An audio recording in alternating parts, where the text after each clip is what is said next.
Good morning, good day, and good evening. How are you doing, ladies and gentlemen? It is Monday today. Hope you guys had a good weekend. First one in today. Technically Jin, but gamedev might have stolen the first because I was too late starting up the bot today. That was quite unfortunate. It happens. Hope you're doing good, guys. Hope you had a good weekend. We also have Damian in here. Welcome in, man. Hope you're doing well. Beating Portal 1 and 2 almost felt like a requirement to be a PC gamer back in the day, and I enjoyed it. I'm gonna say I played those games far too late. I think that is fair to say, because I had my first playthroughs through Portal like at the end of last year, I think. I had tried Portal 1 at some point. I don't think I ever finished it, but I did try it like way back in the days. But barely remembered it from then. However, I did very much enjoy those games. I think both are quite phenomenal, to be honest. Runeson, welcome in as well. How you doing? Workday started, but we'll be lurking here and there. Hope you all are doing well. Thank you very much for lurking, Runeson. I appreciate it, and best of luck with your work, whatever you are working on. Also, Carlos, thank you very much for the follow. I appreciate ya. Welcome in. So yeah, today the plan is I think we're gonna do a little bit more development on Shadow Gloom. We might try out some more point-and-click games as well, maybe. We'll see. I'm gonna be honest, I'm a little bit tired today, you know? I'm a little bit tired today. So on Saturday, I went out with a few mates of mine, and I had one of those very stereotypical moments where, you know, when you're going out to have like 2 beers, like that was literally my intention. I'm like, we're gonna go out, just have a couple of beers, and then I'm gonna be home. And then it ends up with me having, you know, coming home like 5 shots later, and it's fucking well past midnight, and I'm like, okay, I'm actually fucked now. So I spent most of yesterday being a bit hungover, to be honest. But we're doing good. Today, as a little exception thingy, I did pour up a little coffee here, because I think I actually need it. Which is also the reason why I feel like we'll see. We might play around a little bit today just to get into it before my head fully wakes up. But overall, I'm doing pretty good. That many beers, you mean? Yeah, pretty much. That is pretty much what happened. What's up, Wolfit? How you doing in character? Lupo as well. How you doing? Evening. Hope you guys had a good weekend. Yeah, I'm not doing too bad today. Like I said, I'm just a bit. I think I'm just a bit tired still. I didn't sleep very much Saturday night, so I think I'm still a little bit in the like catching up period or whatever you wanna call it. But overall, we are doing good. We're doing good. Also, since we have the one and only Damian in here, I think it's time for a little bit of a shout out, isn't it? Because Damian, if you didn't know, have some very interesting news. So, if you guys didn't know, let me start off by giving a little shout out here. Damian is yet another developer here on Twitch, and I think, well, last week, if I'm not mistaken, Damian finally published his game on Steam. Fields of Heroes. Swords, sorcery, and soccer. So, yeah, how do I explain this in the best way? It's like it's like fantasy football in a way, I think. So go and check it out, people. Make sure to wishlist. Click that follow button too. You know, follows help out as well. Click on both of them. Why not?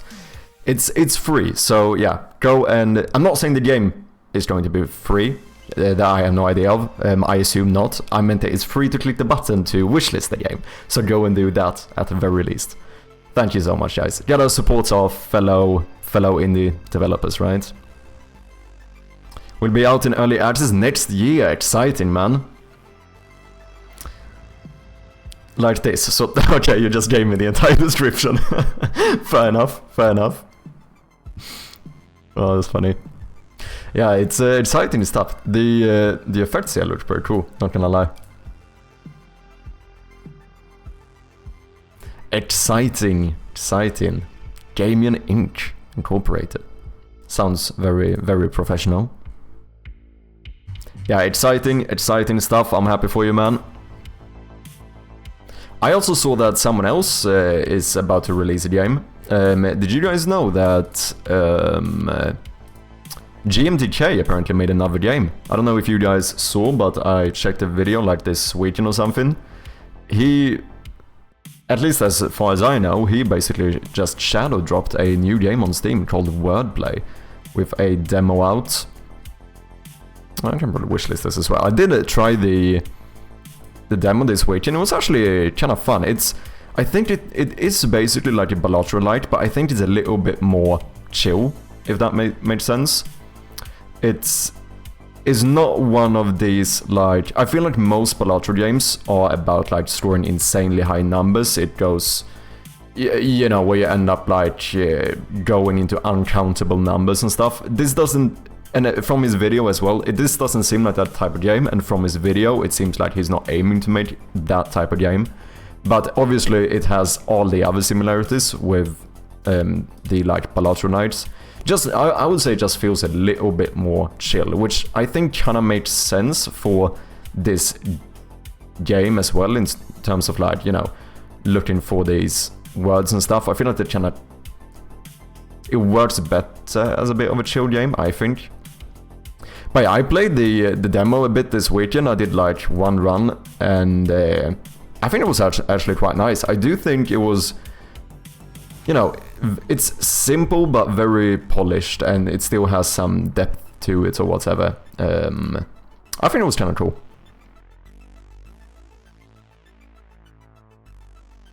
Yeah, his thumbnail with oops was hilarious. Yeah, exactly that one.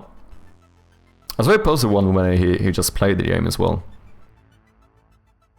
I totally enjoyed this, tried the demo, but didn't install/play it yet. I appreciate the nuances going for point-wise, yeah. No, I think I would say it's worth giving a shot. As always, the one thing I actually quite respect Jamie Maker's toolkit for, GMTK, in terms of making his games and stuff, is that they always feel very, very polished. And I think that's such an important part of game development. And it's usually, I remember that being like one of the things that stood out to me when I played Mind Over Magnets as well, which I did play on stream. That, you know, the game isn't no like, you know, groundbreaking like games or anything, but they are, you know, they're simple, very well made and very polished, and I think that's highly respectable. I don't know if I'm making sense here, but there's the link as well if anyone wants to check it out. You know, we we big content creators here that I help out the smaller OG MTKs in the world. I'm joking. That's obviously a joke if anyone did not catch that. Holy shit, I'm gonna make myself cry. Why is that so funny? It's not as funny as I made it seem. This is the proof that I'm actually a bit tired, holy shit. Oh dude, I'm actually gonna cry here, holy shit, I'm getting tears in my eyes. Oh fucking hell, man. Well, yeah, happy Monday, people. Oh, that's funny. Why is that so funny? I can't even tell you, but for some reason that was so funny for me. Holy shit. So yeah, did you guys have any nice plans over the weekend? Or nice plans? Did you do anything fun over the weekend? Anything you wanna share? I also played a shit ton of Binding of Isaac this weekend. I got back a little bit and played like, I don't know, 12 hours of Binding of Isaac this weekend. And I came to the conclusion that, holy shit, this game is so fucking good. I absolutely love this game, to the point where I realized I have not written a review for this game. So that's something I did this weekend as well, because I was like, how can I put this many hours into a like indie game and not and not review it. That's kind of outrageous. To be fair though, I had never reviewed a game ever in my life before I became a game developer. I'm gonna be honest, that's the case. I mean, I think people are aware of this. Most people don't, right? What is it, like 1 in 30 players or something, I think, on average, review games. So I think it's very common. But I do think that was kind of fun as a game developer. As soon as I got into game development, I obviously started to realize the importance of reviews a bit more. So I'm actually trying to get better at reviewing stuff. Because, you know, if you enjoy something, why shouldn't you give back? I mean, I did pay for the game. So, I mean, I have given something for it, you could argue, but you know what I mean. You know what I mean. I mowed the lawn, nice. Are you gonna make a... wasn't it someone who made one of those, like mowing lawn simulators? I think there's a game like that, isn't it? Lark meeting, no worries, Rune Sun, see you soon, thank you for liking. Taking the day off streaming, doing stuff with family this evening for Memorial Day. Oh, right, it's Memorial Day. So, last stream when we worked on Shroud of Gloom, what did we do? I think we were sorting out key bindings, right? Very, very fun stuff. I actually think it is. I know people shit so much on UI stuff in general, but I don't know why. I actually find UI to be pretty fun. I don't know. I think it's kind of interesting working on UI. Before we do anything though, if anyone hasn't, did you know that Shroud of Gloom is available on Steam? So, you know, if you haven't clicked that wishlist button, please go ahead and do so. Would very much appreciate it. So yeah, we started working on rebindable keys. The system is mostly there. There is an issue where, for someone like me who doesn't have like a universal, like, oh, I suppose, what's the default QWERTY one? Is that like the American keyboard? I don't even know. I think so. So I have a Swedish keyboard. So if I use one of my, like, my keyboard is not, my keyboard layout is not exactly the same. So if I try binding a button that's different on my keyboard, it says I bound it to the wrong button. That is something we're gonna sort out. But I know we talked about the solution for that, so I don't think that should be too difficult. We have quite a few UI stuff that we want to do. Make inventory items drag and droppable, I think would be pretty cool. I don't think I want that much drag and drop in-game, to be honest. So, last stream, right, we played... What was the name of the game? Some sort of Room, another point-and-click game. Because, you know, it's something I've realized with time, that I'm making this, like, point-and-click horror game, and it's quite ironic, because I've barely played any point-and-click games. It kind of happened by happenstance, I suppose. But I quite enjoyed this game. It was fun. They do use a lot of dragging as well in the game mechanics, which I'm not sure if I actually liked it that much. Sometimes it's cool because it does make it feel a little bit more. It can make it feel more immersive because you get this thing where, like, can I get a good image of this? A good example, rather. Like here, you had this drawer, right? And the way you open this drawer was to actually, like, grab one of the drawers and pull it out. Like, you actually drag it out. And that feels kind of immersive, right? I think the issue for me, though, that I kind of found with mixing a lot of, like, dragging and clicking, is that sometimes it actually can become a bit unintuitive as to, like, what you're supposed to drag on and what you're supposed to click on. Does that make sense? I actually played this game a little bit more. Well, I didn't, but after I finished it, I basically forced my partner to play through the game as well. And I was just sitting there, like, watching her play this game. You know, as a typical game developer, just sitting there next to it, like, analyzing everything she's doing and, you know, how the game is working out for her. And I realized there were quite a few of those moments when it was, like, something you were supposed to click on that's easy to try and drag on instead, and vice versa. And, you know, that can become a bit confusing. So for me personally, I don't think I want too much dragging in the game. Like, another example of that in my game, Shroud of Gloom, is I have this wire puzzle, right? And I should say, partly this is because it was easier for me, I'm gonna be honest. This is also because I'm lazy, but here I don't have a drag and drop system. You could definitely have one where you like click on this one and drag over here. What I do instead is that it's full point and click, right? Like you click here and you click to the one you want to connect it to.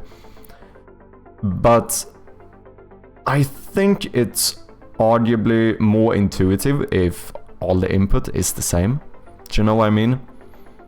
Same things we were discussing about maybe there should be things that you're supposed to like hold down on. Like maybe if you unscrew the vent, you're supposed to like hold down and it would be like show the progress, kind of to simulate the fact you're unscrewing it. But yeah, the more I thought about it, I'm not sure if I feel like it kind of made sense if all the input is the same, everything becomes very intuitive in some regard, which I kind of like.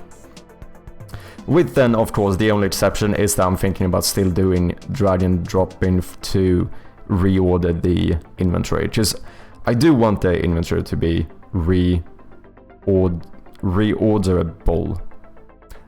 That cannot be a term, but you know what I'm saying. And I think maybe we'll do drag and drop there. So yeah, rebindable cheese, something we need to fix, and we also have the display correct key in settings, just that is something we're not doing as of right now.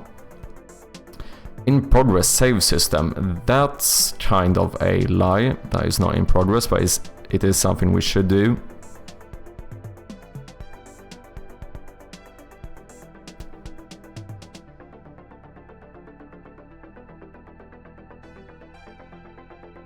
Yeah, we have quite a lot of stuff to go through.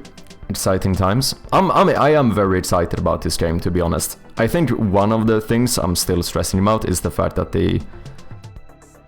you know, I mentioned this before, I haven't like fully settled on the story yet, which is, I do feel like it is kind of holding me back, but you know, overall, it's all good.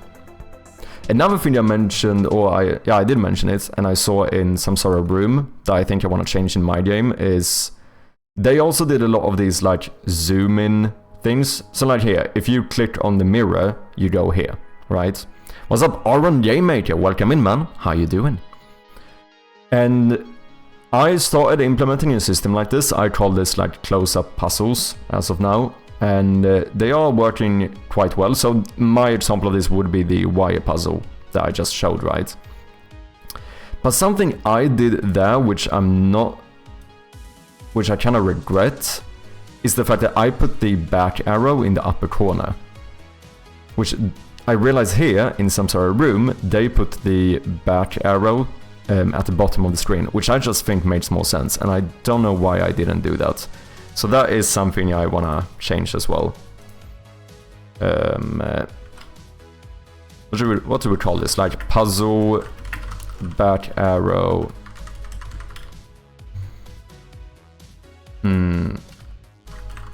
Move the puzzle back arrow to the bottom of the screen. Sure thing, that works. How you doing, Aaron? Are you a fellow game developer as well? I'm gonna make that assumption from your name. Could you even maybe be using GameMaker? You know, I'm throwing you a lot of assumption out here now, but I am basically a detective here. Sure am, nice man, nice. How long have you been making games? GameMaker brings me back, learned it a decade ago in uni. Damn, nice.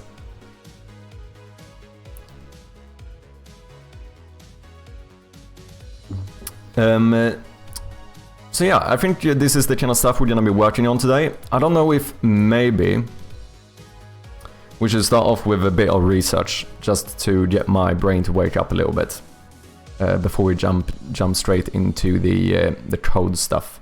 Because like I said, I am still a little bit out of it today, but we're gonna get there. Let me just finish up my coffee. So I think what we could do first, to start it off, is to actually have a look at maybe Forgotten Hill. This is another point-and-click game, which I think is even free, and seems to have quite a few similarities with my game. So that could be kind of interesting. I'm thinking we'll just do like, you know, I don't know, we'll check this game out for like 30 minutes or so and then start working on Shroud of Gloom. Oh, I mostly do Unreal now though. Ooh, interesting. Do you have any game on Steam or anything? Do you have anything you want to show?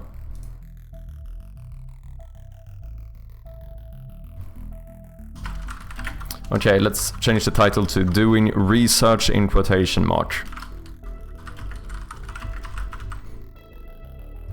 Perfect. Yeah, I got a free game in early access called Psychosis. Ooh, interesting. Interesting. Is this a fellow horror game? Kinda sounds like that's the case. Fight against demons and your own mind to save yourself from a never-ending hell in this retro-style survival horror about mystery, psychology, and the coldness of killing. Banish demons with deadly weapons and reassemble the mysterious pieces of a family gone missing in Psychosis. Reviews is looking good. 43 reviews, nice.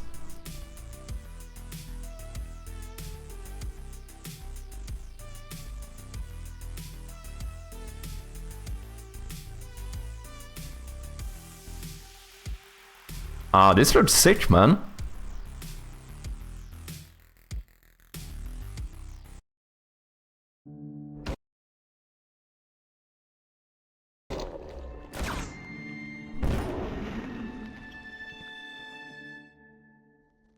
So are you a solo developer?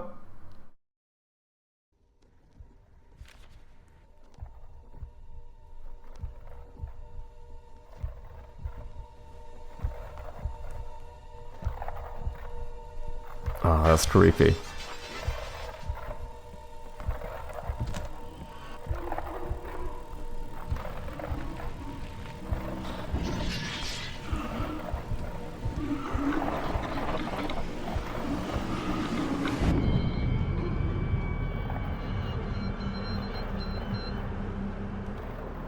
Coming soon to Steam. Damn! That looks sick. Let me wishlist the game. Here's the link if anyone else wants to check it out. Looking very cool indeed. What's up, Seal Tatman? I don't know if I'm butchering your name, but welcome in. Most of the negative reviews are Russian players who got stuck. Oh, I see. Well, solely for the initial release, aside from working with a composer. Okay, so you're basically like me then. For Shroud of Gloom, I am doing all of the like design, art and development, but I do have a sound designer.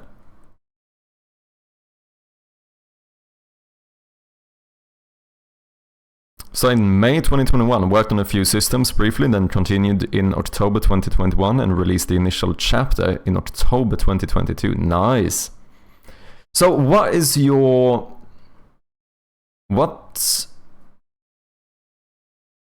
thought process on doing early access, if you don't mind? How did you come to the decision to go for early access with the game?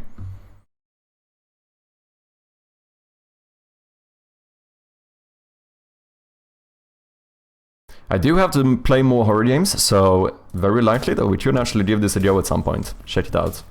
I'm an absolute coward though, however ironic that might be. I am an absolute coward when it comes to horror games.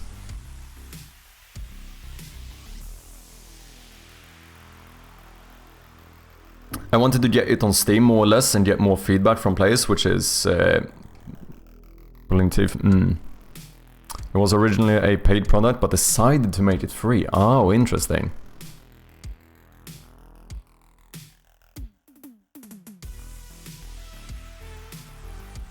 Okay, so what the plan is now, I think. We're gonna start off checking out Forgotten Hill. I think this is a relatively classic point-and-click game. We're probably not gonna finish it. I'm not gonna be playing this for hours. It depends on how long it is, of course, but we'll give it a go, check it out, see what it is like, and then jump into some actual proper game development. But the interesting thing about this game is that it is actually a point-and-click game with a flashlight, which obviously might remind you of something, that something being my game. So I thought it could be cool checking this out. I imagine that it's a lot more classic compared to mine, as is the case with most point-and-click games. I am trying to make my game relatively more like modernized, if that makes sense, with stuff like, you know, diegetic UI and making sure there's really good feedback on everything that's like interactable and stuff. Because that's something I find in some games, like even Samsara Room, however good I think that game is, sometimes I just feel like it's the feedback, as in like what is interactable or not, is often not great in point-and-click games, in my opinion. Like here, for example. Of course, it's harder when it's just an image, but it's actually kind of difficult to tell what you can click on or not. Because this is, even when you're like hovering your mouse around here, you don't really get feedback, where this is where obviously I made my like highlight system, so whenever you hover something that's interactable, it will like light up a little bit.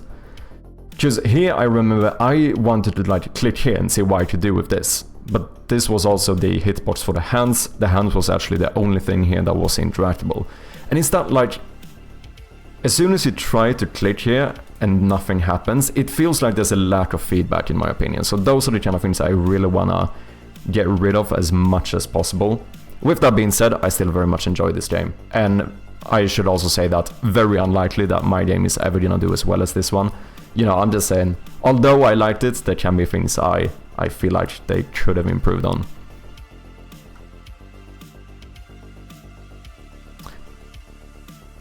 Kind of removes a lot of stress if money isn't involved. Yeah, that is probably very true. I mean, I'm definitely getting to the point where I am starting to be more stressed out and stuff. I think that's fine though. But yeah, if I'm being honest, I think that is the case.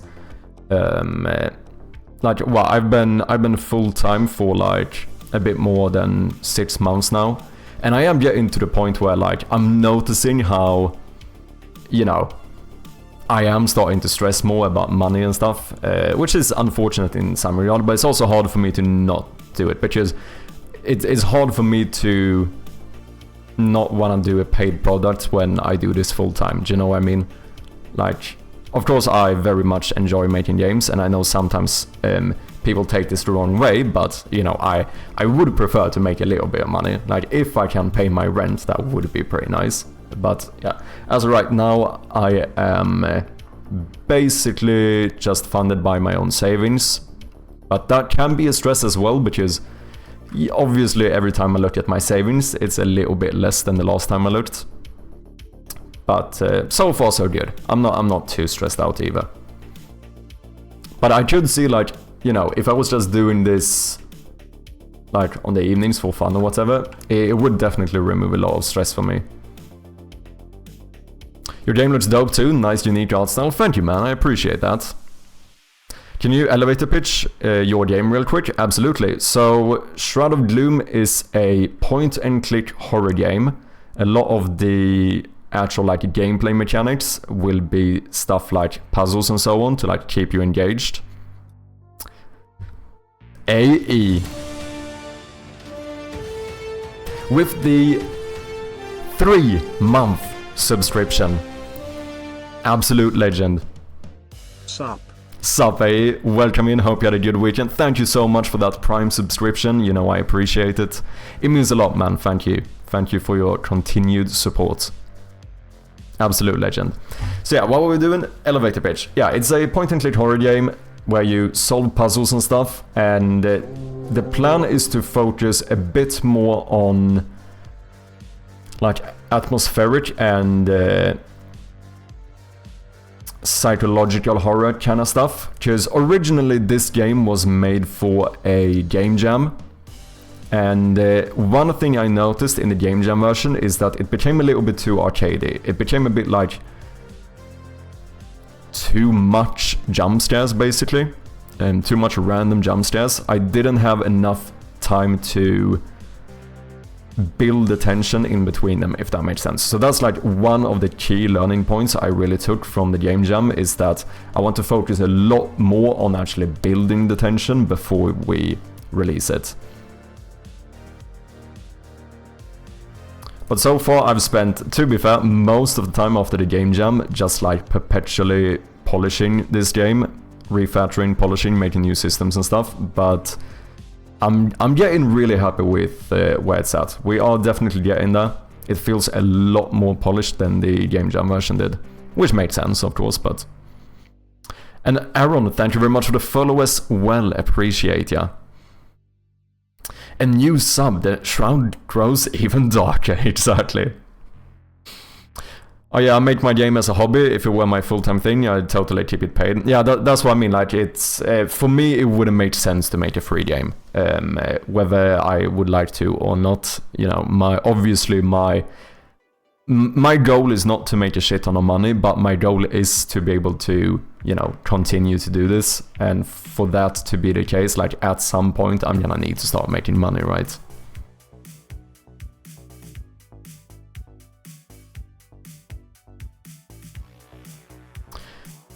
God, yeah, pacing in horror is tricky. Yeah, it is. I think, but I do think in general, I think it's almost better to lean the other direction. Like, lean more into... Obviously, take anything I say with a grain of salt. This is my first commercial release. I have no, like, commercially released games. Maybe one, but it barely counts. So, yeah, what I'm trying to say is take everything I say with a grain of salt. But I do think it's almost better to lean towards focusing too much on building tension compared to focusing too much on just having these like constantly scary moments, you know. I think the game jam version got even worse because the jump scare was basically the same all of the time. So, you know, after the 8th time you see it, it's kind of like, okay, I get it now. But, you know, we also have to keep in mind that was a game jam game, which I am very proud of what the game is. And, you know, I can't hold a game jam game to the same standard as a commercial release. But it was definitely a learning experience. There's a lot of things I want to improve on in terms of that kind of stuff in the full version. Is the tension driven by narrative or mechanics? I think most of the tension is actually going to be driven by the atmosphere, to be honest. So far I feel like my sound designer has done a really good job in terms of the general ambience and that kind of stuff, and I have gotten quite good feedback from playtesters too that it feels kinda like you feel slightly uncomfortable when you play it, if that makes sense, which I think is obviously a good thing for this type of game. And I think that kind of stuff is what I want to focus a lot on. And then, you know, we are gonna have, I think, more like non-lethal scary moments, if that makes sense. Like in the game jam version, there was one point where you opened a cupboard and a little, like, rat jump out. It played a small little jump scare noise or whatever. Like, I think those kind of things, I feel like I want to have more of. But less, like, in your face, screaming at you, game over, you died moments. Because arguably, I think that it's kind of bad to die in horror games. It doesn't really make sense, or it sounds illogical, but I think it's true, because as soon as you die, you kind of, you know, you kind of let go of all of that tension, and you kind of start over. So I think, like, trying to prolong that tension as much as possible is something we want to do. And then we'll see, in terms of narrative, it's possible that the narrative will affect it quite a lot as well, but I am gonna be honest, like I mentioned earlier, the narrative is one of those things that I am still working on. It's not fully decided yet. So we'll see, I can't really say too much about it as of now. What's up, gamedev? How you doing? I'm arguing with a company about what? What's up, Arthur Shoots? Welcome in as well, moin moin. Guten Morgen, guten Tag. Yeah, danke schön. How you doing, man? I hope you're doing well. Yeah, I agree. The first death ruins the experience for me in every horror game. Yeah, I think so. And I actually heard about it from the developers of Amnesia. They even said that they really did not want the player to die in Amnesia, because they found the same thing, right? They realized that, as Tatman is saying, dying loses the tension, like you actually release all of that tension when you die. So the best thing to do is to put the player in a very dangerous situation where they feel like they are just about to die, but then they just make it out of that, because that is what's gonna like keep the tension there, you know. So what they did in Amnesia is that whenever you look at a monster or something that's chasing you, he will be like rushing towards you, right?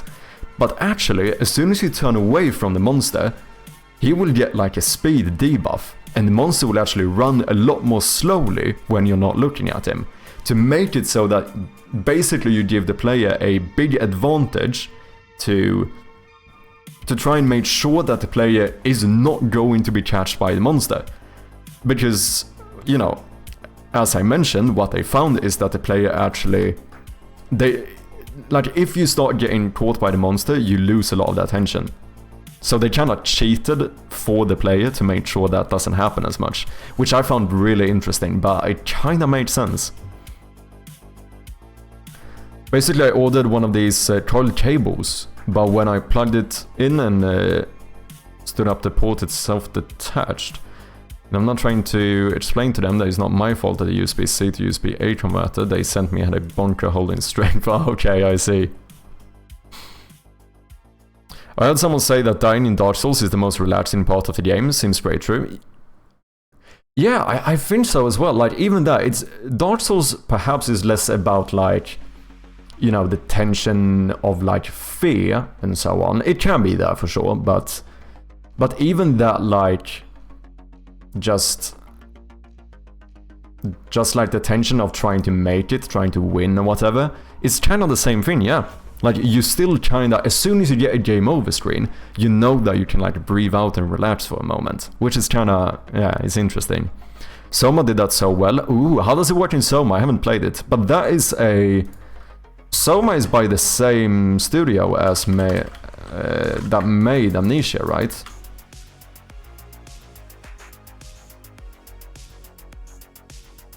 Why can I not find this game?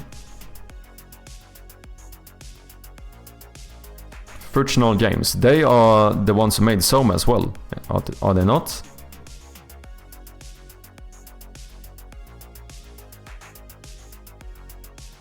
Have I misunderstood this? Or is this not on Steam? Why can I not find Soma? Repo's Entity Robe also does that. I've only seen a very little of Repo. What's the Entity Robe? The Game Observer by Bloober Team does a good job of building horror without a real fail condition. Yeah, I think that's the thing, like, you don't actually really need... I think it's fine having... Like, I do think you're gonna be able to, at some point, like, lose in the game. However, I think that should be a small... Like, most of the time, we don't want the player to actually get caught or whatever it might be. I'm not giving it proper analysis, but they accomplished the effect for sure. I like how the forest solved it. Instead of dying, you're abducted and have to flee. Yeah, that's also a good one. Because that also means that you don't really lose the tension in the same way. You could argue that maybe there's a bit of a... Because the peak of the tension is probably like when you're just about to die, right? That's probably when the tension is as high as possible. And when they do catch you or whatever, even if you don't get a game over scene, I do imagine that the tension probably drops a little bit, right? But then it doesn't go like straight down to nothing, because now you still have that moment of like, okay, I have to try and flee. So that made sense. I still think that's arguably gonna keep the tension a lot better than, you know, just opening a big old game over menu. Soma's on Steam. Why can I not find it? Am I just bad? It's not just called Soma. Oh. It's excluded by preferences. Why? Oh, I see. Yeah, Frictional Games, it is the same one. Indeed.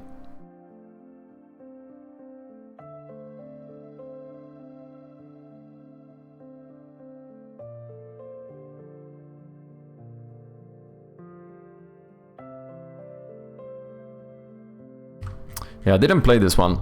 I kinda wanna finish Amnesia at some point, like the first one or whatever.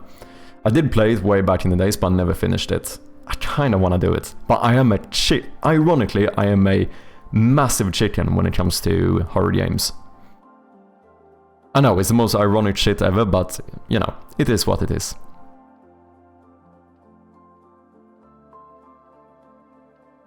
It almost raises the tension, actually. Ooh, interesting. Okay, Jin. Okay. Just those caves of stairs. Oh yeah, that is true. That is true. Some is absolutely brilliant, yeah. I mean, the reviews overwhelmingly positive. 40,000 reviews. I'll say that is pretty good. What's up, Hadouken, and how you doing? Welcome in, man.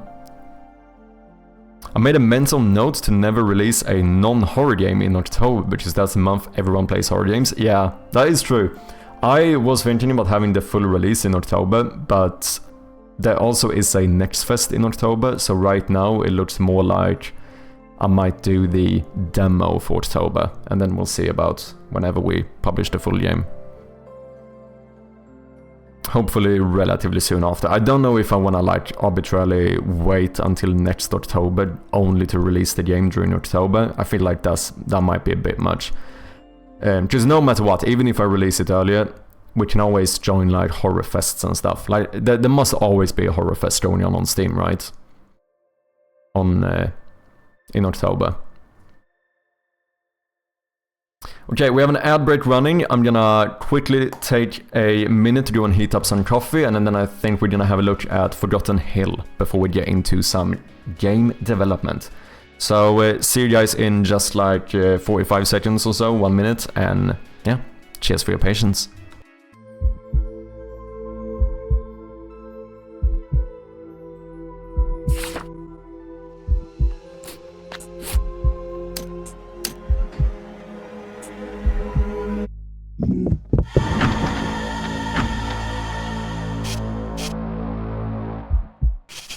Okay, we are back, people. Hello. Thank you for your patience. Niket, welcome in. How you doing, man? Nice to have ya, as always. Hope you had a good weekend. Okay, so like I said, people, before we get into the game development, I think we're gonna have a quick look at another fellow point-and-click game. I actually don't know if is this like a horror game as well? It's the first released game in the Forgotten Hill series of games. Introduces Jimmy Larson, the primary protagonist of the series. Okay.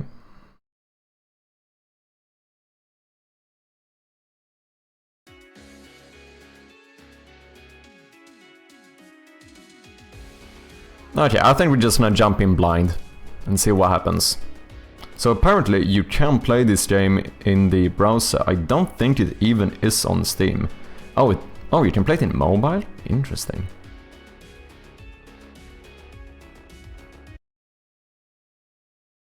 Looks a bit creepy. I can't hear shit, but I think there just might not be any audio here.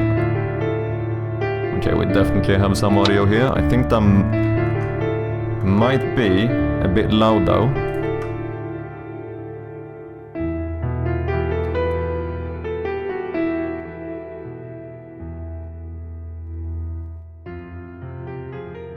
I think something like that might be fine for you guys.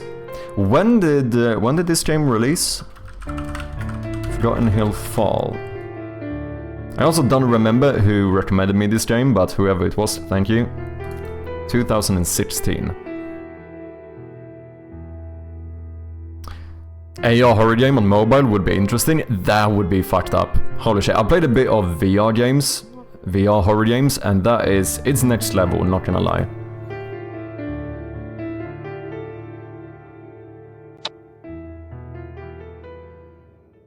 This is not a good place to have one's car break down. We're only a few miles from the nearest town, but of course there's no mobile phone signal here. I hope my girlfriend will be alright waiting in the car. It's such a dark evening that I can hardly see anything with my flashlight on. I hope I'll be able to find some help at that house up ahead. Interesting. Okay, so we start off with just some backstory here. Obviously I am gonna be in a bit of a analyzation mode here. Just interesting to see how other people set stuff up.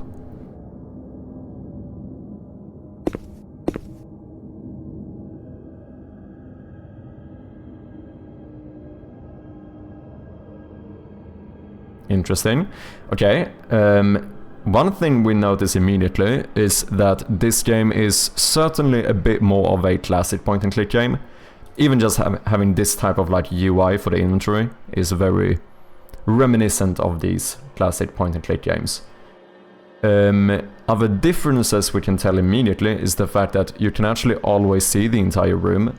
That's something I don't do. Like, in my game, if you hold a flashlight here, this would be completely dark, to the point where you can't see it at all, right?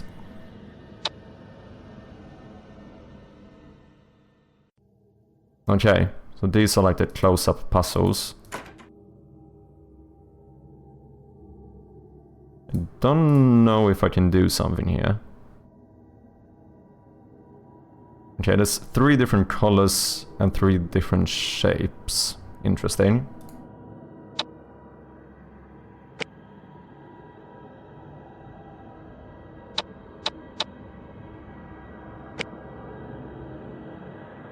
Okay.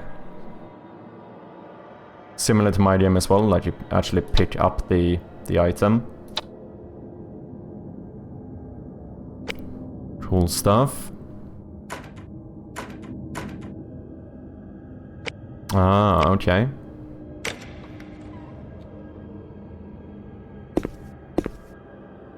Ah, they do the footsteps as well. This is something I was thinking about potentially adding. I know we tried it a bit for the Game Jam version, but I think we kind of messed it up a little bit then.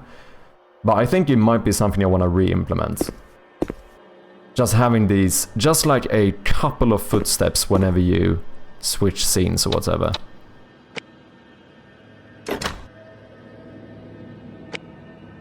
Candle. Okay. Wait, is the game still too loud for you guys? It might be a little... Let me lower a bit more just to be on the safe side. And feel free to just let me know if you think it's too low, too loud, or whatever. Luasoft, welcome in, man. How you doing? Okay, we got a bit of cheese. And a cod. So, can I use items on items? Doesn't seem like it. Okay. Can I light the candle? No. That's kinda creepy. Can I put the fish back?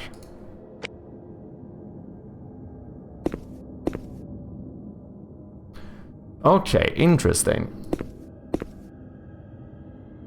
So the left arrow is back where I came from. Is that always the case? Is the progression always to the right? Oh shit.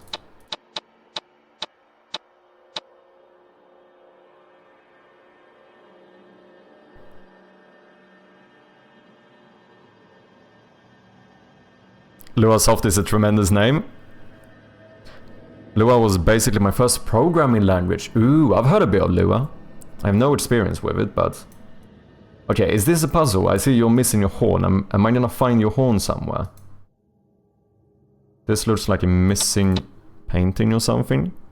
Okay, I don't know. Is this a... This looks like it's a door, right? I wonder if we need to find out... Probably need to put these in like a certain way.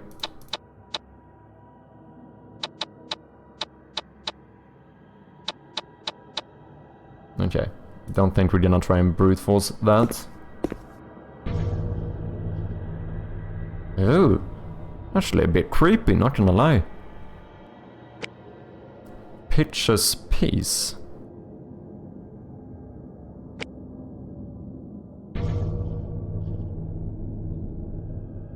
Damn, those sounds are actually a little bit freaky, not gonna lie.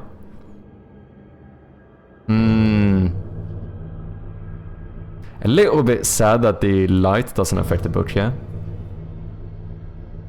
A pretty frog and then a hop, little mouse, an empty house. Okay, something with 4 dots. Boom. Okay, that's probably a clue to something, I imagine. No idea what.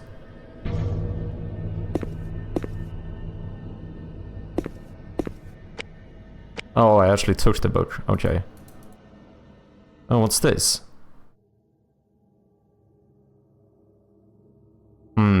That could be some hint for something as well. Spike. Fuck off, man! Okay. Okay. I was not expecting that one. I was not expecting that one. Okay, that's actual proper jump scares in this game. I had no clue. As I said, I did go in kind of blind here. Scared the fuck out of me. Dude, it actually got me quite bad, not gonna lie. I'm not even that scared of spiders, to be honest.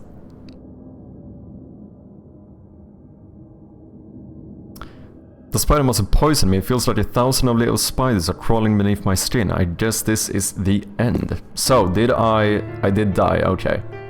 But wait, play or reset? Oh, okay, so, okay. I just continue from the checkpoint. Ah, fuck that. Kinda good jump scare though. I was on my phone when it happened. Okay, we have another one of these boxes here. What's this question mark? Oh, I can get hints. Okay, that is something I thought about as well. I don't know what you guys think. Should we have hints in the game? Well, how do I get rid of the hints? There we go. Do you guys think we should have like puzzle hints and stuff?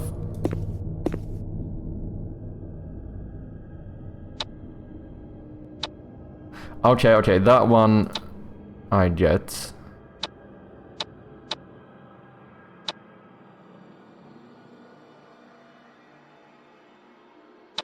Another box.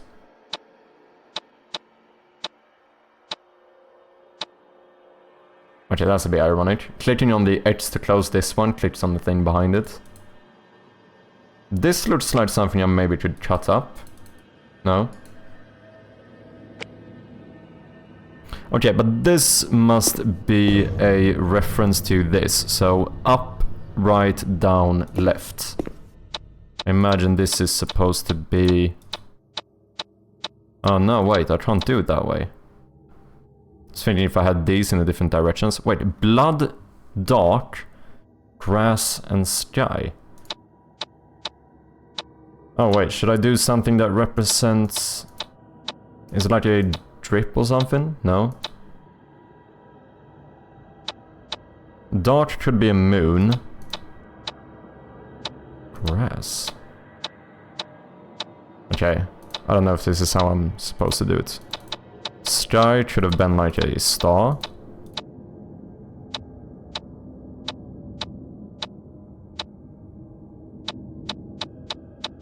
No, I don't think that's how you're supposed to do it.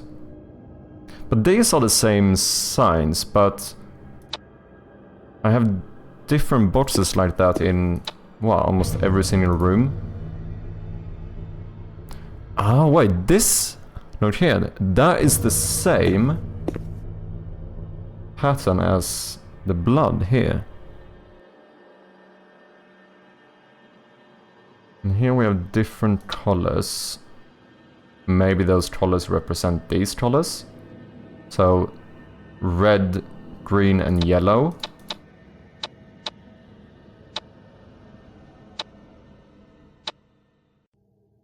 I mean, this is more like orange.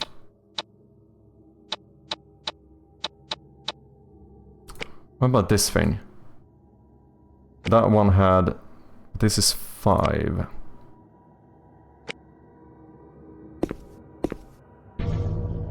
Okay. That little dun sound, I kinda liked that, not gonna lie.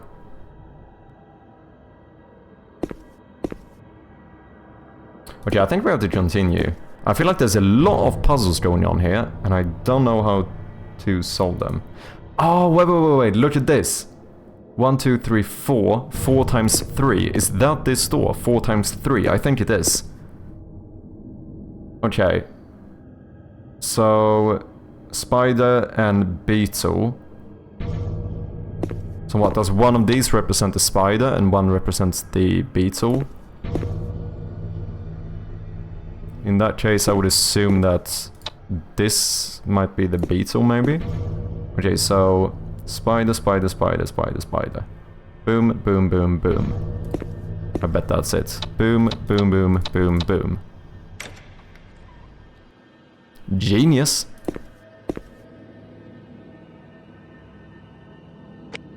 Okay, we have a screwdriver. Oh, dude, I thought I was gonna jump at me again.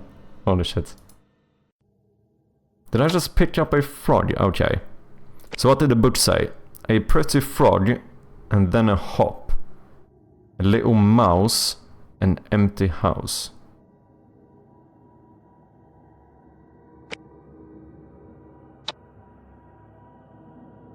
No idea what these cubes are about.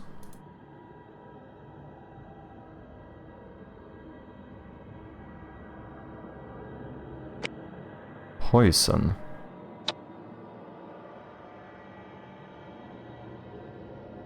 Okay, this I find interesting. So here I have an arrow to go back. That feels a bit inconsistent. But here I click on the arrow to the left. Sorry, I know I'm like heavily over-analyzing this, but how am I supposed to not do that? Nazdar. What's up, Mr. Castle? How you doing? Welcome in.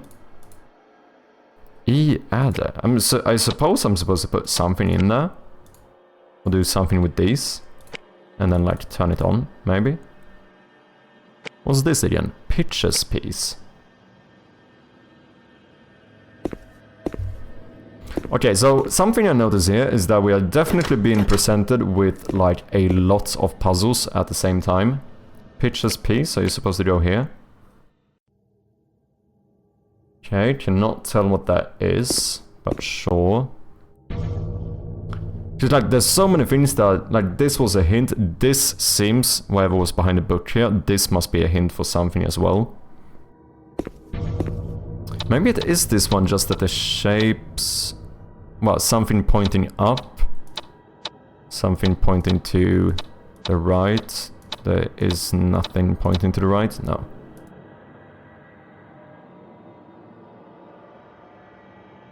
Okay, these have like different colors and I can pull them down.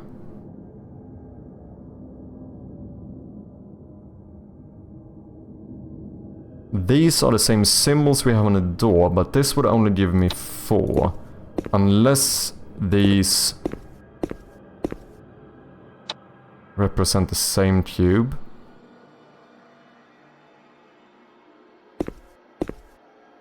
No, it can't be, I have too many. Because there's one in here as well, right? Can I open this one, maybe? Okay.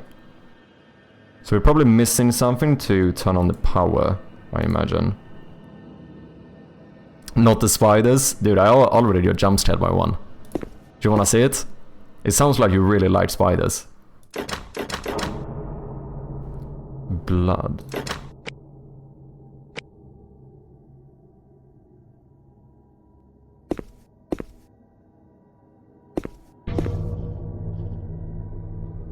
It's like that little symbol, and then we have the same symbol here, but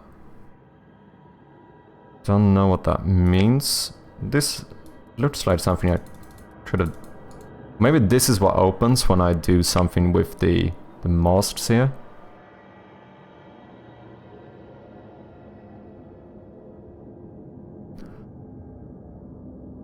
No. I was thinking maybe red...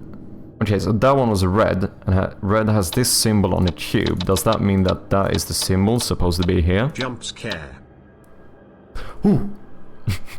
What's up, Raka? How you doing? Have you seen this, man? Okay.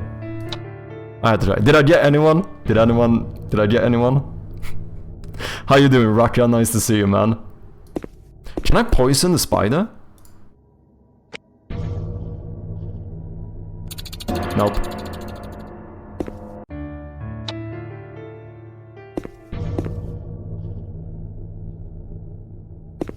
Wait. Why if I don't use my light on the spiders? No, they move anyway. Okay.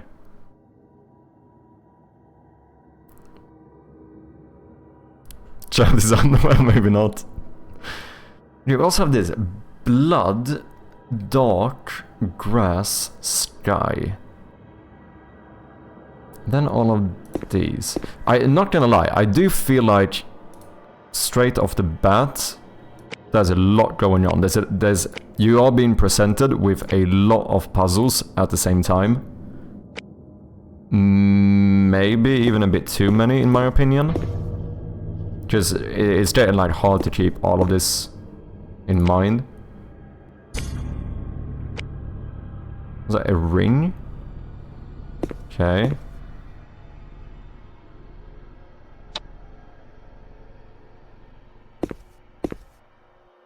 Don't know what I'm supposed to use that for. This a viewer-made game? No, this is just another point-and-click horror game that someone recommended me to check out, mainly because of the similarity in terms of like actually having a flashlight, which is kind of surprisingly not that common in point-and-click games. But so far, we definitely have similarities. I would say that, yeah, as I've obviously hinted to, there are some things here that I would have done very differently. Partly this feels more old school, it feels very like classic point and click with the UI and stuff. And then I personally feel like there's too much going on. There's too many puzzles at once. I don't know what you guys think, what your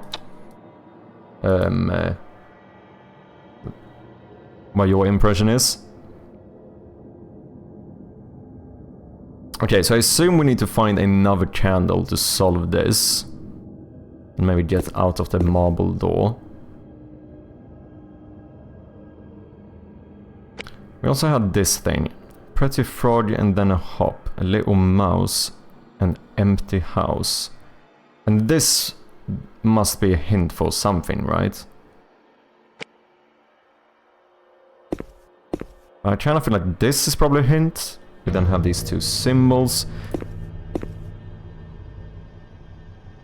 And the ring. What do I do with the ring?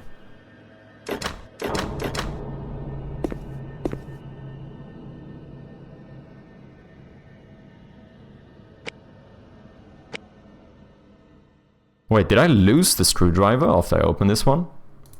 Interesting. Therefore similar vibes? Yeah, we do certainly have similar vibes. Something I do think I want to add though is similar footsteps. I just have like a footstep or two whenever you walk in between rooms. Adder.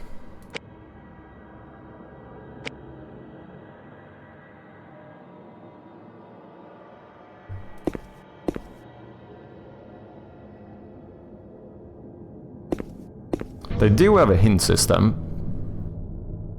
Don't know if I want to use it though. Okay, so this I already figured out. Can we knife the spider? Oh. Heart jewel. So that is most likely gonna go here, I assume. Still missing the candle though. How you doing, Raka? How is the YouTube content creation going? We're missing you over here on Twitch. I feel like that Pablo Escobar meme. Do you know which one I mean? What are these boxes for, man? These cubes. Blood, dark, grass, sky.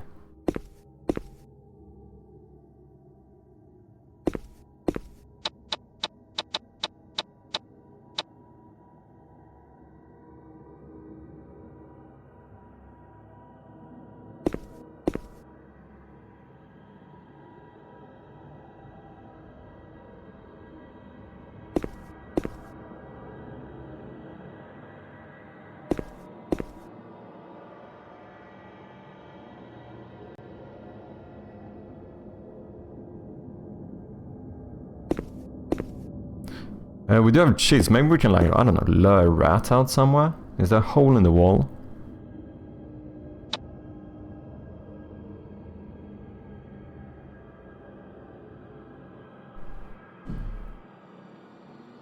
The fact that these cubes have colors make me feel like they could very well be connected to this. But still, like, okay, so red is a star. That doesn't tell me whether this should be, like, pulled down or not.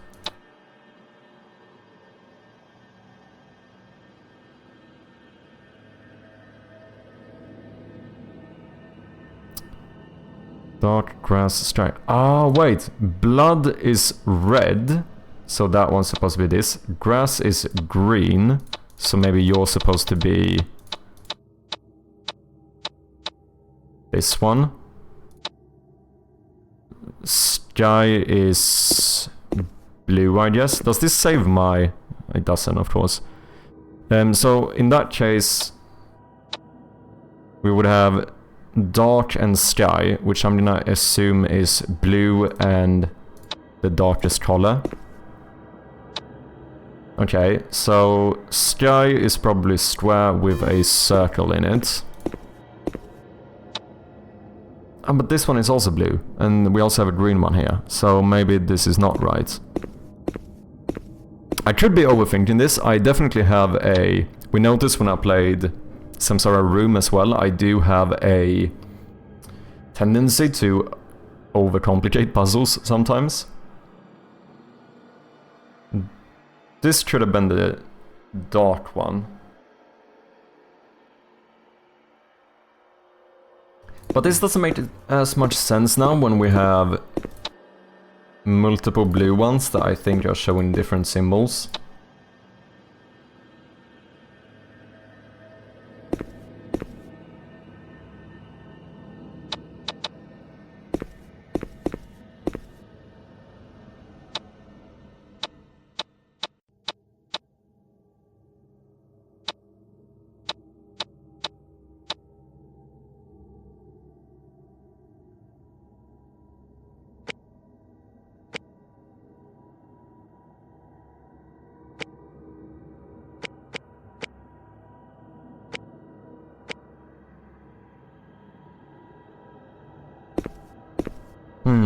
Am I actually already stuck? So here I cannot go further, so must be missing something in these rooms. What's up, Cornbread? How you doing, man? Welcome in. Hope you had a good weekend.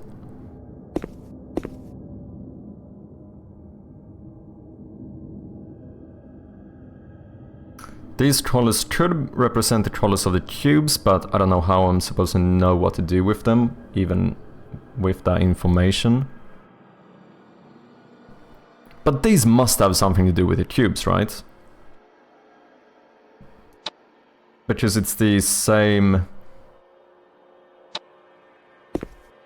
like symbols. How many cubes do I have?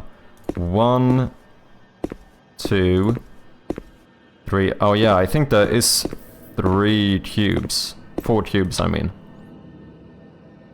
So what? Am I supposed to get one symbol from each cube?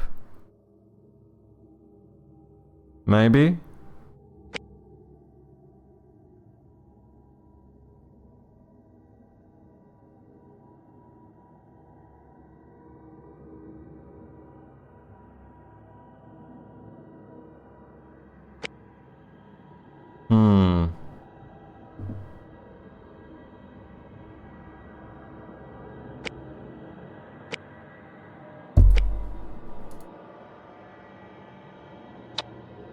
But how do I know which one I'm supposed to get? Do I go in order? So...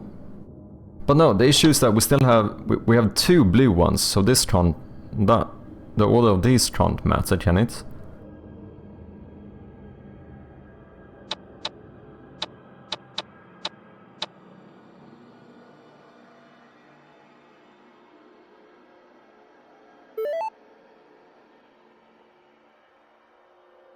The ads should be over. Welcome back, people. Still equally stuck. Okay, there must be something with the tubes here. But there's many possibilities. Either the color represents the phrase, or I could also do like the top one of each.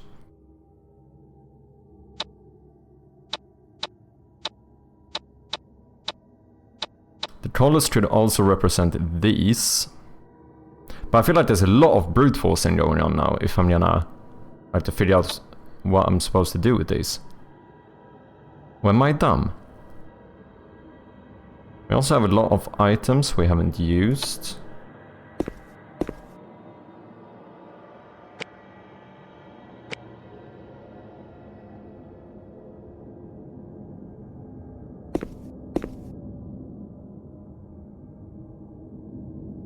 Okay, let me try my initial thought, which was that... Oh no. No, I don't think it makes sense. Why do we have two blue? But are they actually slightly different hues? This one is a bit lighter, isn't it?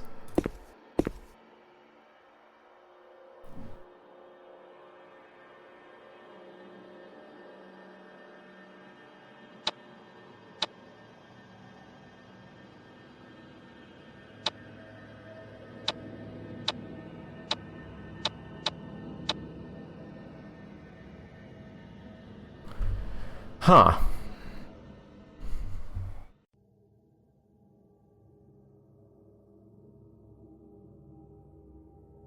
Okay, so let's do this. If the colors represent the text, i.e. red is blood, green is grass, in that case we want to know what dark and sky is. And sky could be either square circle, or it could be a cross, because I imagine that sky would be blue. But then we have a green one too. So now grass could also be an hourglass. What? I don't think this is the solution. And then the one that says dark would probably be circle, circle. What's up, Verity? How you doing? Welcome in.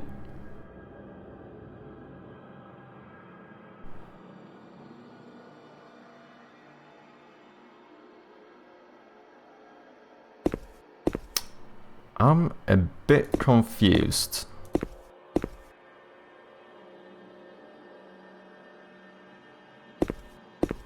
There's definitely something I can do with this as well. E-adder.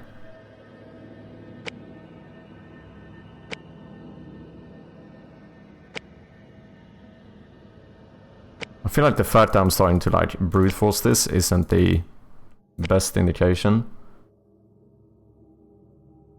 How was your weekend, Verity and Cornbread? Did you guys do anything fun? What's the name of the game you're playing? This is called Forgotten Hill Fall. It's apparently the first Forgotten Hill game. I think this is a bit of a series. They have some games on Steam as well. This one is free though, and you can play it in the browser. There's a link in case anyone wants to check it out if you want to play along. But I'm actually a bit stuck here. I mean, there is a hint system. Oh, so this gives me a hint in a room. Something is missing. Yeah, the poster is missing. Okay, okay. So I click on this one, and I can see... Yes, now I could get hints for these. Interesting.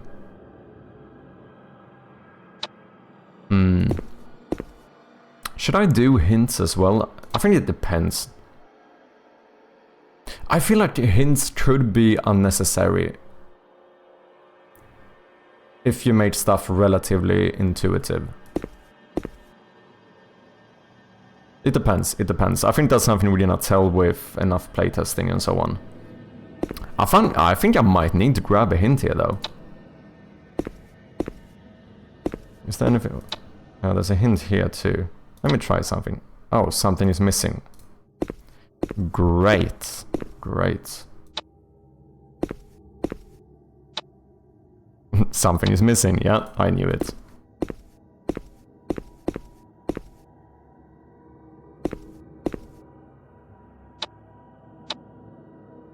Select hint? Oh wait, are these... What? Okay. I don't think I even understand the hint system here. Select hint. Did I not just select one? Okay. Everything is missing? Yeah, pretty much. What's up, Conrad? How you doing? I see research stream again. Yeah. You know how we do. As I mentioned earlier, though, we're not gonna be playing this all stream. If I keep being stuck here for too long, I might give up pretty soon. But I wanted to at least give this a go. How you doing, Conrad?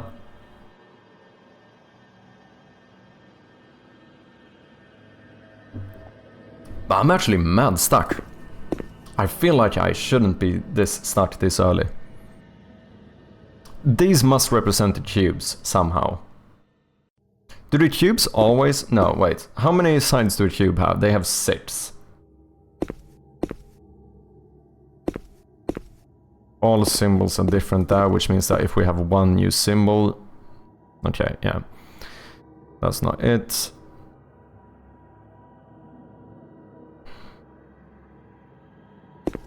Maybe with these...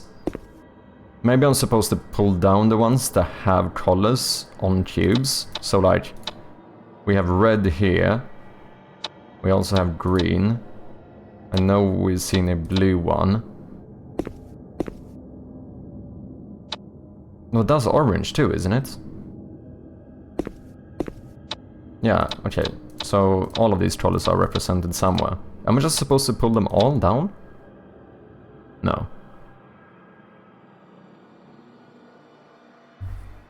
Wait, did I lose my knife too? Oh, I used a knife on the spider and I assumed maybe then I'd lost it.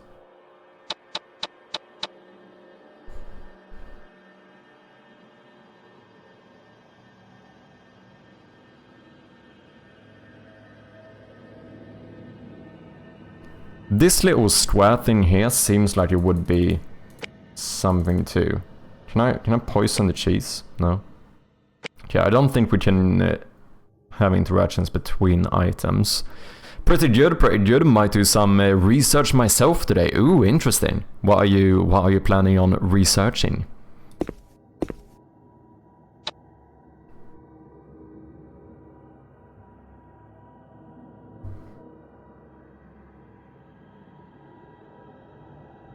Definitely a bit of lack of feedback here. I feel like you do want some little door yank sound effect or something, right?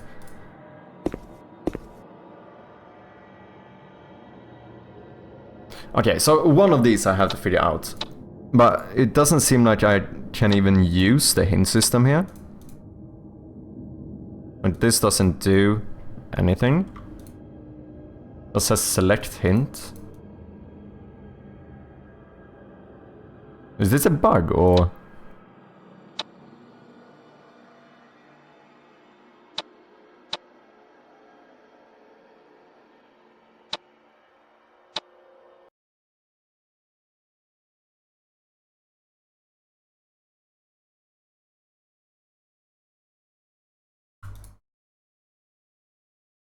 Okay, I am very much confused here. Anyone have any ideas?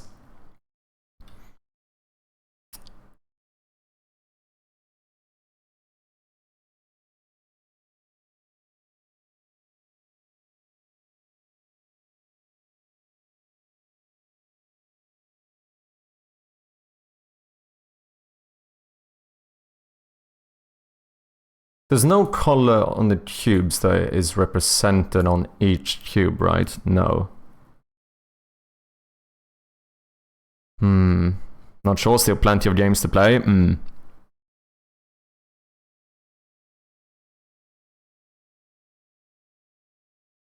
There's also this thing. A pretty frog, and then a hop. A little mouse, an empty house. And then some little drawing thing here.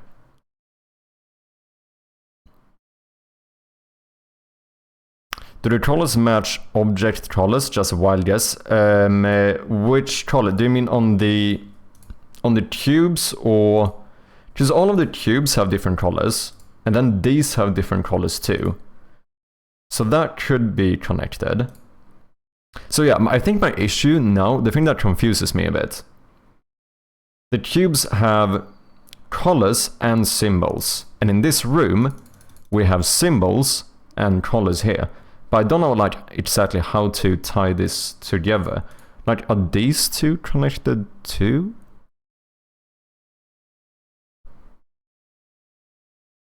But then it's confusing because, okay, say that red here represents this one.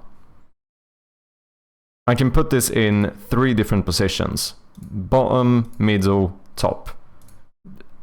This doesn't tell me how to position this, right? Like, blood could represent red, as in like this being, well, that one. And then green representing grass, meaning that you should be this one. However, it now gets tricky, because if we go in here, I think, we have another green one. So now it's like, okay.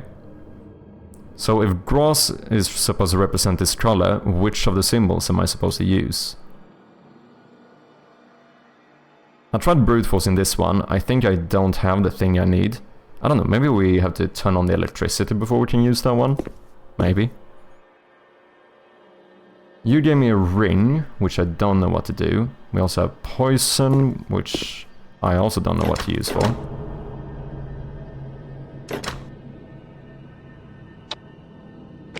This talks about a frog and a mouse. We do have a frog. This should have maybe represented something like those masts, but we have 5 masts and this only have 4 circles. So that doesn't seem to be it. Does every room have symbols on the walls? No.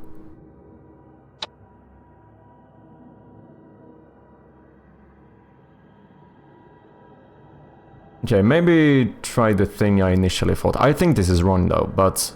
Okay, let's try to remember this. Dark, this is the darkest color, and that's a circle. A non-filled circle. Okay, you guys might have to help me. Blue would probably be sky. We have either a cross or something else, and then grass we have an hourglass. Okay, night circle, sky, cross, grass, hourglass. But then here it gets tricky, because now sky could also be a square circle. Okay, so sky is square circle, or...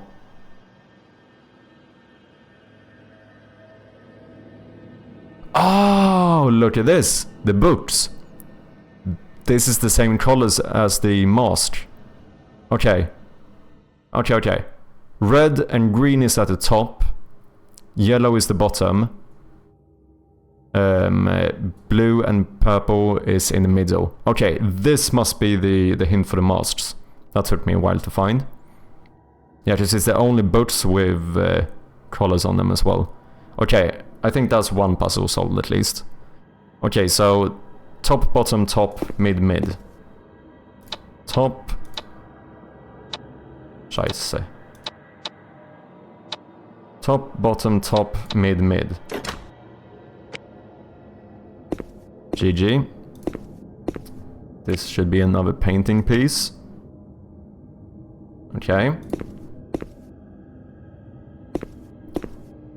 So now that one should be solved. We still have this one. What was I saying? Blood... If these represent a color, that must be this one. Grass is either a hourglass or the Pac-Man. Dark is the non-filled circle. Sky is either the medic sign or... Wasn't there another one? Oh yeah, the square circle. grass should be this one. Okay, that's not it. The other one for grass was the hourglass. That's not it either. So now we do square circle here.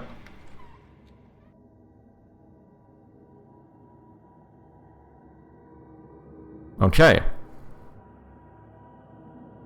So that was the solution then.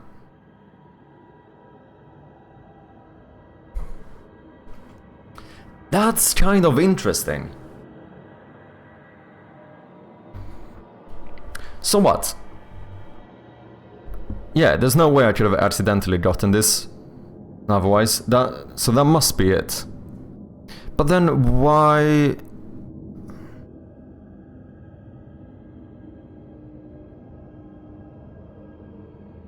Why have multiple greens?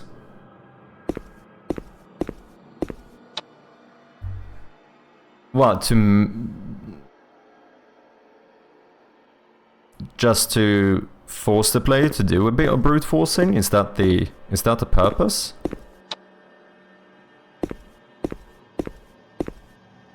Like, if the colors were not repeated, this would have been quite straightforward. But maybe that was it. Maybe they thought it was too easy. I mean, obviously this did force me to remember a few more shapes, but that interesting. That was a little bit odd.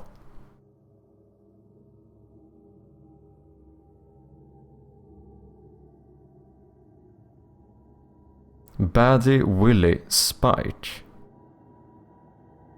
Okay, so Spike was the spider we saw.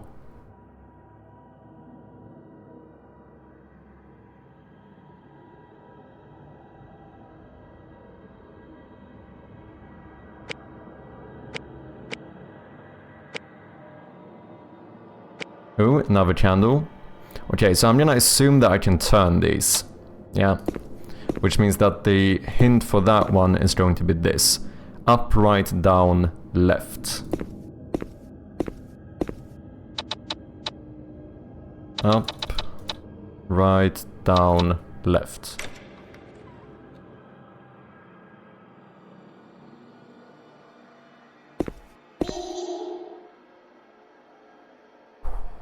Slightly creepy, not gonna lie. Okay, this is actually very creepy. No, go away.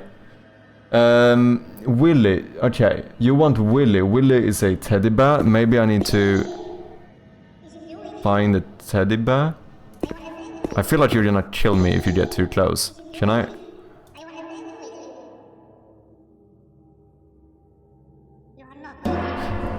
Fuck off.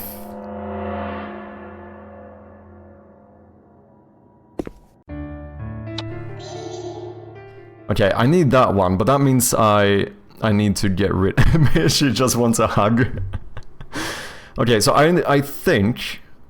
Oh, that's a hold. I bet you that's where we can get the use the cheese. That was close. We also need this one. That looks like the one we need for the for like the fuse box or whatever. But she's asking for Willy. And Willy is a teddy bear, it seems like. So I'm gonna assume that we need to find a teddy bear to give her. Use the cheese on the plate? Maybe. I don't think... Stuff here doesn't seem interactable though. Yeah. No matter what I click on, she walks closer to me. Because I can't pick up the thing either. I think we have to get rid of her first. That's a kind of interesting scene though. I kind of like that one, not gonna lie. We should be able to do this now. Skeleton key. You go here. Okay, do we have like jigsaw puzzles now? Wait, no, is this a jigsaw puzzle? What is a jigsaw puzzle? Wait. No, a jigsaw puzzle is a normal puzzle. What do you call these? Yeah, it's one of those movie ones, exactly. And then here we have some symbols. I have not seen these before.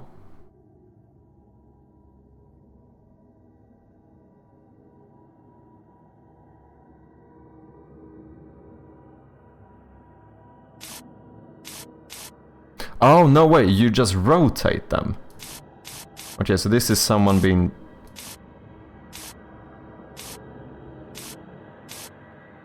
Boom? No?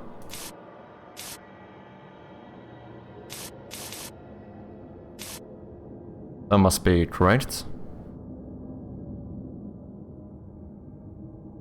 Yeah, exactly. Just if these were those movable ones, there needs to be one extra space, right? So we can actually move them. This is more like a rotation one.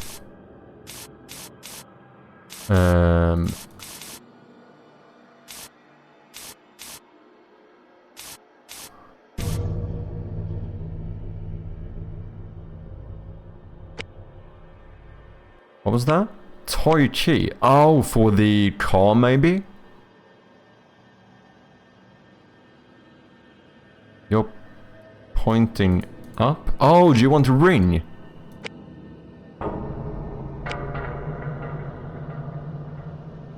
Dude, how is this actually kind of freaking me out?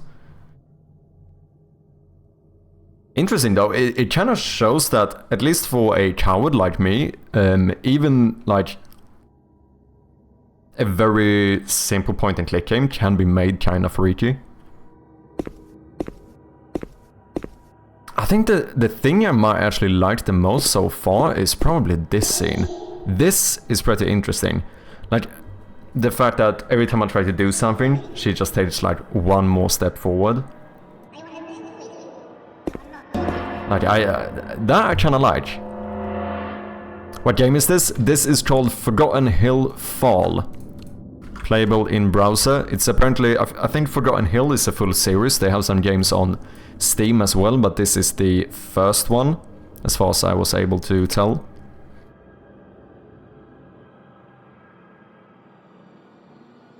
Okay, so I think this is gonna go here.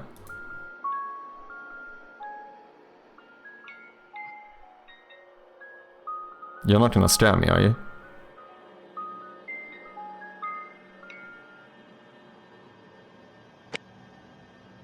Oh, that was the last picture piece. Okay, we're getting somewhere now. So the puzzle I liked the least was this one. I feel like this one was a little bit too ambiguous. This one was actually kind of clever. It just took me a long time to find a hint for it. So far though, I kind of liked this, to be honest. I kind of like it. Thanks to... I am so sorry I don't remember who recommended me this game. It was someone last stream. But thanks to whoever it was. Oh, it's a teddy, it's Willy. Okay. Now we are making progress here. So now, I think you want Willy, right? I wanna play with Willy. There we go. Okay, so I think Verity is correct here. I think we put the cheese here. We pick up this one. Maybe we have to leave before this. Oh, that's kind of clever too. Made something, you have to do something, but you can't get it until you walked away. That kind of stuff could be interesting to do as well. Don't know what that is about. Should I poison the cheese? Is that fucked up? Can I?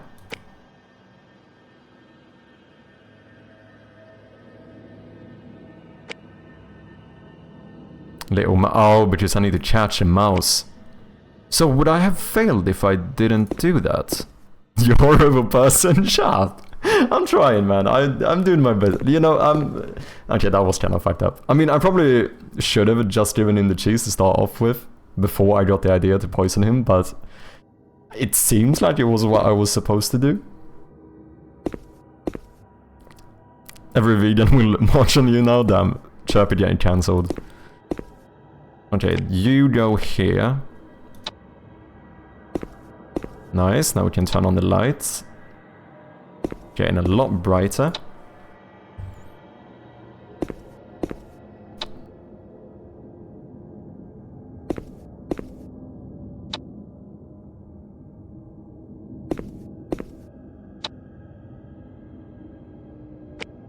Was that there all the time? Wait, I didn't get it in my inventory though. Oh, now... Okay, that seems to be a slight bug. I mean, these symbols must represent something, right? Or should I use the cross here? Oh, wait. No.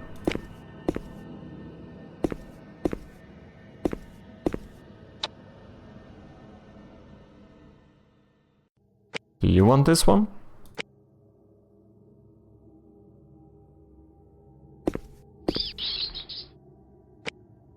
Dead rat. Okay.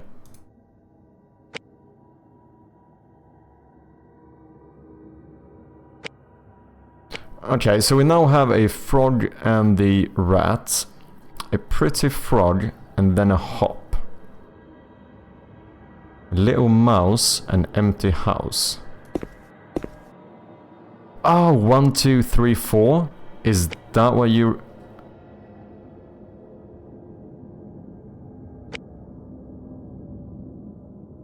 Pretty frog and then a hop. What does the hop mean then? Little mouse and empty house. So am I supposed to like hang the frog and mouse here?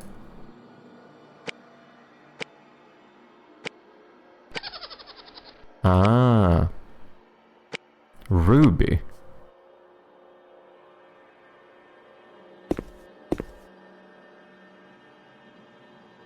Something else that this game kinda shows me is something I've noticed with a lot of these point-and-click games. Like, stuff doesn't have to make that much sense. I think maybe sometimes I overthink how much everything has to make, like, perfect sense. I mean, sometimes I do think it's good if stuff makes some sense, but a lot of stuff here feels quite random, but it kinda works, to be honest.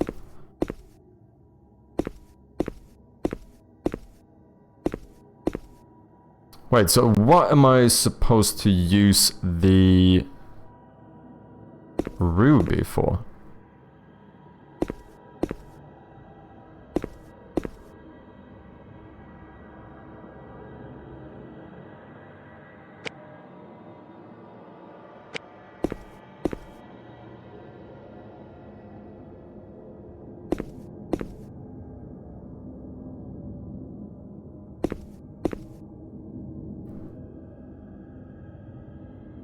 Well, wait.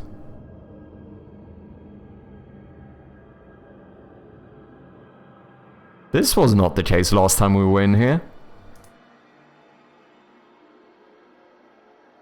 Did someone just go in and nab my frog? Okay, there must be a way to like... this might be a door or something. Do you want the ruby? Ah. Okay.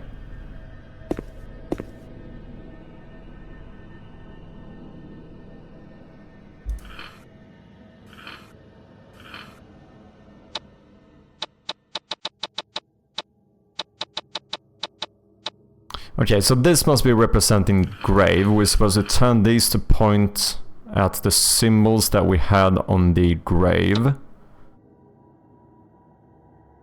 One... Wait, these are Greek... Sorry. Roman numerals. 110... 32...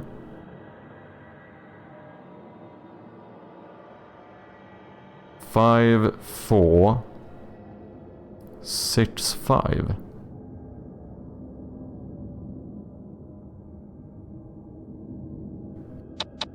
One, 3, 5, 6. 1, 2, 3, 4, 5, 6, 7, 8, 9, 10. 10, 2.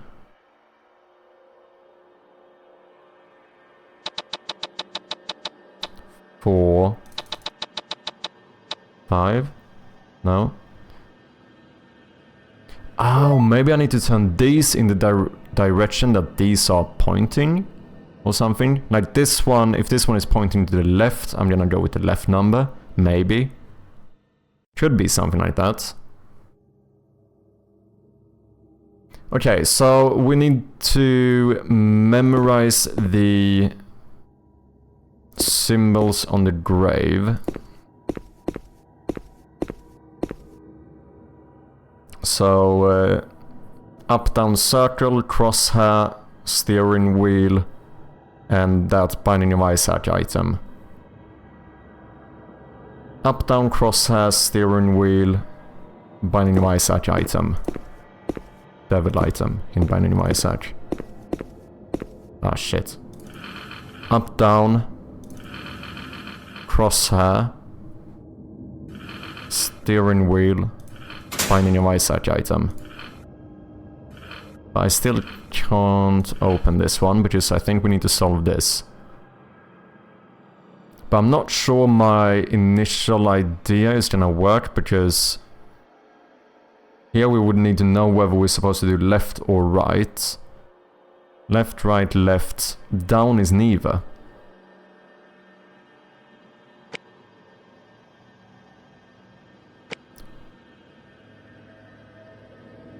Because I assume that each one of these have to be one of these numbers, right? Like this one should be at 1 or 10. This should be at 3 or 2, and so on. So there must be something maybe that gives me an indication of whether this is supposed to be left or right.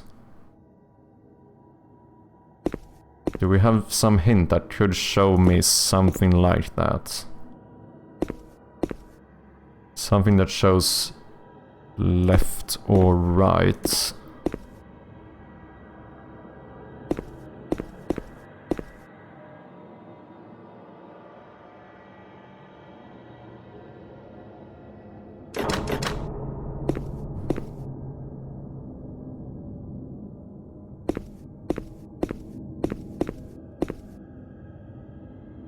Yeah, I kinda like these footsteps, not gonna lie. I kinda prefer that over like the whooshing sound that we currently use.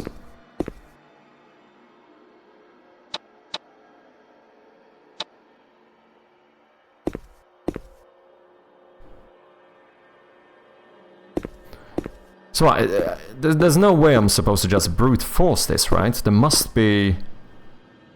I feel like usually you would want to discourage brute forcing. Just what? I have... This would be...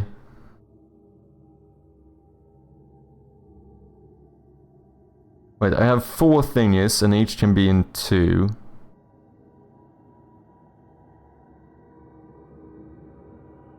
So does that mean... Would this be 4 factorial or am I being dumb? I might be dumb here. Is the amount of combinations 4 factorial? Do we have some math guy in here who knows this? Or am I... Wait.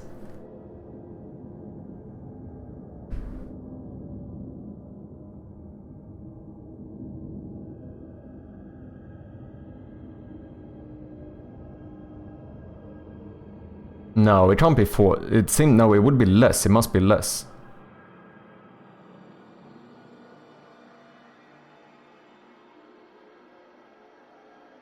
Wait, how many combinations is there? Just wait, I used... You can use factorial to calculate the amount of combinations in my Y puzzle, but that's because one thing goes to another thing. Well, but then it would be, because you could argue that this thing goes to one of the... But this one can't go to another... No, so that's not the case. It can't be factorial. There must be less combinations. I don't know why this is so interesting to me, but... Free code, welcome in.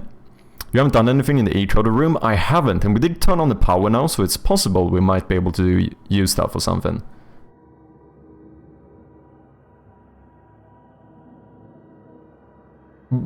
Dude, I can't let this go. How do I calculate the number of combinations here? Each thing can be either this or that. So like, this specific one has 2.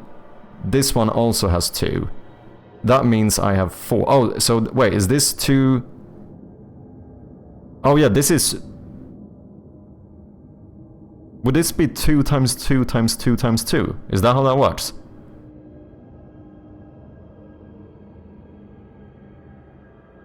So this, in that case, it would be, what, 16 combinations?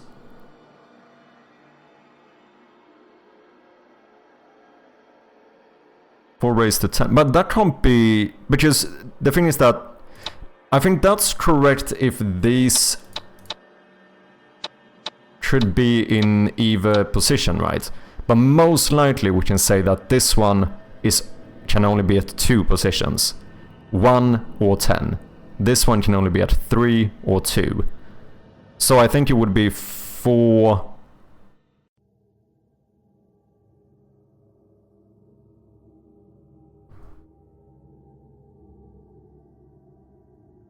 Four to the power of 2, which is 16. Right? I think that, yeah, I think you're probably correct if all of these would be valid, but I feel like we can make an assumption that it's either the number here or the number here that's valid. So 4 to the power of 2, which is 16.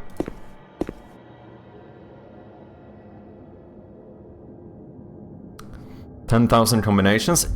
Yeah, if all are valid. But I don't think all are valid. I think that's correct if we can put these anywhere, but I don't think we can.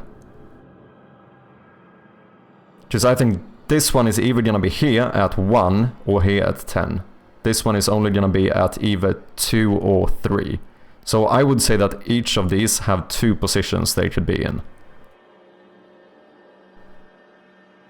And that, if I'm not mistaken, feel free to correct me, I think that would then be 4 to the power of 2. To the power, that is how you say it, right? In English. Yeah, I think that's how you say it. To the power of, exactly. Okay, let's check this room then. Can we turn this on now? We can. You start blinking. But you want the fish? Code 7482.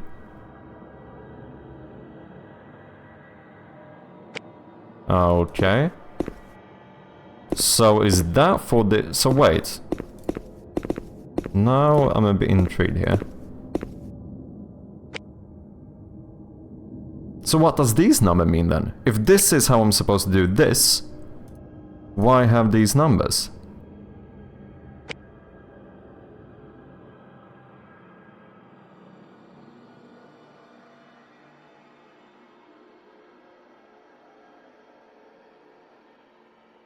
Oh, I see, because these show me how the scale goes. This is 1, 2, 3, 4, 5, 6, 7, 8, 9, 10.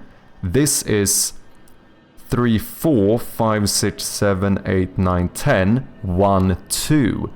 Ah, okay. In that case, you are right, Hadoukianen.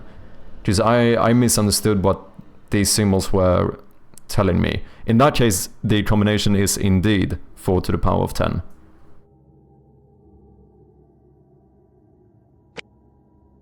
So 7, 4, 8, 2. So 7, 4, 8, 5, 6, 7, 8, and then 2, 6, 7, 8, 9, 10, 1, 2. Easy peasy. Okay, that was kind of interesting. Oh, I think that was it. Thank heavens, I finally escaped from that nightmare. I still can't believe what I saw. Maybe it was all just an intense hallucination. Should I seek help at another house, or should I just get my girlfriend and head for the town on foot? Regardless, we must get away from that house. Forgotten Hill is so creepy during autumn.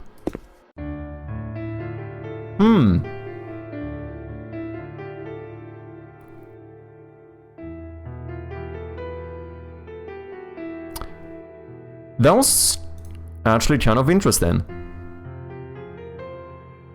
That was actually kind of interesting.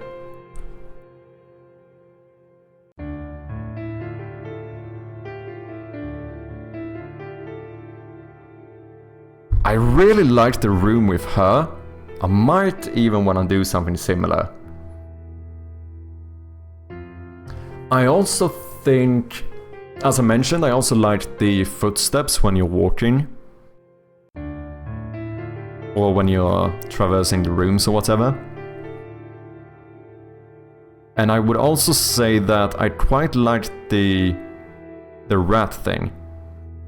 It's a very small thing, but the fact that you have to do something, but you have to come back. Like you don't just put the thing in the correct place and then you're done. You like have to do it and return later to collect the reward, or however you want to phrase it. That was kind of interesting too. I mean, I don't think I want to do the same thing in terms of like having cheese and have to wait for mouse to get it, but if we could do something similar, I feel like that could be kind of fun to break up the variety of the interactions a little bit.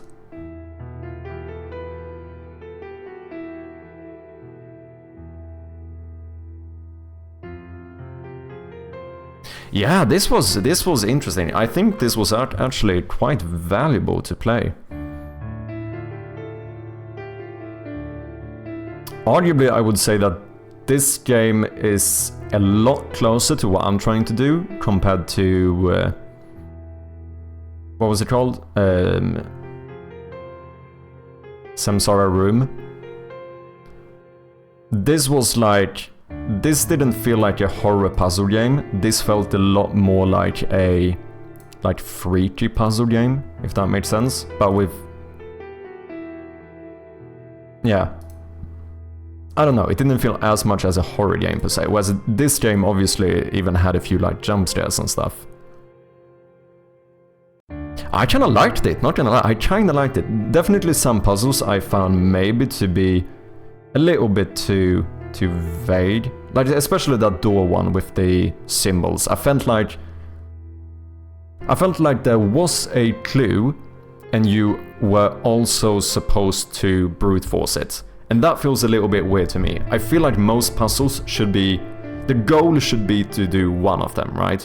Like either this is the type of puzzle that you brute force, or it is the type of puzzle that you need a hint for. I feel like that the one with the door and the symbols were kinda in between both. Like you needed the hints from the cubes to know what symbols it could be, but you had multiple variants, so you still had to brute force it. That's the only thing that I would say felt a little bit weird to me. Otherwise, I kinda liked it, not gonna lie.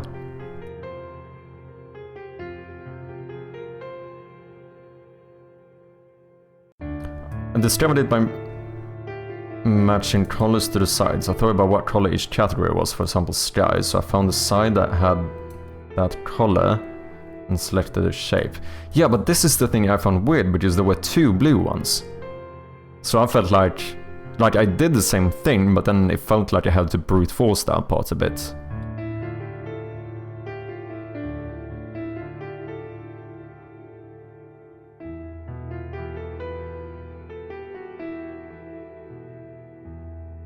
First place in horror games, Granny. Second place, Five Nights at Freddy's. So third place, I think that's what he's trying to say. No wait, Five Nights at Freddy's, third place. Okay, I'm confused. How do the blocks correlate to the door? Don't tell me the answer, just tell me how to solve it myself. Yeah, I feel like I'm not surprised that I'm not the only one who got a little bit stumped here.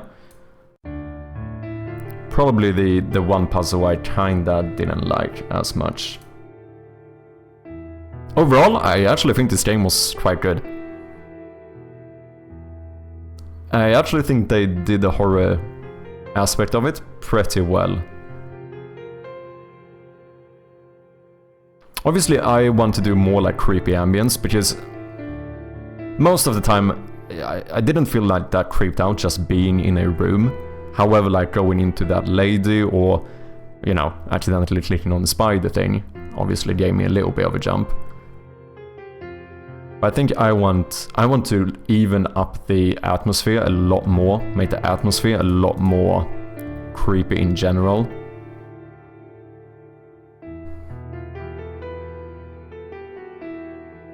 Next game is Puppeteer. Everyone cannot beat it, but only Frodo and Hill can beat it in 9 minutes. What? Wait, Puppeteer, is that another one of their games, maybe? In the end I was left with a silver necklace, which I did not use in the game. Does anyone know if there was a purpose for it, or was that to throw us off? So you wouldn't get killed by the wolf when you exited the house? Oh, interesting. Okay, so if I wouldn't have gotten that necklace, well, I would have died when I tried to go out.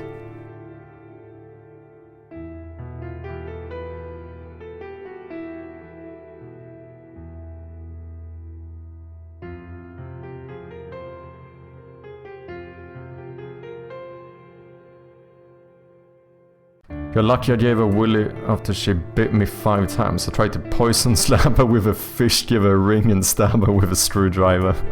That's kind of funny. I slapped her with a fish too.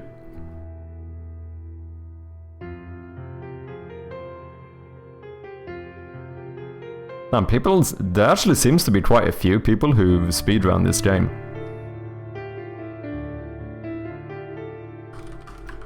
Forgotten Hill Fall speedrun. 1 minute 38 seconds. Good ending, bad ending.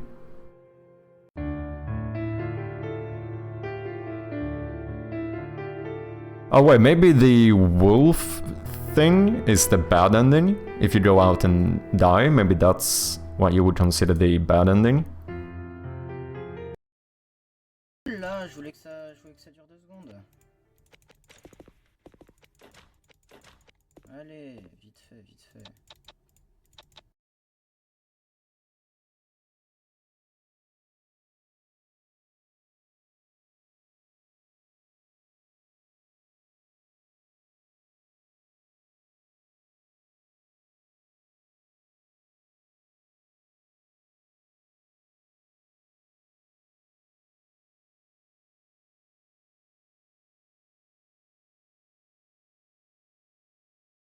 Yeah.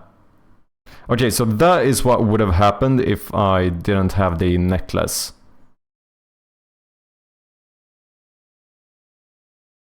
As soon as I tried to exit, this guy would have...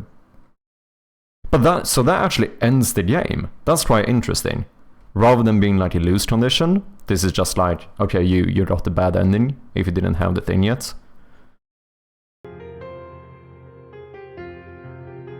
1 minute 36 seconds. 37.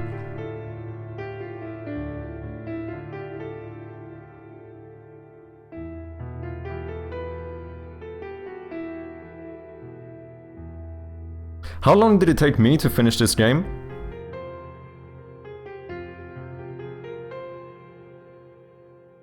When did I start playing it?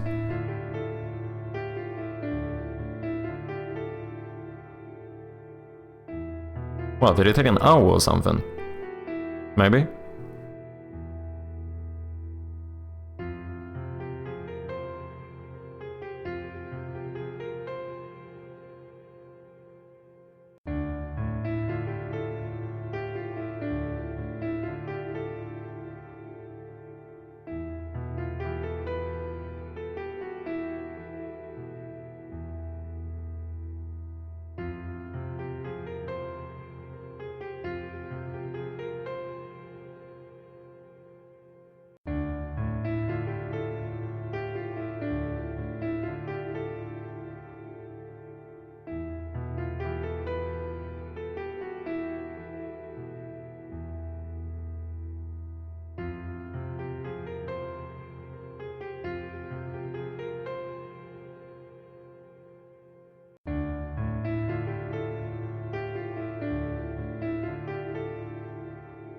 I also wonder if we should do something similar, where maybe maybe like a bit into the game or something, like the power just breaks down fully. And you actually have to like, you know, get a generator going or something. That could be kind of interesting. I think I wouldn't want to start. I think it would be more fun starting with the electricity on, and a bit into the game it would break.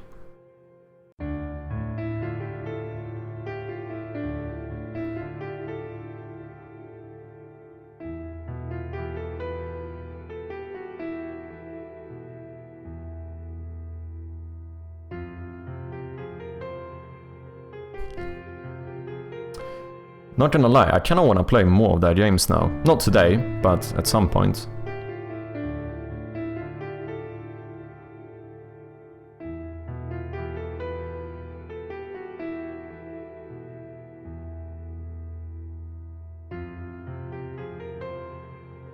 Just played Forgotten Hill Puppeteer.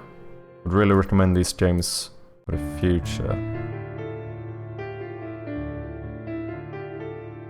Because I know these guys had quite a few games on Steam as well. Forgotten Hill.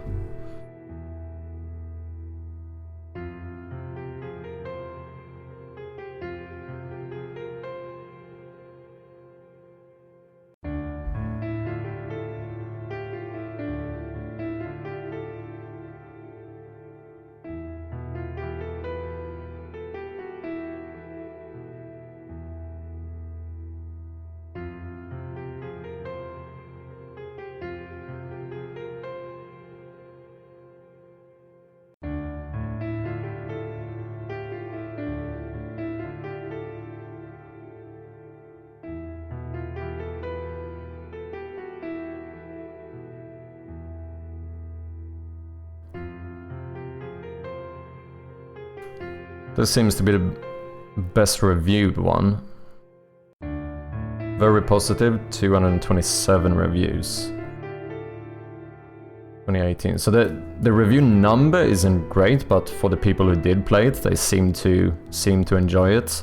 What's up, Brainoid? How you doing, man? Welcome in.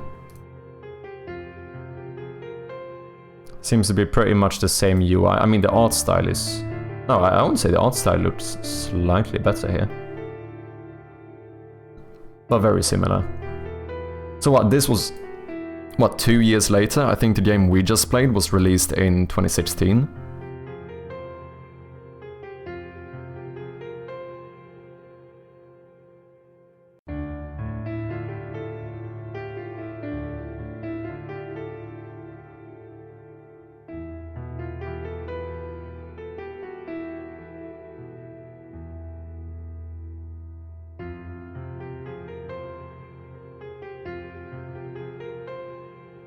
I'm tired, made the game for Jiggle Jam in 1.5 days, rushed it all a little bit and made a shitpost game. But you did finish.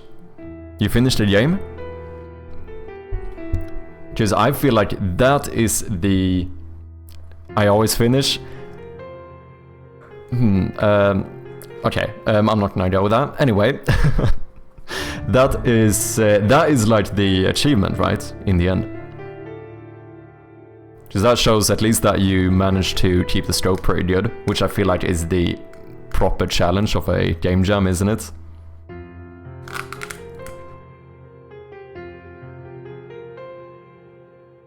Okay, this game seems to be longer. What do we have here? 2.5 hours, 2.9 hours.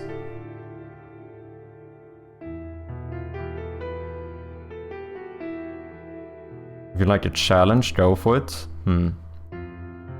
1.9 hours.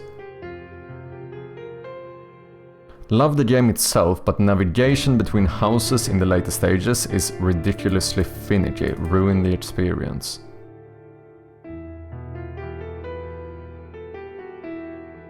Rusty Lake vibe, but different. I think that's fair enough.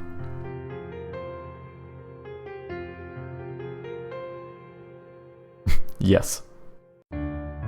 6 hours, 3.9 hours. Try high gameplay or playtime here. After finishing more than 50 jam games, it doesn't feel like an achievement. Fair enough. I mean, yeah. Fair enough. I just wanted to support the community. Nice. Damn, 50 jam games. That's quite impressive, man.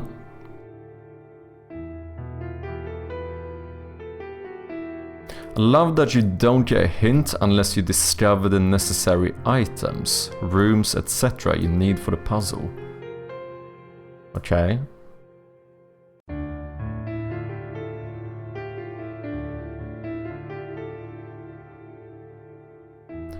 Classical point-and-click game, full of clever puzzles and objects to interact with. No annoying dialogues, just a minimal storyline. Excellent game. Also, maybe a point that, in some regard, the story doesn't have to be that fucking deep. Kinda seems to be...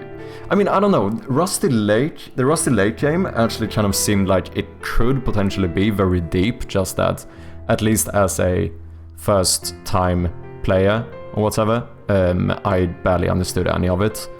I mean, it definitely had some, like...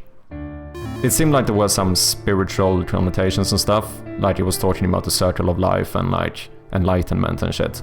But, like, overall, I was still quite confused when I finished the game, if that makes sense.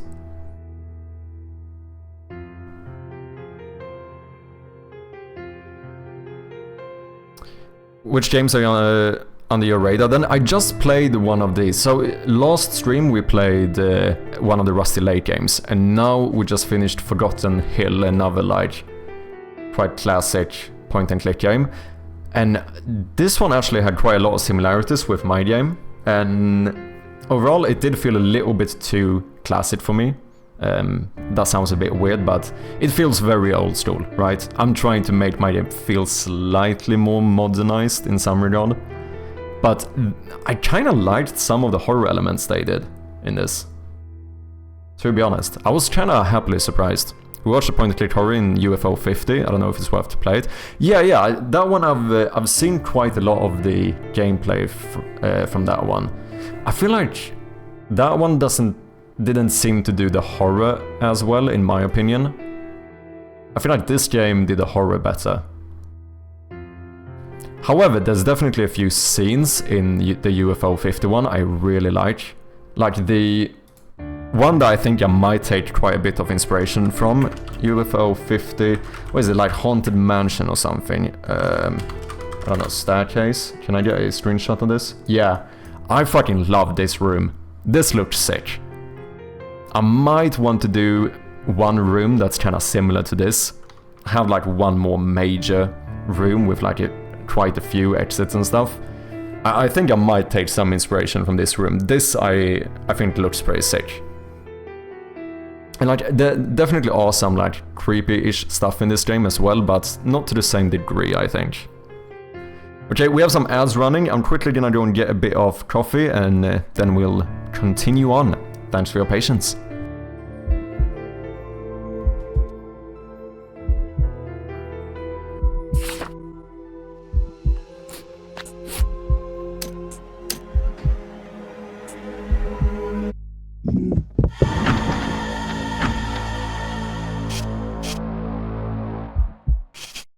And we are back. Thank you very much for your patience. I appreciate you, as always. I never found any point-and-click games horrifying, but I played many disturbing ones, mostly because of characters and story. Biggest example is Harvester, I think. Sanitarium 2. Okay, I'll check those out. I think you're right though, in terms of like, most of these games, even though like this one and Samsara Room have like a horror element to them, they feel a lot more like a point-and-click puzzle game, right? Like even this one, which I do think did the horror aspect a lot better. I think the fact is that, with that being said, there were like two kind of freaky moments in the game. So I probably spent 1 minute of the gameplay time being slightly uncomfortable and 59 minutes solving puzzles. And I think that's the kind of balance that I don't want to have. Like, although my game is objectively going to be a type of puzzle game, I want to put more emphasis on the horror aspect. I do want the player to feel a little bit more, you know, uncomfortable while playing it as well. And they are third-person point-and-click, not first-person like yours. Interesting. I think Samsara Room was probably good at being like slightly disturbing a lot of the time, I think. But I never really felt, you know, I didn't feel fear either at any point in the game. Do you know what I mean? And this game actually gave me like a pretty proper jump scare.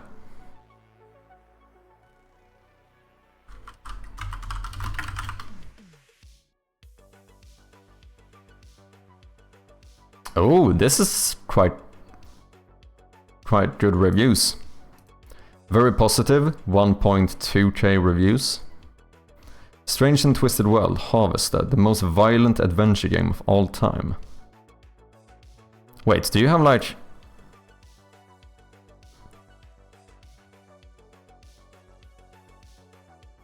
What the fuck is this? Is this like proper actual like video clips in the game? Interesting.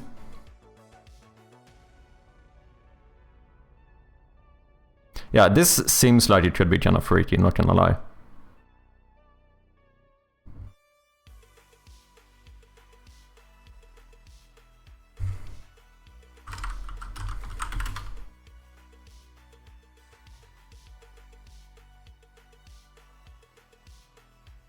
Originally released 1998 on PC and awarded the Adventure Game of the Year. This timeless horror point-and-click sanitarium is returning to frighten the bravest of adventure game fans.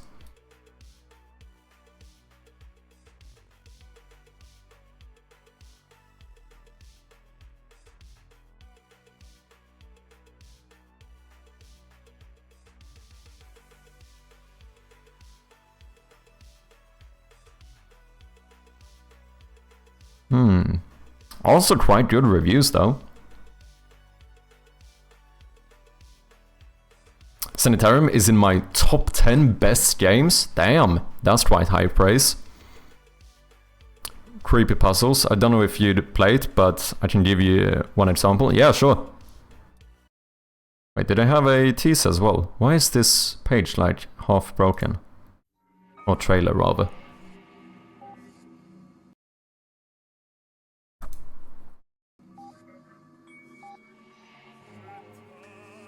I feel like from a horror perspective though, I feel like first person is arguably better. I can't find it. Because first person is more immersive, isn't it?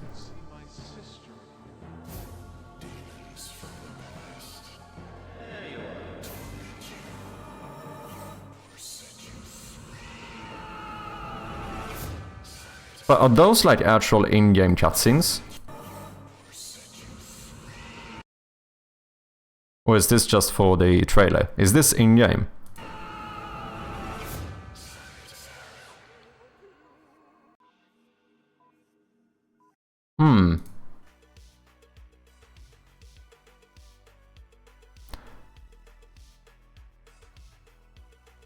Very high price point, not gonna lie.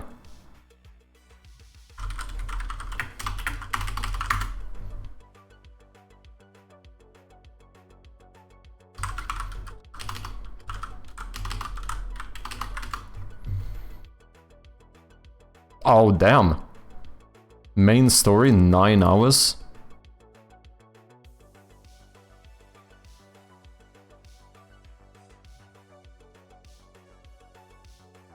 Okay, the game actually has quite a lot of content. Holy shit. Okay, that might actually justify the price quite a bit. I was like, otherwise the price seemed very steep. I feel like most of these games go for at least under a tenner. Well, how much were the Forgotten Hill games? Yeah, like between 2 and 5 euro-ish. I think Rusty Lake is something similar. Possibly, is this Rusty Lake too? Damn, good reviews. It is indeed. Okay, so here we have between like 2 and 6 euro. Or technically between 3 and 6 euro.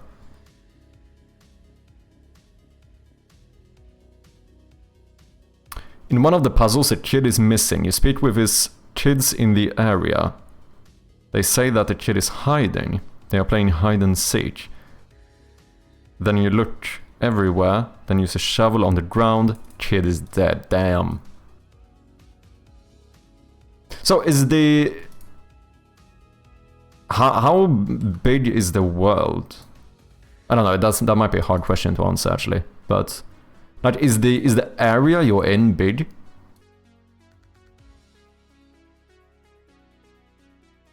Just actually one of the kinda nice thing looking at these other point-and-click games is that they kind of show that you don't actually need that many rooms. Like, what, Samsara room was technically like, what, 4 different rooms? You could argue that it's more because you can actually turn around the inside of the room. So, technically you could argue that each room was like 4 rooms in my game. At the same time, each of those different rooms were still contained within the same room, just like in a different universe. It gets messy. But, and then this one, Forgotten Hill as well. How many rooms did we have here? We had like the starting room, kitchen, boom, boom, boom. What, like 8 rooms or something? And this was still like, what, an hour? Samsara room did take me even longer, but that's because I actually got quite stuck in Samsara room. There were a few puzzles that kind of stumped me a little bit though. There are so many acts, so it is big, okay. But like one act ends, you cannot go back to the earlier locations, okay. It is as of now, I think you would in my game. I think it is going to be... Like, the actual progression, the actual, like, gameplay is probably going to be relatively linear. But the house itself... Like, if you've unlocked a specific area, I think you should be able to go back and forth. Of course, we could do something where there's exceptions to this, like... You know, maybe at some point a...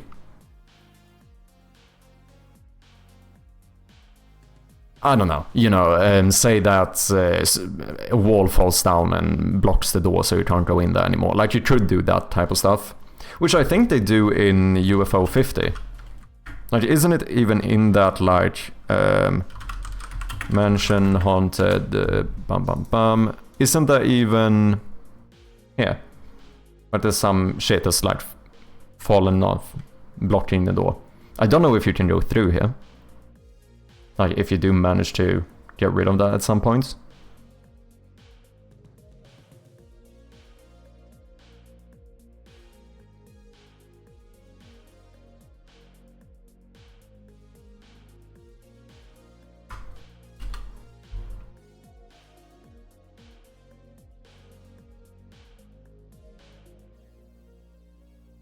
The annoying thing here is that you can't really check what people...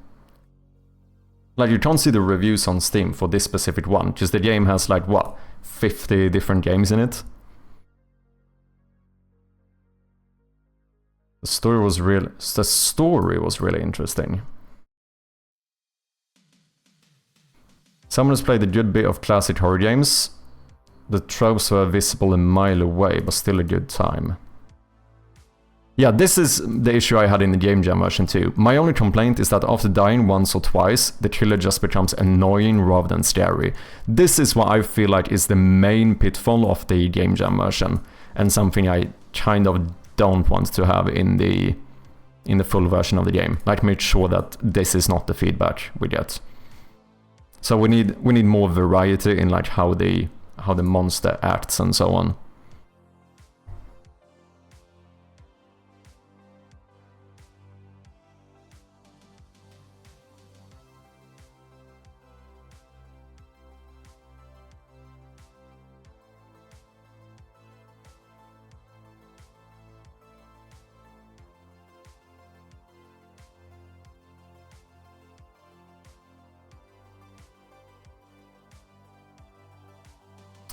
Maisie, should I or should I not send the N-word? I would probably say not. I would request you not to do that.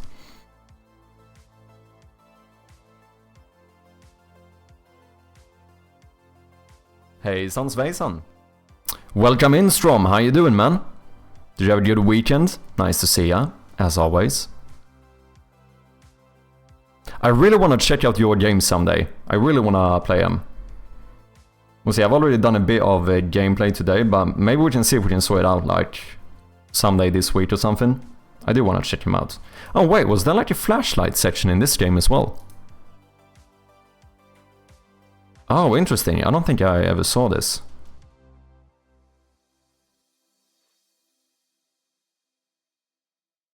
My main pet peeve with this game, which seems to be common in a lot of point-and-click games, is that there's so much text all of the time. Me personally, I don't really mind reading a little bit when I play games, but here I feel like a lot of the time it's like each thing you click on gives you a piece of text, and I think it does become a bit much.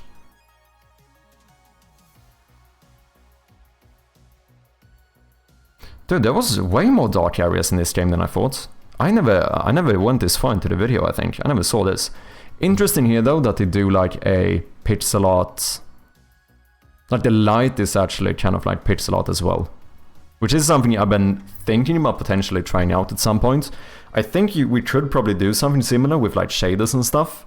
I haven't actually worked that much with shaders in Unity, but I think it would be possible to try doing something similar to see if it like looks good. It's possible.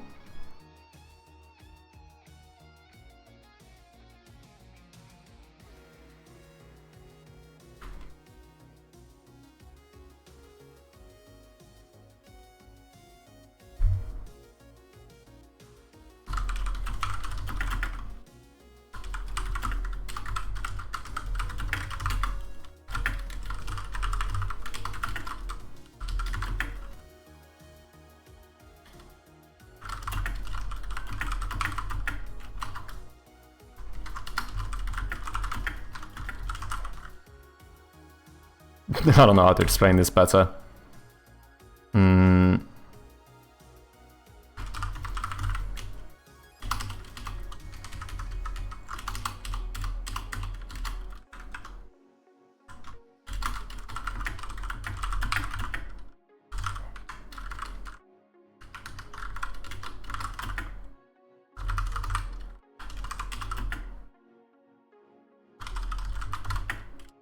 I mean, I suppose it arguably is a puzzle.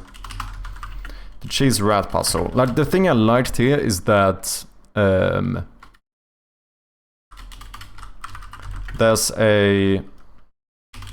an interaction, but you have to return to the room later to get the reward. That is something I kind of like, something I think could be interesting to have at some point.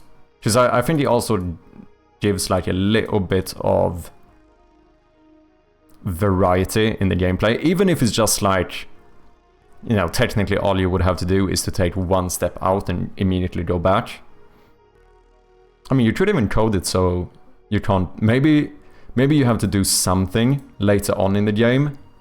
You do something else, and that is what triggers the first thing to function. Now you can go back and do it. I know I'm speaking in very vague terms here, but I think it's an interesting concept. The fact that you... Basically the fact that you have to return later is kind of interesting.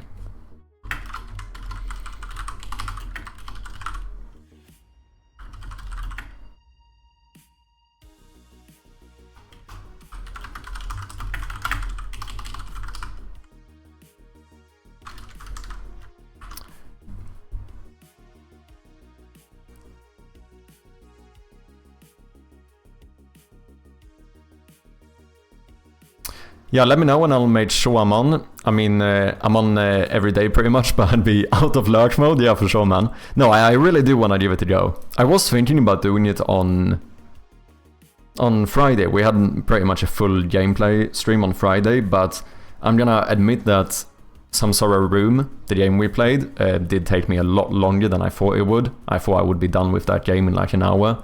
I think I played it for almost like 3 hours, so we didn't have time to get through that many games, but yeah. I do want to give it a go someday. I guess seeing the same location entirely different is also interesting. Yeah. Seeing the same locations entirely different.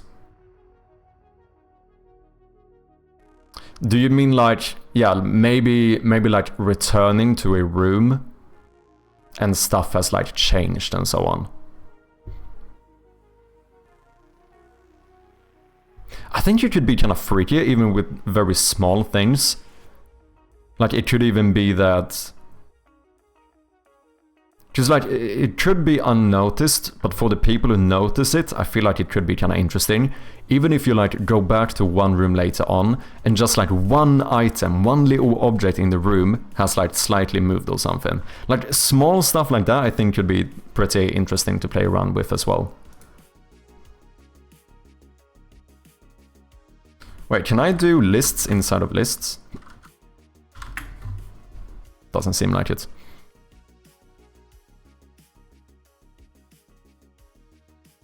Something happens in a location and you have a new puzzle there now. Yeah!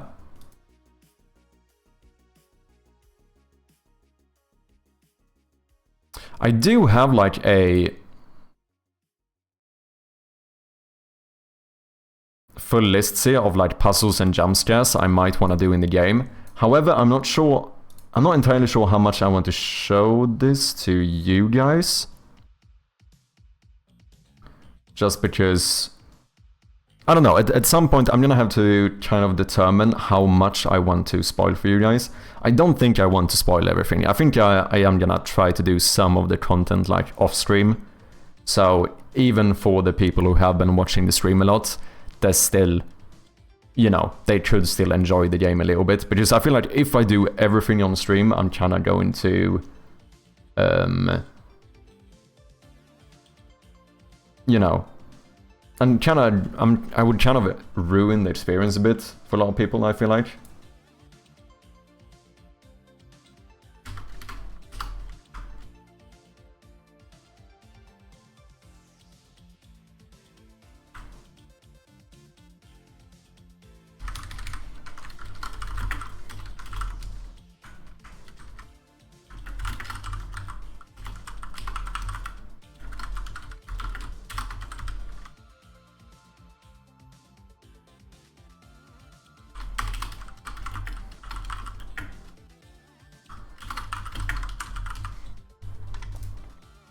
I don't know what we would do here, but there's multiple ways we could view this, as you said, because it doesn't have to be like, you know, place an object, return later, something happened. Like, it doesn't have to be that simple. That's basically what happened here, right? Like, you place the cheese on the floor. Later on, when you came back, there was a dead rat there. Like, we could take this a step further when it's like, where it's something like, you know, place an object or do something, and then return later. It could be under a certain condition, as in like, you know, you've done or discovered something else, or even like you have a specific item in your inventory. Like, there could be more conditions to this stuff.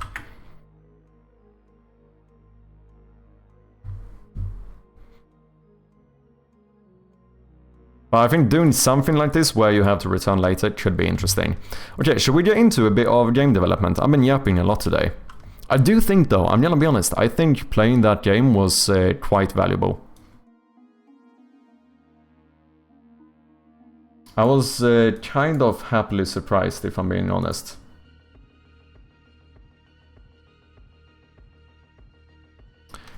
Okay, so what are we doing? I think we're gonna do a bit of UI stuff today. As I know, everyone loves to work on UI. I do. I think UI can be pretty fun. I know that's a controversial take though. Let's see, game. What about you, Brainoid? Do you like working on UI, or are you one of the UI haters?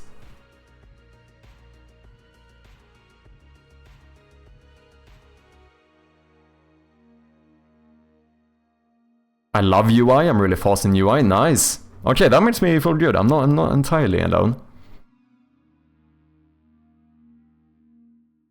I don't know, I can actually find working on UI quite... I can find it almost a bit rewarding. Because it's very visual, like you immediately see what you're doing. You get very immediate feedback on the changes. And yeah, I don't know, I kinda like it. Like even making my like setting menu, which is not like, it's not really... whoops. It doesn't really have anything to do with the, you know, gameplay or anything. But just like doing a menu like this, I can actually think it's pretty fun. Just to figure out like how do I want to position this stuff, how do I want to display the UI, like should this be a slider or a toggle? Like for some reason I kind of enjoy it. But I do think, you know, I'm in kind of the minority. It seems like most game devs have quite a lot of hate for UI. Okay, so we have some issue here. I remember now I didn't actually commit last time we were working on the game. It's just because it's boring as fuck. There we have it. What's up, Atrium? Welcome in, man. It's so much grind and so much code. I mean, that is kinda true in some regard. And I do understand the fact that it doesn't really affect the gameplay. And I do think that most people enjoy working on gameplay the most. But I don't know, for some reason, I think it's the, like, to be fair, like, yeah, coding UI might not always be the most fun, but like thinking about how to make UI work well, like the design of it, I can actually find kind of enjoyable. As I said, like in how am I gonna make this this setting menu look? Like how am I gonna position the stuff?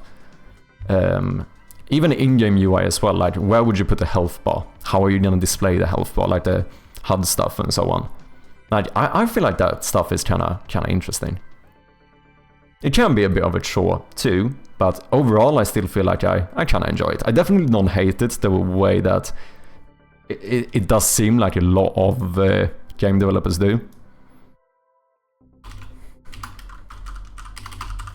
Okay, let me change the title back here now. Okay, we have an ad coming up in about 1 minute for any non-subscribers. Thank you for your patience. What if your gameplay is full UI? True. I started enjoying UI again recently after I built some pre-built tech for it. Oh yeah, you mentioned you kind of made your own system for the Unity UI and stuff, right?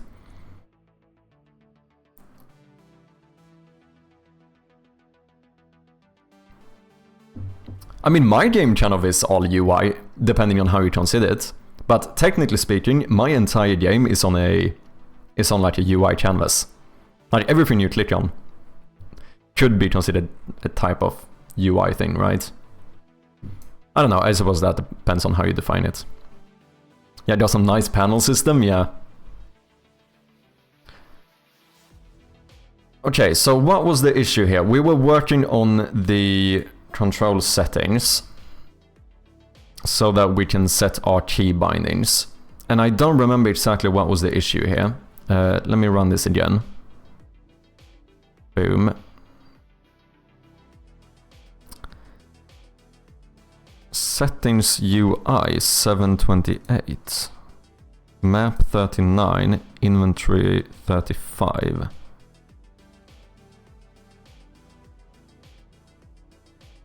Inventory 35. If input.getKey down, controller settings.getKey code, control settings key action inventory.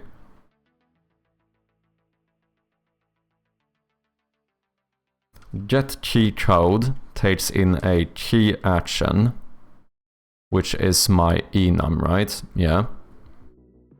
So for some reason we get a null exception here, and I don't know exactly why. This can't be null, right? Because it's an enum. I don't think those are like nullable, as far as I know. Static cheat code, get cheat. Should a static method be null? If, like, the script hasn't fully initialized or whatever? Is that possible? No? Okay. Makes it easier to open, close UI panels and ordering, animation, etc. Time to upgrade project from 2020 to 6.1. What could go wrong? Ooh, exciting. I still haven't upgraded either. I'm on 2021. What was the error? So I have a null reference exception in map 39 and inventory 35, which I think is both where I do this, where I try to find the button. So what we do is that we use the old system input.getKeyDown, but then I check with my static method in my control settings to get the key code.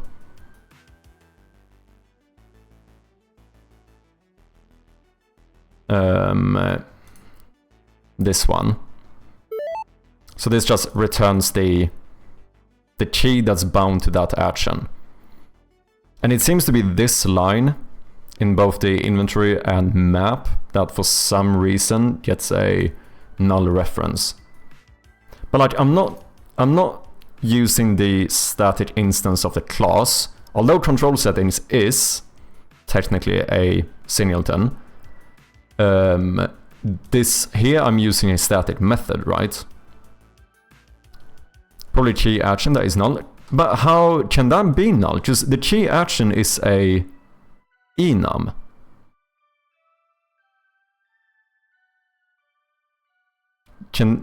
That can't be null, right? As far as I know. Troll is messy. Sorry, man. Yeah, I know. My trolls are indeed quite messy. Yeah, it can't be null. So that should not be the issue. Can you get a null reference for a static method? Is that possible? No? Okay.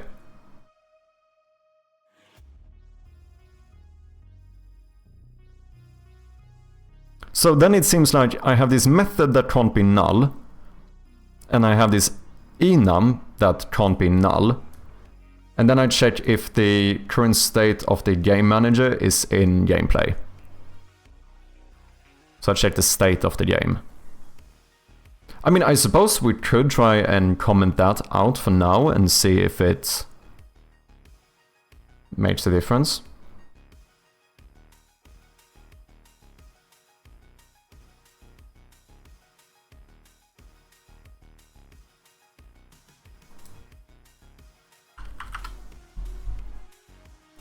Because yeah, I suppose that could be the issue. But that worked before, right? Why would that change now?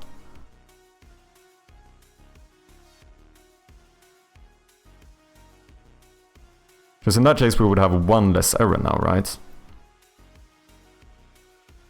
Yeah, map 39, I still get a null reference. Even though we commented that out.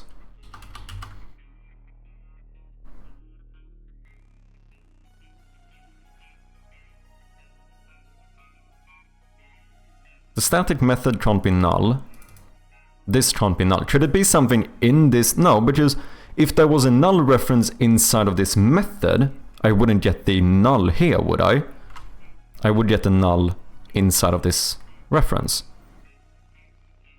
Because here, for example, control settings.instance, this could be null if the instance isn't initialized yet. That could theoretically be null. Get key code returns a key code, which is a serial... No, wait. A key code is... Oh no, that's the Unity thing. Unity engine.keycode. Which is what we use for input get key down, right? Or is this why I've messed up somehow? Input dot get key down. And then if I'm not mistaken, here you would do a key code, right? Like this. And this should return a key code.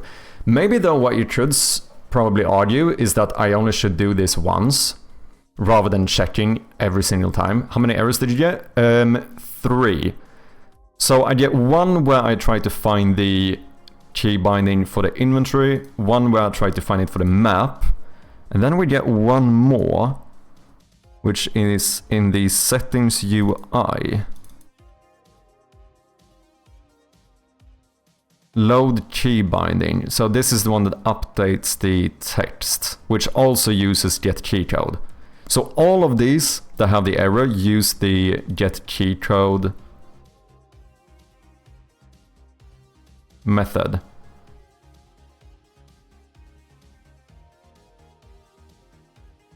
What's up, Pablo? Welcome in, man. How you doing? Hello, I know you from YouTube and I really like your language videos. Will you ever record more of those videos? It is very possible. I am still very much of a language nerd, but I do have to be honest, I've been very focused on my game dev stuff recently. So that has taken up quite a bit of my time. But it's very possible.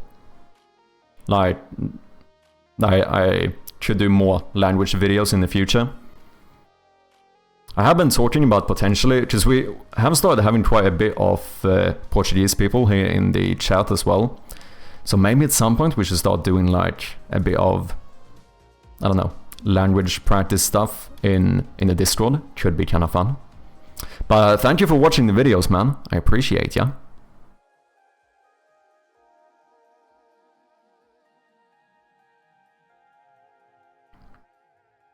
Try to go into the get key code.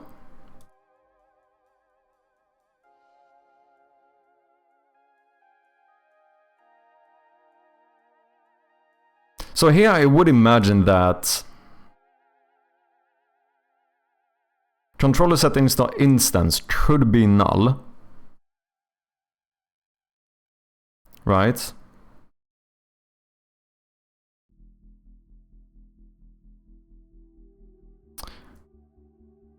Have a var key binding key code, and then return the key.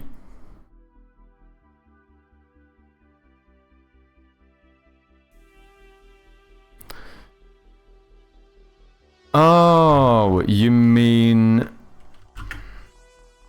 like this? To set that to a variable first?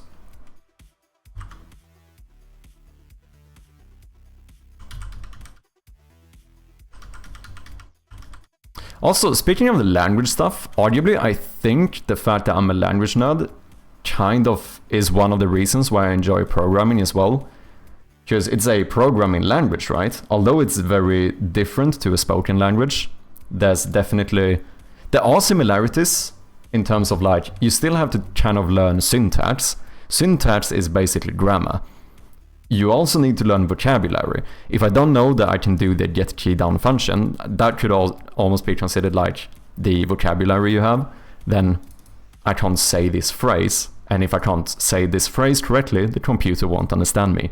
It is arguably quite similar to spoken languages, just that the end result is that a computer needs to understand you instead of a person. Does that make sense?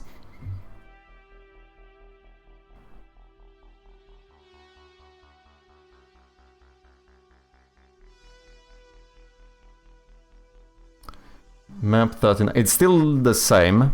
The error is the same. It is still this line that gives me the error.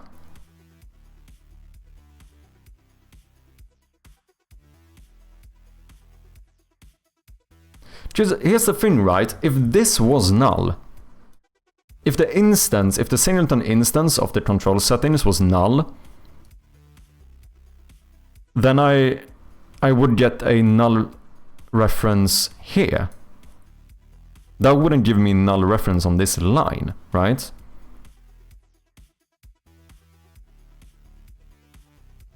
The enum can't be null is... This is odd. Print what the key is. But do we even reach this part?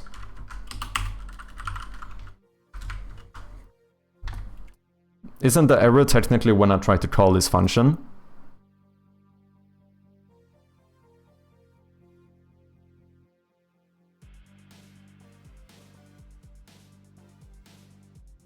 Yeah. We're still trying to break before it, right? But, wait, can I... Should we do some null check here to see what the issue is?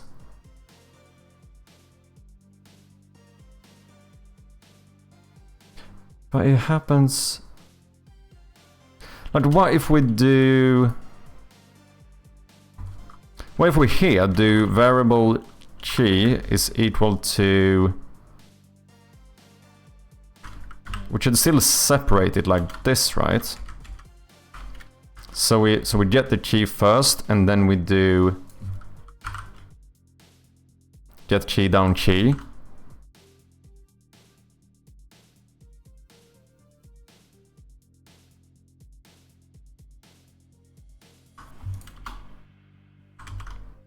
To see which line in the map class that we actually get the error on. But no, wait, it must be this one. So now it would still be 39, right? Yeah, because what else would be... No, I don't think this is gonna help me. Oh, wait, no, wait, this changed. It still says map 39, but it then says control settings 23, which it didn't do before. So, okay, so that would mean that I get a null reference here, right? Yeah, so the instance must be null. But I do need to get the instance here, right? Because let's see, we use get key binding, yeah, which loops through my array, and that array is set up in the inspector.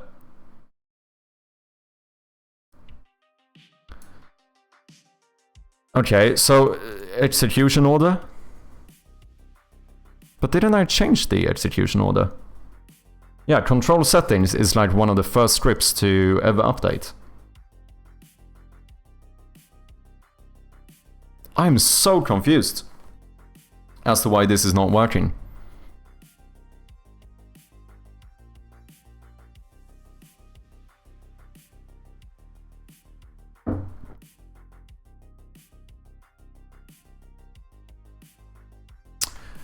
Oh, wait. Is this the issue? Private void awake? I don't override the awake from the monosingleton. Does this override the monosingleton awake? Is that what happens? Oh, dude, so fucking silly, man. So fucking silly, dude. Holy shit. This needs to be a protected override void awake. And then we need to call the base awake before we load the key bindings and stuff. What does load key bindings do?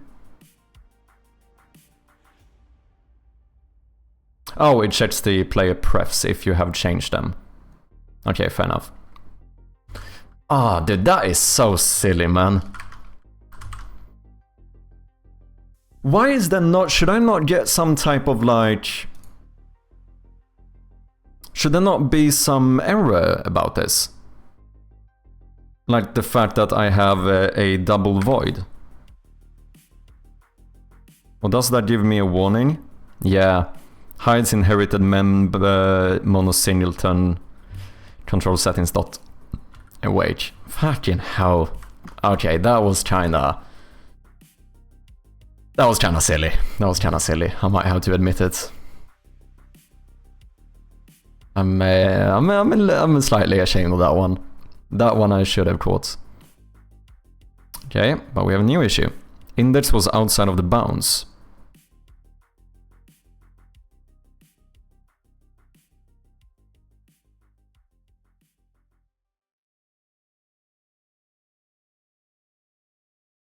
But why would that be this line? Control settings 24.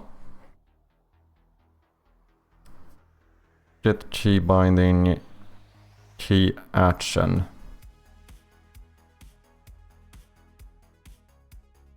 And then we say that the key binding is equal to key bindings, which is my array. And then we turn the enum key action into a integer. How is this outside of the bounds? 1, 2, 3, 4, 5, 6.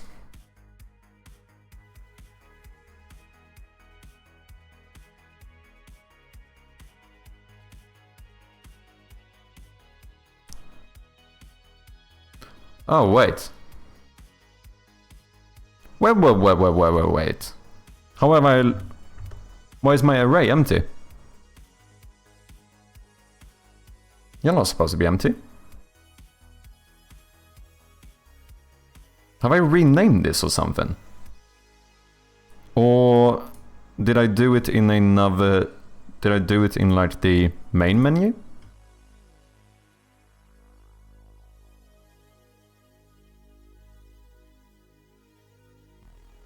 That's odd. Maybe I renamed the array at some point.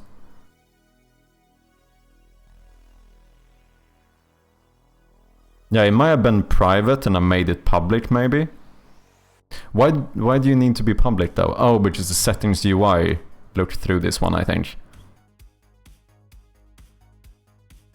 Unity decided that it was fun to create a class with the same name as what I had. Oh, damn, man. Is there not a way to solve that with one of those, like, basically doing this, system.serializable? Oh, maybe not, no, maybe not.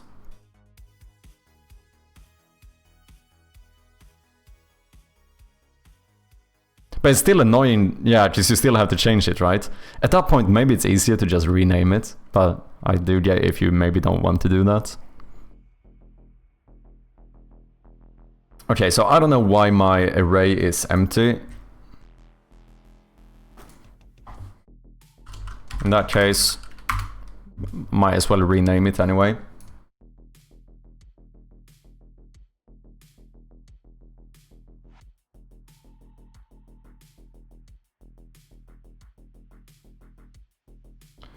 One, two, wait, can I not just put 6 here? Does that work? Yeah. Okay, so pause, select, deselect, flashlight, inventory, map. Pause default key code will be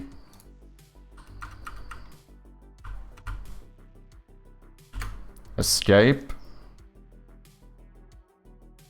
That should also be the default key code there. Well, I don't need to set this one up, do I? Because it's going to... Do I not do that when I load key bindings? We loop through this array. And we check what the player pref is. If the cheat code is cheat code none, which is only the case if we haven't changed this player pref, then we load the default cheat code, otherwise we set it to whatever the player pref was. Yeah, that should be fine. So I don't need to set that one. I only need the default one to be correct. Select would be... I don't think you're gonna be able to change this, but for now let's do mouse 0. Deselect is mouse 1. Flashlight is, confusingly, also mouse 1. inventory is going to be I, and map is going to be M. This time, let's make sure to override all of this. I think maybe that was it. Maybe I made some changes and overrid it in another scene or something, where the array was empty, possibly. You can also use using random equals system.random at the top to tell the script that all references to random is to the system random and not Unity engine.random. Oh, I didn't know you could do that. So you basically would set it up for the entire class once, which would be better as well, because otherwise you do have to specify that each time you use the random keyword. That's not a keyword, is that a function? I suppose that's a method, right? Random is a method that returns a integer or float or whatever between... Yeah, it must be a method.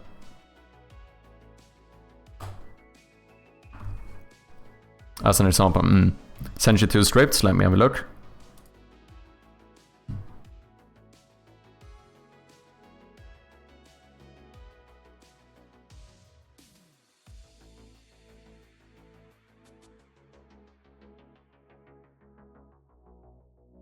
Wait, is this for key bindings? Public static class, simple key code.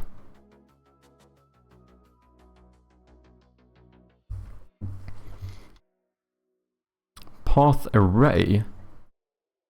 New string, path to key code dot count. Which variable key in path to key code dot keys.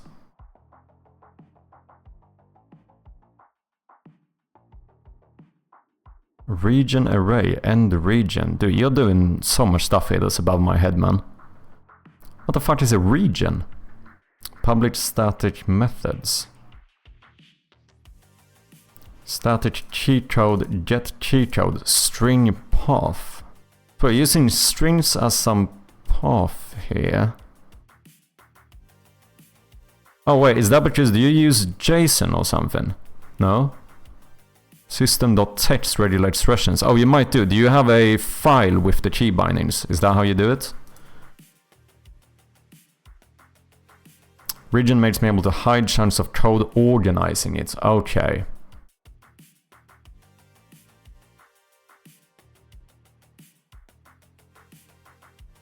Wait, no key bindings?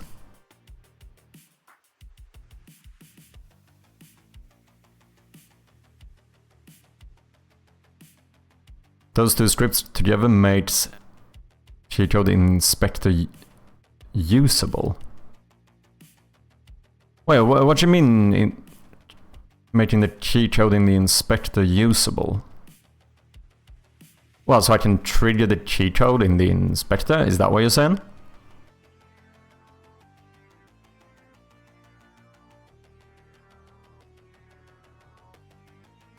Get button name. I need something like this when I need to display it, because I can't just display the key code, because that one for someone with like my keyboard will not be correct all the time. And then, okay, use a dictionary. I feel like a dictionary makes sense. So you have a string for the key, and then a key code as the value. Oh, and the dictionary is called path to key code. Okay. Oh wait, this is not used delete.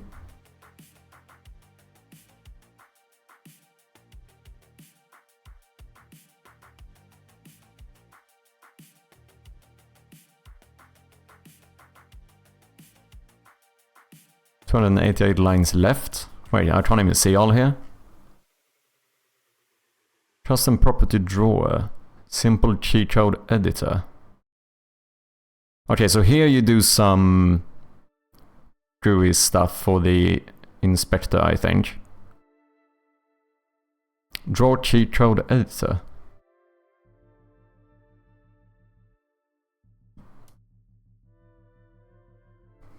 What's up, Japan? Welcome in, man. Happy Monday. Hope you're doing well. Thread them both in and you will enjoy life. This is not what you think it is. Okay.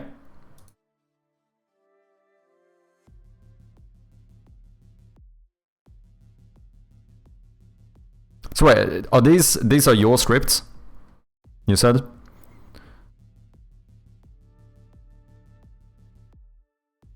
The editor script in an editor folder. Do I have an editor folder? Wait, do you always have an editor folder? No, you're telling me to create one. Oh wait, I do have editor here. Is this what you mean? How you doing, Japan?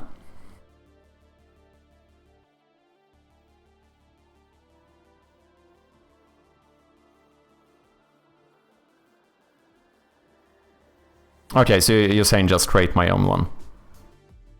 Oh, I need to sort these out at some point. Wait, dialogue? Oh, is that from the game jam, maybe? I think we have some old scripts going on here.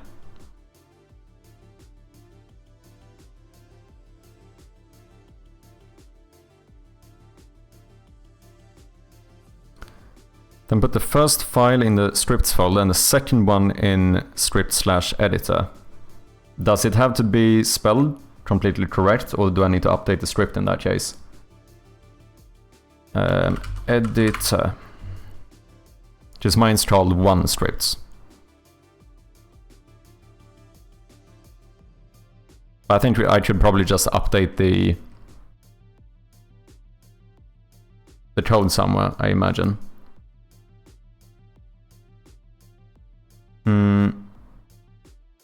Okay, simple cheat code editor.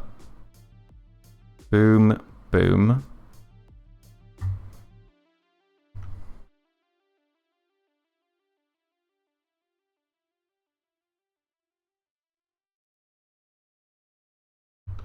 Okay, so wait, which one is going where? I assume that simple cheat code editor is going into the editor folder.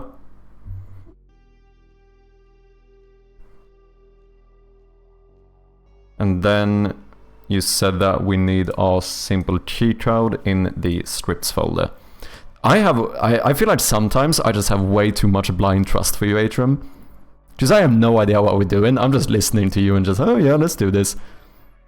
Atrium has all the power to fuck up my entire game if he wanted to. I would just blindly trust him. He fucking throws in a script that just goes in and deletes system32 on my PC. I'm like, oh, lovely. Okay, so the errors are gone, that seems to be fine. And now we go to settings, control settings. Oh yeah, this has changed now. Default cheat code. Keyboard escape. Ah.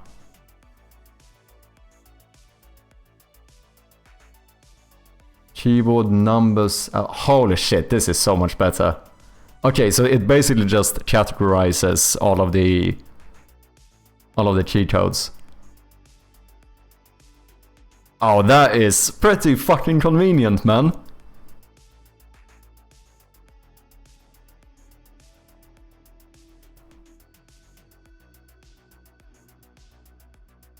Can I still do like, can I click M here? I can. Holy shit, this is so much better. Escape. Oh, so that is what the path thing is in the script. The path thing is for the drop-down menus. I see. Ah, that makes sense.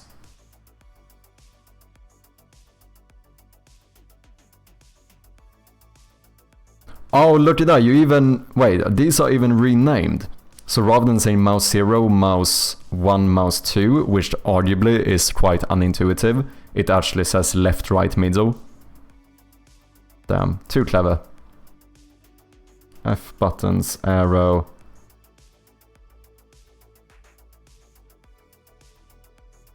Okay, that's actually pretty sick. Just that list of the cheat codes in Unity is pretty fucking massive. And like when I want to do like escape, I have to press like E 5 times before I can find escape.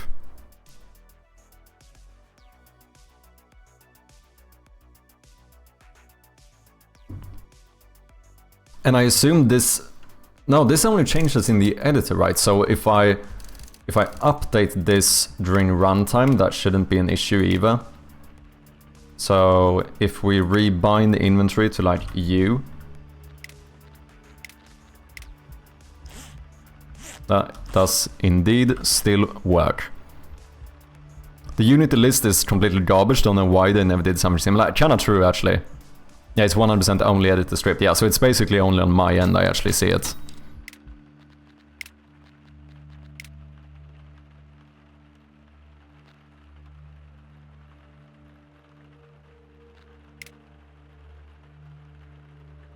That cheese already assigned? No.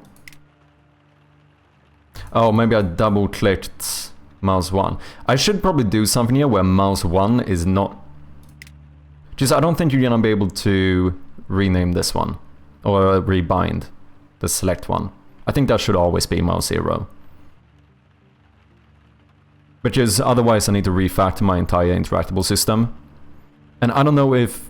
No, because right now I use on pointed down. Which becomes weird. If you wanted to change it so that you like interact with spacebar, I would need to do something with like hitboxes, right? Have like a box collide on things, and like when the mouse is on this box collider, if you press this button, then we trigger the thing. Like now when I use on pointed down, I don't know how to make this into something else. The other ones I think The other ones I use get key down for, so those we can always change.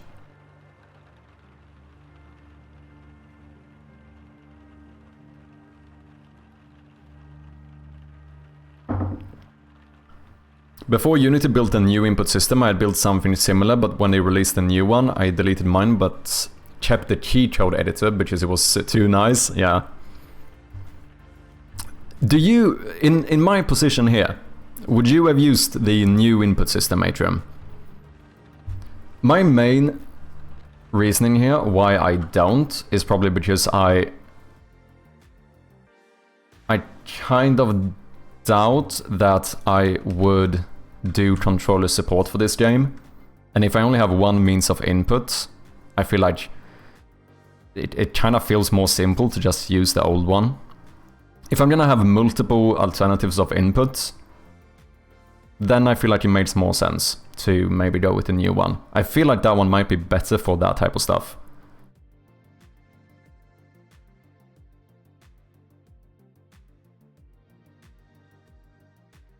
Why is my music so loud? Oh, did I forget to change the volume slider here? I did indeed. There we go. Now we got some music popping again.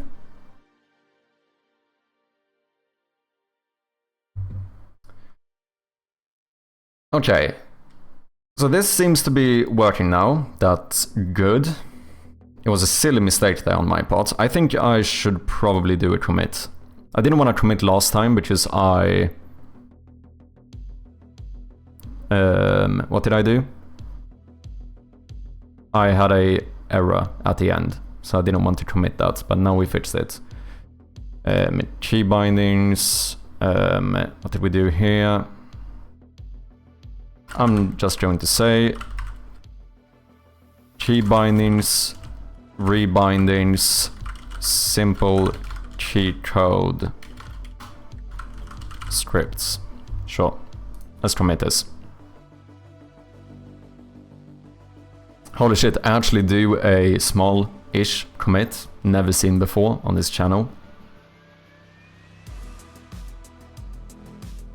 But I'm building a controller support in a project now, so swapping to the new system. Yeah, I think that made sense. For controller support, I would have probably gone for the new one as well.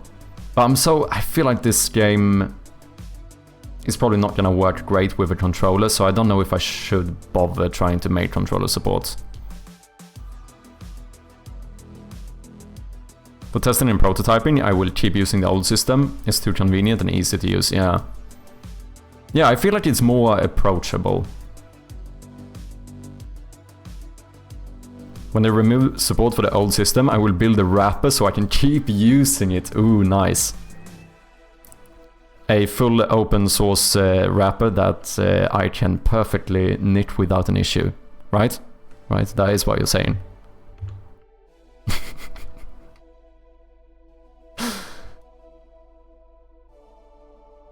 This is the kind of stuff that like impresses me, the fact that I just don't do like editor scripts and stuff. I feel like that is one of the steps where like you feel like the difference between someone who's a good programmer and not. Like, I try to do what I can with what I have. You people change the tools you have to make them better for you. Do you know what I mean?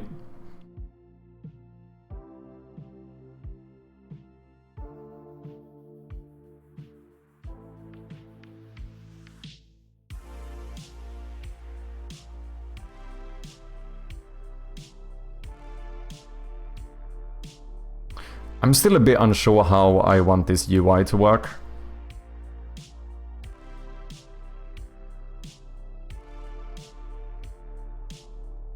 Because I assume we need, what, a rebind button for each thing here?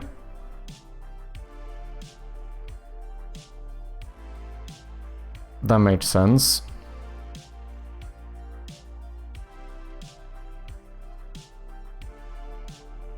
I build editor scripts to empower other non-tech within a team. If I can make it fun and easy to build content, they will produce more and faster. Yeah, no, that's absolutely fair. And I think, isn't it arguably, isn't like engine and editor stuff, generally speaking, more well paid than like UI or gameplay programming in general? That's the impression I have, at least. But obviously I have no professional experience, so I don't know if that's true, but that's my assumption.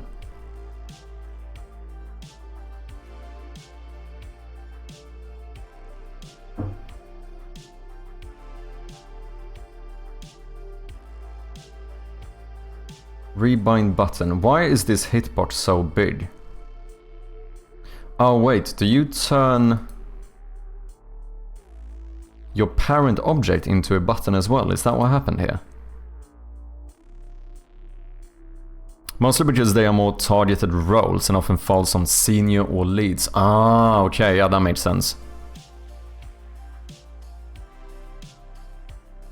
Key action. Why is... Okay, so I think my menu button might affect the parents too.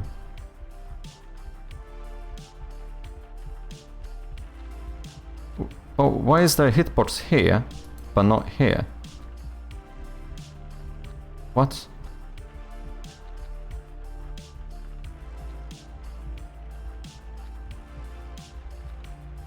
What is going on with this hitbox? Oh, it's the text, isn't it? Oh, yeah, that makes sense.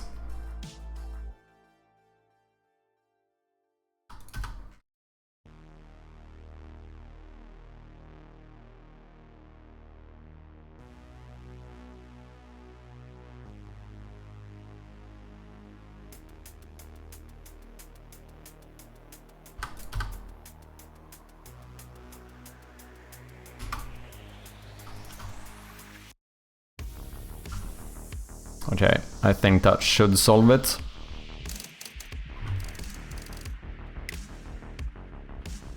Yeah.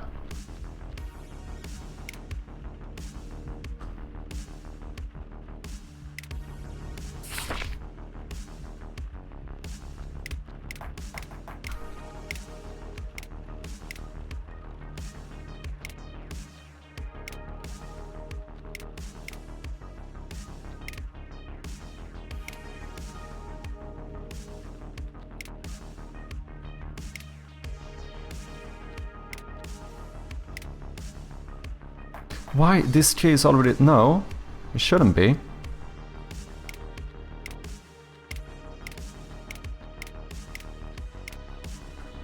That one is assigned. Oh, and now I can't do anything. Okay, so my rebind system is still a little bit wonky. The main issue is that if I click on like the Swedish letter O, this says right bracket, because I think it goes by the standard QWERTY thing. So I don't know here if we need to Like when you click on the button, we actually take like the string input from the button or something.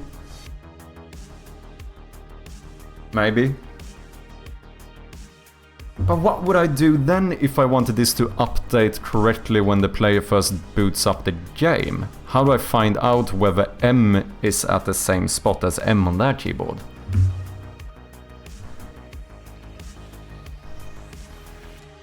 Because it's a bit annoying that this cheat code doesn't represent the M character, it represents the position of the M character.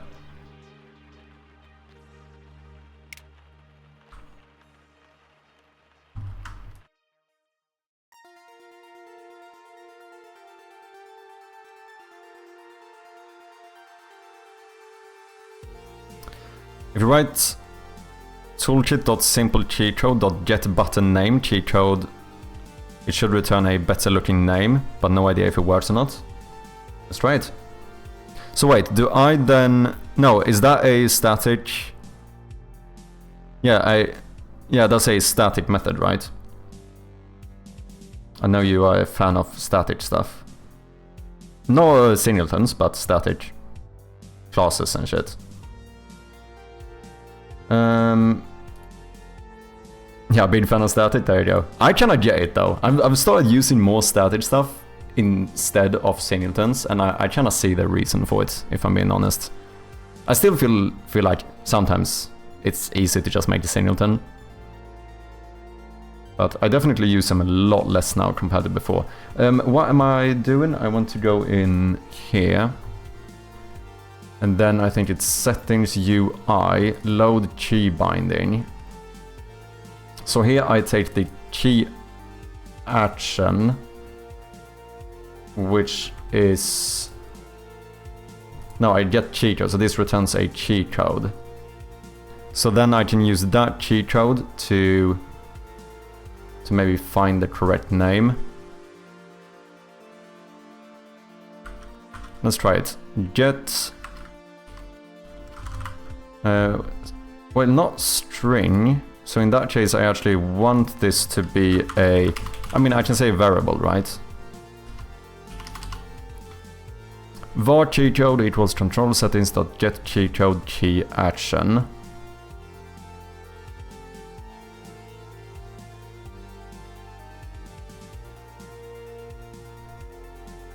Don't know if I'm gonna have to do this anymore, we'll see. And then variable key name.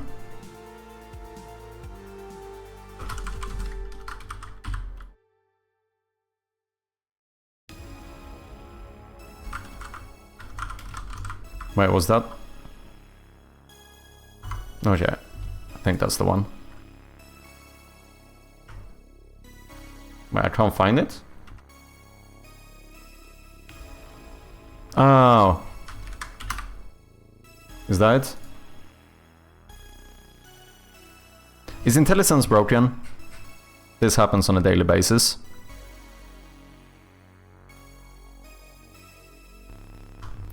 Don't know why. I have to restart Visual Studio like... I don't know. 10 times a day.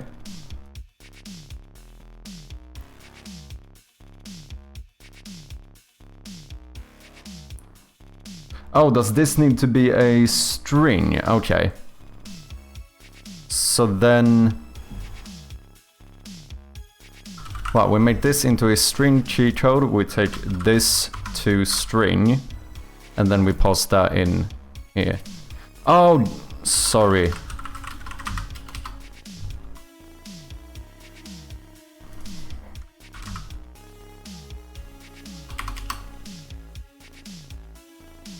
Text.text equals key name. Public static string get button name. This cheat code. Cheat code to string value split camel chase to lower. Return regis.replace.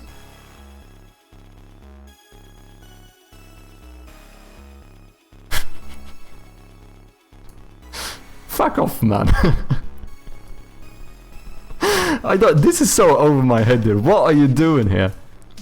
Rejects. I don't even know what this is. System.text. Okay, so that's part of that. I did see that namespace.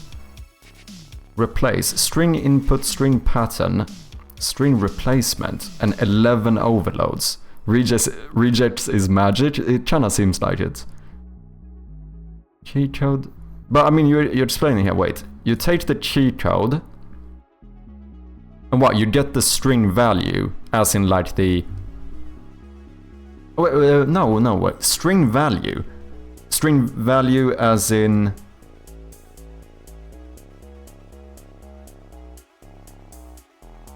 Yeah, cheat code .toString, exactly. So that is just the basically the name of the cheat code turned into a string.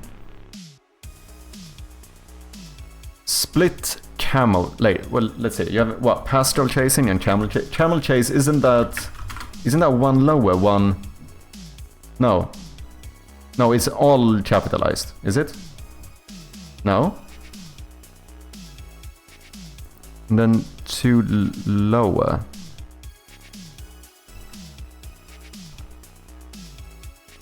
Then split camel chase to lower. What? So wait, camel chase is first letter small. Pastoral chase is all capitalized, no? Am I mixing this up? I probably should have said pastoral. Okay. And then why? To lowercase. Okay, no matter what, let's see whether this works or not. Did I save?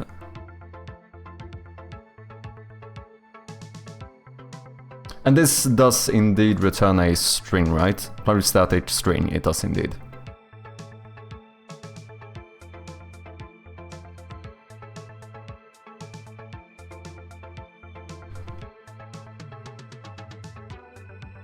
So this should update immediately now. Okay, it did change. However, it's still the same. Oh, do I not update this one? Oh, no, I don't, right.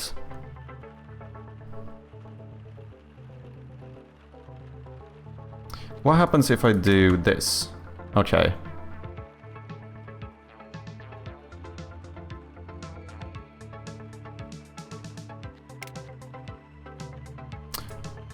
So it does indeed reformat it, but it doesn't really do the thing I want it to. Because here, if I click, this works since you are Swedish, if I click on Å, I would like this to say Å, right? Rather than right brackets. Because for me, with my keyboard, I didn't click on a right bracket. But I understand that this is like the physical location. Like the Å is at the right bracket physical location or whatever. Yeah, exactly. Don't think Å exists in key code. That is very much correct. But that's why I'm wondering if maybe I could do something where I run a... Maybe when you rebind it, what we could do is actually take the like input of that button. Like when you click on that button, we register the key code, but we also register like what the input thing was potentially, and then show that. Don't think it's worth that implementation cost. Yeah, you might be right. You might be right. I might be going too far here.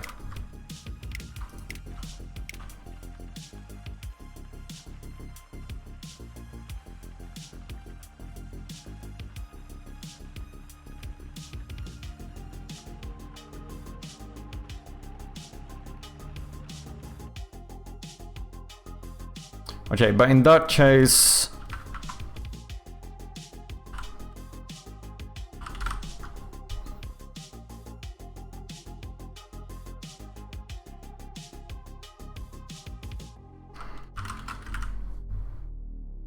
I think we can do this again.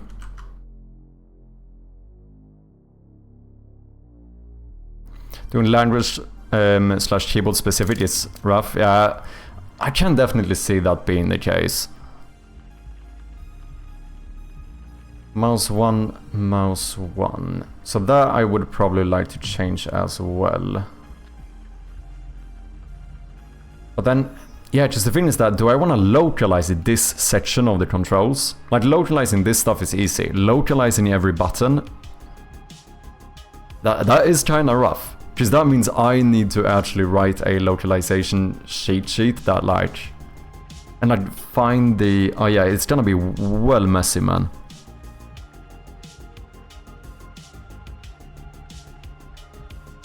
The Regis is good to remember.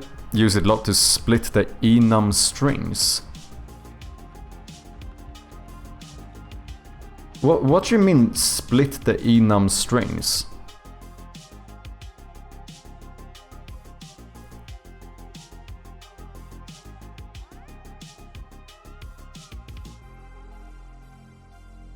Oh, my enum value, my... Oh, okay. Basically, yeah, adding the spaces and stuff.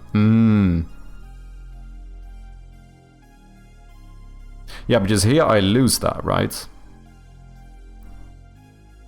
But here I wonder if I couldn't just kinda like hard code it. Because I did that with the buttons, right? Like, rather than saying alpha 3 and so on, I just say 3, 4, 5, 6, 7. Like, we just remove the alpha, which is, I think it looks better. I don't on numpad, keypad 4. But that's kind of fine, I think.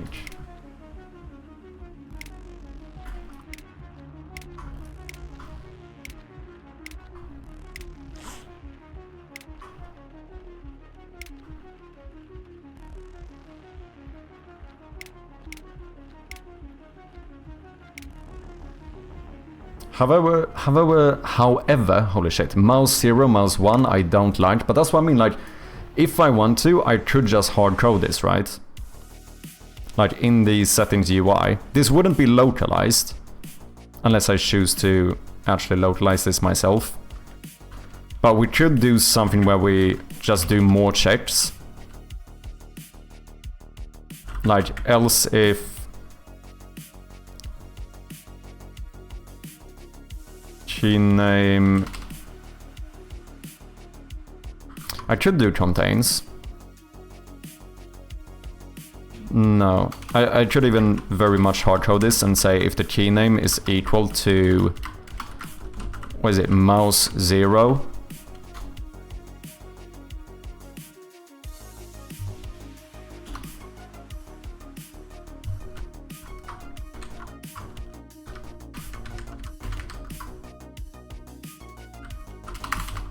And then basically just say that, in that case, this should be set to...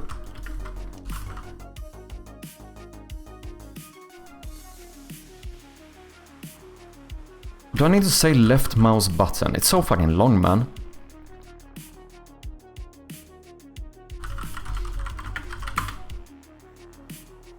Do other games localize this shit? I think a mix of hard coding and some of them you could split, yeah. After this lead game I can simplify that for you. I'm kinda intrigued now. Let's go and judge Code Red games. I'm joking. I just wanna see whether he whether he thought it was worth doing this stuff or not, because I do know that he has localization. And I use Code Red as the base for a lot of my decisions. Sorry if that was really loud for you guys.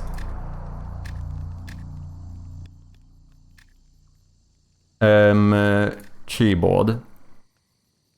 Okay, he does LMB, RMB. Oh, fucking hell, he does localize it. No, wait, what? Blank steg. Skift. Oh wait, I'm on English. Oh, interesting. How did it do this? I'm on a... He must read my... How does it get this to work? So I have the game set to English. But these buttons are translated to Swedish, which also... Wait. I don't even have my computer in Swedish, do I? I don't. My computer is in English. So, wait. Does he find my... Is there a way to find out what keyboard I'm using? I am so confused. How does this work? Bartsted. Yeah, Bartsted, apparently. Yeah, so...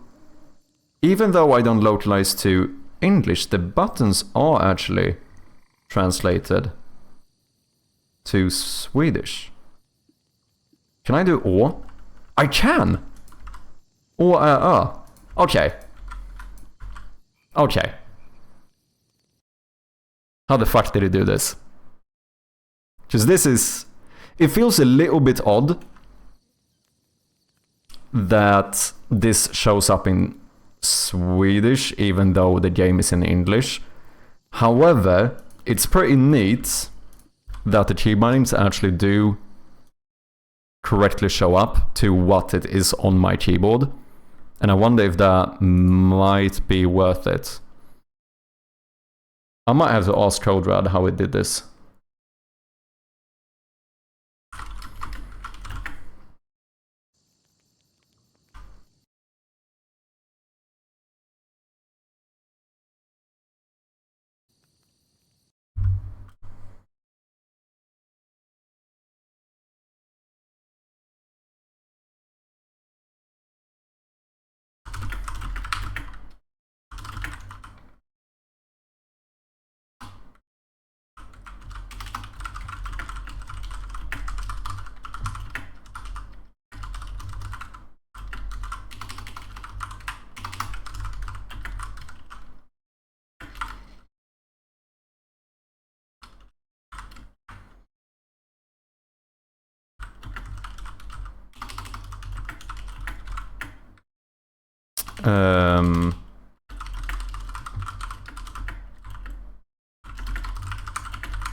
Okay, we'll see if he responds. That's kind of interesting. Because this is kind of what I wanted. Just for me, in my game, if I press the O key, as we call it, this shows up like a right bracket or something. But in Roguelite, it actually does show up as a O.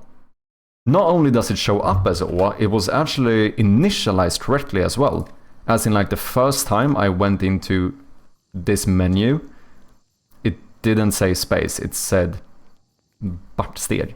Or Blanksted, rather, I think. What happens if we go like Chinese? Was it here? Yeah, so this still shows it in the language of my keyboard.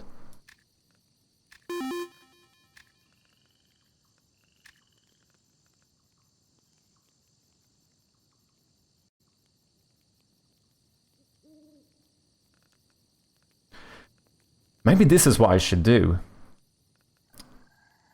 Maybe just make it so that you actually click on the... Rather than having a separate button to rebind, you just click on the key binding to rebind it. It's kind of cleaner, isn't it? So I'm so confused. Okay. Not only does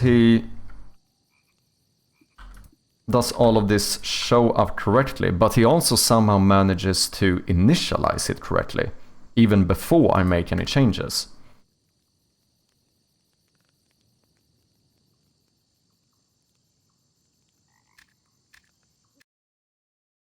That is very interesting.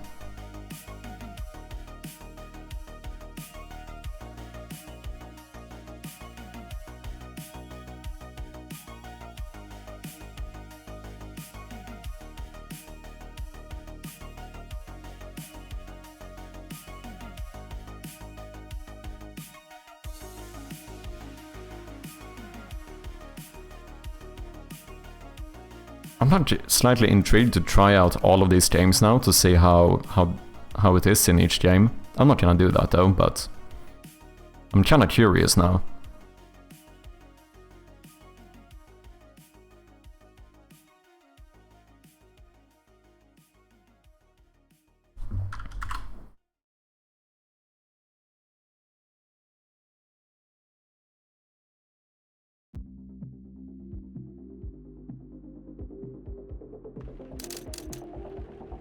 Yeah, now this says left mouse button. Maybe we should ChatGPT it.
Unity's old input system, get key down, was not designed with localization or international keyboards layout in mind. That's why pressing key like O on a Swedish keyboard may show up as right bracket.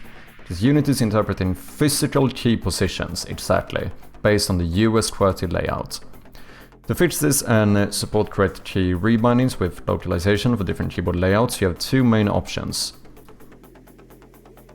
Oh, I think he does use the new input system. So wait, would that make this easier? Fuck. Unity's new input system supports layout-specific keys and rebinding out of the box. It can detect the actual character or key name based on the active OS layout. It has built-in rebinding UI system, including input action rebinding. Ah, fuck, maybe I should have done the new input system. Because I'm pretty sure CodeRad uses the new input system. So that is probably how he got it to work as well.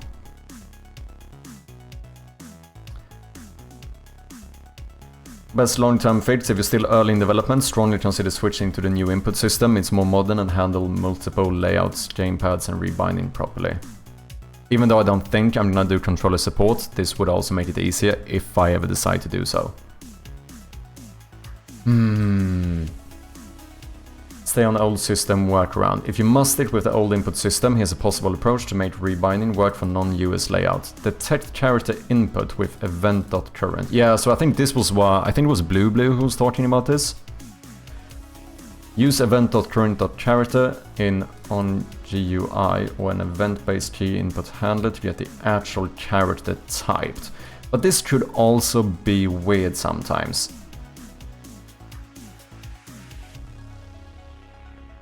So what, if I click on space, is it just gonna do an but then I guess I could hard code it, and if you click on space, we rename it or something.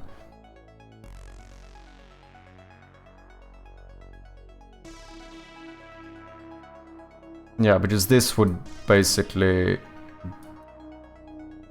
Yeah, we would get the character as well as the key code. We use the key code to update the key binding, and then we use the character to display in the settings. Either character will return or etc. based on OS keyboard layout. E.keycode will still be the US layout equivalent, right bracket etc. to store the character or both.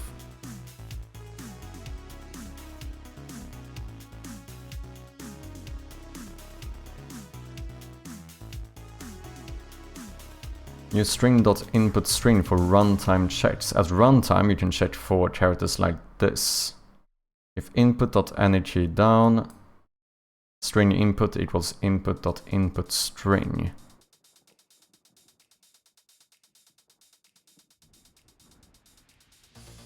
Null or empty.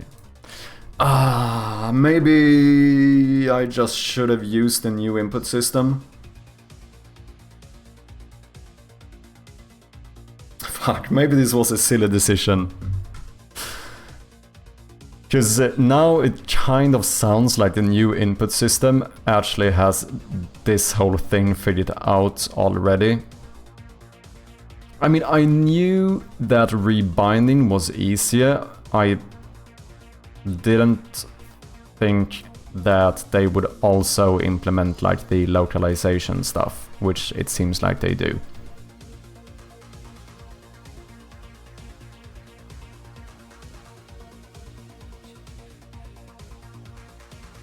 Should also do this. But then, wait, so how would I initialize? Is this that character input? Waiting for... So, yeah, I would still not be able to initialize this immediately. This would only be when you rebind it, I can show it correctly. However, if I actually had like the right bracket as a key, the first time I boot up the game, even though that physical letter or key would be O for me, it would still display as right bracket, I think. Because even this is waiting for key and stuff.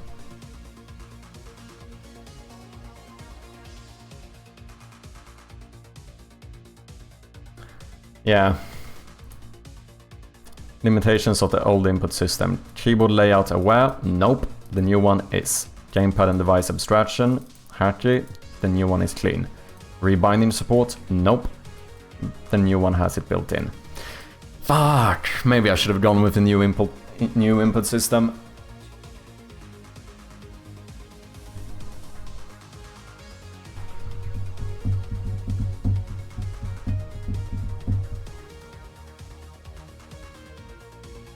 Should we change?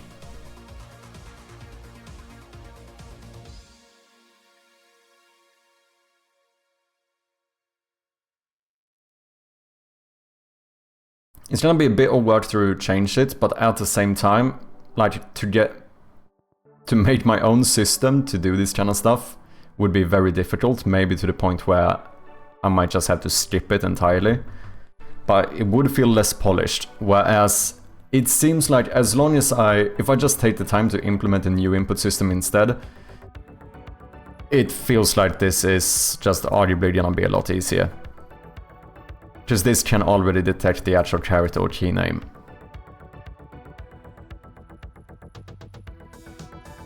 Does absolutely mean that I did a lot of work here unnecessarily, but at the same time, it might be worth it.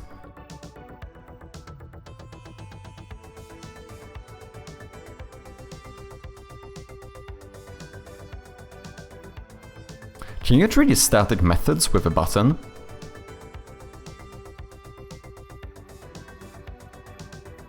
Like with a Unity event, like on-click or something.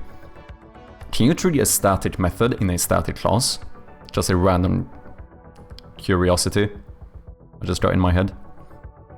What's up, Educanon? I just came back. Welcome back, man.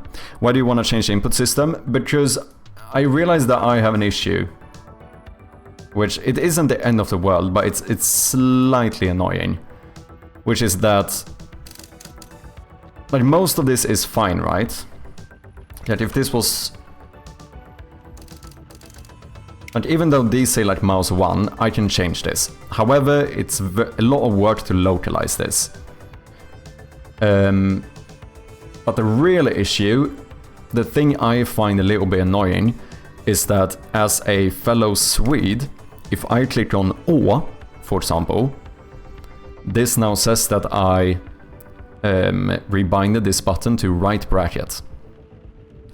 Because, as far as I am aware, on a US QWERTY keyboard, the Å button is indeed a right bracket. It uses the physical location of the key rather than the whatever key you're using.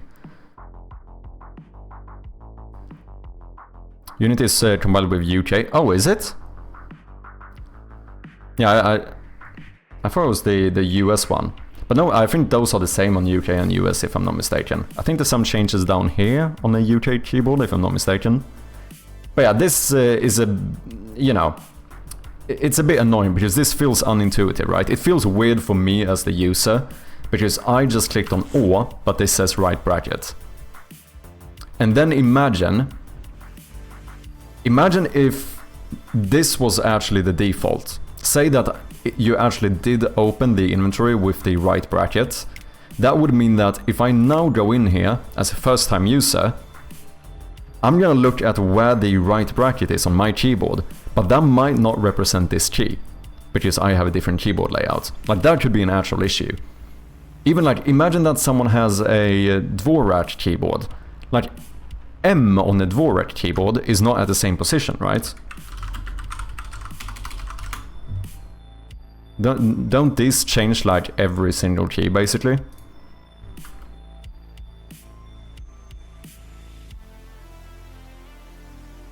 Okay, just as I said it, I think M might actually be on the correct one, but I isn't. So I is down here, whereas for me on the QWERTY, I is up here, right?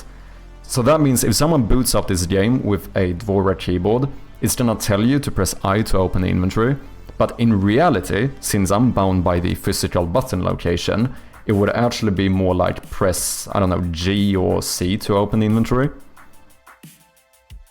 So that would be weird.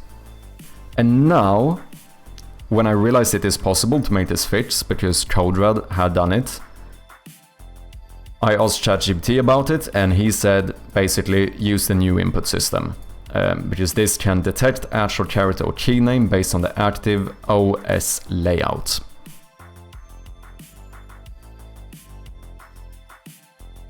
So that would basically fix this. Whereas like trying to do this myself, do a workaround on this with the old input system feels like a pretty big undertaking.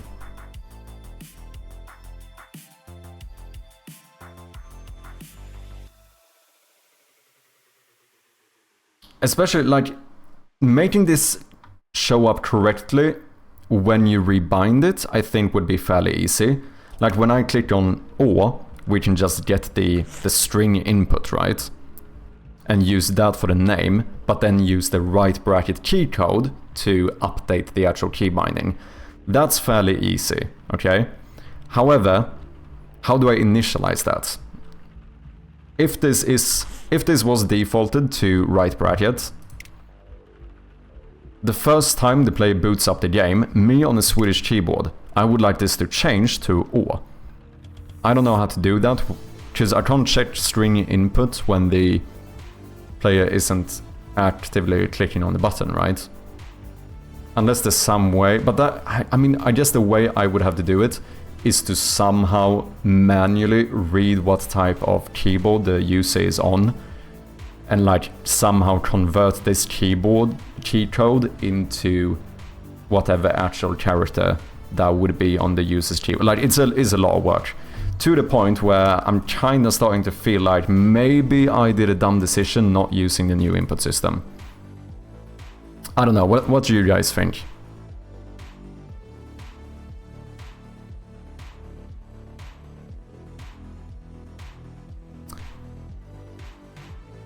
It feels like the rebinding would work a lot better if I just switched. I haven't used the new input system in quite some time, but I never actually did rebinding in it. But I know that setting it up wasn't actually that bad. But I can't use on pointed down, right?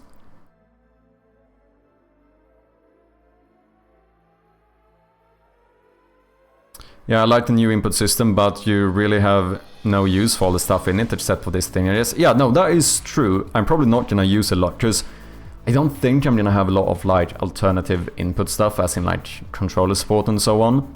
But in terms of rebinding, it seems like it would work a lot better. Is there gonna be some like bloat to it? That's very possible.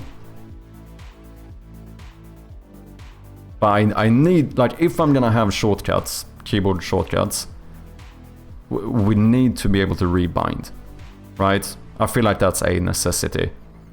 And it feels like that would just work 10 times better using the new input system.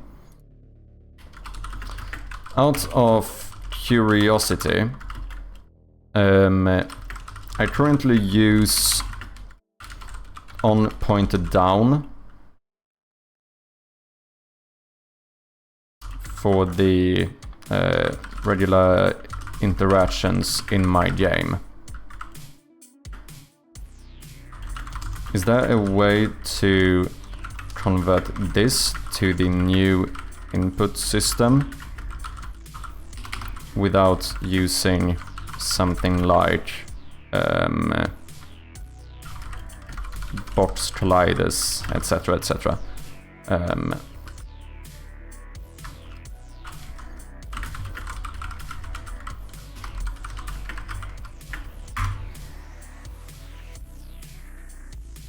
If you're using on pointed down from the old Unity input events, I pointed down handler, and you're thinking of this one I don't need to move. This is just out of curiosity, to be clear. Because if I force the player to have to use the left mouse button to interact, I think that might be fine. Just making my own hitboxes and stuff for every it's so much work. Because that is how I think you would have to do it otherwise. You can convert it without needing box colliders or physics-based detection, especially in UI or 2D context. Okay, here's how to handle point interactions with the new input system. Use Unity's UI input module with the new input system. UI-based raycasting, like Unity UI or 2D canvases, that is what I'm using. Unity already has a bridge system that lets the new input system send pointer events like clicks, hovers, etc. through I pointed down handler graphic raycast. Ah. Okay, so I could even make it so you can rebind the interaction button then.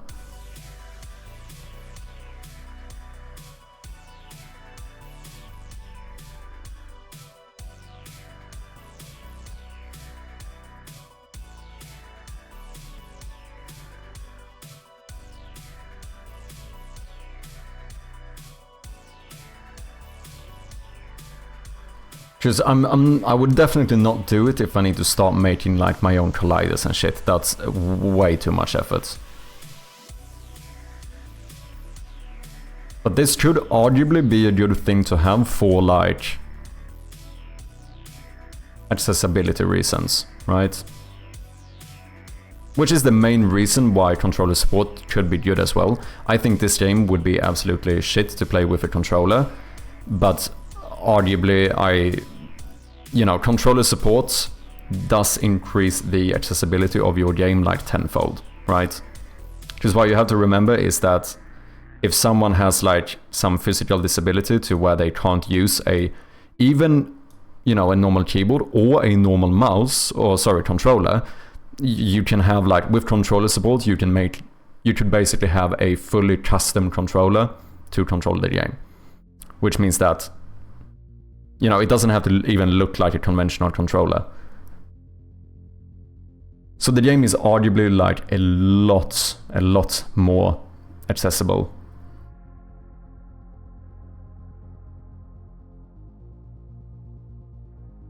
Custom raycast from camera plus... No, but this would be 3D, right? Game world? Yeah, and I'm not using game world stuff anyway.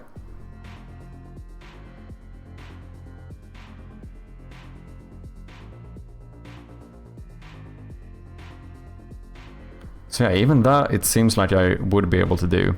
If you're doing point and click on a 2D scene, not UI, I can help you write a custom raycast by interact. I don't need that. I currently use 2D canvases. So I think then this would be the recommendation. And then I still don't need any colliders. Is your game completely canvas? Yeah, pretty much. I think I have one thing in the entirety of the game that's not on a UI canvas. And that is the actual cursor. Like the visual cursor you see on the game for some reason, and that it could have been on the UI canvas, but that one is an old script I used, and it was made for a normal sprite or game objects, whatever you want to call it. That's like the only thing that's not on a UI canvas. Otherwise, everything in my game is basically... I have 2 UI canvases, right? So if we do... let's do this for now. So here you can see that I have game canvas and I have UI canvas. So game canvas is this, UI canvas is this. Just to have some separation, but everything is still like... Basically anything you click on is always on a canvas in this game. Probably worth switching to the new input system for everything else and see what you run into, yeah. Makes sense, just never thought about it. Yeah, it's kinda... Most games I've made are very canvas based. Do you know what I mean? So... Like Memento Mania, the like memory game I did, almost entirely on a canvas. I did a few like deck builders and stuff, same thing there. Even the stuff that you didn't necessarily click on was still on a UI canvas. I feel like I've had so much more experience now with UI canvases. I think I'm actually just better. You made a deck builder? I did. I also made a turn-based game. Two of my old overscoped projects.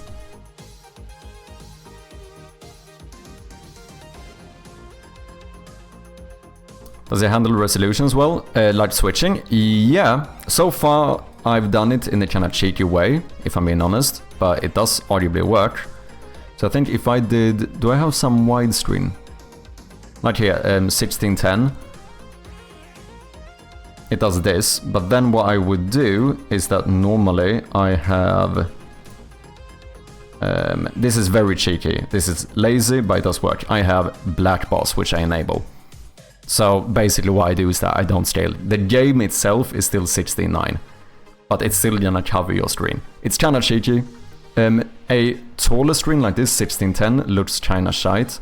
It looks better like this, right? So if you do a wider screen...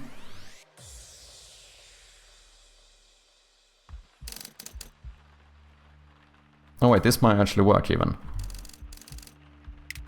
Yeah, this is how it looks. Now it's wider. But it kinda looks fine, right? But in reality... Okay, here it looks a little bit weird. Here it's more obvious, you can tell that the actual game ends here. So maybe I should just finish this one and have it outside of the screen. But like, I think at least I support other... or I could support other resolutions. Right now I technically don't, because all the resolutions here are 16:9. But I'm thinking of adding some of the other like common resolutions and just do stuff like this. So, you know, it's kind of lazy scaling.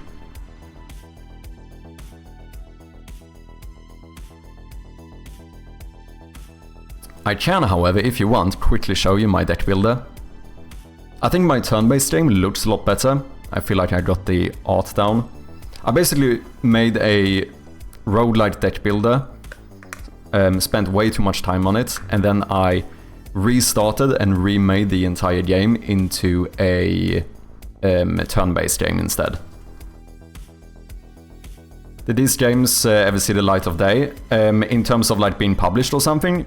No, in terms of me showing them off. I have shown them on stream before, but they're not published anywhere. I've been thinking about potentially putting these up in my sub rewards, so just as prototypes, but like if my subscribers want to play them, they can, but you know, these are far too unpolished for me to publish on something like itch, I think. Do I have music here? I think I do.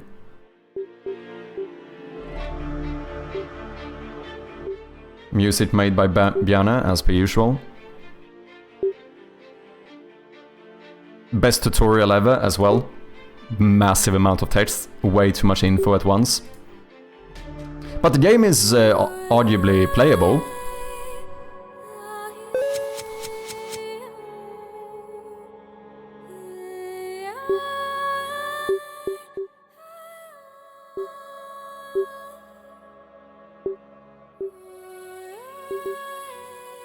So we can check our deck here. Can I close this? I can. We have our gold and our health. This brings back memories. Let's go. just some spell cards and some unit cards. It's basically a very... It's like a blend between Slay the Spire and Monster Train. So it's... The scenes and stuff are more like Slay the Spire, but the actual combat is more similar to something like Monster Train.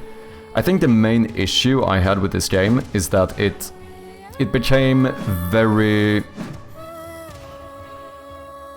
meat shieldy. Like, this is basically the best strategy, to just throw out a bunch of shitty units at the front and sacrifice them to protect your stronger ones. Which that kind of meta kind of ruined it for me, where I feel like there's some issues in the actual game design here, in my opinion.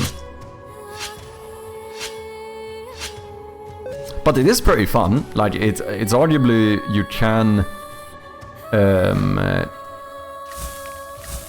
what was I gonna say? You can play a full run to like bosses at the end. The rooms are randomized, so you can get like, you know, you can find treasures and stuff. I don't know. Spell rogue a lot lately. I don't think I know about that one.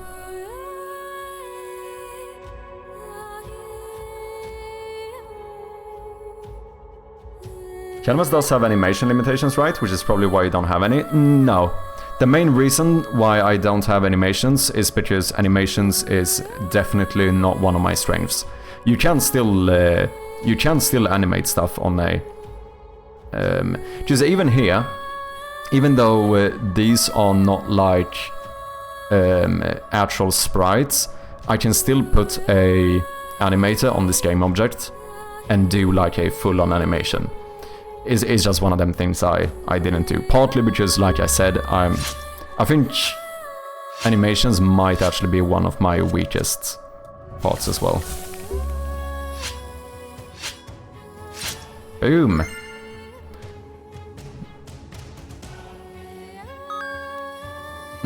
Algis, I think that one protects all my units for 1 turn per EOP.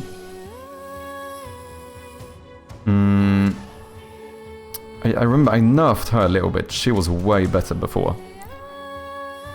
Raise damage of front unit by 2. I think I'm gonna go with her. But this is the thing, like, the main issue here, in my opinion, is the fact that I didn't like the meta I got in this game. Ah, shit, I can't afford that one.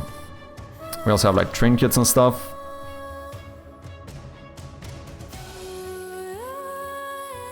So basically the meta is just to have a shit ton of units. Just the best way to survive is to just, like, have as many units as possible in your deck. Because if you run out of units, that's when you can't protect your Jarl, and if he dies, you die. And that's... I think that is arguably kind of what ruined this game, in my opinion. Let's do this, and then I'm gonna use Algis to protect my units, so they're not gonna take damage. But I'm still kind of proud of this. Like I said, it's still kind of fun. The fact that it has some, like, procedural generation and stuff does make it so that even I, as a developer, can actually have a bit of fun playing this game. I really do want to make a roguelite at some point.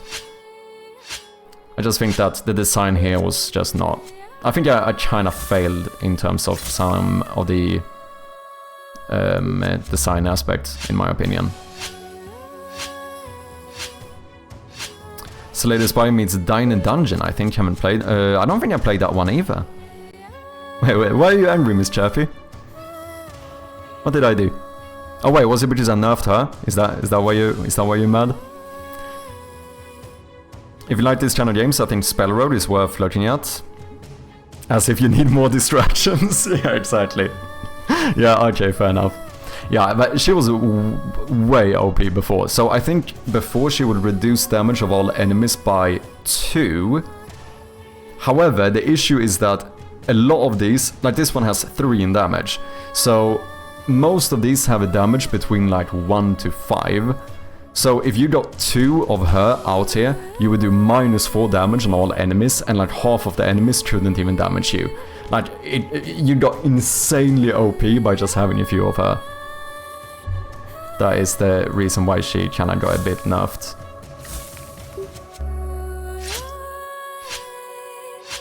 She was a queen, yeah. Assuming Miss Chirpy is, yeah, Miss Chirpy is indeed my partner.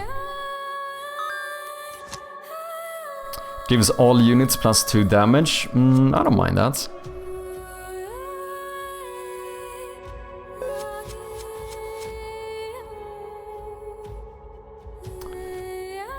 Okay, let's throw him out, then a Shield Maiden, and then we use Algis to protect them, so they can at least survive 1 round.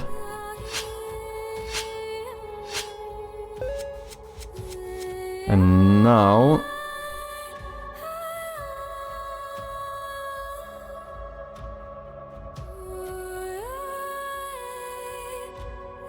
let's do this. Obviously a lot of reusing in terms of sprites as well. That is kind of ironic. Shield Maiden is obviously supposed to be a woman. You know? But as I said, this was very much still a prototype. Or as someone else said, the T-spawner, yeah. That was kind of funny. Always love seeing that in-chat support. Back when I streamed, my wife was sleeping, so I never had any visits. I see. Nah, to be fair, Miss Chirpy is quite supportive, I have to give it to her. Shouldn't the Joel be like different than the other units? It is. It's very different, man. Why are you talking about AE? You can clearly see that the Joel has a different color of his beard. As well as his little, like, I don't know what you call this, like his shoulder armor and his boots have some different colors. He's completely, 100% unique. I don't know what you're talking about. Maybe, let's see, you have 5 in damage, you're gonna survive, but this is the thing, now I don't want this one to die because you have more damage. So the best thing to do is to like sacrifice this one. Just use him to die this round, and my good units can stay. And this is kind of what I didn't like about this game. Higher chance for finding treasure. I'll take one of those. Ooh, we got a Drums Viking. That might be good. Oh, but also a legendary. Hellfire Surge. Deal 10 damage to the front enemy. Oh, that's kind of hard. This one actually has a lot of damage, but this is like the best spell card in the game. This one can be good too. Sacrifice front unit, gain 3 energy and draw 2 cards. The issue, as I said, is like the best strategy in this game is to just have as many units as possible. Especially against like the bosses and stuff. So generally speaking, you don't want to sacrifice your units.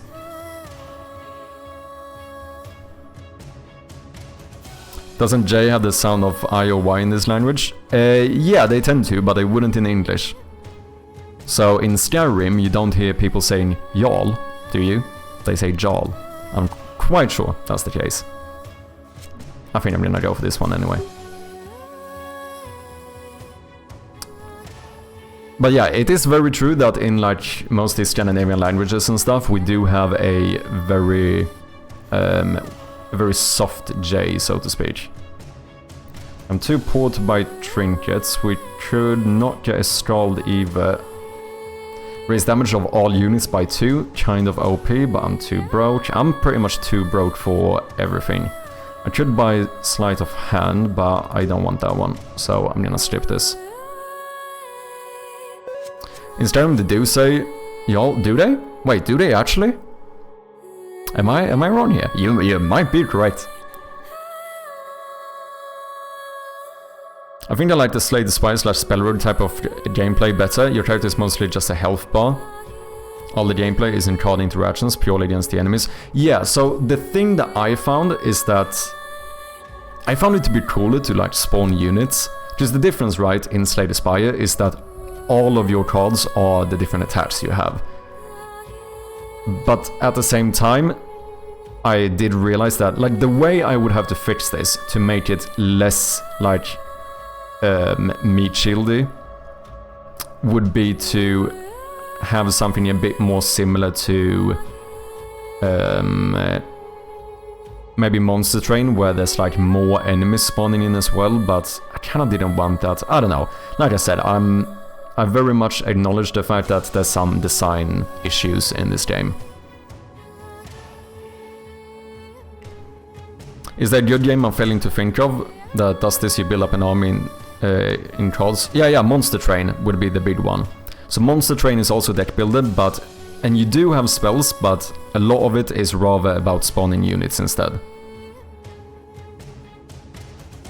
So, but then of course Monster Train there is different in the way they kind of get rid of the meat shield, just have a lot of units meta, is the fact that like after 3 rounds you get like a final round.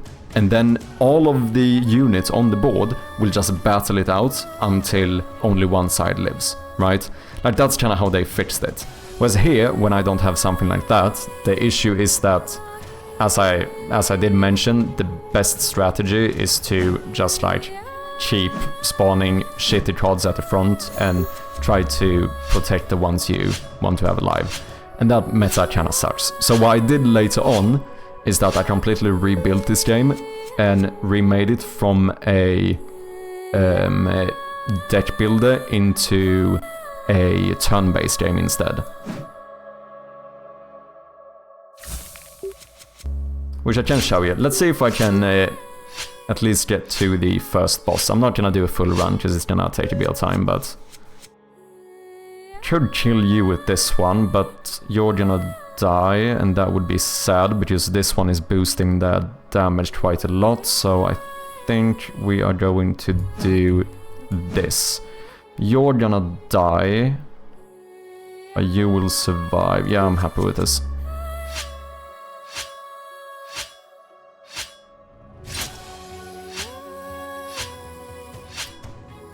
Yeah, you need some version of the floor points. Oh yeah, true, that as well. So you can't like have 2 strong units or whatever it might be. Big things take up more, yeah, exactly. Now we drop that one, and then, oh no, wait, I should be able to kill you, boom. And next round you should be no wait, I can just Hellfire, boom, get wrecked. Who's Troll God? Yes, sir, I'll have one of those. Definitely gonna need tanks if we're gonna survive against the boss. Raise damage of all active units by 2. Uncarved stone. Runestones can now be used twice per charge. I think Algis is gonna be better for us. I think I'm gonna skip this one. And then maybe a Shield Maiden. Okay, give me something good in now. How much gold do we have? Can't buy any trinkets, can't buy any runes. Very cheap drain, might grab one of those. And damage of front unit by 2. I think we do this. Like I said, it's kinda lame, but generally speaking, if you wanna survive against the bosses, you just need a shit ton of enemies. Or sorry, a shit ton of units. So that is what I'm gonna do. Wow, I distracted you hard, you must be enjoying yourself. I have to get back to work today, so I don't keep playing on my account. No worries, man. Now, like I said, I'm just gonna get to the first boss. It's been a while since I played this game, not gonna lie. Let's go for a Shield Maiden. Check out Spell Road if you like this game. Yeah, I need to check that one out. Okay, so this is the boss. 200 health and 12 damage. We need to get rid of these as quickly as possible. I think we're gonna do a tank and maybe throw a farm in here as well, and then use Algis to protect them. What's up, Bjarne? How you doing, man? Welcome in. Currently doing a run in the old Hall of Honor deck builder here.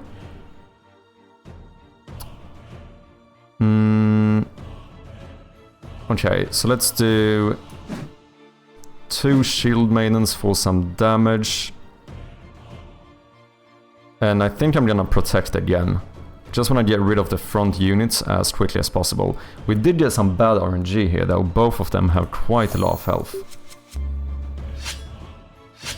How you doing, Bjarne? How's your Monday? I might die here. I only have 1 tank and I can't protect them anymore.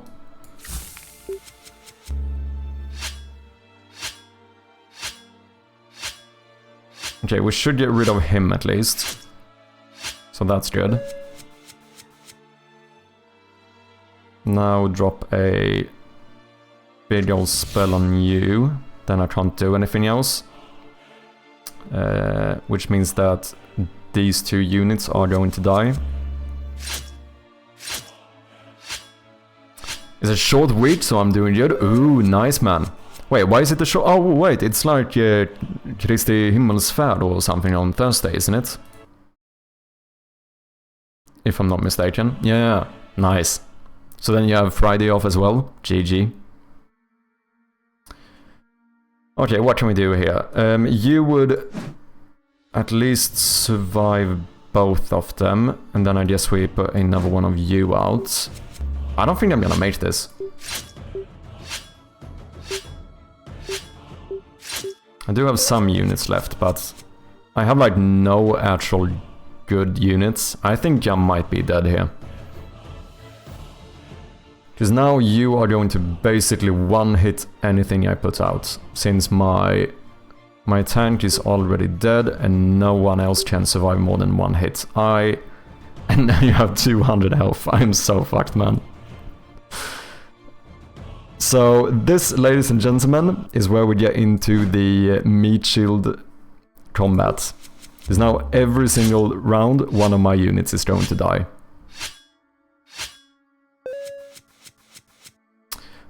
Oh, +2 damage to all of them. It might be worth sacrificing, because this is going to give me 2, 4, 6, 8. It's gonna give me 8 damage if I keep you out.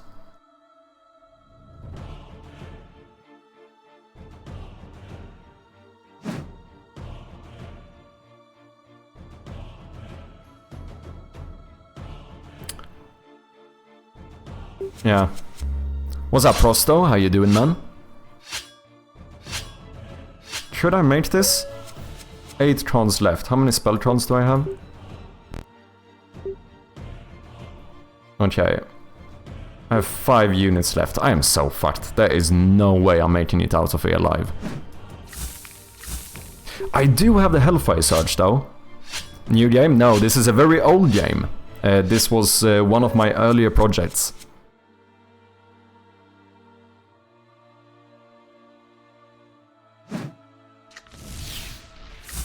You know, Hellfire Surge might actually save me here. Because with that one I can deal 10 damage every round, pretty much. I think Hellfire Surge is gonna take us to the win here. And I'm doing good. I'm doing good, thanks. Had a good weekend. Was out drinking with a few mates. Spent yesterday being a bit hungover. But I'm back on track. What's up, Omed? Welcome in, man. Are you familiar with Unity netcode for game objects? I am not, unfortunately. I do know we have a few people in here who have worked with it. So maybe someone in chat might be familiar with it, but I can't say I have any personal experience. Is it something you are using at the moment? I mean, the Sage Kona is not gonna do anything for me now, because it's gonna bring him down to 11 damage, and he's still gonna one-hit everything. So it literally does not do anything. So I think we continue... Oh, but if I put you out, I can't do the Hellfire Surge. So Let's sacrifice you first and do this. This might be really tight, but no, I think I'm gonna make it.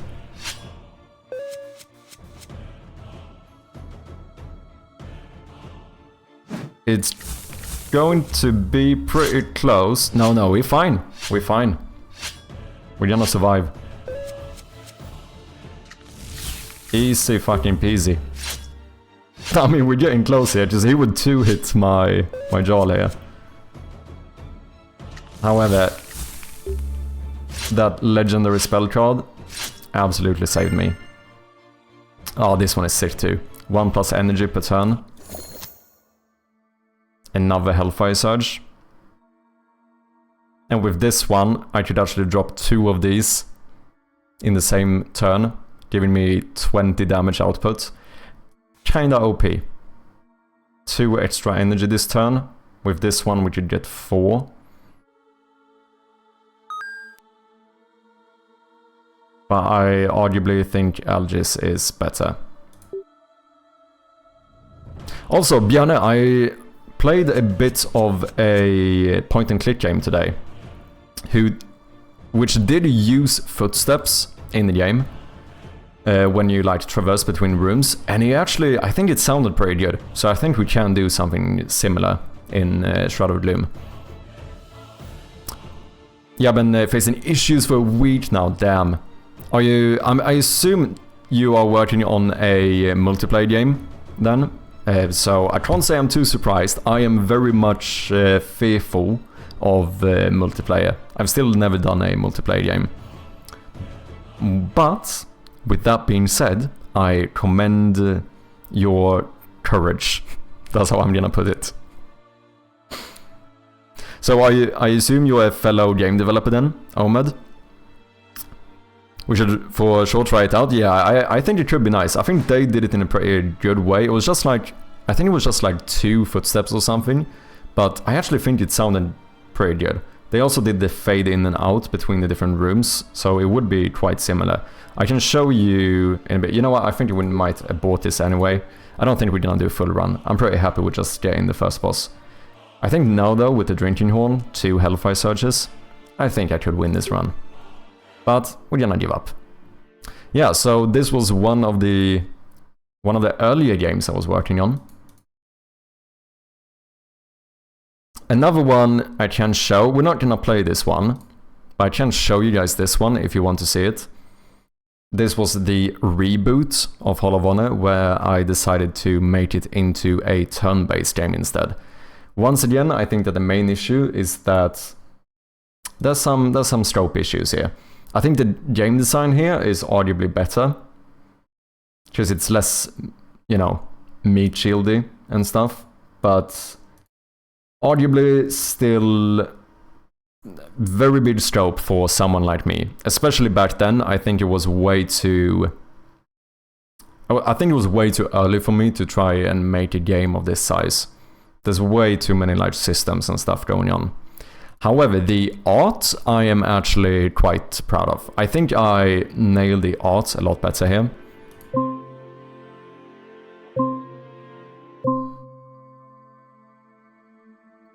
So this is my turn-based game. So this is where I went down in resolution. This is half the resolution of the last game, and I think personally I am better at the like low resolution pixel art. Just when the characters are twice as big, I have so many pixels that I feel like I don't know what to do with all of them. So I didn't end up using the amount of details I could have. So being forced to have these like low detail characters actually kind of worked better in my opinion. Might potentially turn this into an asset pack at some point as well.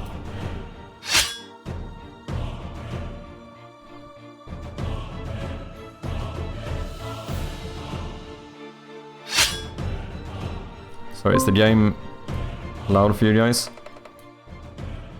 Might be. But yeah, I would say that the design here was a lot better. So here you never spawn new units. The plan would be to do something a little bit more like... I mean, this is more like Darkest Dungeon inspired, right?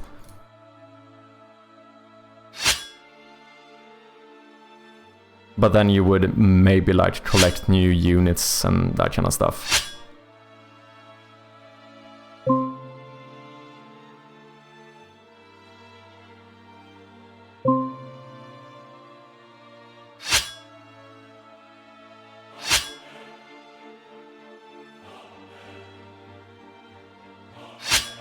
Oof, look at that. Big old crit.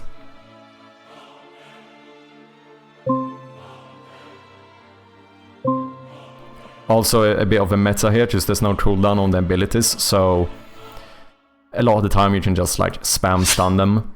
Kinda OP.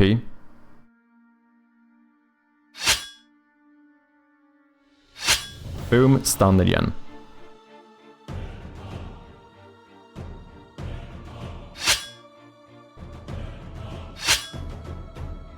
And then it's going to keep spawning harder and harder enemies, so this one now has way more health and damage. And at the end I have a little boss and stuff too, but as you can tell it's still kinda... It's still very much in a prototype state. Like all of these stats and resistance and stuff almost don't do anything. I think the crit and dodge chance are correct, but like the resistances, I don't think there is anything like bleed and stuff in the game. I don't think these actually do anything, if I remember correctly. But yeah, this was the second version of Hollow of Honor, another one of my overscoped projects. However, that is not what we're gonna be doing today. We're gonna keep working on Shroud of Gloom. Bjarne, if you're still here, do you wanna see the game I was talking about?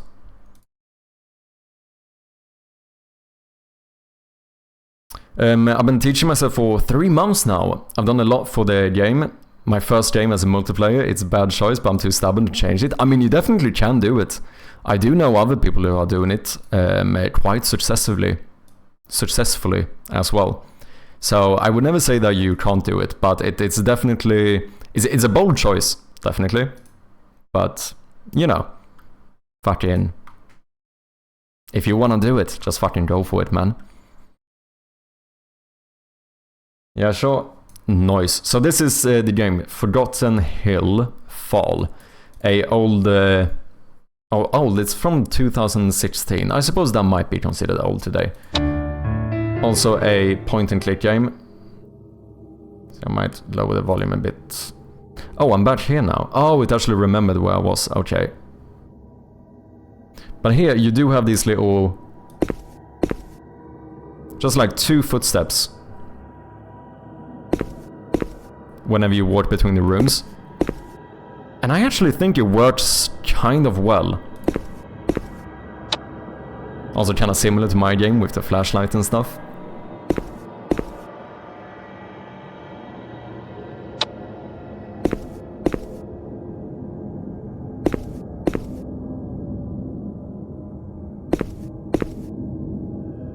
Yeah, it's basically 1 footstep on the fade out and 1 footstep on the fade in. I don't know, what do you think?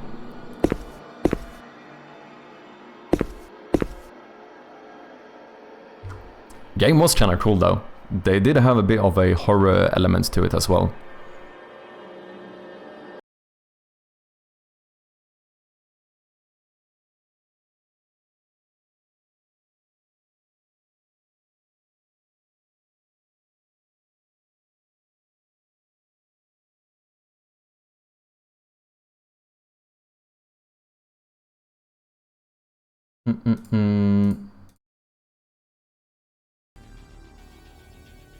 For sure add some more movement to it.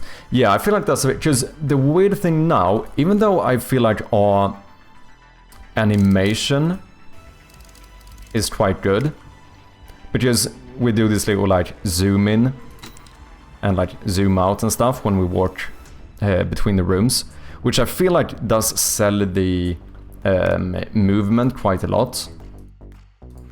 However, the sound we use, which I think you might not be able to hear.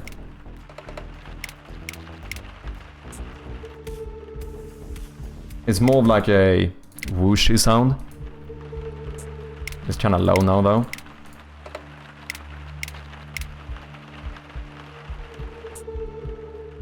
But for some reason, this kind of makes it seem like, I don't hate it, but it kind of makes it seem like I'm floating between the rooms, if you know what I mean. Rather than walking into it. Whereas I feel like those 2 footsteps kind of sell the fact that you're on actual... Because this, it feels like I'm a fucking ghost just, woo, floating into this room, floating into this room. Do you know what I mean? Woo are we, woo, exactly, Lord Sploof, that is what I'm saying. Welcome in, man, hope you're doing good. Yeah, just simple footsteps would break that. I think so as well. If I remember correct, an issue we had was that it sort of blended with the monster steps, which might not be as big of an issue now. Yeah, I think so as well. Because before, there was so much of the monster steps that you need to pay attention to, so... That's true. I also think one of the issues we did is that we tried to pan it, right? So I think what we did in the game jam version, where we did try using footsteps, the issue was that when you clicked on a door to the right, what we did, I think, is have footsteps that like panned to the right, so it sounded like someone was walking to the right. But the issue with that is that you're the person walking, right? So I think the sound needs to be fully centered, because it should be coming from you.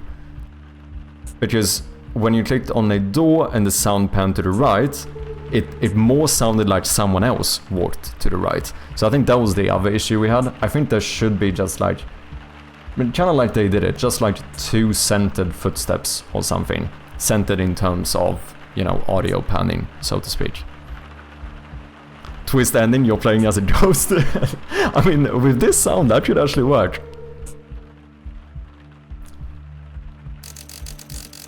Yeah, I think it could work. And I think just like, you know, 2 footsteps or something is almost all you need. Because I think we also tried to do like 4 full footsteps. Just almost like I think it's easy to focus too much on the realism, like, okay, if I walked from this room back to the other one, that would be like the equal distance of here, which would be like 1, 2, 3, 4, 5 steps or something. But I think that's unnecessary. I think just having like a boom boom in here is all we really need. I think it could be good.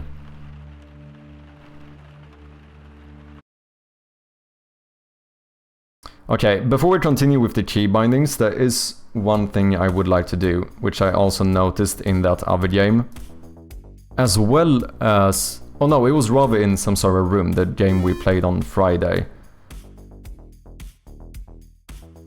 One thing I noticed is that in this room, boom, here I did something weird.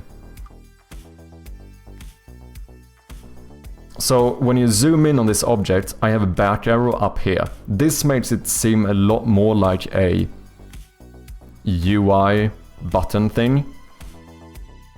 And also it's kind of weird that you're clicking to an arrow to the right, because in reality what you're doing is that you go away from this one, right? Because the room looks like this. This is where the wire puzzle is. Which means that you click on that one, and then we go here. That's technically speaking 2 steps forward, or something. Which means that here, if you want to go back, you shouldn't click up in the corner. You should click down here, on an arrow pointing backwards. I feel like that makes more sense. Okay, we have an ad coming up for any non-subscribers. Thank you for your patience. I appreciate ya. So in all of these puzzles, I think we want to take this button. We want to put it down here instead, which means I need to do something like so. And then we're gonna change this to the backwards arrow instead. I think this would look better. I'm gonna center you.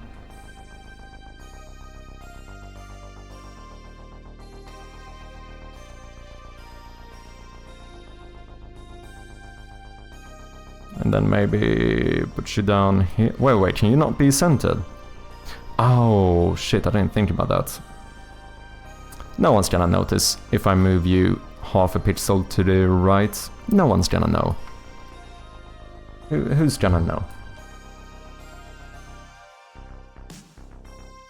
Wait, 0.5. How is that not? Is there something that's not centered here?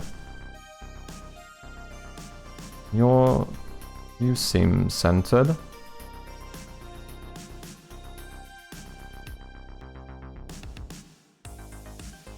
Oh, set native size, of course. And we put you like here. That should be pixel perfect. I think this would look a lot better.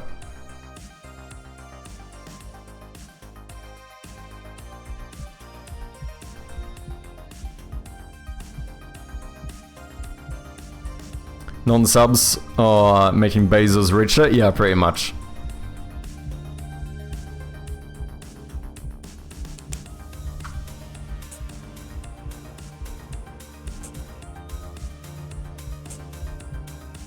Oh, that's a bug. Right.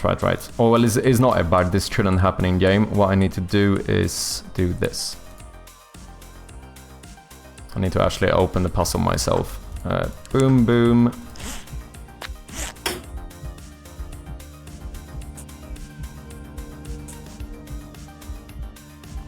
I feel like having the button down here makes more sense.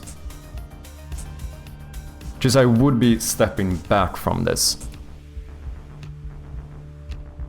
I think I prefer it. Outbreak should be over. Welcome back, people.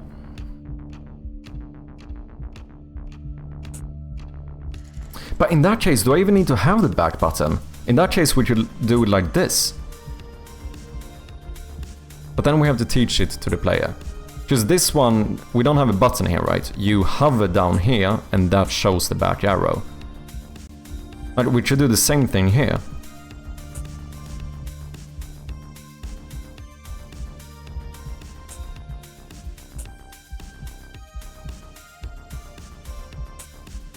Instead of showing this one all the time, you hover down here to go back.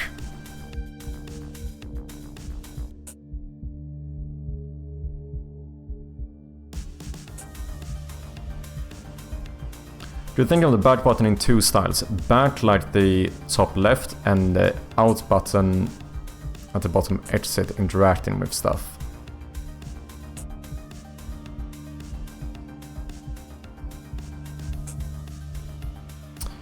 Yeah, that's true. I mean, I think both work, but this makes more sense in terms of actual, like, physical movement, right? Because generally speaking, if you click on an arrow pointing to the left, like here, that means I'm going to go to the left. However, that wouldn't make as much sense here, because clicking here, I'm not walking left, right? I'm walking back to this place. When I click here, we would imagine that the player is actually walking forward and then walking back. That's why I kind of feel like this makes a bit more sense. Bra patch, see you soon, Bjarne.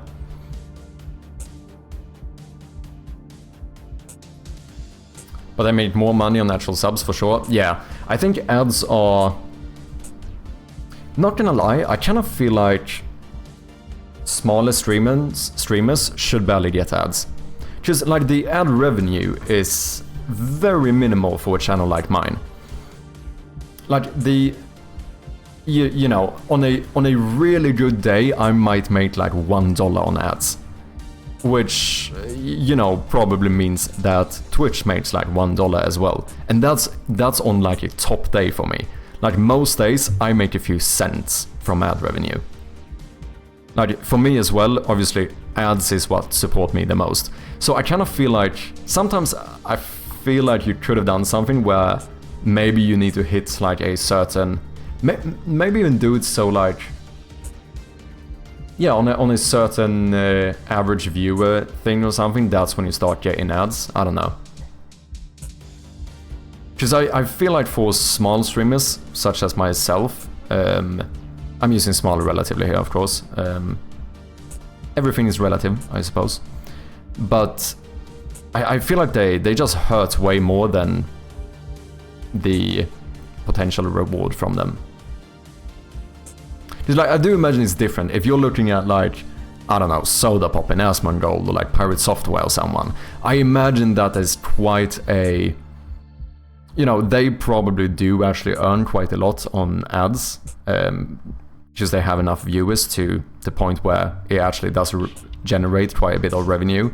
But for someone like me, like the ad revenue on Twitch is so minimal that I feel like it's almost just unnecessary to have it. I don't know.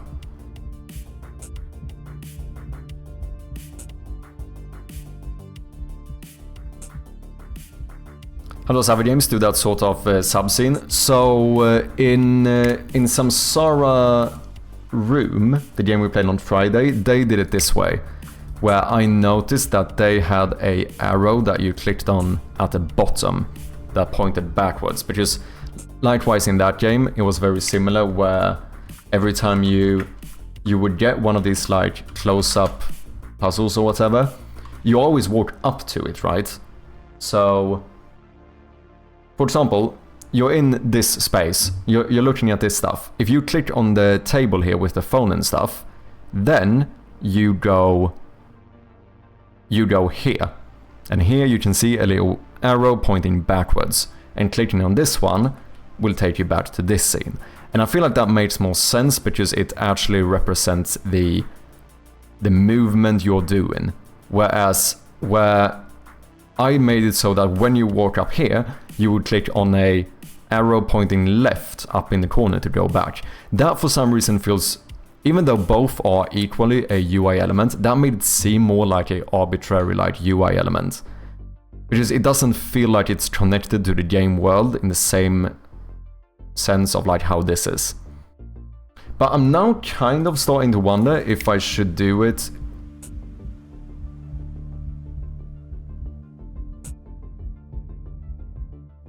more similar to this, where it just appears.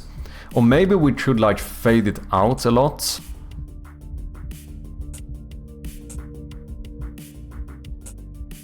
And then we fade it in when you have it. Similar to what we did with the old back arrow. But at the same time, we are being more inconsistent here.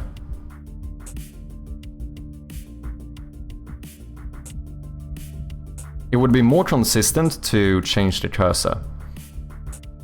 It would mean that we would have to like teach the player how to do it, because it would perhaps be less intuitive at first. At the same time, you could wonder if they've worked in this room or in this game a bit. They might expect it to be the case, like if you're stuck here, how do I go back? You know, in the rooms you go back by clicking at the bottom of the screen. So maybe people would try it. I don't know, it is very easy to overestimate how intuitive something is though. I usually find that you do have to explicitly teach stuff.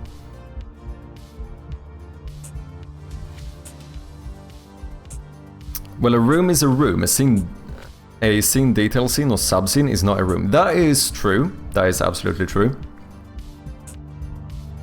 Like there is a objective difference between this layout and this. Because as you said, even in Unity, because when I go here, I deactivate one room and I enable this room. In here, it's actually that's not happening. When I click on this one, this is just an overlay on top of the room, which accidentally made one of my favorite features, the fact that if you didn't notice, the light in the room actually lights up this scene as well. You see how, like, I don't even need to have my light on here.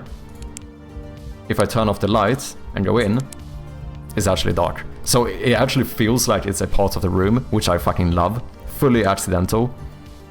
It's kind of ironic because I'll let you in on a little secret. If you have the light on and you go in here, you can actually even tell that this is the literal room light that's lighting it up, because do you see how it's slightly brighter right here? Like right at the top of this one, it's slightly brighter than what it is over here. The reason for that is that this position is exactly where the light is. So it literally is just like the room behind this subscene is lighting through this scene, if that makes sense. It's kind of ironic, but in my opinion, you actually don't really notice it. Like, it looks good enough, in my opinion, and I think the fact that it does affect this scene is very cool. Like, it feels more realistic. Because it would feel a bit off if I turn on the light here, and then when I go in here, this is like completely dark. It doesn't make as much sense because arguably I am still in the same room, right? But yeah, the actual functionality of it, completely accidental.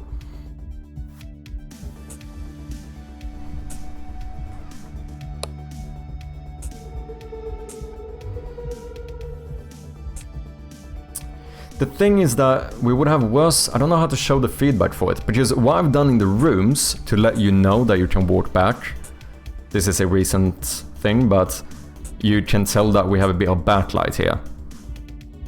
So this is like light coming from the room behind you, which indicates to the player that there is a room behind you. Here there's no light, which means that there is no room to go to. If I go in here, I do have the light.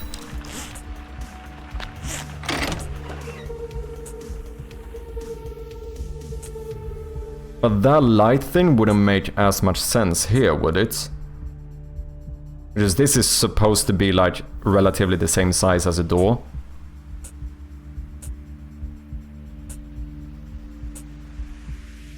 Now that I think of it, this should probably be wider. Like, in perspective, this probably doesn't make that much sense. Because this is like just slightly wider than this door, but obviously this wall in the perspective is much wider than this wall. So this light should probably be even wider. Something to consider.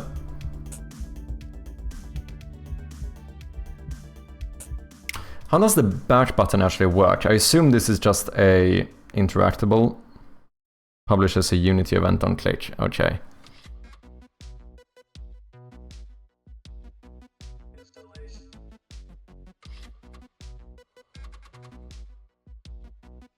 The thing is that I can't use an exit either.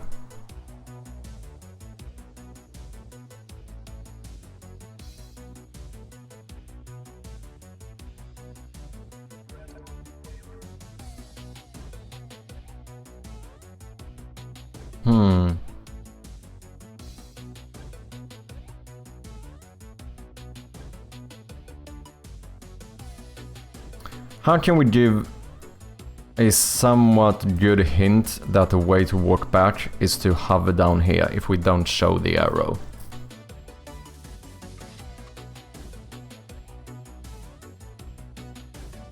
I mean, we could teach it as well.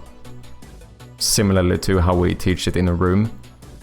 I do have a like tutorial tip to let the player know how to walk backwards.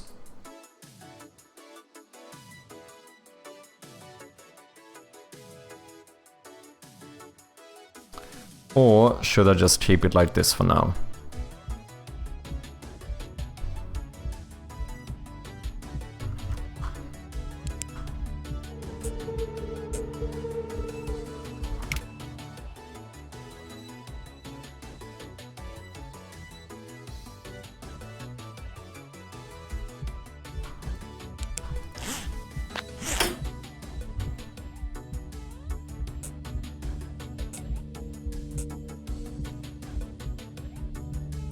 Generally speaking, I do prefer to have less UI elements.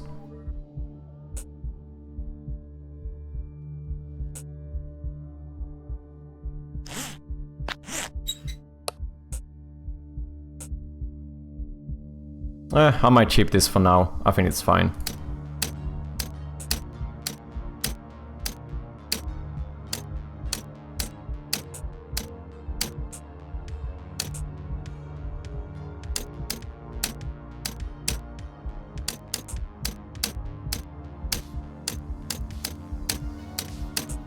Not me trying to brute force my own puzzle.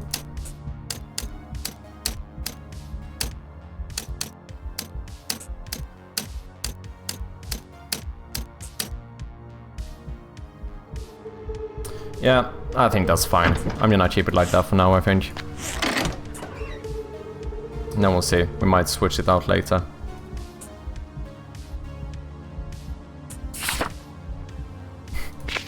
That's a bit bugged.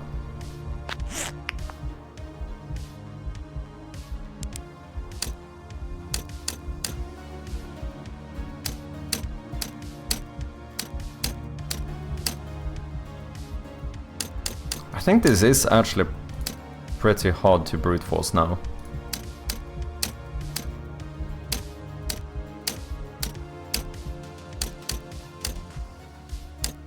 One thing I do want to change here, this is a very small detail.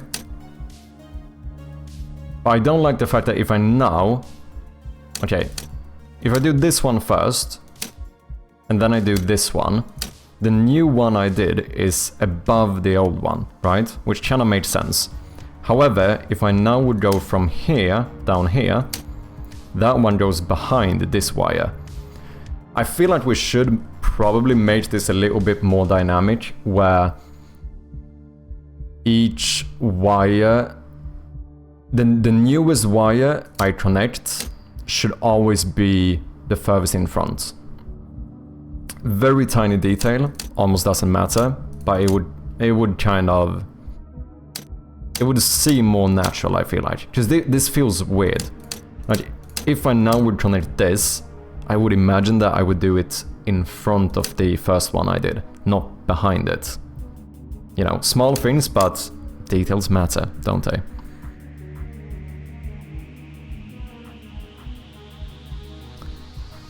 Keep it counter and set the Z depth for the UI based on that, yeah. I think otherwise what I could do, which I think would be fairly easy, would be to just switch the child index. Because I'm pretty sure that would work. Like, whenever I connect a new one, we just switch that one in this... I know this is messy. Let's not talk about it. But if I have this one and then I connect this one, that one, the new one I did is now behind, right? However, on connection, if I made this the last game object here, boom, that would end up being in front of it. It would polish a lot. Yeah, that's what I think too. Also, welcome in, Tess. How you doing?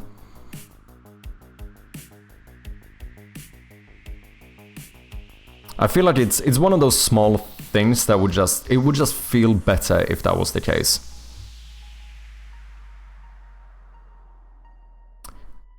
I don't know, I kind of feel like doing the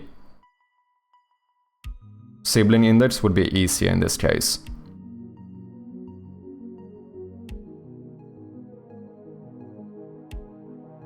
But it's what, otherwise the first one I connect, I keep on like 0. The next one I connect, I do like, I add 1. Yeah, what if I then add another one, remove that, and now add a new one? I mean, no, it would probably work quite well, to be honest. Doing well, nice to hear. I can do that for my card/echoes. I show the player they're sorted by sibling order, so that last one is always on top. Oldest is first. Yeah.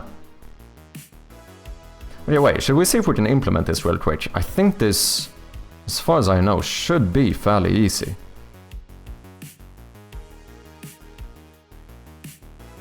And then we start looking at the key bindings again. But I think we might have to... change how we do the key bindings. We might need to switch to the new input system. Unfortunately, it seems like it just makes more sense for what we're trying to do.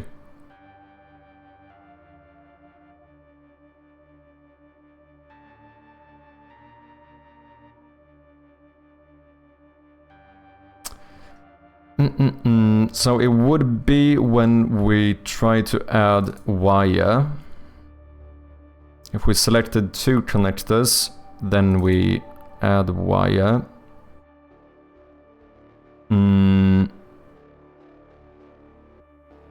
We find a wire. Oh, wait. Index. What is this index? Is this a...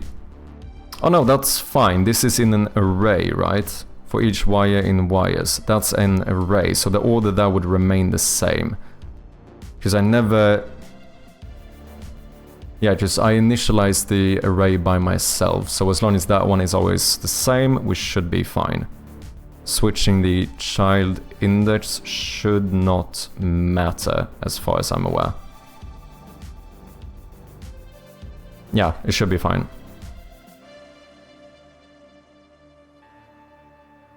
So how would we do this? We wire equals get wire index. Does not null, then we return. Otherwise, this means we found a wire. We do whatever I'm doing here, and then yeah, we set it active. So this is where we want to make it the last game object or child object as well. So that would be wire.wireObject dot. Can you not like set child? You can do something with get component in children. No, sibling index something. Set sibling shite.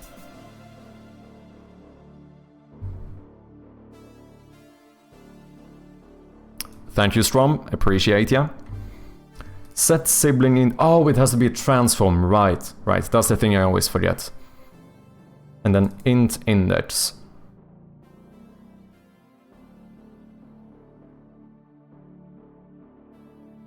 I suppose I could hard code it. No! We set it to the index. An index equal to the count of the array of wires. Because as many wires as I have in my array, I'm gonna have as many child objects. So I think that would work, rather than like hard coding it.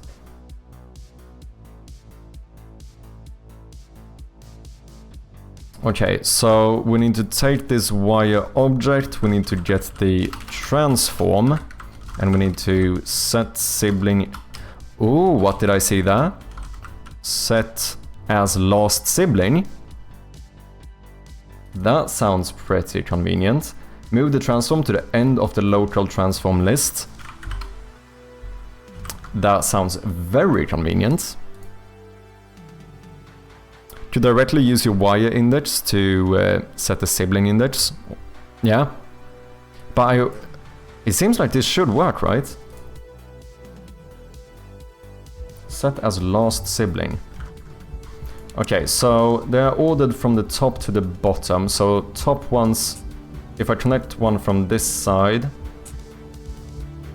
Okay, so what we do, whatever I pull out from here is always gonna be on the top. So we do this, and now if I take you and put you here, what happens? Look at that. And now you go here. You go here. Yeah. I think that pretty much solved it.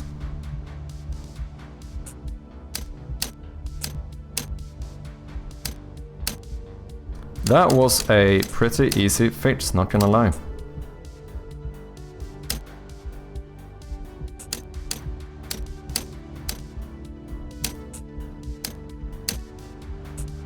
Sweet! Sexy code, sexy game. Specifically in regards to this wire puzzle, I'm not sure my code is that, let's say, attractive, to be honest. I think there's some very inefficient stuff going on here. Especially the fact that each of these wires is a different game object I activate, so I just have a list of like... wow.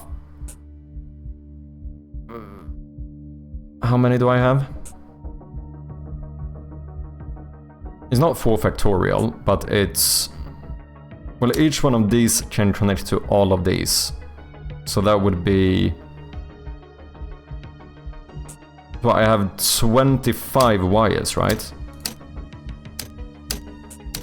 And then I just find which one to activate. It's kinda mad. Very nice. Yeah, I'm quite happy with this. One line of code to fix it as well. Yeah, newest one always appear on top. And even now, if I remove this one that's the furthest back and then re-add it, that's now on the front. Yeah. Easy fix, but I'm pretty happy with it. I count 20. It has to be 25, right? Yeah, Y is 25. Boom. So I just have an array of all of these Y objects with a vector2 int as the index for them. 4 times 5? No, it's 5 times 5. I mean, you're definitely probably spotting something. Yeah, you can't connect bottom, oh well, bottom left. True, but we'll see. That potentially might not always be the case. You never know. You never know. You never know. I'm not gonna say too much here, but there might be more wires.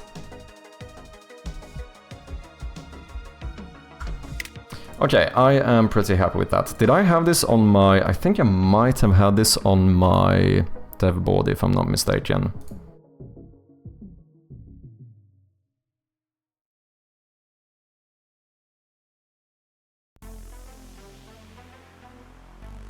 Maybe I didn't. No, I think it's fine. Move puzzle back arrow to the bottom of the screen. That is fixed.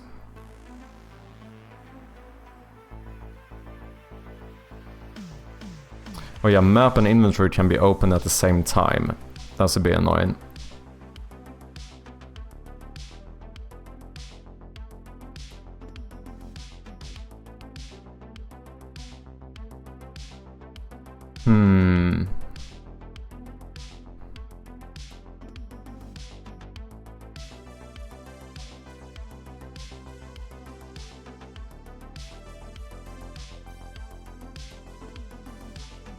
How difficult is it to implement a new input system? It's been so long since I did it. I haven't used the new input system since I made my old RPG game back during the real scope creep days. Because I think, if I'm not mistaken, I have to import this as a new package, right?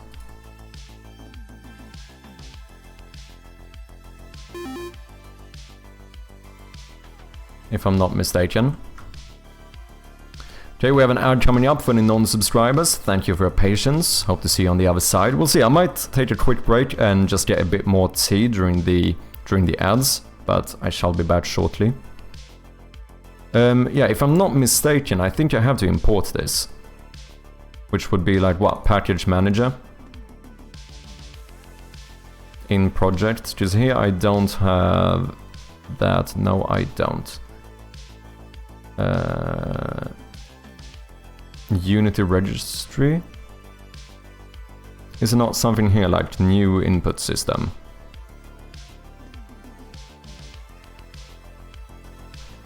Net code for game objects, multiplayer tools, bum bum bum. No? Is this not how you do it? Is it not called new input system? Maybe it's called something else. Input. Input system. Oh, is this the one? Is this what is considered the new input system?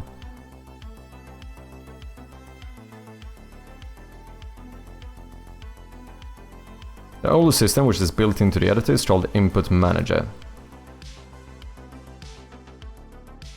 Input System Package is new and more flexible.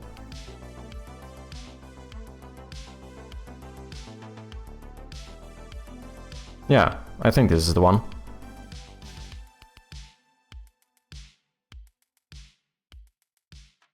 So yeah, this is the difference. You can have multiple, like here, jump is now button south on the gamepad or space. Like, I might not need this, but I think this is one of the big advantages to the new input system, the fact that you can have alternatives to one action. Okay, the ad is running, so like I said, I'm gonna take a quick be right back and just get myself a bit more tea.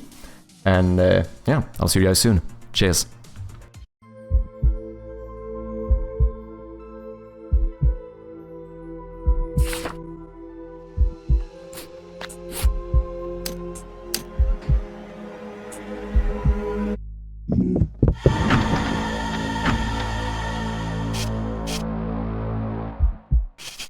And we are back with some tea and a bit of peanuts. What else do you really need in life? Thank you for your patience, people. Appreciate ya, as always. Negligible. Yeah, that word kind of trips me up every time, not gonna lie. Okay, so how does this work then? Then you can... I think you can rebind...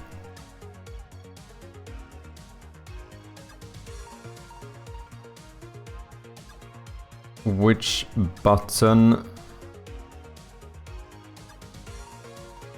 How do I reference these buttons? I really don't remember this. Input manager, install it using package manager.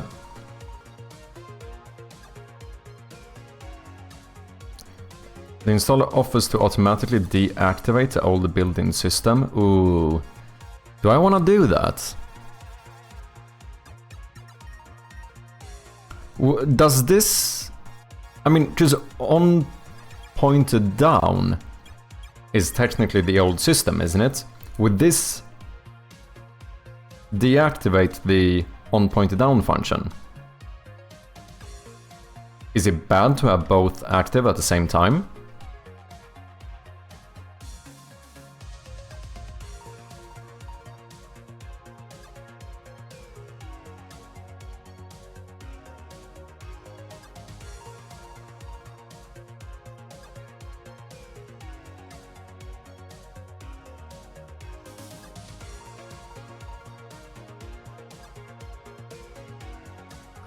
You can enable both the old and the new system at the same time. To do so, set active input handling to both. Okay, so yeah, I think that might be what we're gonna do.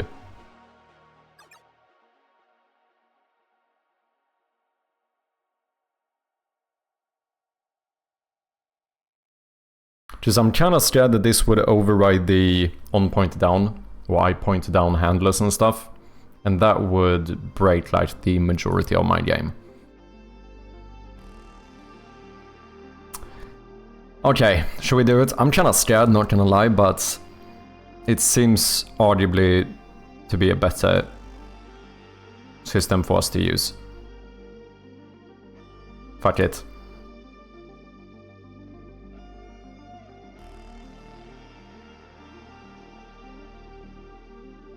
This will be interesting.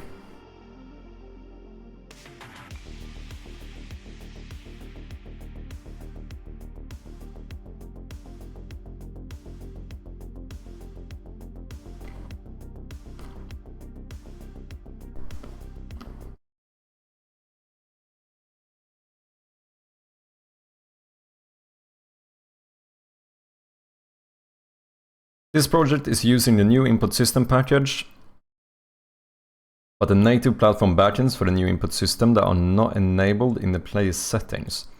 This means that no input from native devices will come through. If you want to enable the backends, doing so will restart the editor.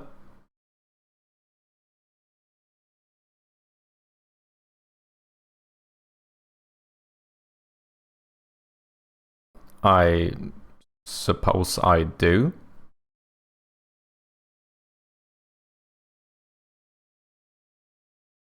This means that no input from native devices will come through.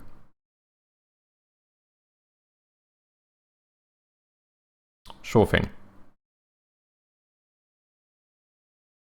In before I break my entire game. I did save, didn't I? I'm pretty sure I saved. Like almost certain. Definitely not certain enough, but nearly.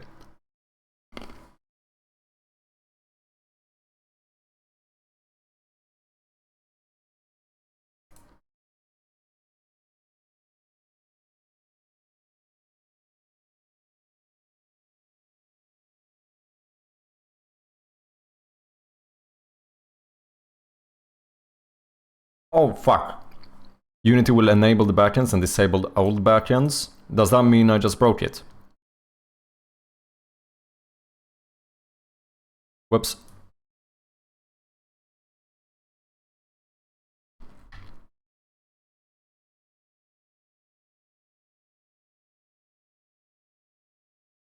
Okay. That seems fine. My game might be broken now.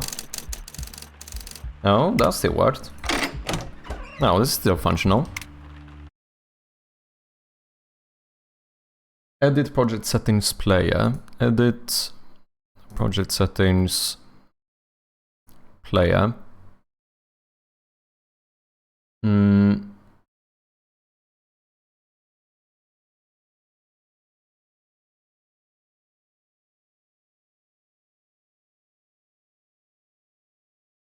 What am I looking for? Configuration.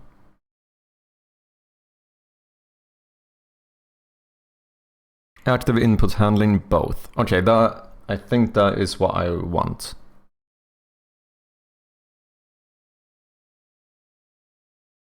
I'm pretty sure that is what I want. However, what I don't want is my music to suddenly stop. An error occurred, okay.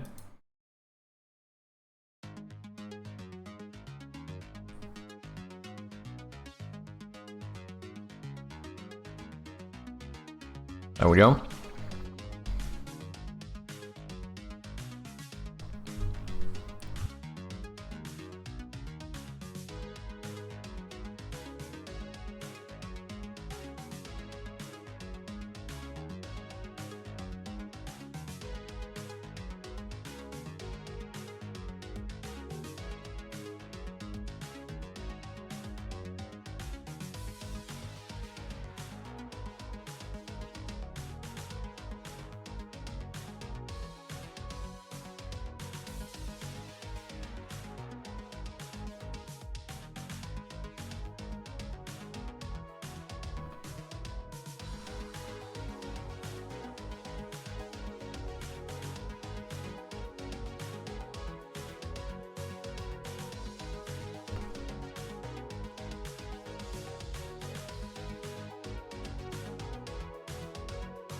Okay, I don't understand this, because I don't have any new scripting defined symbols, but it says that it's supposed to add them for me.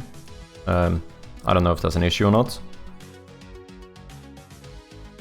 Input system package comes with a number of samples. You can install these directly from the package manager.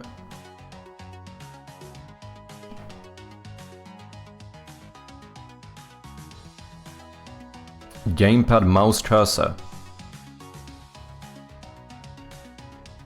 Wait, can I get that to work immediately? Because if it's that easy to implement controller support, if it's me clicking one button, then I might as well do it.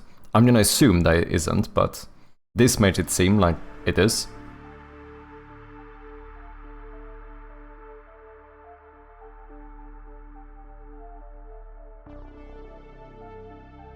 I should have done this immediately. I feel kinda silly now. Samples.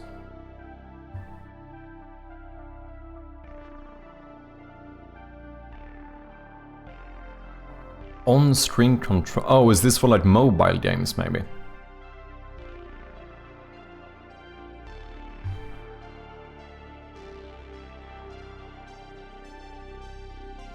In-game hints.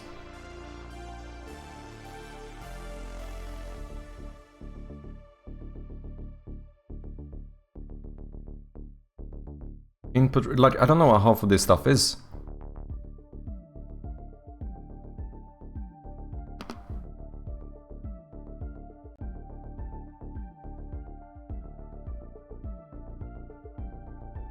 Would be lovely if they had a little description here.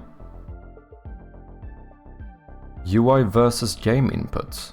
Visualizes. What is this shit? But rebinding UI, I guess I want, right?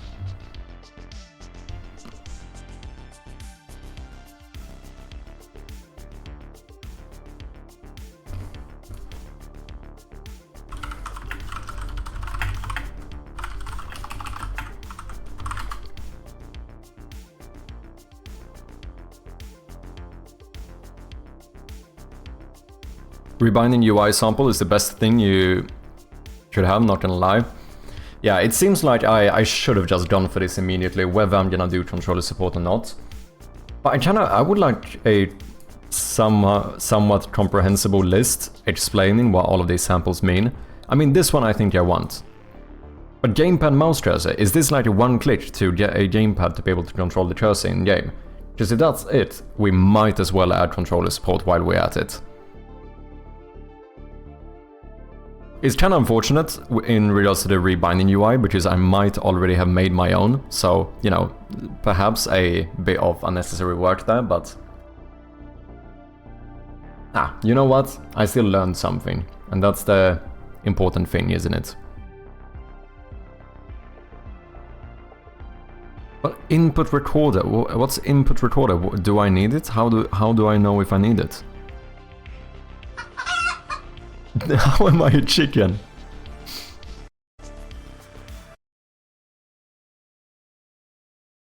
System has been around for a while now, a couple years, but it's not immediately obvious how you access it. I mean, I have the 2020 input system. I'm going to show you how you can go ahead and convert to the new one. So let's take a look at this project.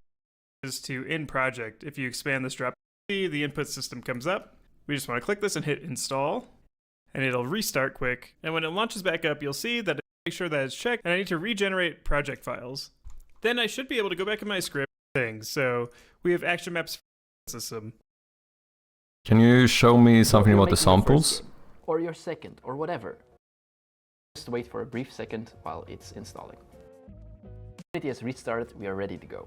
I set up a basic scene where we basically have a little player right here. Okay, no one uses the samples. Dot that we are going to move around. A couple of things that we need for this is, first of all, we need to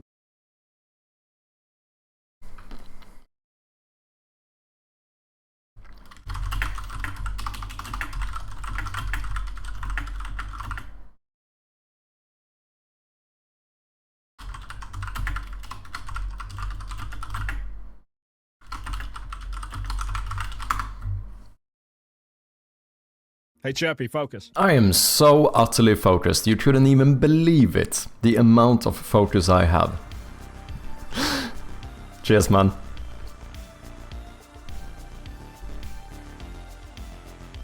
We installed new input package, blah blah blah, okay. Simple demo. Shows a minimal setup for using the input system in a scene. Basic controller using the new system, input actions asset, a script demonstrating how to read input via callbacks or polling.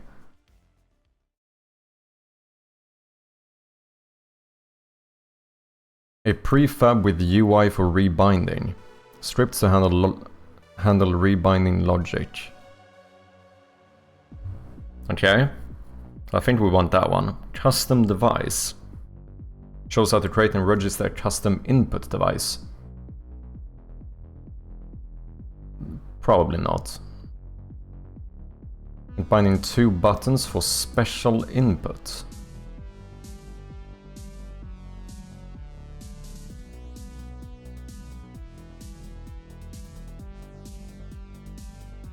Probably fine.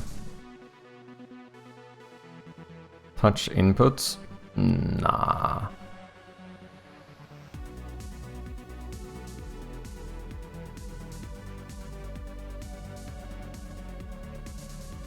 Okay, so what? I think we want... But you didn't explain all of them. You little shite. What about... Which one sounded interesting? Gamepad... Mouse cursor.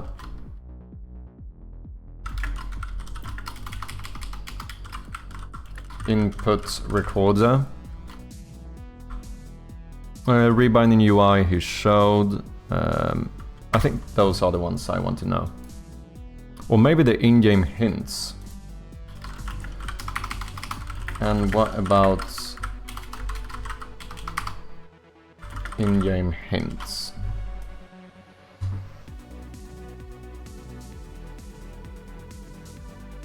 Gamepad and mouse cursor lets you control a UI cursor with a gamepad, simulating mouse input using a stick, usually the right stick, useful for console-like UI navigation. Setups without a real mouse. So can I actually like just get this to control my actual cursor?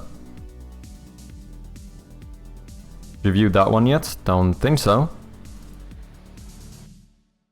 Here rebinding with complete menu. Ooh.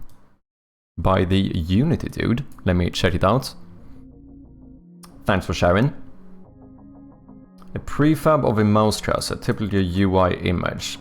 That I do have. A script that moves the cursor using stick input. So that we could steal.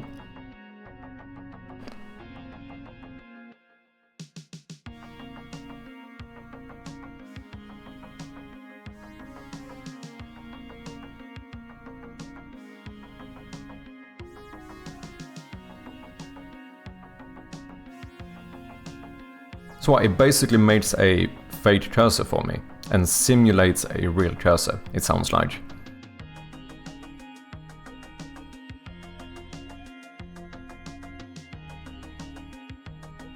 Because for the input system you need the 2 action maps. One for UI is a must. A minimum of 2 action maps. Well, what do you think? What do you mean by action maps?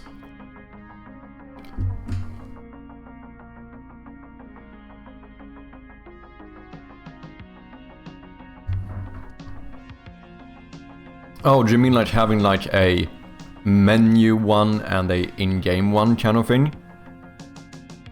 And what then, like if I exit the game to the menu, I would switch to like the menu map? Is that what you're referring to?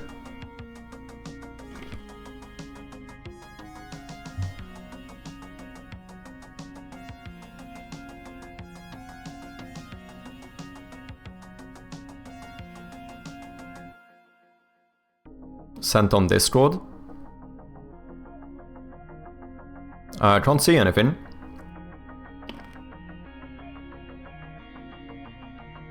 Oh, there we go, never mind. Okay, so you have like player and then UI. Action maps, player, UI.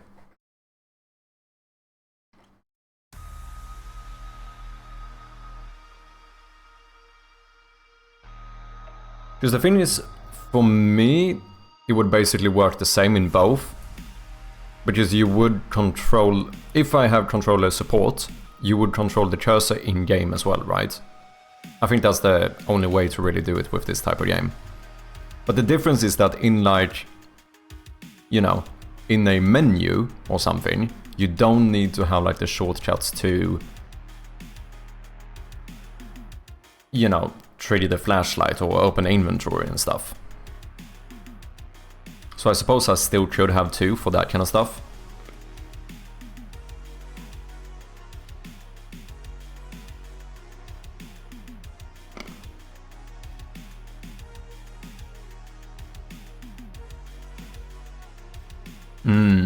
So basically all the controls and inputs for the player would be in player, and then if you had a vehicle or swimming or flying, that would be separate action maps that control each of those. Okay. That way you can use the same button/inputs across different action maps. There's only one action map would be active at the time. Okay, yeah, that makes sense. Wait, does this not change how I have to... Oh no, maybe we can do like Codra did, because I noticed that he had 2 different control menus. I think we can do it that way. We make, like when you go into controls, we display the normal like keyboard ones, but then maybe have a separate button where you can go to see the controller controls or whatever.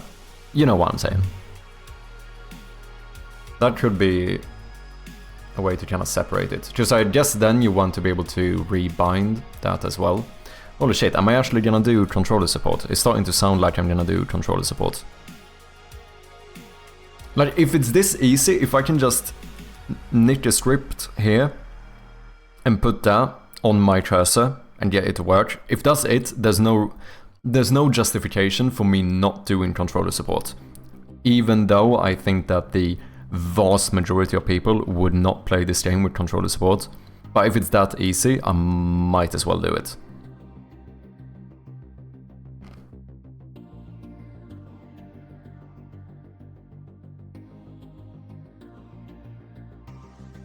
Input recorder. Records and replays player input using the input system. Think of it like a macro or input ghost recording. Okay, I don't need this. But I see what this would be used for. Yeah, like ghost replays and stuff. Yeah, that makes sense. Okay, that one I don't need. So I think we want to import gamepad mouse cursor.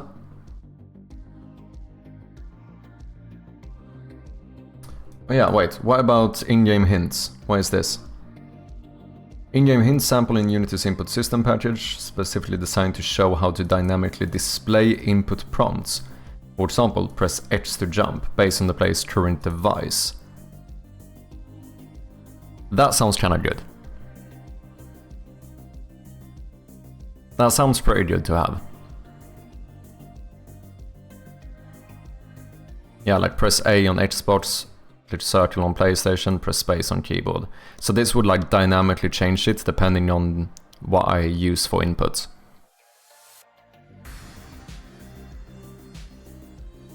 What's up, hey Vintage, how you doing, man?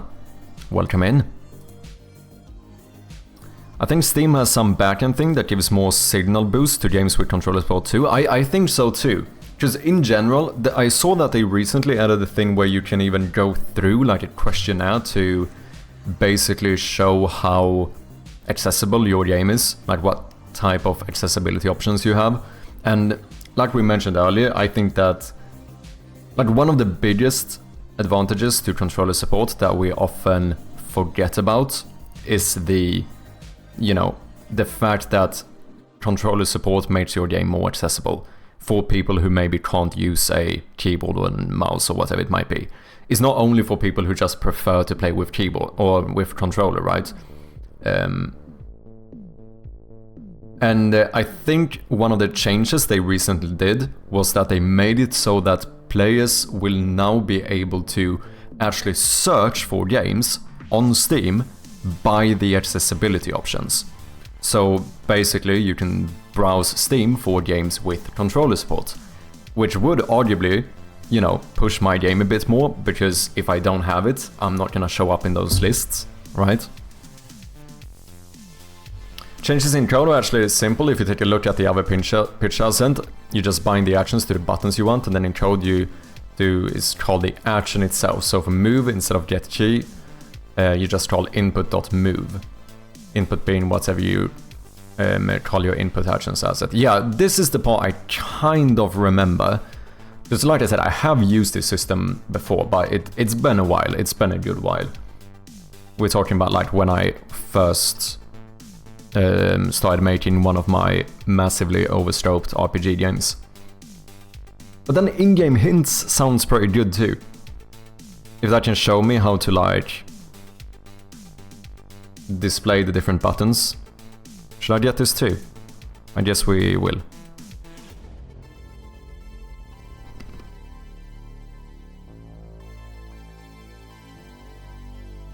Rebinding UI, let's try that as well. And is that all I need? I think so.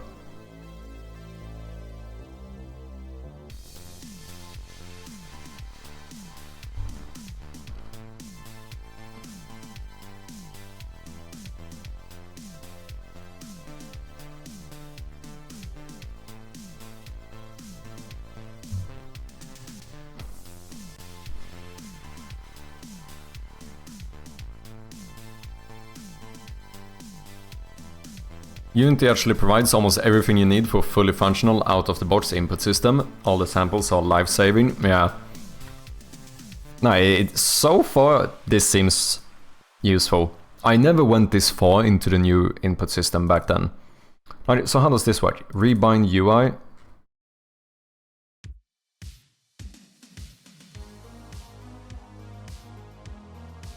What?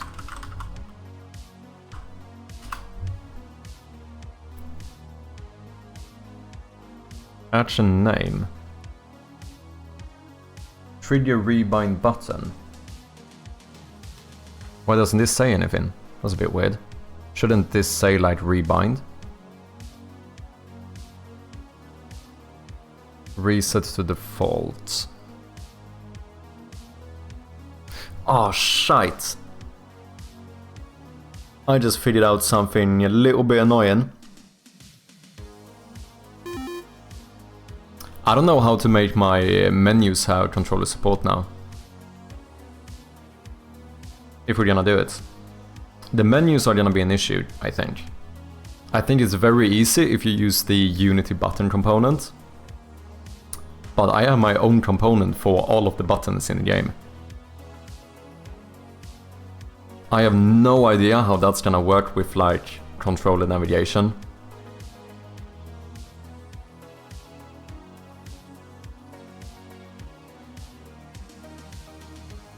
Well, that's something for future Chirpy to worry about.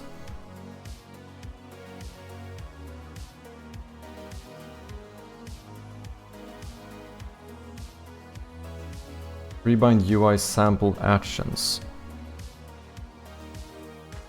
Rebind save load.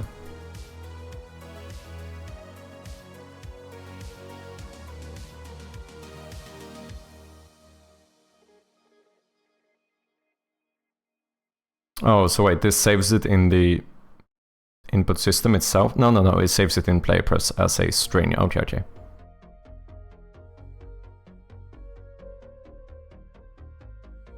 Rebind action UI editor.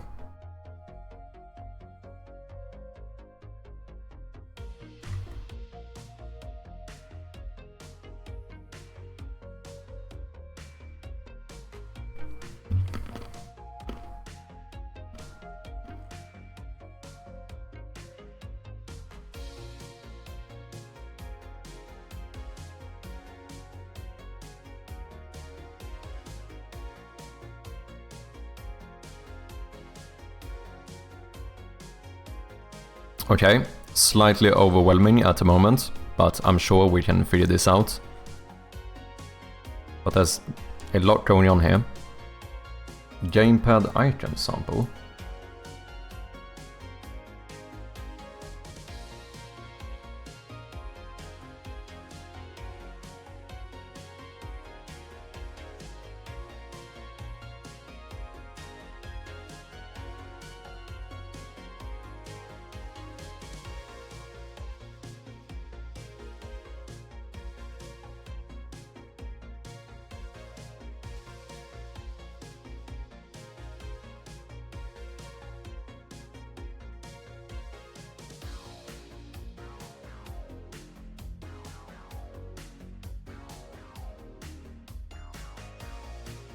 It's best to just copy your project and tinker with the copy instead of starting an empty testing project.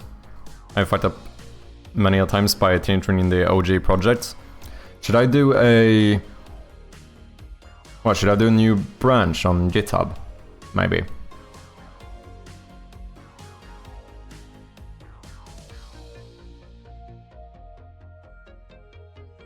Wait, what's this? Oh, this is the sample scene, okay.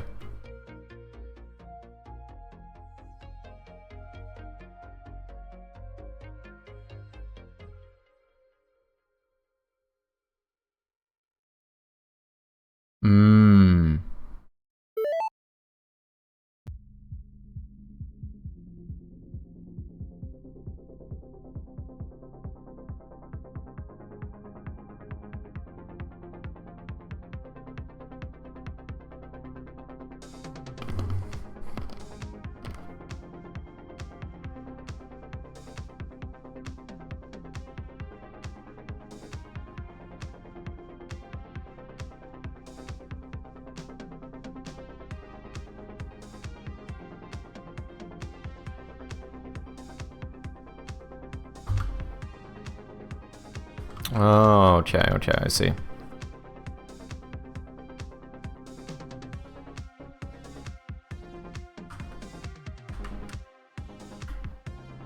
Oh yeah, this automatically shows me this in Swedish now. Holy shit. So I can actually do yep. Pretty much immediate support for that stuff as well. I should have done this earlier. I should have used this system instead.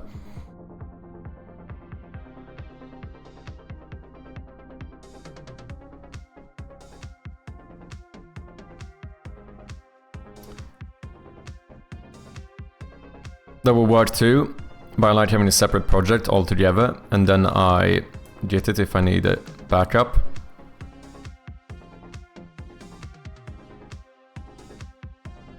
I've been working on a full settings menu. It has the post-process toggle, sensitivity toggles, resolution, rebinding. If you want, once I'm done with it, I can send it over.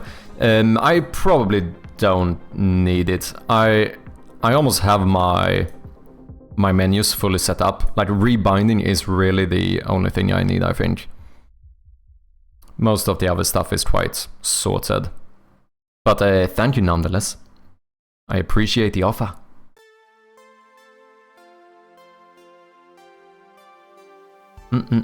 Okay, so this seems fairly simple, maybe, potentially, not, we'll see.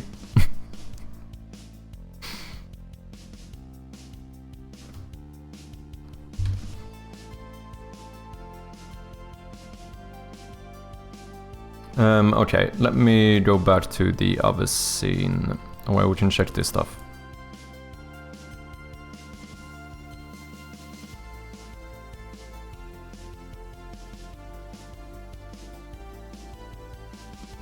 Okay. A bit confused as to how this scene is supposed to help me. This actually seems quite broken, in all honesty. Gamepad mouse.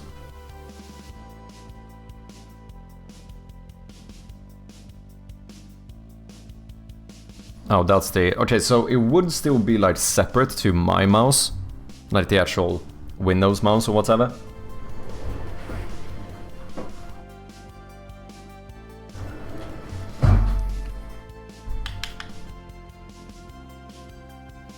Oh, for this we would need a sensitivity slide as well. Because this is way too slow. I mean, you also need to be able to be kind of precise, I imagine. I'm pretty nice with my hitboxes, right? I have never been known to do bad hitboxes, so maybe not.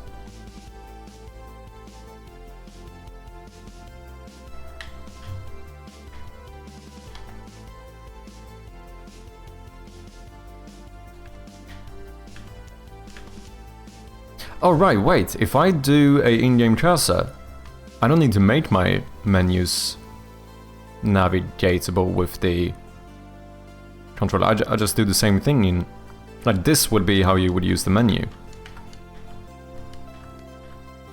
Like, it's not the best thing, yeah. However, we have to keep in mind the fact that I think the vast majority of people would not play this game using a controller.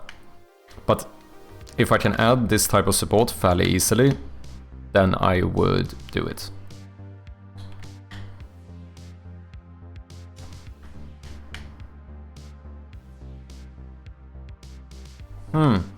Doesn't feel too bad.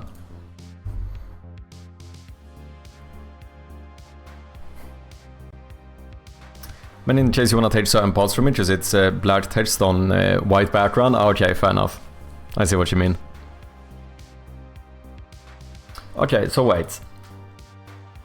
Okay, I don't even know where to start here. I should probably start before I do any of this to, I guess, just implement the new system.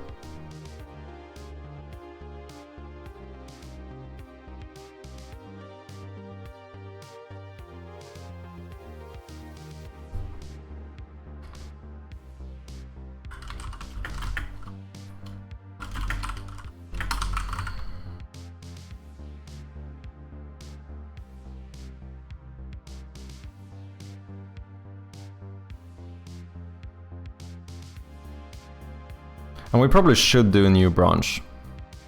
Wait, can I just do this? Create a branch based... I could probably merge this one.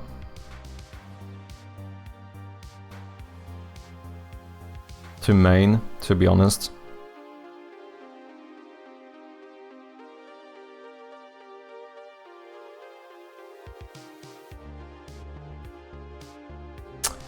I don't even know how to do that.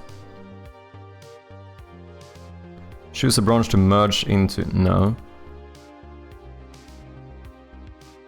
Wait, cancel. Okay, let me just commit this.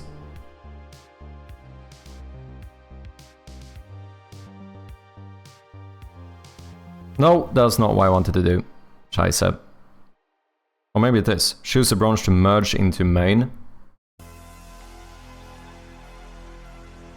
This is scary, I don't want to fuck my game up.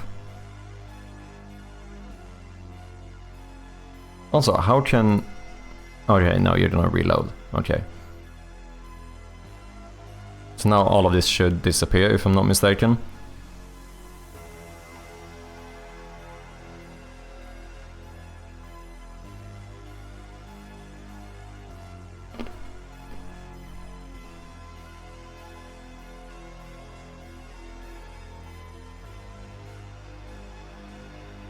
Probably should have merged this way sooner, to be honest. Wait, are you done? Okay, now I'm confused.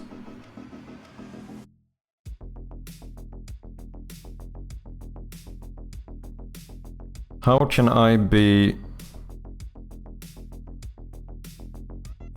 in this scene? Oh no, this is old stuff. Okay. Wait, do I still have the...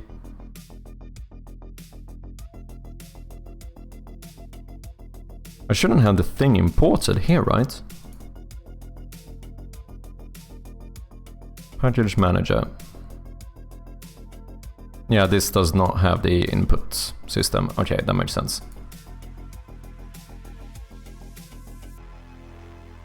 How long is it I actually made this branch?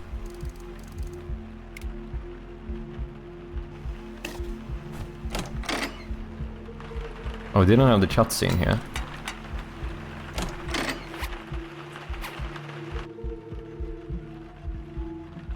I spent quite a while. We're missing all of the details and stuff as well. Old back arrow button. This is kind of nice. You know, going back to this, even though it's definitely similar, you can already see that quite a lot happened since we did this one. Oh yeah, this is from the... Wait, alpha test version 0.0.1. Was this the first version I published to Steam? I think it might have been. In that case, it's over here, right? Yeah. Still had a neat menu though. Okay. I'm kinda scared. No, that's not what I meant to do. Fuck. Can I cancel the switching of branches here? Okay, that wasn't too long actually. Go back here. Okay, it's only if I go into Unity and just gonna reload everything. Choose a branch to merge into main. I should be able to do that, right? So, this branch was made... It extends main, or whatever you wanna say it. And I've been working on this for like the past months or something. So now if I want to make this my main branch, then all I would do is choose a branch to merge into main, right? And then select this one. The reason why I'm being a little bit nervous here is because, if you didn't know, this is still like my first project where I've used the used any version control whatsoever. So I'm kinda scared about like fucking up my game here. But I think that should be fine, right?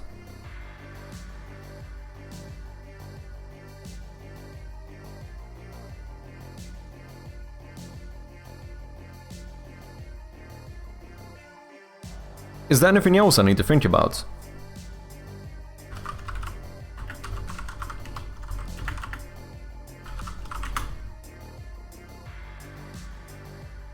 Is there anything I should take into consideration before doing something like this?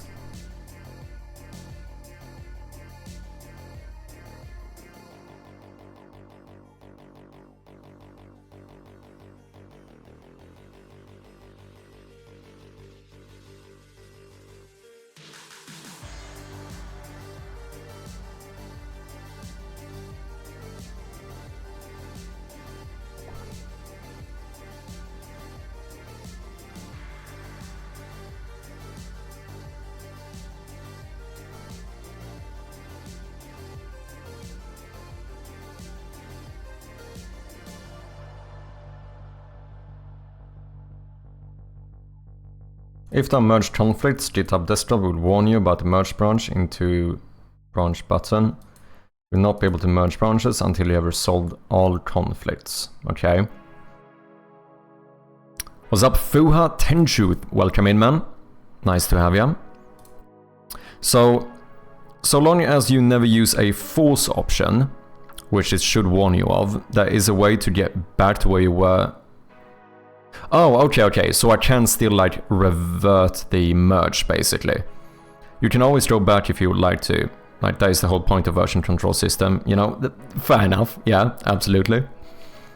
There's only two ways you can lose progress within Git. Somehow losing local changes without committing. Laptop dies, etc. Okay, yeah. Or use force option to overwrite the Git history. Okay, so those are really the things I should try and be cautious of. I mean, not that it's hard to be... I mean, the laptop dying, yeah, if you didn't charge it. That's something you certainly should think of. Okay, so then this should be fine. Should I just try it? So wait, I should be on main, which I am, and then choose a branch to merge into main. Can I switch to this one first? Just there's another thing I haven't fully understood. This was the like first branch I did.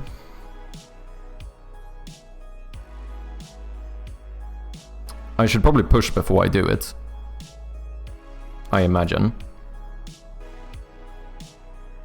Even this I don't fully understand, because now when I'm on a branch, I don't think this happens on main. Now I have this like preview pull request. My current branch is already published to GitHub. Preview the changes this pull request will have done before proposing your changes. Create pull request. Preview pull request. What is this, like if you're working in Teams or something? Highlights the changes within all changed files. Okay, so everything in the history of this branch, basically. So this is what you would normally do before merging into main, maybe. Now, I mean, this should be fine. Oh no, wait, this is... Oh, I still have the main stuff here as well, right? Because initial commit, this was 6 months ago. Damn, it's like my 6-month anniversary with GitHub.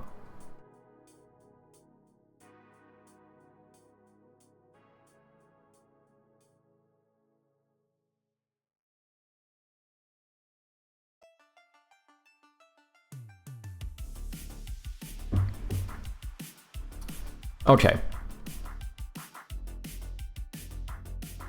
So I shouldn't need to do that. Fetch origin. This is if someone else is also working on this branch, I think.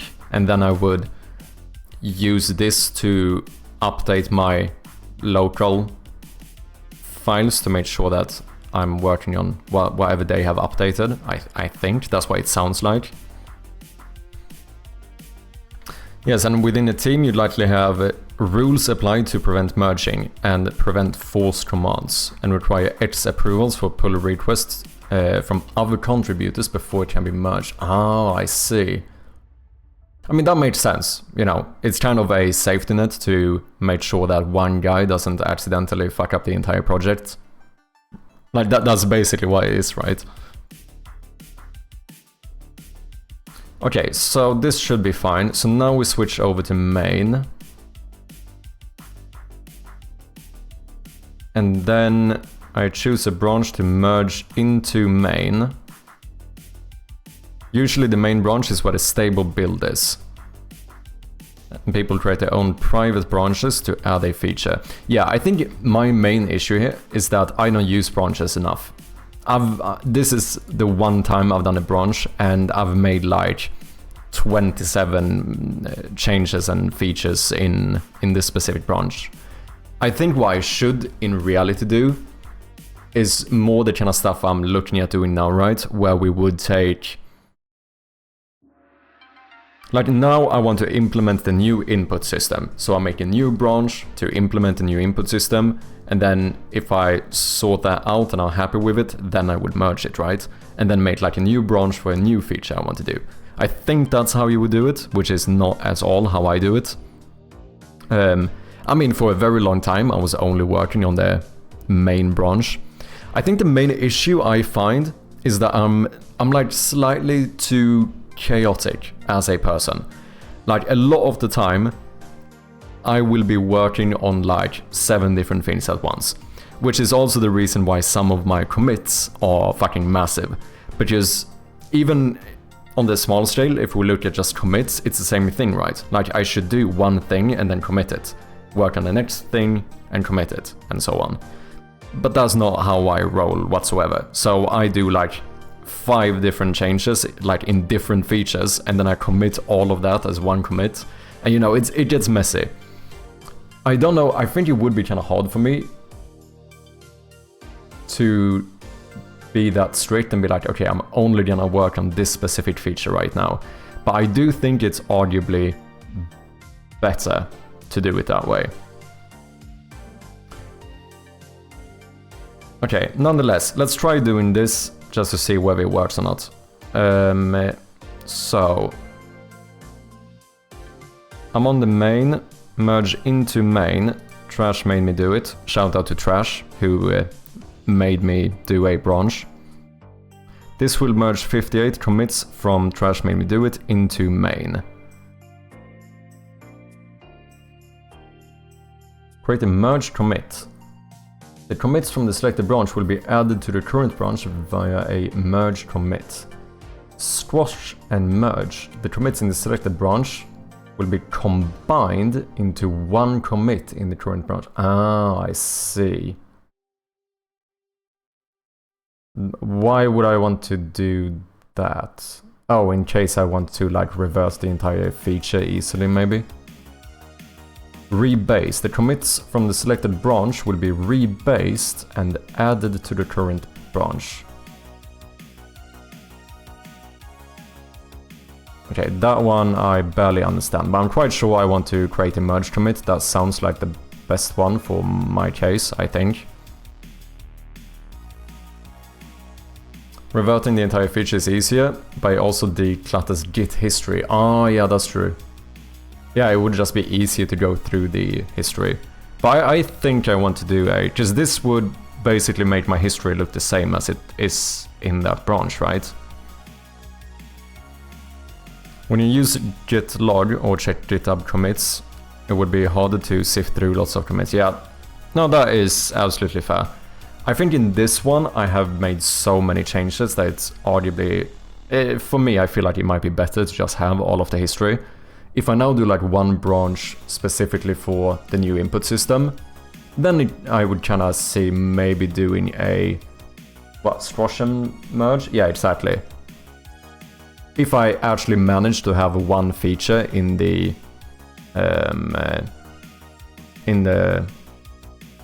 branch, which likely is not going to be the case now either.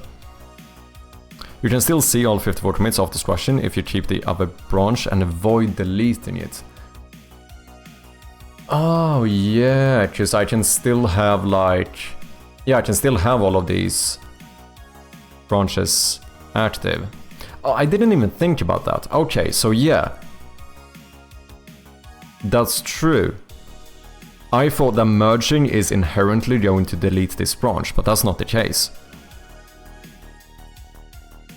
So even after I do this, whatever I do, I'm still gonna have this branch left, right?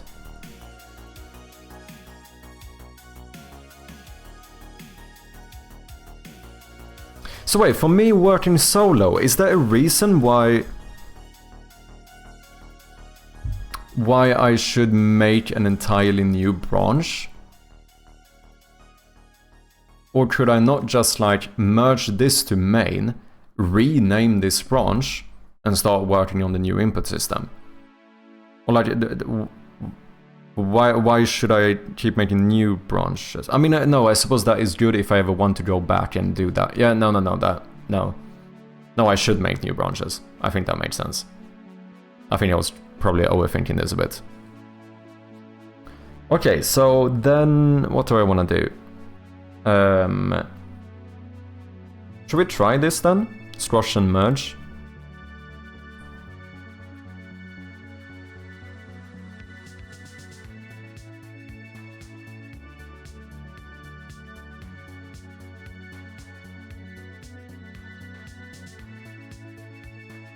Yeah, I do it on my private project all the time. My game has gotten large and complex. You can always check out specific commit tag within a branch and time travel to that like it's a save point.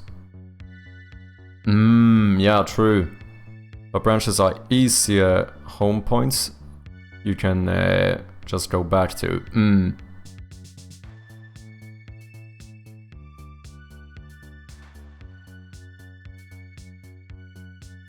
Yeah, that makes sense. Yeah, each branch is like its own alternate timeline, yeah. Okay, so let's...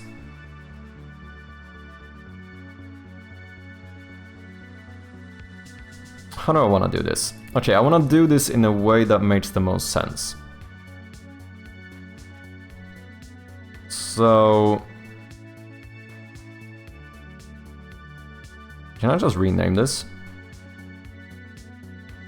This branch is trashing origin/trash made me do it, and renaming this branch will not change the branch name on the remote. Oh, so wait, if I want to change the name of like a branch, do I have to do it through GitHub? Like you actually have to go into like log into GitHub to rename it? Is that how that works? The remote is GitHub, for example? Yeah. Okay, I think that might be the case. Okay, let's leave it for now. Let's do... Yeah, you'd essentially rename it on your machine, and then when you push the rename branch, it will create a new branch with the new name. Oh, I see. Okay. Okay, so practically speaking, I basically create a new branch by renaming it locally. Okay.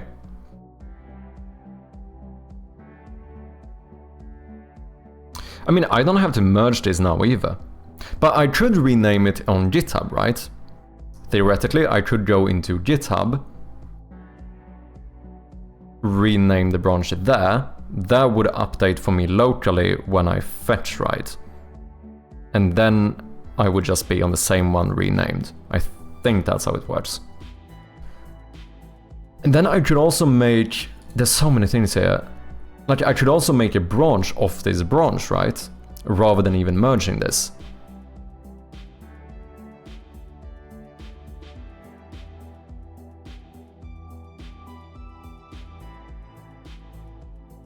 You could, it would do a similar thing. GitHub renaming would then duplicate the branch with the new name and delete the old one. Okay, okay. I use command line, the terminal, to use git commands manually. Okay. Oh, so then you can basically do it from remote? Is that what you're saying? Or am I misunderstanding this? Or do you just mean that what I do in like the GitHub desktop GUI, you do in the terminal?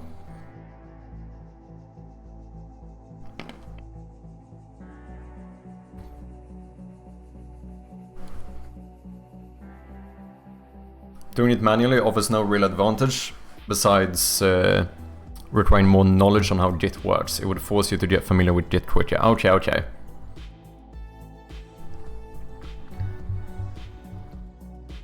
So how should I think about this? When should I... Okay, wait, when do you guys merge to main? You merge to main when you have a new stable version or a new stable feature that's done. Then you merge into main. Is that generally speaking how you do it? That like the thought process behind merging into main?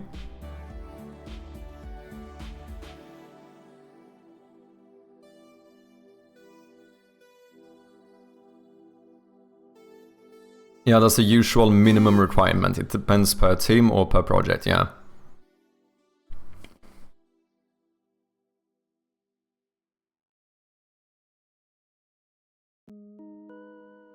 Generally, main is expected to be a stable build. Okay, so now I'm starting to wonder if... conventionally speaking, whenever I do the next Steam update, that's probably when I should merge. That branch name, zero context, yeah. It's because Trash, a viewer told me that I should be working on a branch. So then I made a branch named Trash, made me do it. That is the actual context. Which still has like no context to the actual game, but yeah. Solo developer, you do you, exactly. I mean, who's gonna complain? Okay, we have an ad coming up for any non-subscribers. Thank you for your patience. Okay, I think I'm gonna go back to this one. And I think I'm gonna make a branch of the branch instead of merging. And then maybe every time I do like a proper Steam update, that should be a stable build. Maybe that is when I should actually start merging. I should get a habit of merging into main whenever I'm done with a new Steam update. Because then I could even merge that as like, you know, version 0.2.1 or whatever it might be.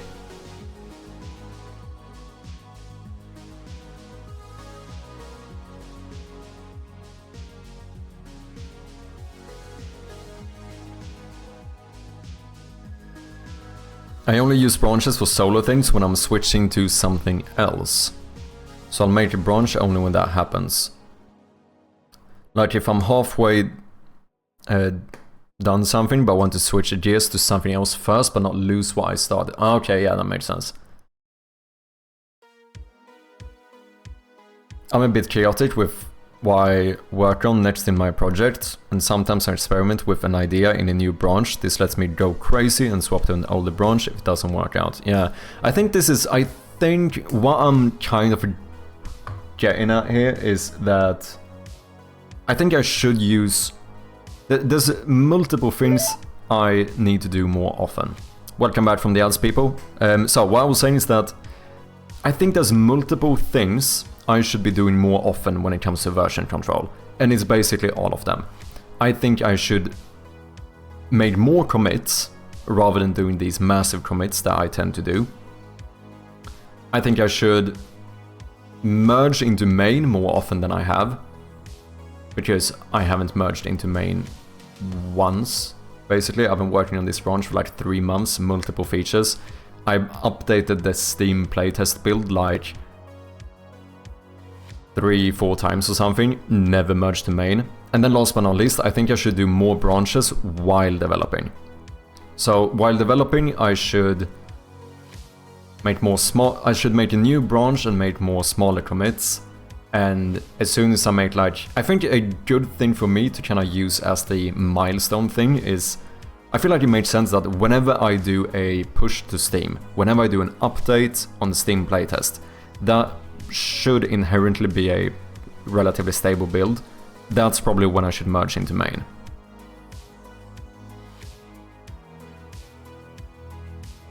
Yeah, I commit often. Using cards and a board gives you context of when to do it. Sometimes I even do it multiple times a card. Yeah, no, I think that makes sense. But yeah, commit often is a common suggestion that is difficult to remember to do. Yeah, exactly. I think that's the thing. Because with this being said, I know that I am going to struggle a lot trying to do this. because I'm quite chaotic, and sometimes I work on 3 different things at once. Like some of these, like import of new input system. True, I did do that. I also, I don't know if I can find it now. I also changed a little bit of how the wire puzzle works. This has no reason being in this commit. This should have been a different commit. And this time I just pretend like that one wasn't in this commit. Not a great habit. And other times I do this where I have like look, wire puzzle, connect to items, fold organization. Like all of these should have been separate commits. And instead I have like almost 4,000 changes in one commit. Like it's kind of outrageous. I don't think this is how you're supposed to do version control. But it's hard for me not to do it because I jump around between so many things. And like some are even worse. Sometimes I can't even be bothered. And what's this? Okay, that's actually quite small. Yeah, stuff is another great one. Stuff and error room. 10,000 changes. Lovely. Good job, Chirpy. A bit of this, a bit of that. I have worse ones. Where is this? Where is the...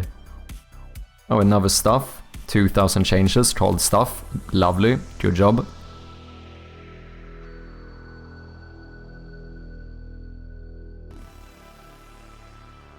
This is one of my favorite ones. A lot of stuff, not gonna lie.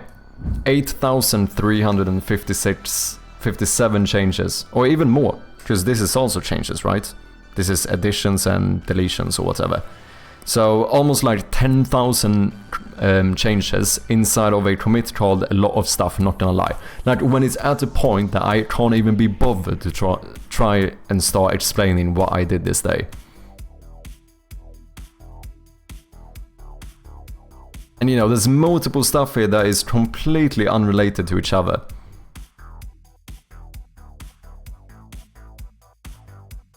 Git pickaxe helps me find hidden changes within commits. Oh, interesting.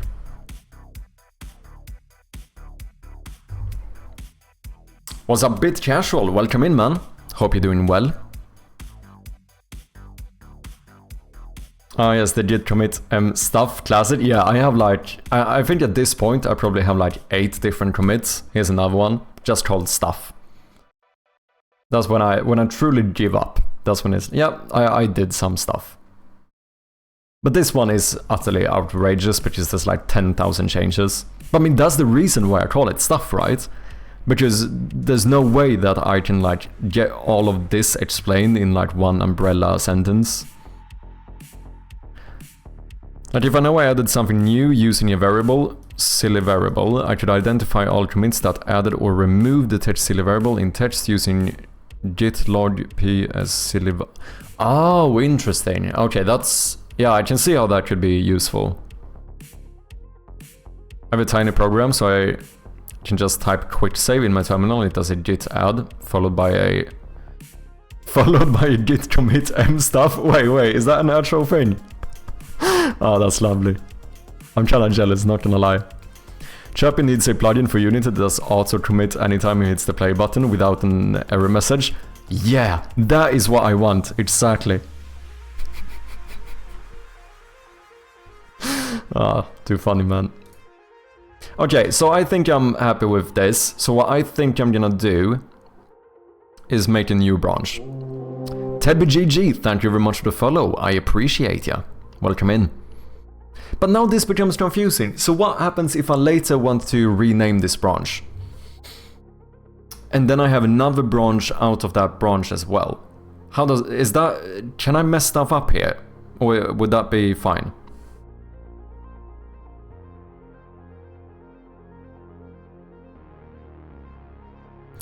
You may see above, but I sent you an example pic on Discord of a card with multi-commits as incentive.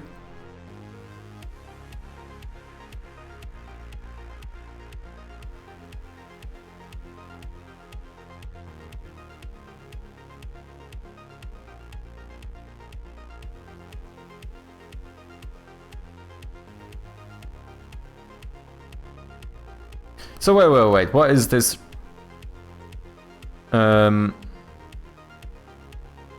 But wait, is this a part of your like Git implementation? Oh wait, what? Oh no, this is in something... Yeah, it's in something like Notion, basically. Oh, with Git integrated. Oh, okay, that's pretty clever.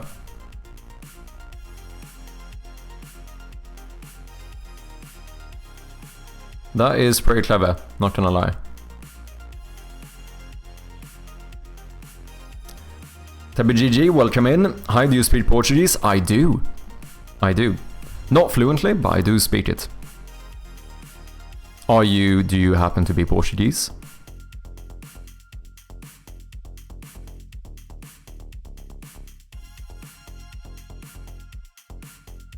That lives up to your name bit casual. Casual commit message, yeah.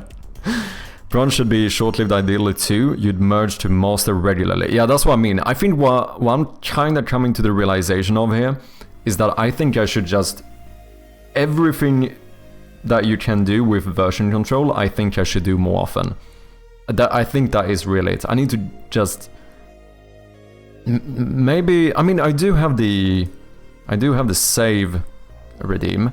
Maybe I need to actually start listening to that one in terms of version control as well. Okay, so for now, I think I want to make a new branch. And then I make a branch of this branch.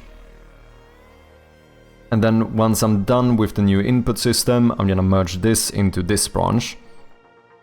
And when I get this into a stable build to update on Steam, then I merge this into main.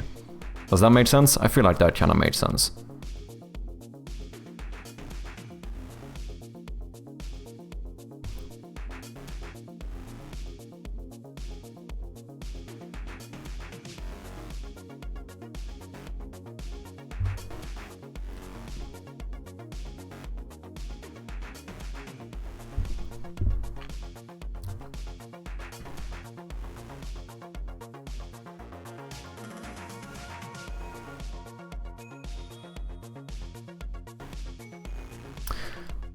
So, wo Montero falou se disseres sim, como Cristiano Ronaldo, entendes? Então és de Portugal, és Tuga, né? Bem-vindo, pá. E também... Had to do it, right? Perfect opportunity. Okay, I think this made sense. So we make a branch of trash made me do it, and we call this something like new input system. And then we create branch.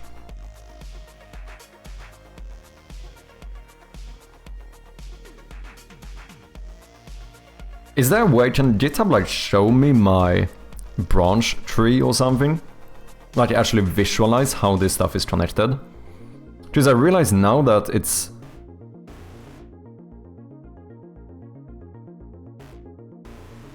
If they are pushed, those are likely local branches.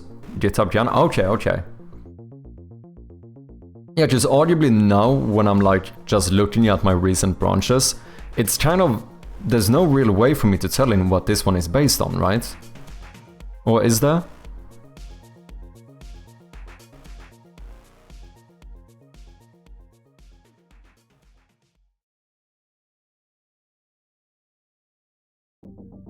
I don't think there is.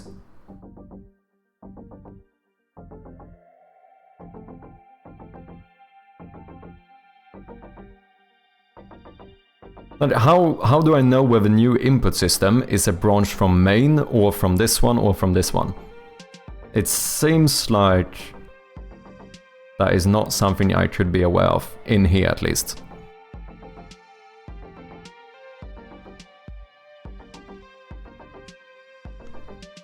I don't know the GitHub desktop tool, but there are visualizes entries in some things. Yeah, I imagine I might be able to see it if I actually go into like the GitHub website or something, right?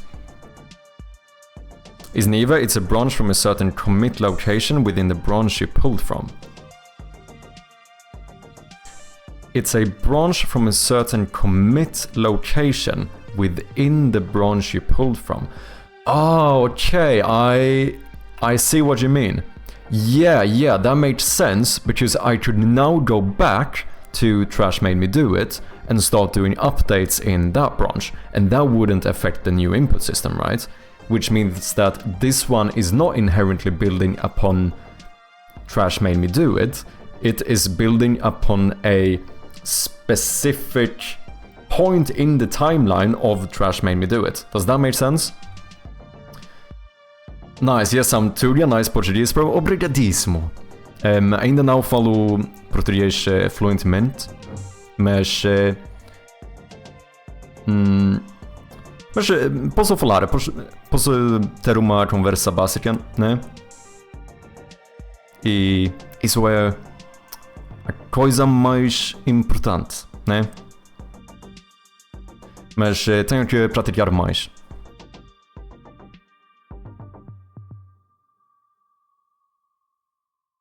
E de onde és em Portugal? If you don't mind, of course.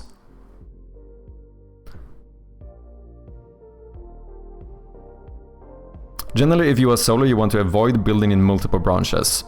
You'd only do it if you like the isolation or you have a release branch and you don't want to break it. Okay.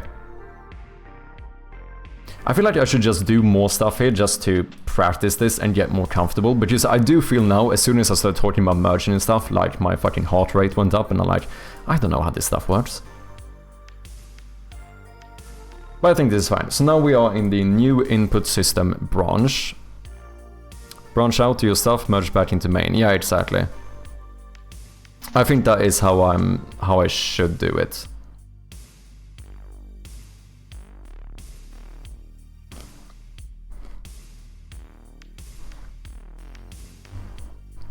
But at that point, just push the main unless you are switching context to my earlier points.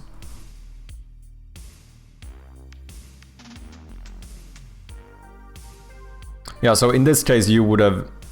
I guess the reason why I kind of didn't want to merge this first one... I mean, first I wanted to, but then I changed my mind. I think that's partly because this is still not like a fully fledged out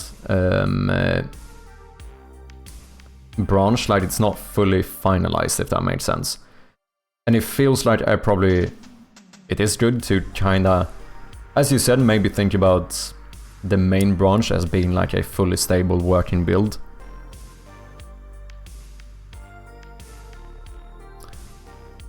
You're doing very well, not joking, I'm from Aveiro. Ah, entendo.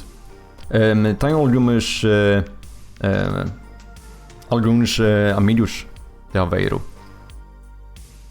Aveiro é perto do Porto, né?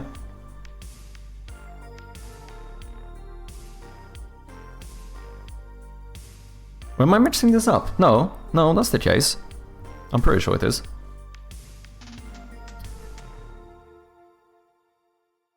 Não fui, mas fui ao Porto, tipo, há 3 anos, algo assim. It's good to learn though, because the moment you start working with like just one other person, you'll want to know the skills. Yeah, that's why I kinda feel like as well. Like it's not bad to like get these like proper habits. Tinha perto do Porto? Eu conheço da cidade, mas nunca fui.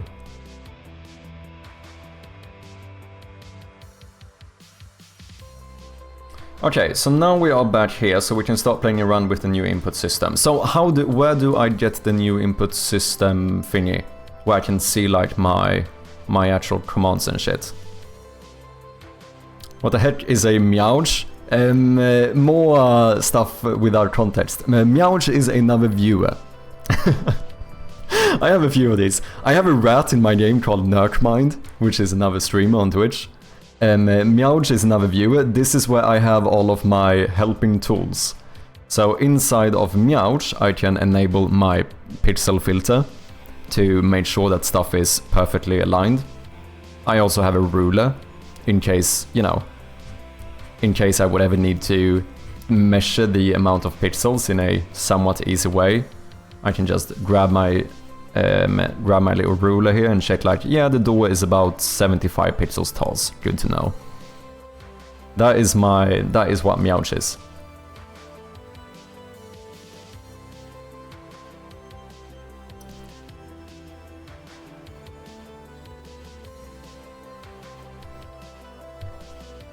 I was trying to ask what your plugin is for the crawlers and organizations in the hierarchy and saw that, yeah.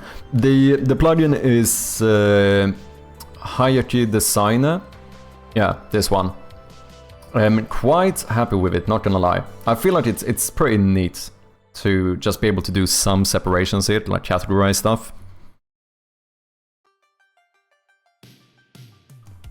E onde se faz os ovos moles, são muito bons. Como se diz? Eu conheço dos ovos moles. Sim, moles, sim. Mas nunca experimentei. Sim, experimentei. Foda-se. Tenho que praticar mais, pá. Comecei a aprender português há tipo... 3 anos? Algo assim. Mas evidentemente não estou a praticar o suficiente.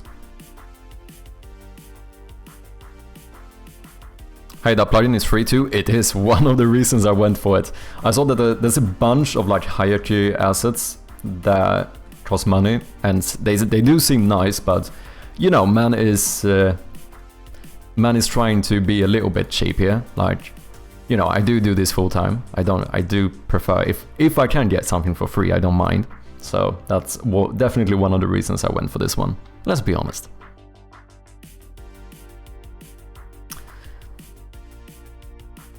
Devias ter experimentado. Disseste bem a frase. É isso mesmo. Muito obrigado, pá. I really like Odin. Yeah, Odin seems sick. I've looked at Odin. It seems very powerful and very useful, but also pretty expensive. Rename Mad Shop into Mad Sheepy. Oh yeah, that's pretty good. That is pretty good, not gonna lie. Picked it up on one of the sales for half off. Nice. Yeah, I did get the only like expensive asset I currently have is Easy Save.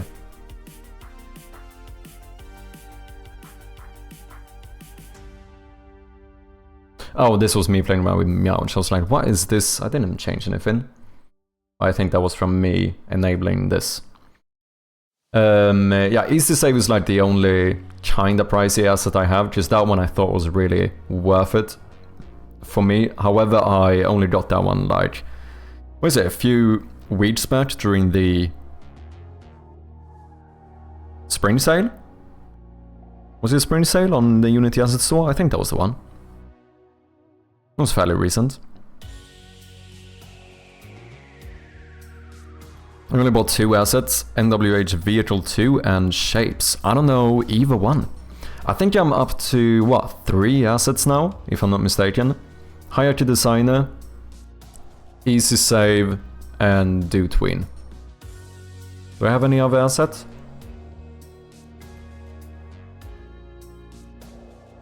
Can I not see that here? My assets.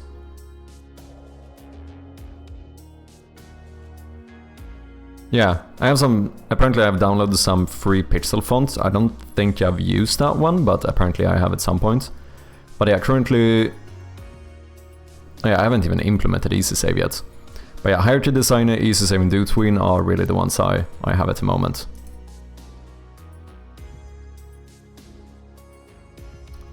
Pay Do Tween or just a free one? I used the free one. When I looked at it, it didn't seem like I needed to have the premium one or whatever they call it. or the paid version. The one thing I saw that you like missed out on is that you can't do stuff with TextMesh Pro, but all of those I found that there were workarounds for. Like, if I can't up the font of the TextMesh Pro thingy, I can just upscale the transform of the thing instead. You know, like it feels like that's not something I really need. I can always find a way to work around it. And it seemed like the only thing that seemed necessary to have from the paid version. Unless I missed something else, of course. That vector shapes thing looks interesting. Oh, does it have something to do with... Wait, is it like vector art stuff, or... Okay, what am I doing? I want to open my...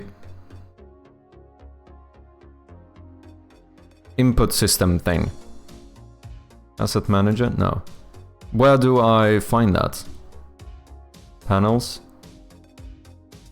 How do I... There's a window for the new input system, right?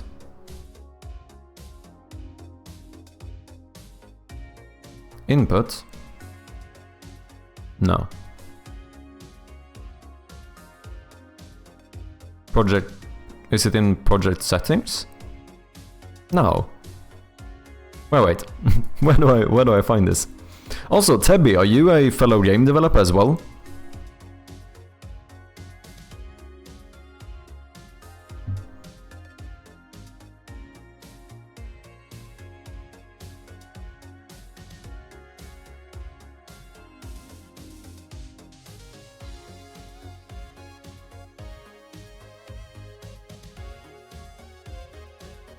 Okay, there's a lot going on here.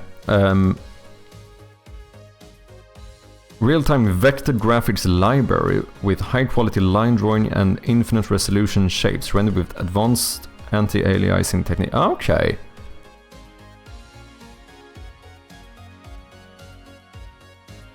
Okay, that seems pretty useful.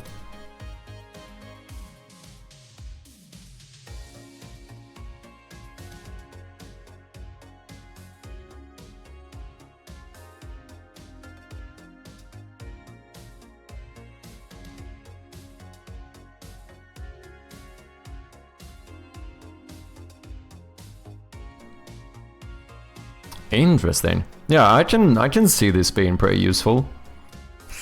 Kinda steep, but I mean, I do suppose it seems like there might be quite a lot of stuff in here. I'm just being poor, that's really what's going on here. Better dev out for prototyping, for sure, by the looks of it. I'm sure a million other use cases, I hearted it, will watch for sale. Yeah, it seems quite nice. Okay, how do I open the... This is not supposed to be this difficult, right?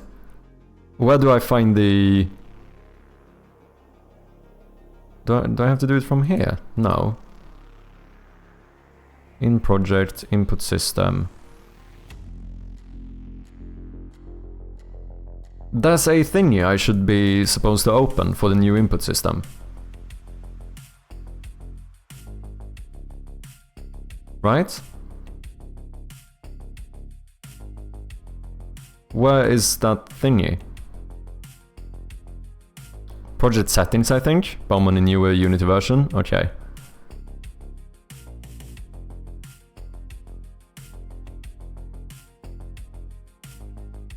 Because here we had something about input, but I don't think that's what I'm looking for. Preset manager, let's say input system package. Create settings asset. Oh, this might be. Just the input manager. This is the old one.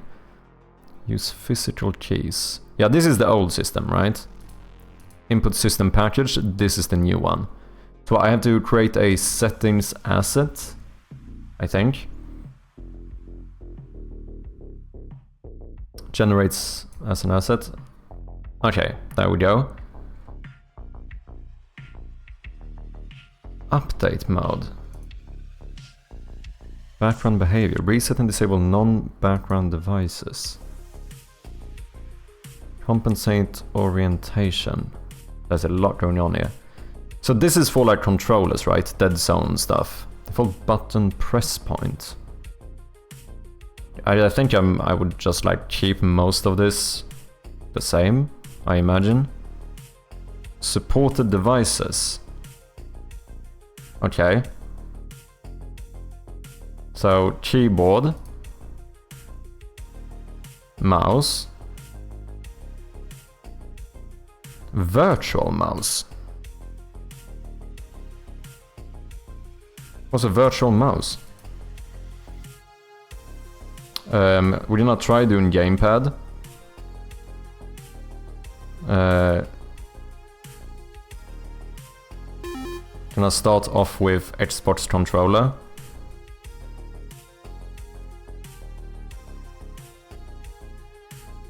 Wait, leave supported devices empty? Oh, do I not need to do this?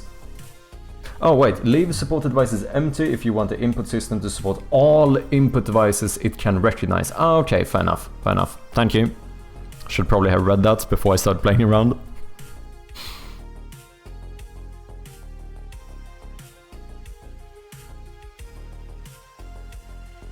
Now I think you'll have an asset in the root of your assets folder that you can double click. Oh, okay, okay. Wait, is there anything else I need to do here? Play mode, input behavior, pointers and keyboards, respect game view focus. Sure, whatever that means. Okay, and then in my, you said in my root thingy. Yeah. Input system.input settings, a scriptable object. Open input settings window. Oh, this takes me back here. But where do I set up the actual, like, commands and stuff, or the actions?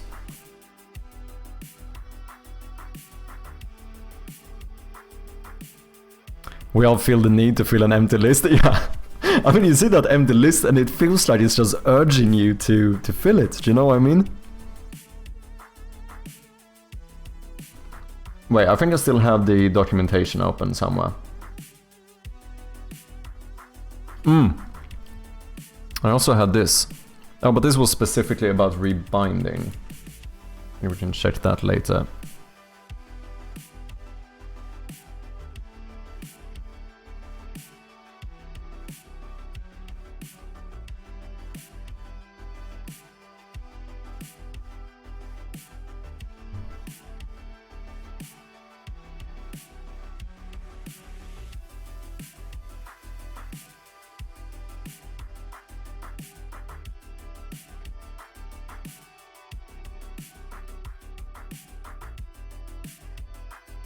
This wasn't very helpful.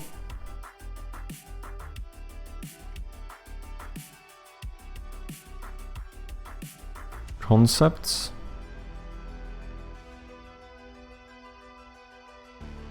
I know like the window I'm looking for. It's this one, right? Wait, I think Jin sent it to me.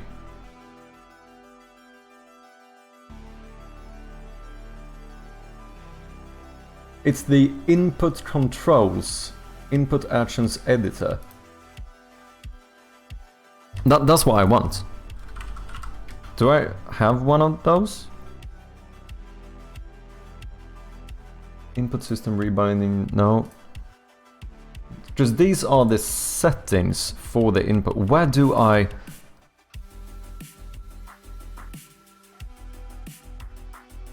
Oh, maybe that's it. Maybe you're right. So what? I would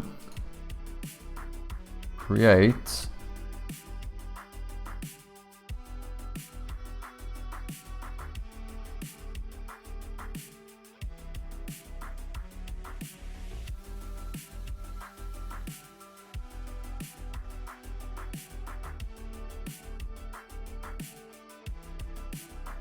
input actions. That sounds like it could be good. New controls. Controls. Generate C# class. Why would I do that? Do I need to do that? No idea. Edit asset. Controls input action. Yeah, I think this is it.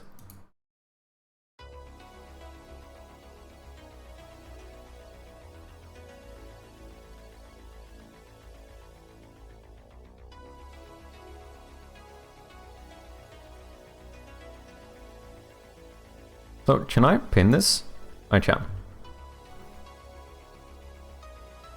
So, the weird thing, the only difference here I see, the image that Jin sent to me says input actions editor. Like as a... what, window? Budget profile, blah blah blah. But I can't find it anywhere here.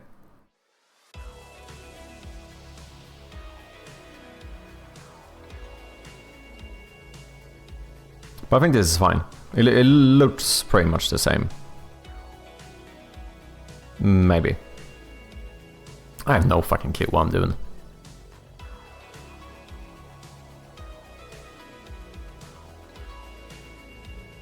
Okay, so I think we need an action map.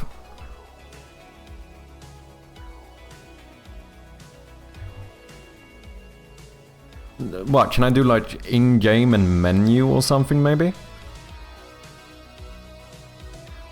I mean, we want to make the in-game stuff work, so... Player. Game.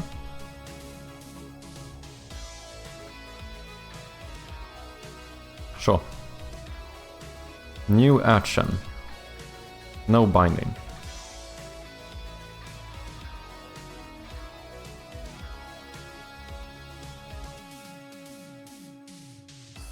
Maybe I should have done the... I think I should have implemented a sample one first. Maybe I should have done that.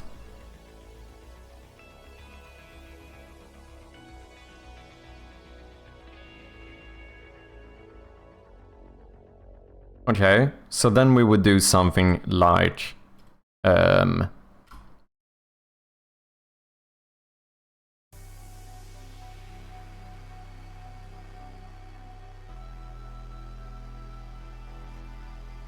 I wonder how we're gonna do with the cursor.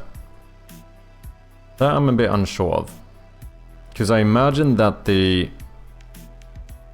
Does that need input as well? I mean, we can double check. Okay, let's do something simple first. Let's do something like select.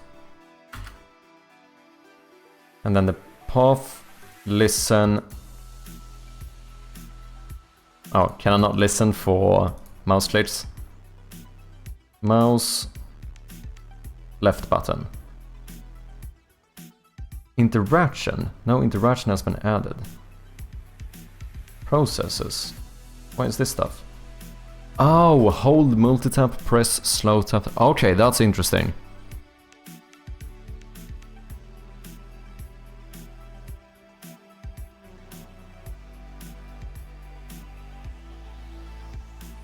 Okay, so I can actually separate the function here depending on whether you're supposed to hold it or not.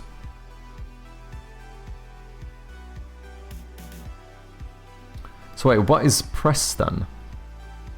What happens if I have no? Because, for example, I now have it so that if you click on escape, you open the pause menu. But if you hold escape, you skip a cutscene. So can I make that work somehow? And in that case, do I need to change this? To like tap? Oh well, on the pause one, it would be like tap to pause and hold to skip cutscene. I think that could make my life easier actually. Okay, add, let's do like flashlight. No, let's do... So can I use the same ones here? That's actually gonna be interesting. Because right now, I deselect with the right mouse button. But I also toggle the flashlight with the right button. I mean, it didn't give me an error here, so I guess that works. I could change it, actually, so that this was to... Maybe you need to hold to deselect something. No, I don't want that.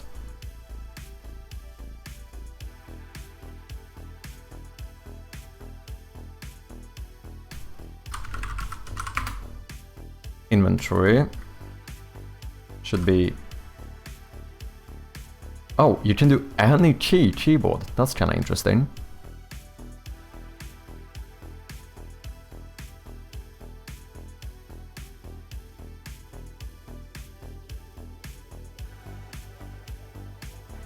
Map.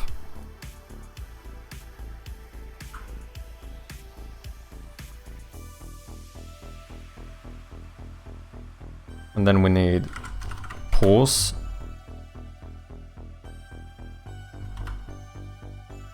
Oh, I can't click escape, which is I escape out of... Okay, that's kind of ironic.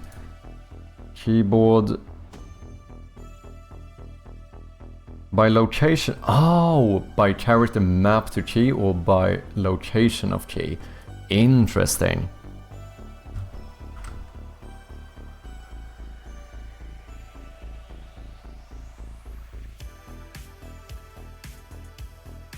So what did this default to? By character mapped to key. Yeah, I think that's the best one to have, rather than like the physical location one. Cool, you found it? Yeah, indeed. It was, like you said, I could create it with a right-click option in the project. Okay, so now the question is, how do I change this? I want I, for example, or let's do M first. I want M to open the map.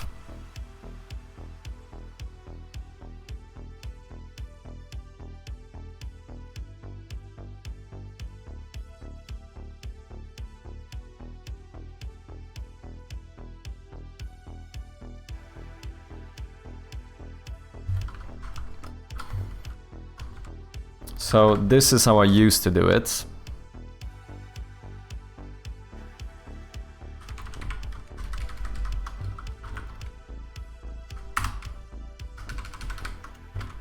Now we want to do something else here.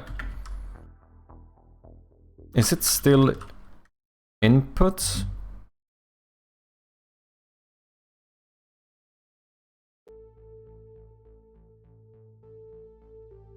Oh shit, wait, I know Jin told me how to do this. New input system, Unity.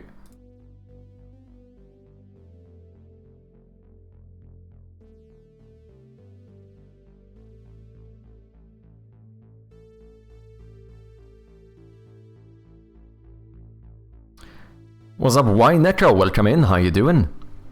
So it's one of two things, okay? Hope you're doing good, Neko. Is it something you're trying to do with the new input system? Yeah, I have just implemented a new input system. I have used it before, but that was like... It's probably like 2 years ago at this point, so I have kind of forgotten how this actually works. It's something like something action, right? I need to, rather than checking for a key, I should check for an action. And I made this input action thingy. No control schemes. All devices. Wait, do I have to... This add control scheme. Oh, would that be a completely different way? I am so confused. Okay. You either create a variable at the top and reference the player input component, or you create a script that handles the on events of each action in action map, and then you reference that script. Okay. Also tick off autosave in the action asset, by the way. Oh, there we go. Sweet. Would you like to use it in a similar capacity as the old input system? Yeah, kind of, I suppose. But then I'm starting to wonder, should I make a namespace for this, maybe? And then have, like, using sharpie.input. And handle all of this in, like, a specific namespace.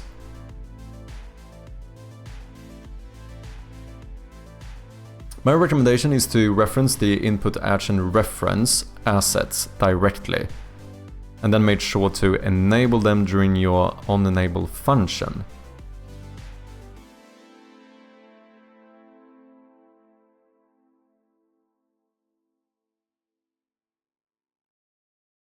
Let me screenshot and send you the way I set up. It's basically what Necro said. Okay.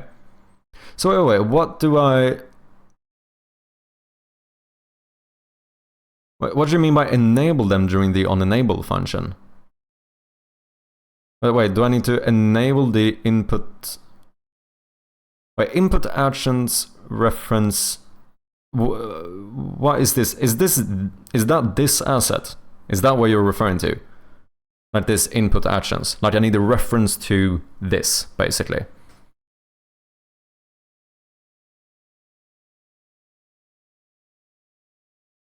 This is kind of what I mean. I feel like... I think arguably the new system is better. But I also arguably think that the old system is a little bit more straightforward. Like it is kind of simpler. In some regard.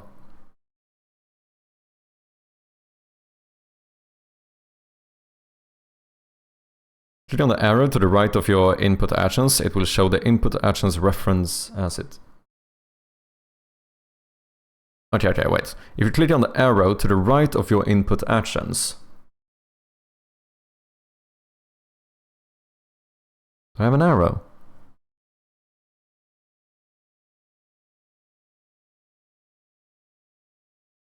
Was it this? Add control stream? Oh, the asset itself, sorry.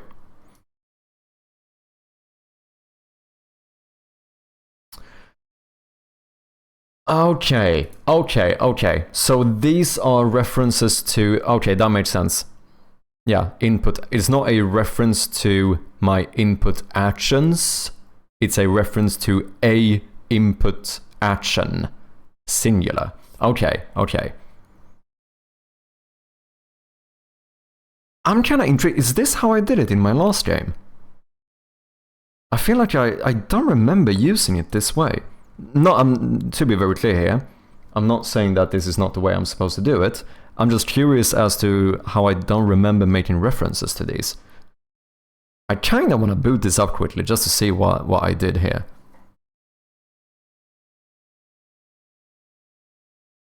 Okay, so then I would have references for the specific... Okay. So wait, can you not do this just like through code? I need to somehow have a reference for it. I mean, I suppose the way I would do it through code would be something where I have a main class that like holds all of these references and I use like an enum to find the one I'm looking for. Maybe. I think, but somewhere I would still need to reference them, I suppose. Player. Controller. This is very old code, don't judge me for anything here. This is like very, very old. I had no idea what I was doing here. If you've seen anything bad, just close your eyes and pretend like you didn't see it, okay? Are we on board? Thank you.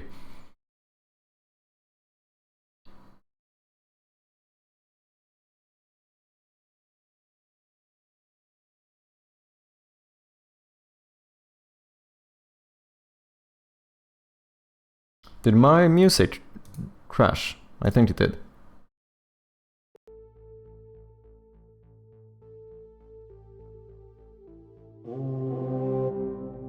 Hey Nico, thank you very much for the follow. Appreciate ya.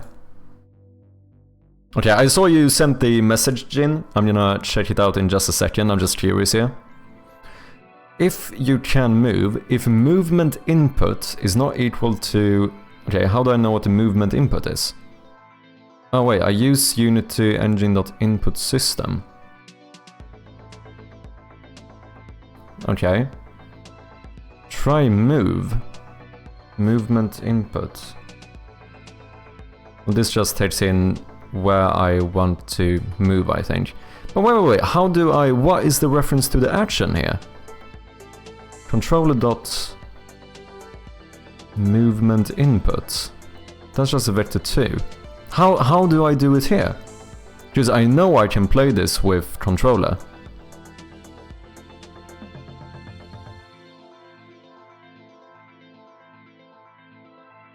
And we follow you since you're a fellow Unity user, let's go! Are you also working on a game, Nico?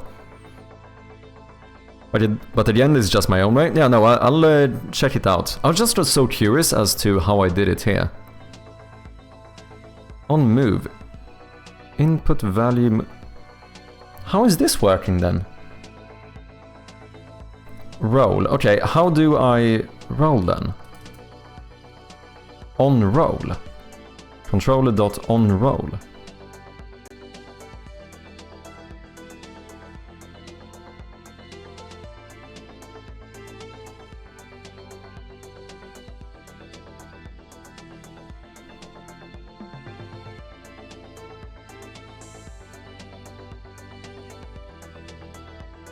On fire.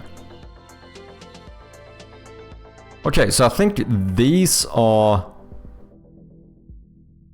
This sounds like kind of like events for the inputs.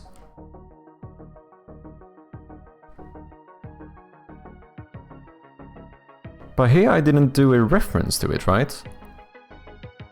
So how does this work? Or does this...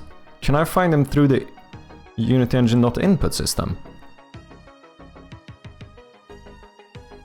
Okay, let me check yours, Jin.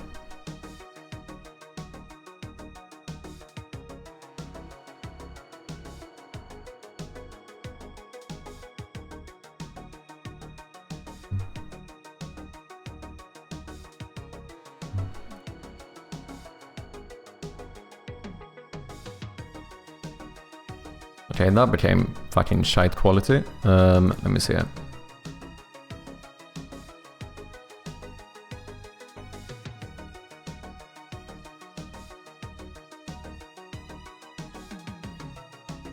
See, that is... Okay, let me do this. Okay, so these are your actions and stuff.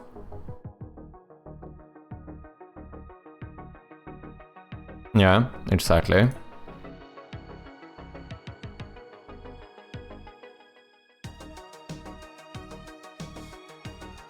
Yeah. This is the input system action script I wrote. Okay, wait. Can I zoom in and then open link? Okay, there we go, there we go. That works. Okay, so you have the input system.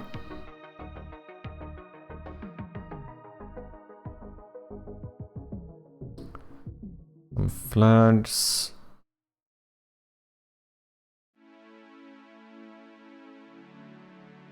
Public void on move, input value value.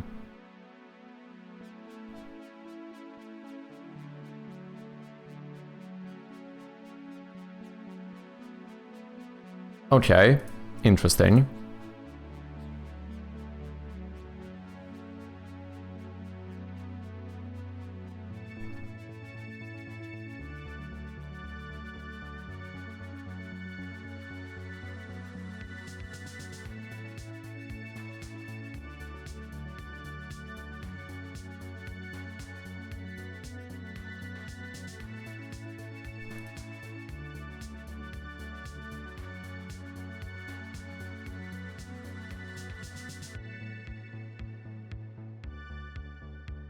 Then this is my play controller. I reference the input system action script and I call it input. And that is what we would call the reference. Okay, okay. Full body. Okay, so this is like the character controller or something. Input equals get component input system actions.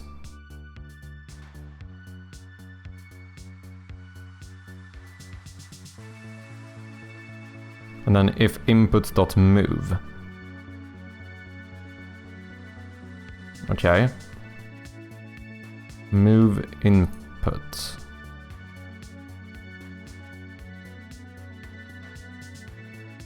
Input.move, input.sprint.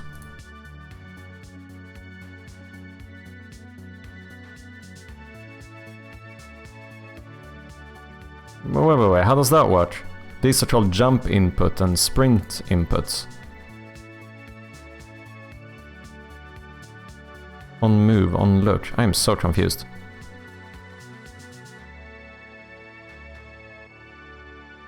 Where did you get input.move?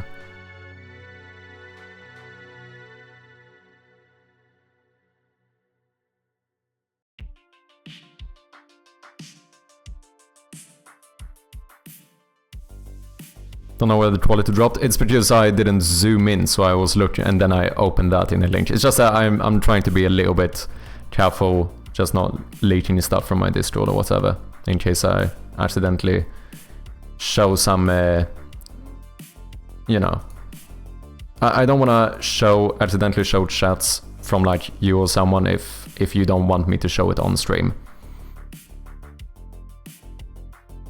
Let me see here. I can show you what I do, and you can see what feels easier to do between the two. I use the event-based way for the new input system, but I now personally prefer pulling the input action similar to the way the old input system works. On move, which is my move action, in the map is called move. Okay, but how is that? I don't understand how we get that reference. And like, okay, wait. So this one uses the Unity Engine.input system. So if I have the Unity Engine.input system, then public void on move just exists, because you have an action called move. So when you make an action, does Unity create the... I assume this is kind of like an event. Like, do they automatically create the onMove function, or am I confused?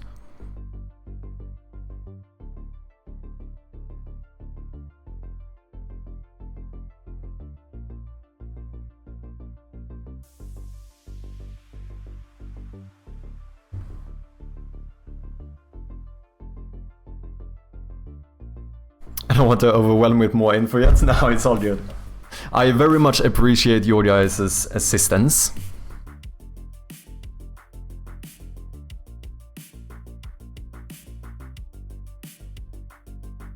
This is the onValue event. If you go to the other screenshot, it is the input itself. Second half of... Okay, so this...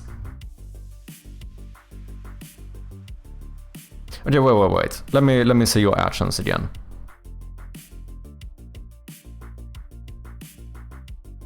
Okay, so I think this is the thing that's kind of confusing me. Where do we get move input from? Or is this like an inherit... Like how the... What? No, you just call this new... How is this connected to your input actions? I think that's the thing that's kind of confusing me a little bit here.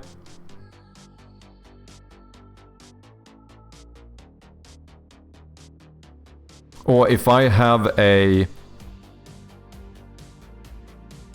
Because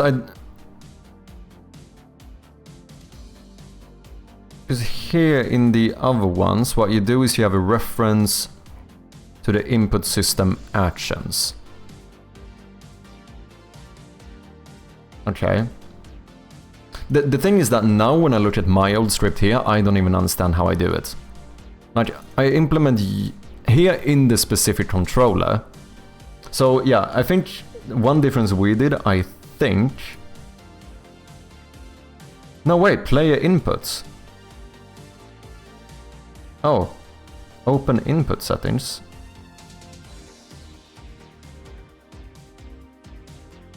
Default map. Okay, so I have a player input thing here in the inspector. I didn't know that. So do I use that one somehow?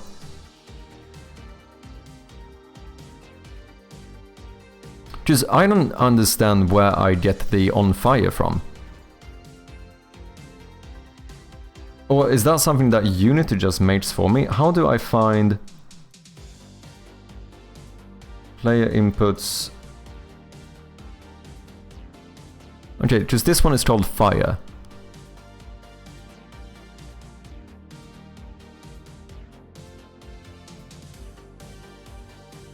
So when I make an action, I think that's the thing I kind of want to know. If I make an action called fire, do I automatically get the... Does that somehow create the method on fire for me to use? Probably through the input Unity Engine.input system. Is that how that works?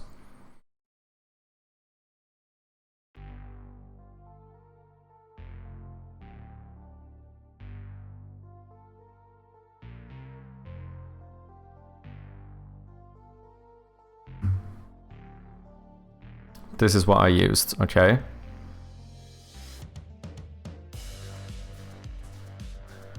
Here explains the different ways to call the action from the input system. Okay. Did you mean to send this with a timestamp? Am I supposed to look from the timestamp? Let me close that down for now. It's actually mad how often YouTube crashes for me in the background. But I can't like pause it and stuff. It's kind of impressive. Timestamp was accidental? Okay. Just double checking. The new input system is a much cleaner and flexible way of gathering the player's input, but this flexibility comes at the cost of more complexity. The old input system Is the volume okay? this. I think yes. Right-click, create, C# script, just call this player control. Double-click to open it up. I'll just clear at the start. In the update method, we would have to say if input dot get key, and we could do key code. Okay, yeah. So this is the old system. And we can say something. We would call a method like fire the gun or something. Probably do the video for explaining how the new input system and how you can interact with it. So Okay. I'll just put in quotes here. Fire the gun. And let's say we also wanted to interact with an NPC. We could say if input dot get key and key code. Let's say it was key code dot a. And then we would say interact with an NPC. Okay, now what if we wanted to do, jump? We would say if input dot get, and so on and so on and so on. So you get the point here, right? All of this repeatable code makes things quick to implement, but also not flexible at all. The problem arises when you want to change the buttons, change the behavior of the buttons, or most importantly, you run into a huge problem, which essentially breaks the game when the gameplay switches. For example, say you are building an FPS and have multiple gameplay situations like driving a car, swimming underwater, and moving on land. The arrow keys. What I did is encapsulate all the on-value events and the input methods themselves in a script I call the input system actions. That way I keep it out of the way of everything, and then I reference that script and call the actions through it in my player controller script. Okay, yeah, so you've basically encapsulated the logic for the input there. That's why I go, could you not, rather than referencing that class or whatever, could I not make this into a namespace? Or do I need like a inspector reference thing somewhere? Gotta be repeating that you shall take over and hopefully deconfuse you, because all I did was no, you're all good, Jin. I think I'm just confused, because I feel like this should be fairly easy if I just listened and did what you said. It would probably work fine. I think the issue is that I'm really trying to make sure that I understand what I'm doing, and I might go a little bit too... I don't know if maybe I go a bit too much into detail here, maybe more than necessary. But you're all good, Jin. I appreciate you as always. Welcome back, Netjo. The ads should be over. Or if you are on a controller, the gamepad would be your primary way. Just like I said, I think one of the things that also kind of confuses me is that now when I look back on how I did this before, this doesn't even help me. Like, I'm equally confused. What is this? Player input. Is this a component I get from the new input system? Because I didn't make this myself, did I? No. I think this is a thing I can just use. But is that, like, adding this one, is that maybe what Jin tried to get away from by doing a separate script for all of the input stuff? Maybe. Of moving around. But how can you tell which state you're in? How can you tell if the player is using a keyboard or a controller? After all, the player cannot alter during the single update method. And this is not even accounting for all the other game objects you will have been constantly updated during each frame. By now, it's a Unity supply component that allows you to hook up events to the input stuff. Okay.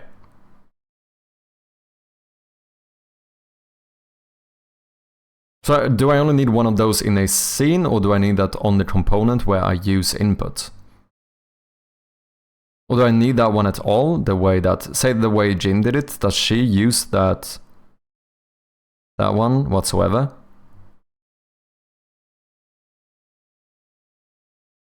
What am I doing? Boom.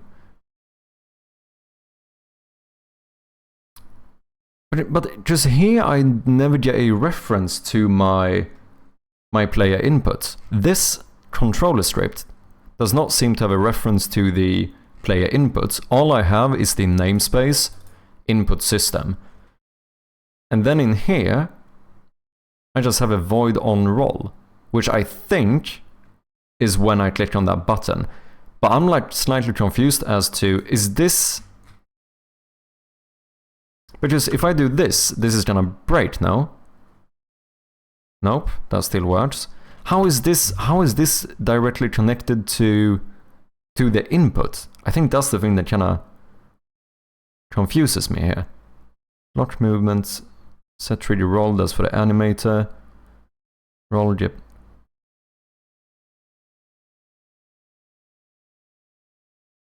I saw a get component roll. Did you check your player inputs to see if you have any events dispatched to public methods? How do I... Oh, in my... What, in my assets? Is that what you mean? No. On my... Because here I had this thing. Let me do this quickly. Player input component. Yeah, this one. So I have a reference to the actions. Default stream any auto switch default map player. UI inputs module. None. Behavior send messages. Okay, so I assume invoke Unity events. Oh, so I could also okay, so I could make this invoke Unity events and have my different classes like what, subscribe to those events? No, because then okay, so then I would what, set them up here? Yeah, on move do this and that. Okay. Broadcast messages. Invoke C# events.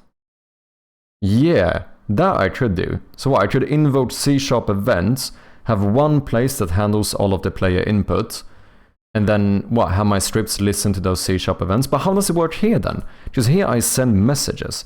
We'll send message to game object, on device lost, on device remaining, on fire 1, on move, on use, on roll. Okay, so it was kind of like what I said then. So now in this case, my player inputs, when I set this to send messages, this creates the onMove function for me to use. I still don't fully understand how my controller has access to that, because I never used getComponent, or does that happen through the input system? Because here I just call this onRoll. Right? And I imagine, but that must be connected, because I imagine that if I rename this to onRockroll, which is obviously not a thing, I imagine that my roll would break then, right? Yeah, so now I can't roll. And then if I change this back to onRoll, so this does become case sensitive. So that must be, I must find this method through the namespace then. Now it crashed instead. Failed to call animation event roll of class controller. Well, that's fucking confusing.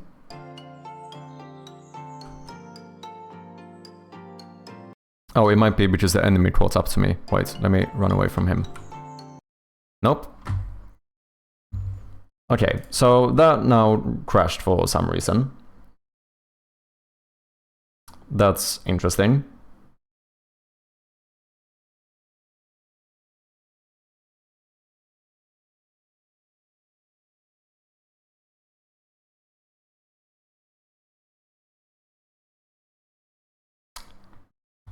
I know this was playable before.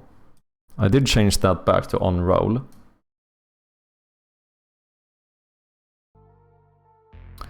It was working with send messages. I think the send messages uses reflection To find the function that has the same name as the action you set up. Okay. Undo twice and it will work again. Maybe we can try. And let's just undo as much as I can, which I think that was, yeah. That's all I can undo. Let's save that. This is the only script I changed. The other thing I did was... Maybe I need to... Oh, what if I revert this? That might be the issue. Even though I say back to the same thing. Maybe that was it. Nope. Still can't roll.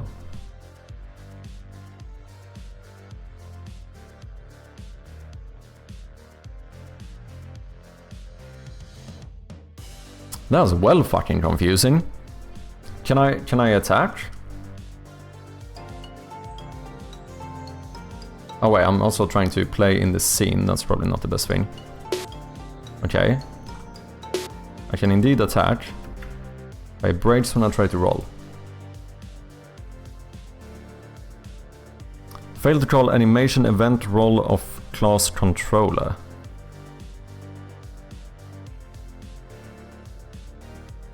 No reference to a line of code.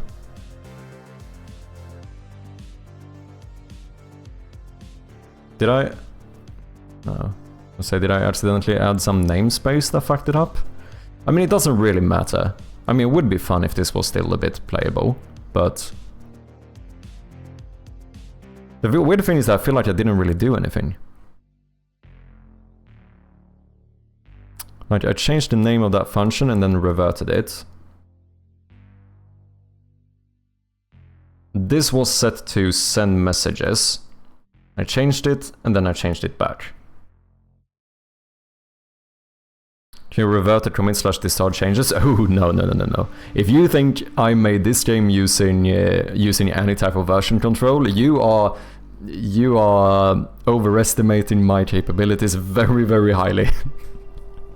This is one old project, and I can promise you there's not a single type of version control in this game whatsoever. It doesn't really matter. In the end, like, you know, this is kind of an abandoned project. Wait, I have an idea. That's how you use version control. You quit out without saving and see if that fixes it. This is what we in Sweden refer to as a Norwegian reset. Just turn it off and on again and hope it works.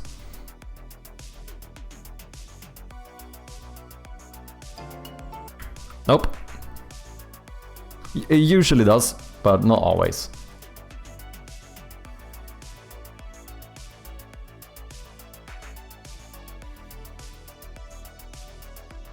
Okay, I think we have to leave it.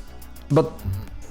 So wait, do I need the player input on this one to actually make it work? Like, if I disabled player input, that would completely... Yeah, then I can't do anything, right? That makes sense. So in that case, if I would do it similarly to here, would I need to add... I would need to add the player input... What, to everything that checks for player input?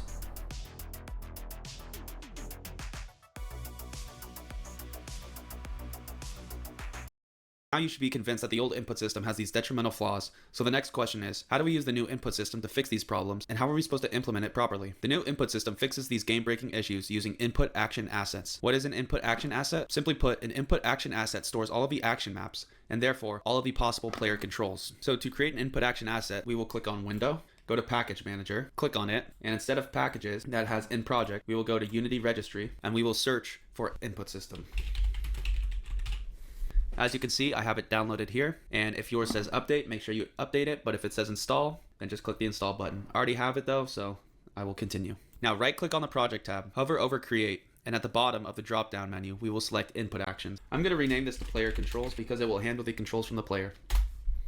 Now double click to open the input action asset, and we are greeted with this new window, which at first can seem intimidating if you have never seen this before, but I'm going to walk you through every feature and show you how to use it properly. In the top left corner, you can see the control schemes drop down. This is for separating different devices so the input does not get mixed, but this is not necessary to create, as we can just set up each input for each device wherever we want. So this is not needed. I'm not going to do this. To begin, we need an action map. So let's click on the plus button on the action map column.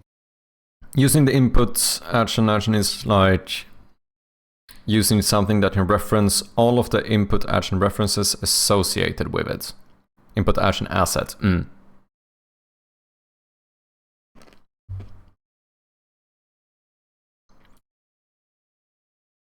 So, in Jin's case, do you think that they use or do you use the player input thingy, that component?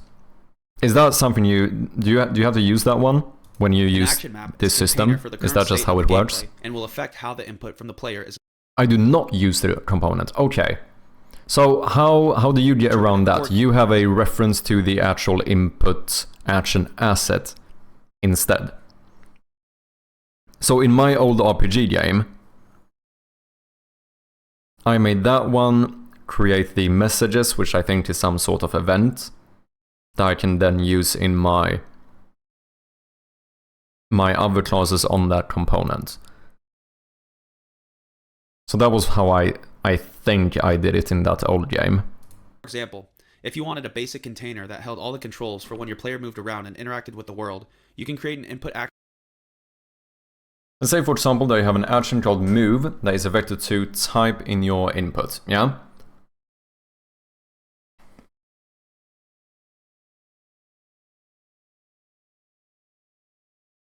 Asset named basic gameplay. But if you wanted an underwater section, you can create another input action map called underwater section, one for driving action maps, and the controls will now register differently because of the current enabled action map. It's combat. Player does. For example, moving, jumping, shooting to make the player move. Remember, the action is a bridge that connects the physical input the player puts in and spits out data based on that input. The next question: how do we set up certain inputs, and how do we determine what kind of data we receive? To create an action, we the new list of options, and we also have a plus icon for our newly created action. Let's break down what each one is and find out how each one works. Let's start with the binding. What is it? Remember when I said an action is the bridge from the physical input from the player to the binding? If we look in the right column, we can see this path option under the binding dropdown. We can click on it and find whatever physical input we are looking for. And Unity makes this extremely easy by simply clicking the listen button and touching whatever key we wish to activate this action. This is where the new input system really begins to shine, as we can not only hook up keyboard controls, but we can also hook up mobile device controls and console controller controls for PlayStation and Xbox. This is why control schemes aren't really necessary, as we can manually hook up all the controls ourselves. Because we are in a jump action, I'm going to make this action trigger by the spacebar. Now under the binding dropdown, we have two more subsections: interactions and processors. Interactions change how the physical input can be activated. For example, what if we wanted the jump to occur by double tapping the spacebar or holding it down? The new input system offers this variety to customize the game to your needs. I think that's going to be very useful. For me, simply pressing the spacebar works, so I will leave it blank. So what is the Processors tab? The Processors tab can modify the value received. For example, say you wanted a control to be inverted or clamped to a certain range. Then you could come in here and add a processor. I haven't used this yet, so I can't offer an in-depth analysis on every one, but I would recommend you check this out if you are interested in either inverting your controller values, having dead zones, which are primarily for controllers when you slightly push down on buttons or slightly move the joysticks. The dead zone means it will not activate until it is beyond the set value of pressure. If you're interested in tweaking your received physical input, you might want to experiment with this. So we have built the first part of our bridge with the physical input. We need to build the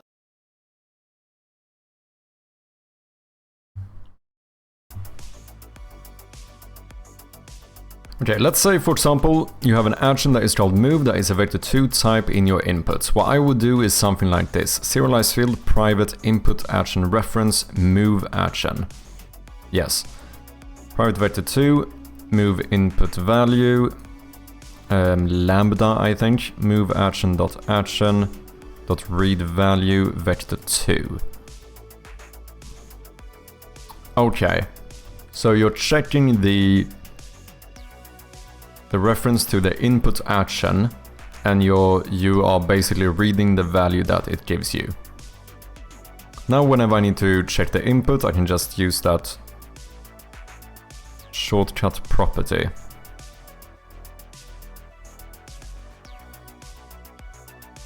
But in order for inputs to be readable, you need to enable the action. In onEnable, you can enable the action by move action.action enable.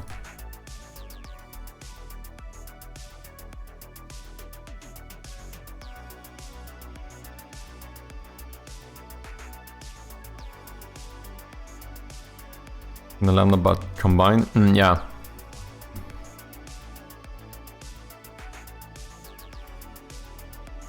Okay.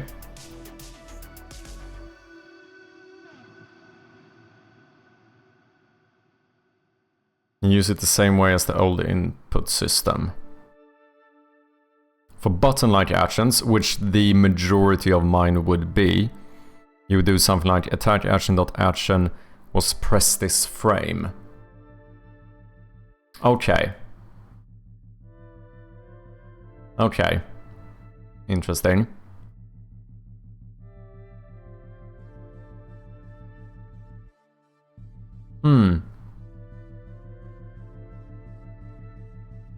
Gitamen is also godsend when it comes to most of the Unity stuff.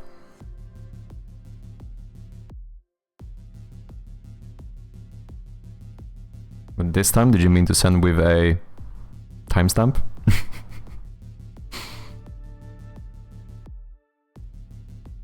Oh, Nakia, so you basically have the on-enable method, the on-disable method, and you subscribe to your actions in on-enable and unsubscribe in the on-disable method, then call those actions. It's a lot simpler than I was doing.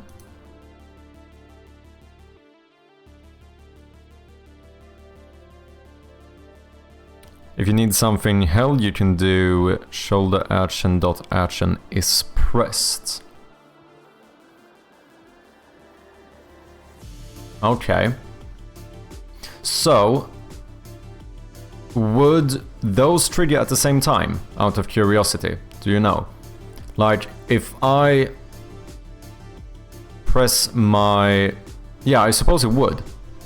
If I have my spacebar as a jump, and I have one method that checks if it was pressed this frame, and another one that checks if it is pressed, both running at the same time. If I then click on space, I suppose that during at least the frame which I push it, both of those are gonna trigger.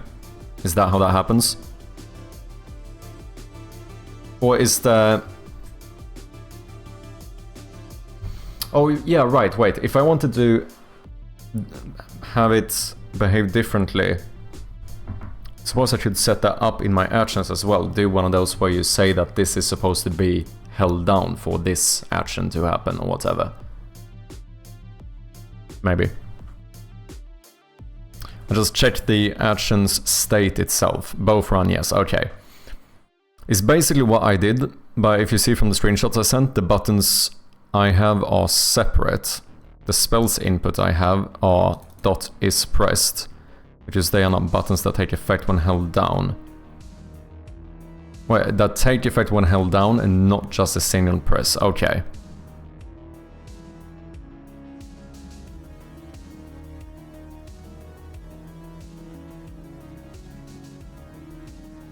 But then since you used the on move, wait, am I gonna confuse myself again? Do you use the player input component? I think that should be my question. Because that is something I noticed that I did in this old game. I have this player input. Do you use that one, Jin, in your setup?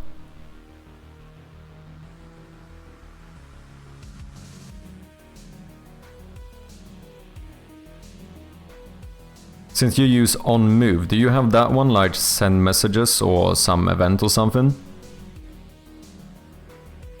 Because this is the one that actually registers the input, right? And then this is the function of like what you're supposed to do. I do use it and I have it set to send messages. Okay.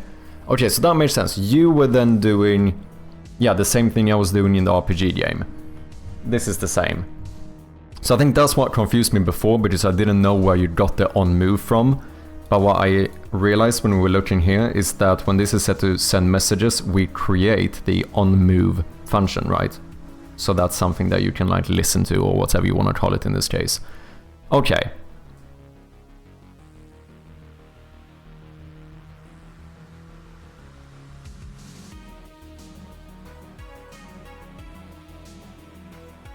And this is the logic for how you do some of that stuff. Bam, bam, bam.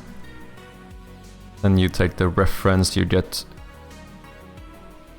component input system actions.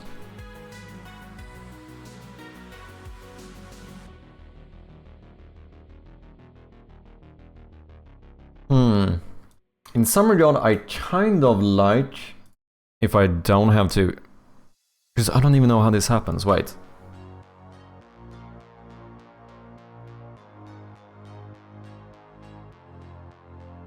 So what, for every button I have, do I need... If I... So confused. If I have a button, do I need to add the... like a player input thingy to every button I have? Or in the case of Necro's implementation, do I always need a reference to like the... Well, I suppose if you use the Unity button component, it's probably gonna work inherently. I don't.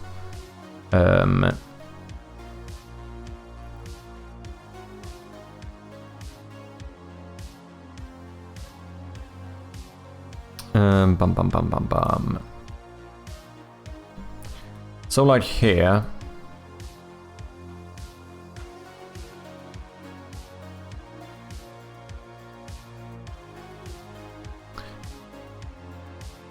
oh yeah, wait, this is interesting.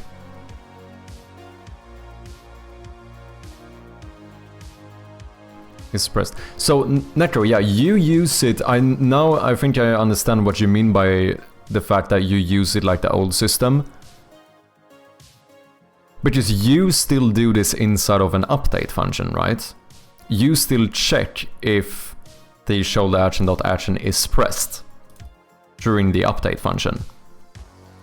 Whereas the way Jin has implemented it, you use this as a separate event. So rather than doing this, so what's this? This is called map. So you would do something like, you know, you have a reference to that asset and you would check if that action is pressed and if we are in the correct state. Whereas, if I understand it correctly, Jin would just do like a on map function where we then do this. That's one of the differences in your implementation, right?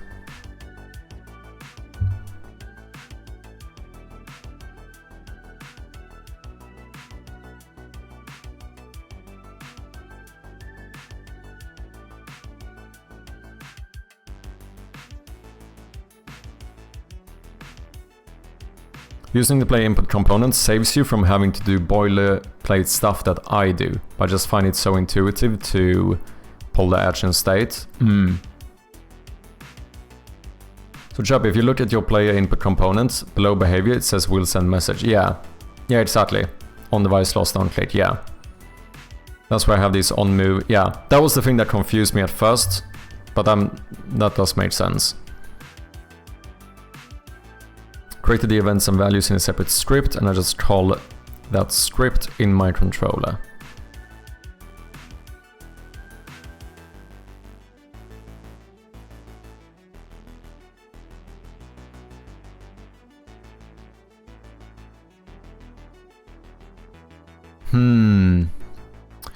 But the on jump on move events and methods I have in a separate script, so if I add any more actions, I just configure them in that encapsulating script, and I'm then able to easily call them from anywhere if I have the reference.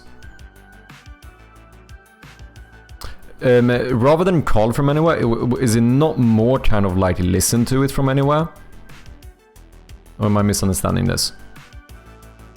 Because that one would still handle the actual input, right? Oh wait, how did you... I don't know if listen is the correct term either, to be fair.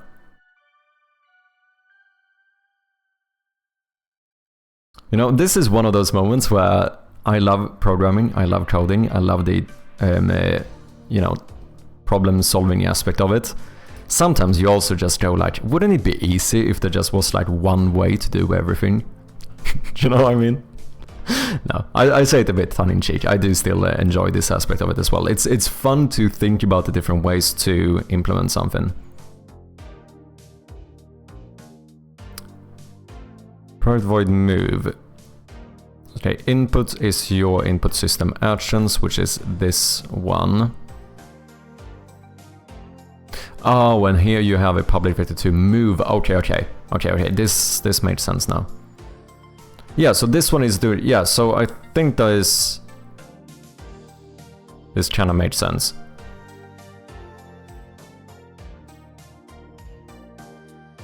So you check that...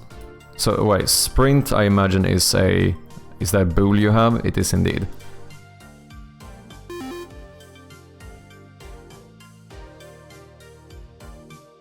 Target speed input dot sprint. Depending on if you're sprinting, it's the sprint speed or the move speed. If input dot move is nothing, then target speed is nothing. And magnitude input dot analog movement, move magnitude 1. Okay.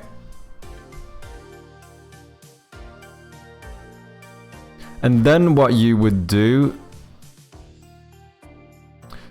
Oh yeah, here I can see the player input, right? So then, does that mean that you have to... For everything that handles like controller stuff, do you need to add the input system action and the player input as components too, right? I mean, no, not necessarily. Because if it's serialized, you could also just have one of these in-game, I imagine. But then, that's why I get confused. Just if I'm gonna do something like make my...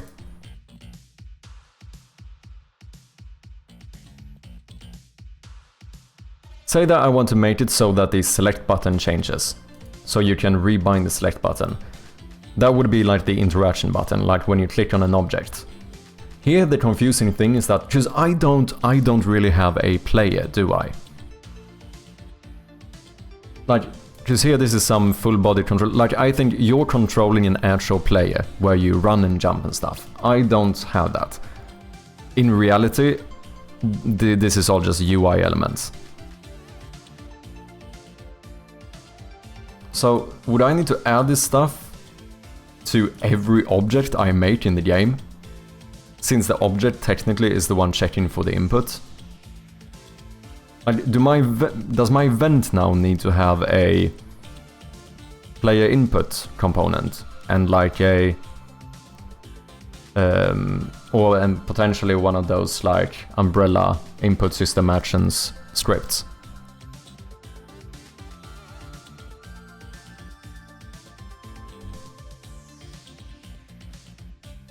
In my case, I have only one script that deals with input/actions. I call it input system actions, and that's the one that has the on-value events.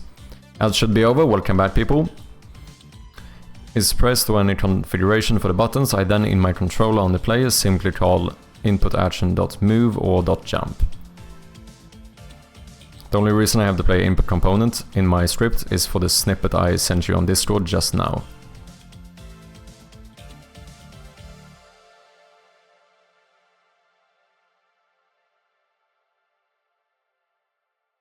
Okay, so that is to basically check the control stream. Okay, so otherwise you wouldn't need it. Is that what you're saying?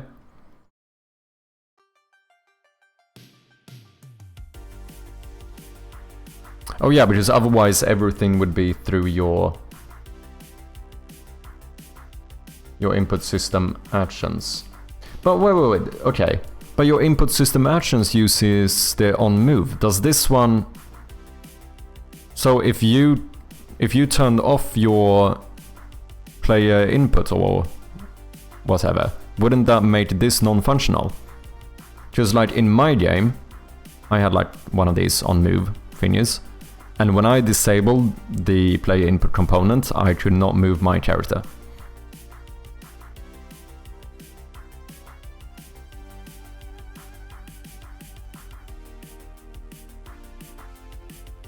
Use whichever method is more convenient for you, both are valid. I will admit Unity has too many ways to do the same thing. Yeah, it can be kinda overwhelming, that is true.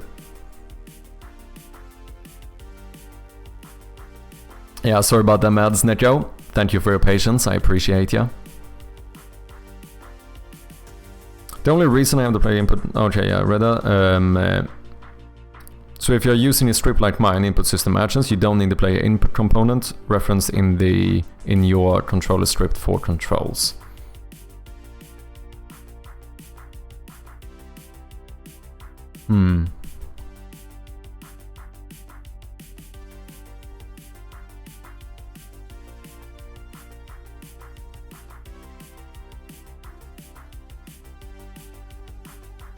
Okay, that's still kinda...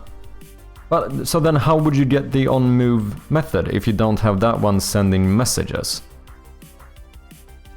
Because this is still a component on your... I assume on your character, right? Wouldn't... This wouldn't trigger, would it?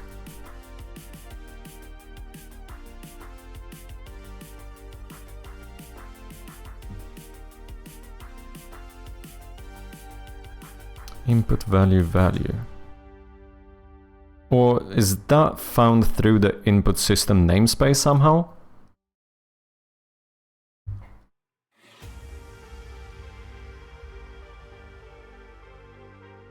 It would kind of make sense to make a namespace that handles all of the input as well. But then I can't make references to stuff, because a namespace would be static. So then I don't know how to actually find my player thingies controls.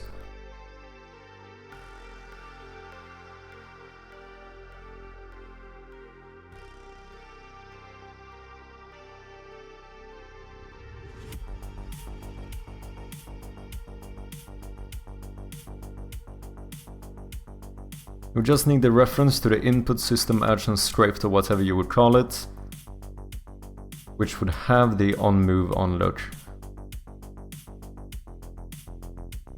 Okay. But how would onMove get triggered in your input system actions if you don't have the player input? Because isn't that the one that like triggers this one?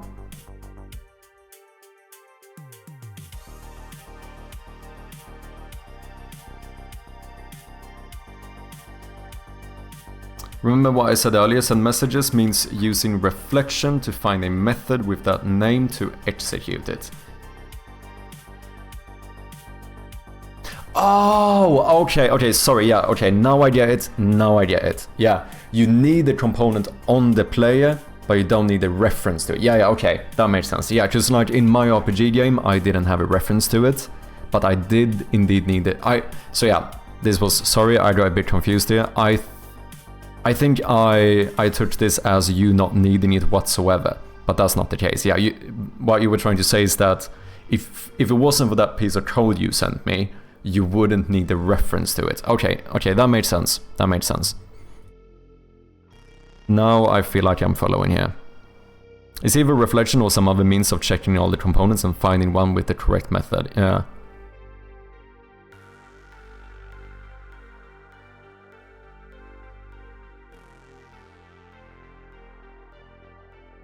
Kinda seems a little bit inoptimal in some regard. I mean, very, very easy, straightforward to set up, but it sounds like... I mean, to be fair, computers are quite optimal to start with today, so it probably doesn't matter. But if you wanted to be very like... you know, minimize the computational process as much as possible, it sounds like a implementation like you did, Necro, might be slightly more optimized. I don't think that matters for my game, but just, you know, it's still interesting to note. But again, Chirpy, I don't know what the fuck I'm doing, and I'm just winging it. Yeah, no, I feel you very much. Only references because I'm doing the gamedev. Yeah. Okay. But then this is the thing that becomes a bit weird for me here. Because now...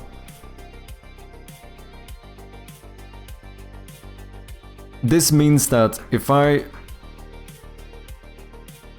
I don't know how many different implementations there is of this, but if I do it like Eugene, I now need to add the player input component to... The way I see it, it seems like I need to add it to all of my UI, so my wait, what would I need? My map would need it, my flashlight would need it, and my inventory would need it. All of those would need that component to be able to check for the inputs. At the same time, it would be kinda...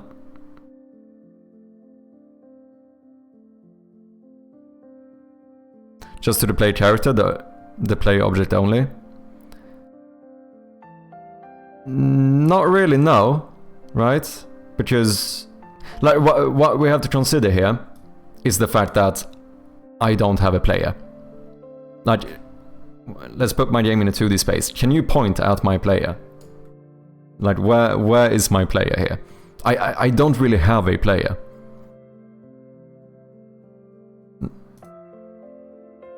Like, I have no game object anywhere that is this is like your player. Like, everything is just UI elements. I just have a shit ton of buttons. My game is just a massive collection of buttons. That is really what the game is.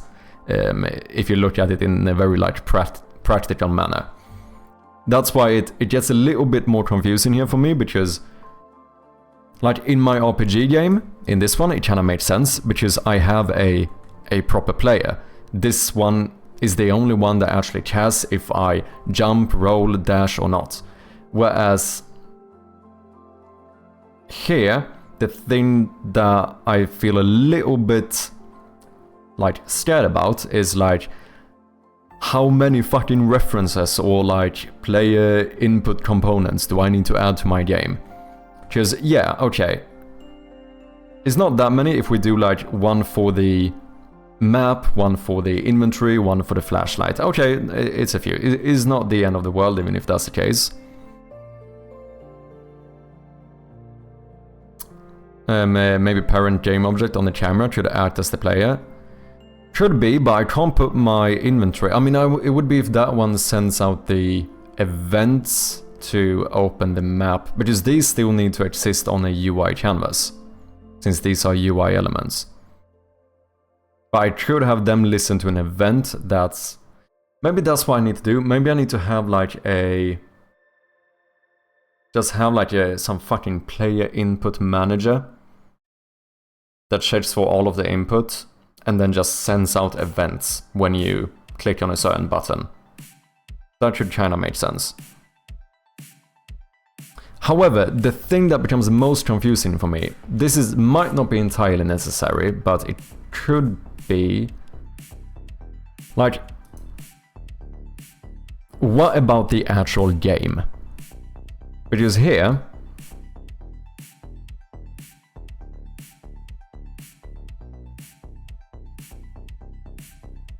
oh no, that might be fine.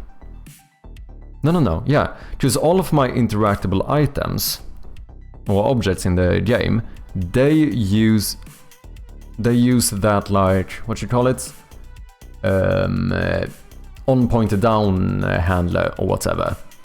And I think, at least according to ChatGPT, there is a way to implement it so that, or implement a new system so that it basically fades a cursor. It would fade the on pointer enter, on pointer down events, which means that I probably wouldn't need to actually change anything.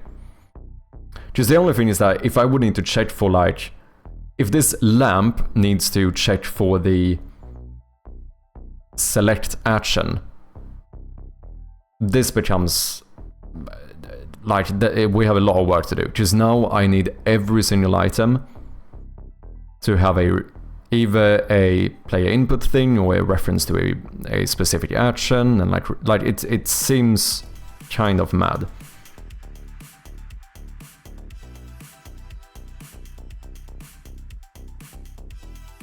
Since once again, it's kind of weird, like since I don't have a player, it's not really like a player is interacting with the event somehow.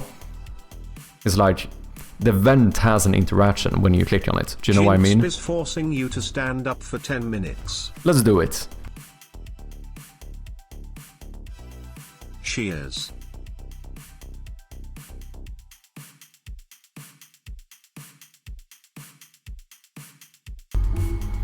And cheers as well, Jin.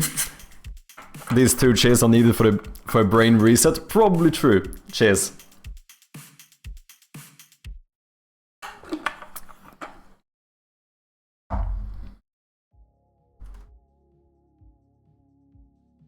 Something like that would be much better, because then it's all in one object. Yeah, that's kind of what I'm thinking. It should kind of simplify it. What's up, Clayman? How you doing? Welcome in. Hope you're having a good Monday. Do you use the new input system? We are deep into the stress of the new input system. That's what we're doing here. Oof, 8 hours and going, you know it. No, I'm grumpy and I avoid new stuff as much as I can. Okay, interesting. Next question, do you have controller support?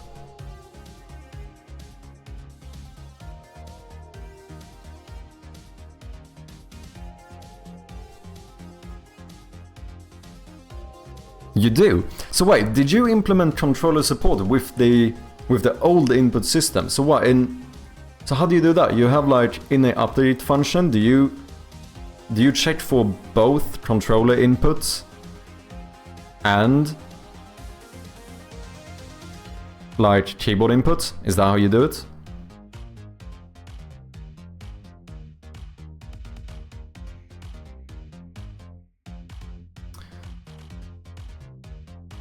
I just check both manually? Oh, interesting, okay.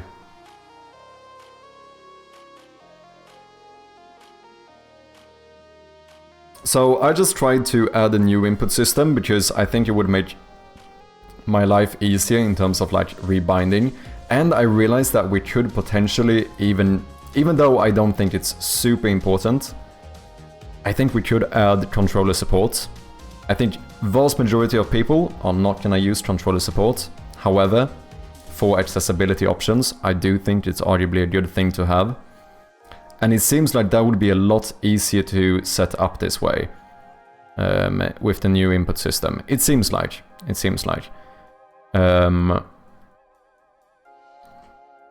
Where is my thingy?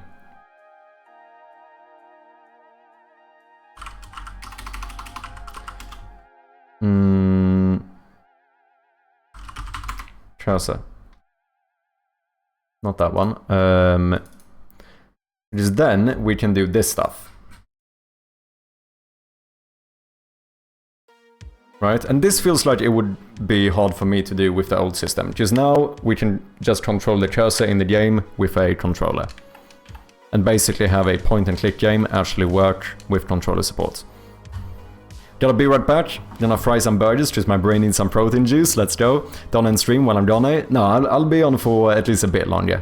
I can't be on for too long. It's getting kind of late here. We're closing in on midnight, but I kind of want to see if we can get something going here. But I'm at a point where this happens every now and then when you add a new feature, at least for me, when I'm like kind of overwhelmed by the amount of different ways I could implement this stuff.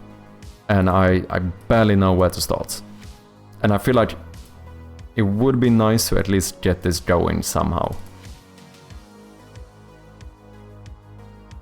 Right now I'm looking up stencil stuff with a custom shader, trying to make sure there won't be conflicts with the order that I'm rendering stuff. Ooh.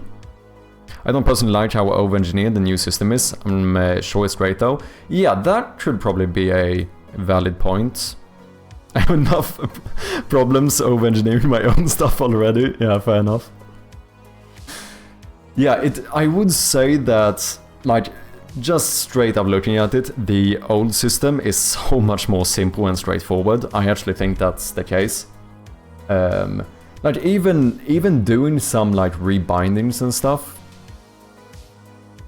Like, what did this take? It took me like 55 lines of code to make rebindable keys in the old system, pretty fucking easy, to be honest. But then there are some things that just seems like it's implemented in a better way with the new one. Where, for example, don't mind that. Let me lower the volume a bit. Where, for example, on a Swedish keyboard, if I try to rebind the inventory to the OR character on my Scandinavian keyboard, then it says right bracket. And this is a bit annoying, because for me as the player, I don't feel like I clicked on the right bracket. I clicked on OR, not the right bracket. However, it seems like with the new input system, this is already like fully functional. So, rebind, probably. Rebinding sample scene. So here, this automatically checks my keyboard. So even if I do this as like space, even though this is in English, it's going to say blank still. Because it's going to check what keyboard I am using and show this correctly. Doing this myself seems like it would take me quite a long time. Even though it feels a little bit weird having a game be in English, but then the key binding says backsteer, like, it feels a little bit weird. But I think that's better than...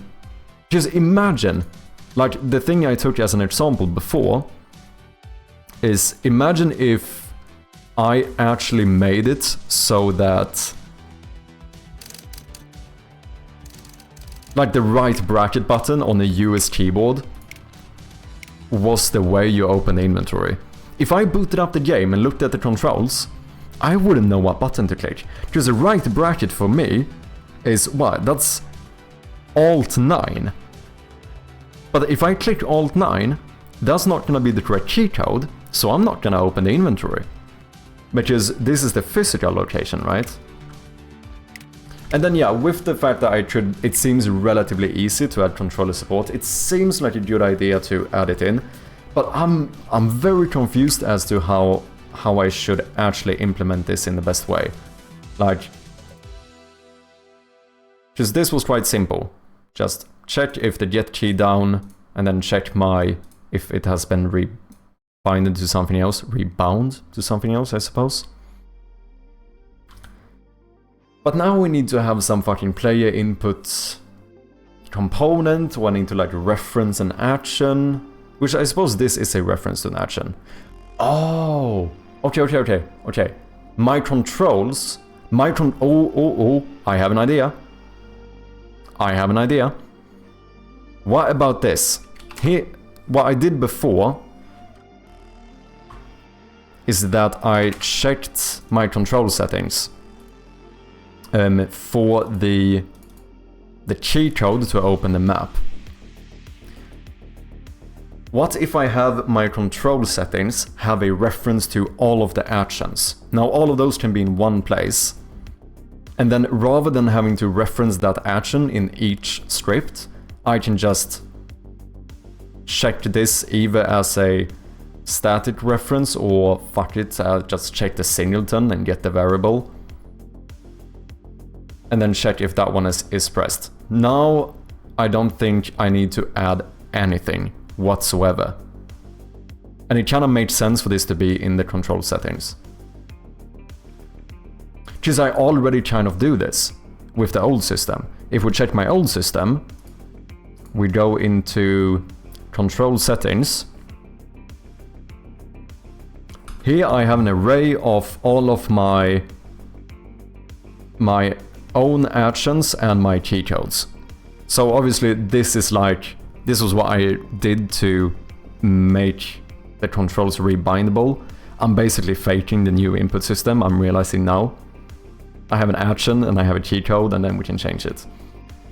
So instead of having this array, I just have a list of references and I use the control settings to find the one I'm supposed to listen for. Was that outrageous? It would feel a bit weird maybe calling the control settings.instance every frame, like everywhere. Maybe not, but I could probably make it static as well.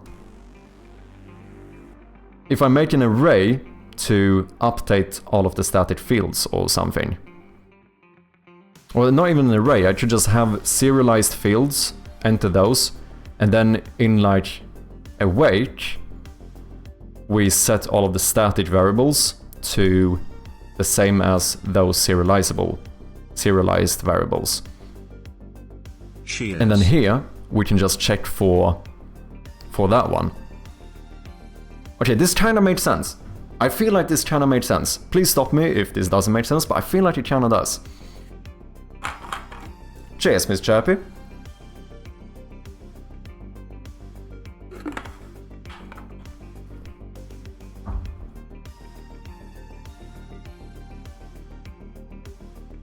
Right bracket is my favorite button though. Yeah, true. But even for you, Clayman, that's not the right... It's not the right bracket, because you would have almost the same keyboard as I, right? Do we not have like pretty much the same exact keyboard? If you have a Finnish keyboard, that is, which I don't technically know. Yeah, because this is just the Scandinavian keyboard. Oh no, actually. This is more so a... It's basically the same as a Swedish keyboard. Where is my fancy letters? Exactly. Yeah, because you don't use these weird Norwegian and Danish letters. No, no, no. The Finns are the real G's, also using the proper O, Ä, Ö. Respect. That's all I'm saying. But then on, you know, a US keyboard, O would be the right fucking bracket. And that is weird.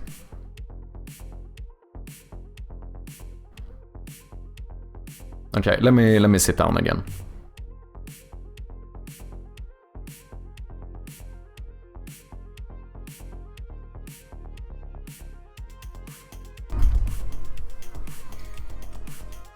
O is not used anyway in the Finnish language though. Oh, it isn't?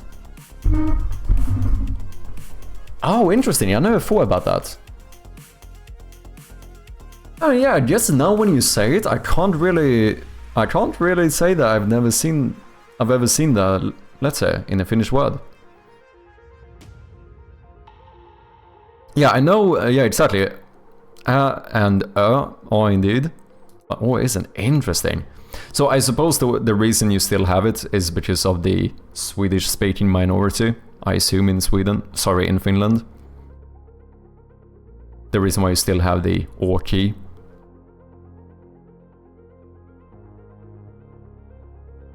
Damn, that kind of blew my mind. I never noticed. Because I know you guys also use the Ä and stuff. I never thought about the fact that you didn't use O.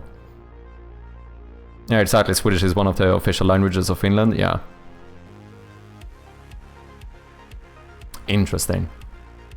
Okay, I kind of feel like this made sense now. And then I would almost be able to get rid of all of this, I think.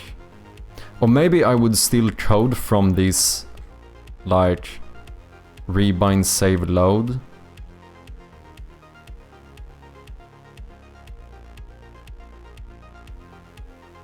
Yeah, we could probably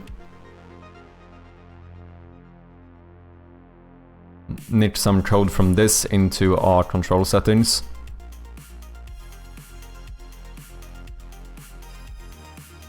Rebind action UI. This is the one, yeah, this is just for the UI element, right?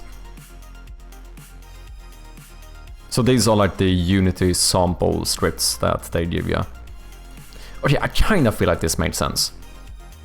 So in that case, I would use it the way that Neko is using it, which means that we would just check it in the update function.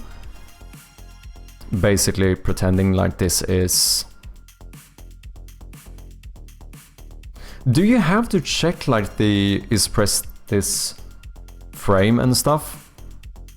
Oh wait, let me try and do something. So let's go control settings. Let's just make a...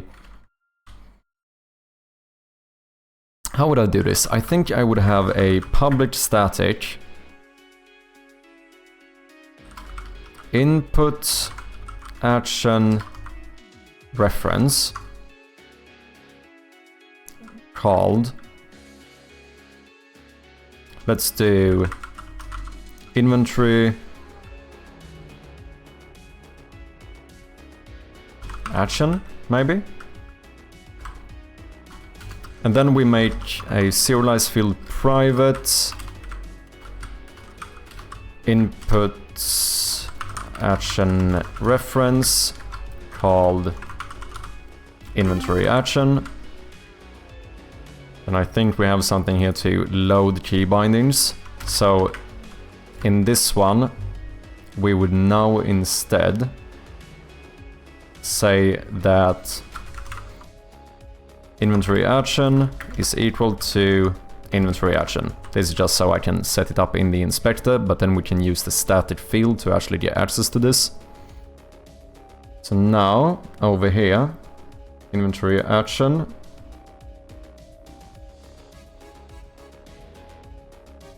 Gameplay move, gameplay pickup. Where is this from? Oh, the in-game hints. Okay, it's the one that they made for me. Okay. No, I want game inventory. Boom. Now we have a reference to that. Oh, I need to enable it as well. What is enabling? What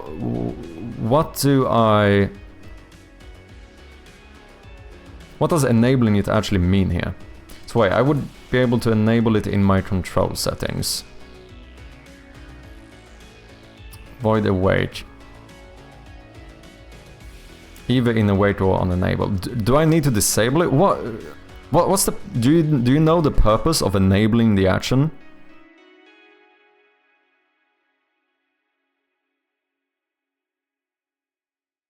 Just out of curiosity.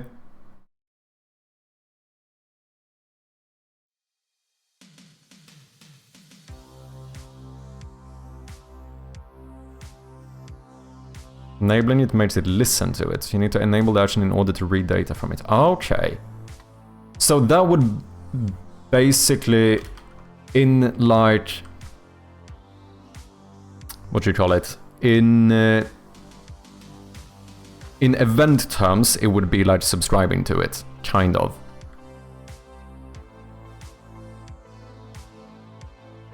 Okay, so then probably...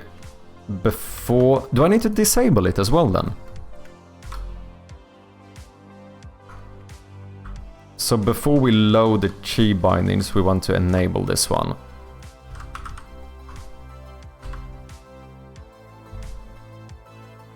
Enable. Can you not tell me what this does? If enabled, return. For singleton actions, we create an internal only input action map.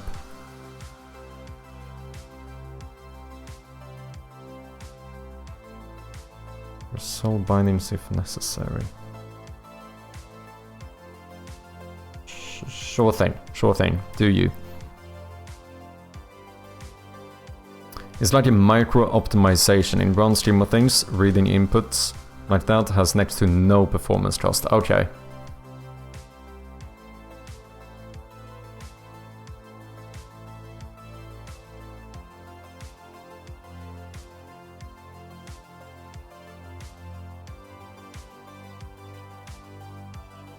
Now I'm starting to wonder if I should still use some thingy like this.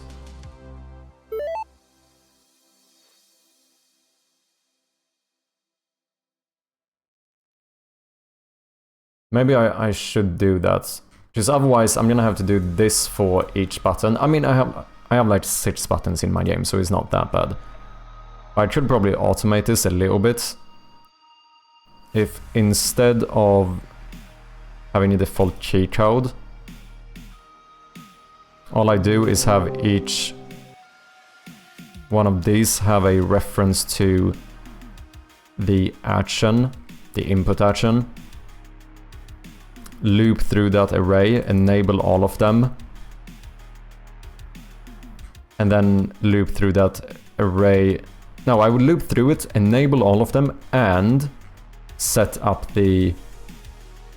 Well, then I would have to... Can I... Can I make a static array of input actions?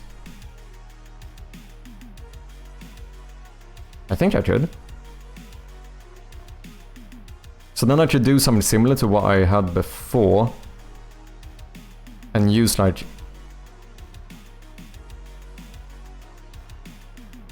get action, have this maybe return an action from this array. One of these. Exactly. Welcome back, Nico. Okay, so I could kind of do it in a similar manner here. Question is this unnecessary? Also, you wouldn't really need to be static if I'm still going to use... Yeah, that's kind of unnecessary.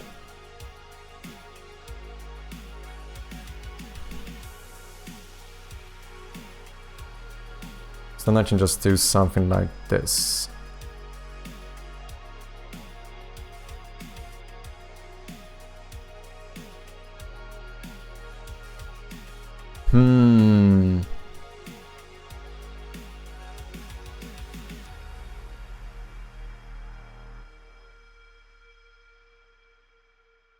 I feel like that kinda made sense.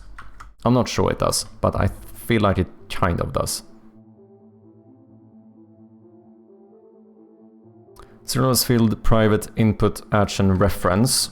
We turn this into an array, and then we call this actions.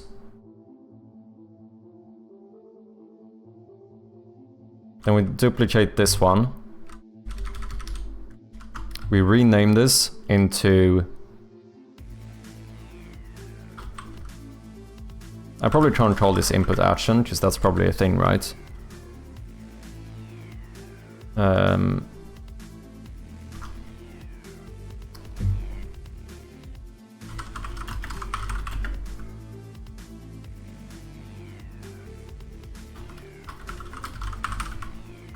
Scheisse.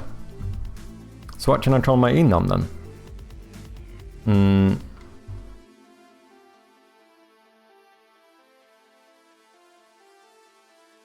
Or just use the key action. Sure thing, that works. And then I make each key binding have a reference to a input action reference. Input action.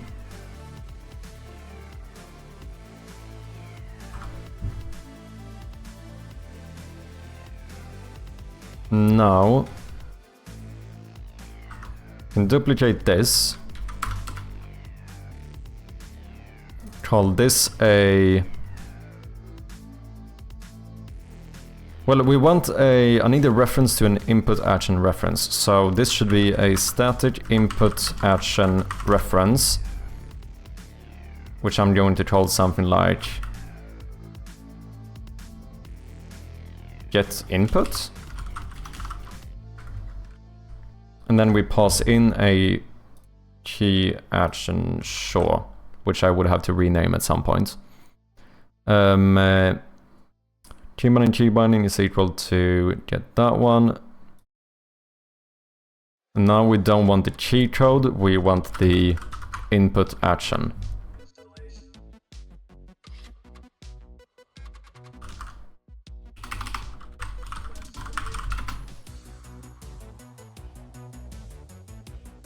Now I don't need to initialize you here.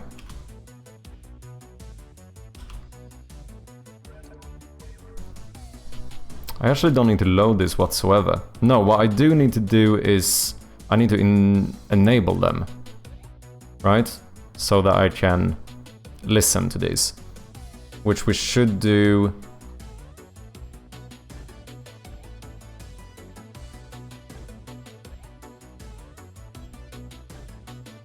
It doesn't really matter if I do it before loading them here.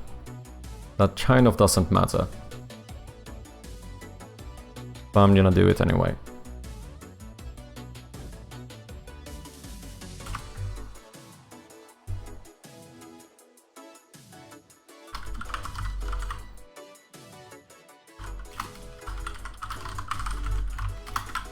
So let's call this something like initialize input actions.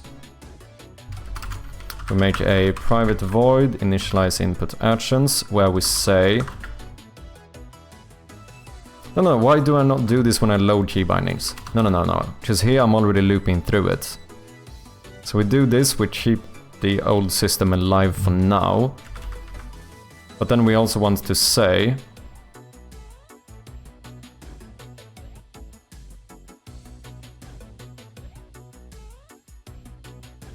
We want to say key binding at the index of I dot input action dot action.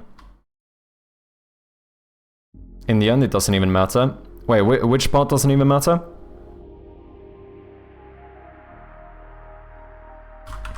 Dot enable.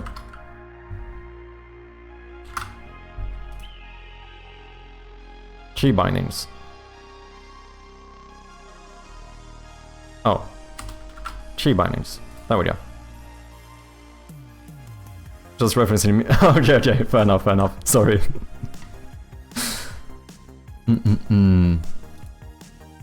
Also, did you people know that Clayman, Mr. Finland himself, is also another developer on Twitch? Did you know that? Did you know that he has a game on Steam that you can wishlist? Should probably do so. Look, it's here.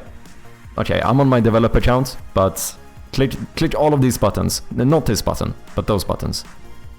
Mad impressive game. The amount of physics included in this game is... I would not sleep at night if I was working on this game. It is so fucking impressive, man. Check it out. I'm following Clayman's Twitch, let's go. That means officially that you're one of the cool guys. Did you know that? True story. Jokes on you, I don't even sleep at night considering it's 1 AM. Fair enough. Yeah, I mean, it's midnight here, so... I mean, I can't say too much either.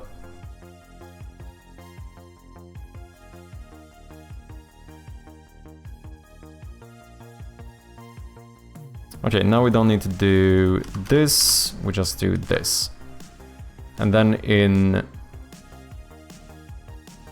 the map, what we would now do is... Well, we would check the... if control settings dot get input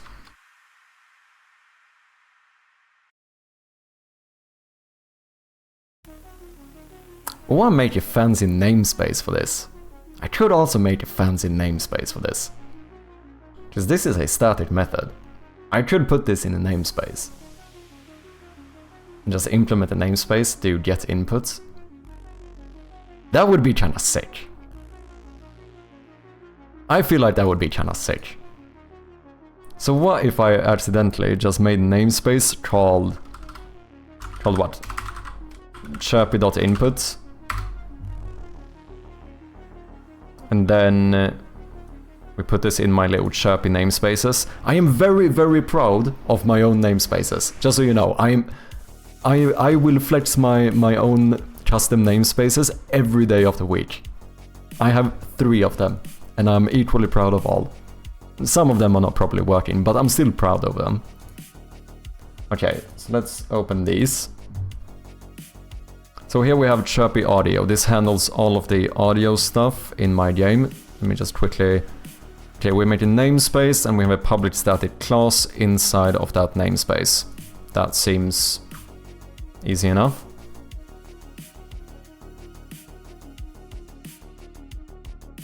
I admire you for putting thought about namespaces and shit. I stopped caring about them a long time ago. Oh, really?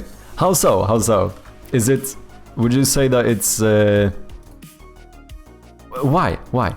I'm curious now. I also don't bother with namespaces unless I'm planning to sell an asset or something. I feel like the nice thing about it is that it can minimize code. Because now in the map, I don't have to write control settings. I would be able to just say get input, right? And I also kind of like that checking here Just seeing the fact that I have the Chirpy audio namespace tells me immediately that this script is handling audio, right? Which I kinda like. Like, I know this script does something with audio. So now if I go to my wire puzzle... Shit, I use audio here too. If I go to my control settings, I don't see chirpy.audio. I know this class has nothing to do with audio. That part I kinda like a bit as well. Why did my thingy crash down?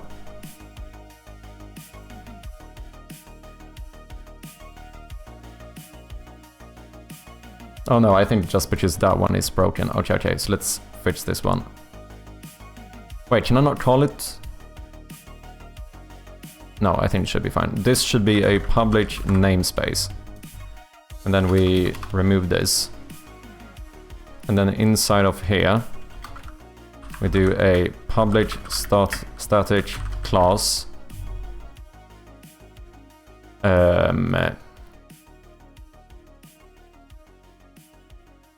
Oh no, wait, I'm being dumb. It doesn't save me from typing control settings. I still have to type something, right? Which is when I trigger a sound effect, I would do something like...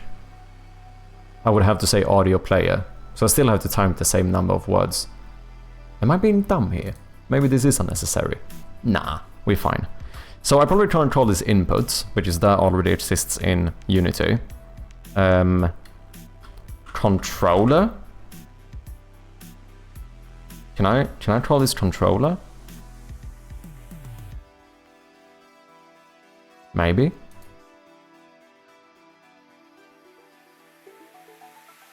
And this is basically just a mediator.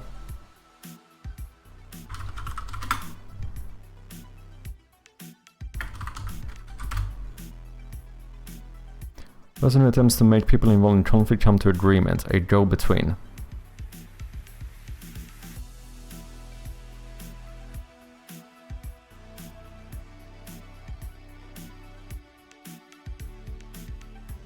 Mediates between two parties at variance.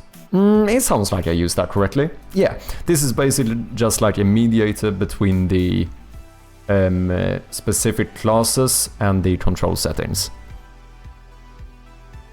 So...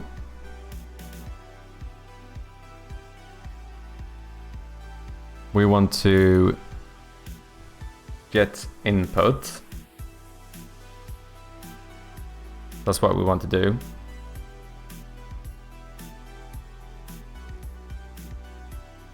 Now this technically wouldn't even need to be static. But do I care enough? Not sure.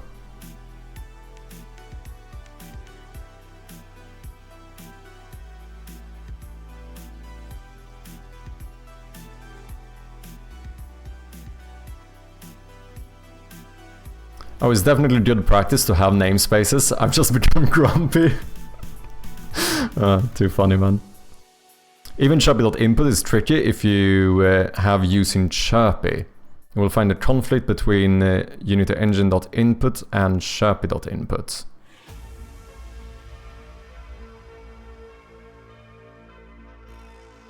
Ah, I see what you mean. Usually, because right now, I don't even think I have... Yeah, I don't have anything called... I don't have a namespace called chirpy. Like, all of these... I think that the main reason as to why I call this something with a prefix of chirpy is so I can flex that it's my own. Do you know what I mean? Like, I don't actually have a parent namespace called chirpy. Okay, so... if you have using chirpy, it will find a conflict between Unity engine.input and chirpy.input.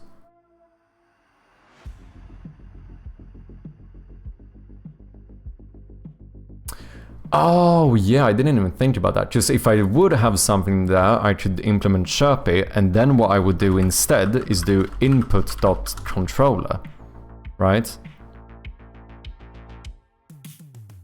Or I could do audio.audioplayer and so on.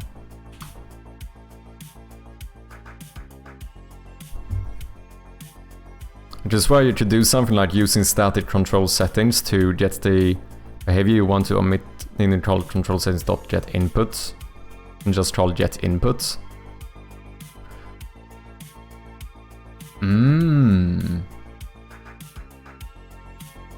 Obviously, it's not a problem if you never do using Chirpy. Just making sure you were aware. Yeah, for sure, man.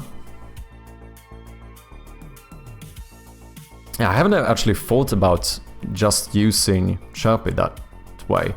I think that is also because I'm not sure I would want to do it. Because like I said, I think one of the things that I kind of like is that, like, if I would look on the map and see that I'm using Chirpy and I'm using Chirpy.input, like, I kind of like the fact that my namespaces describe what I do in this class. Does that make sense? Like, this becomes like a... It kind of like categorizes my class a little bit. So at the first glance, I'm like, okay, this script plays audio and it handles some input. Whereas if I would have simplified this, instead of using both of those, just Chirpy, now I don't know what I'm doing in the script. Am I doing audio stuff, or I'm doing input stuff, or am I using my Text Mesh Pro typing animation namespace? Like, I don't know which one I'm using. I kind of like that specificity. Also, I think there's an issue here with, like, just the name or like the phrase using Chirpy makes me feel slightly uncomfortable. Whereas this sounds more like I'm using Chirpy's audio. So that's different. We're not using me as a person. Do you know what I mean?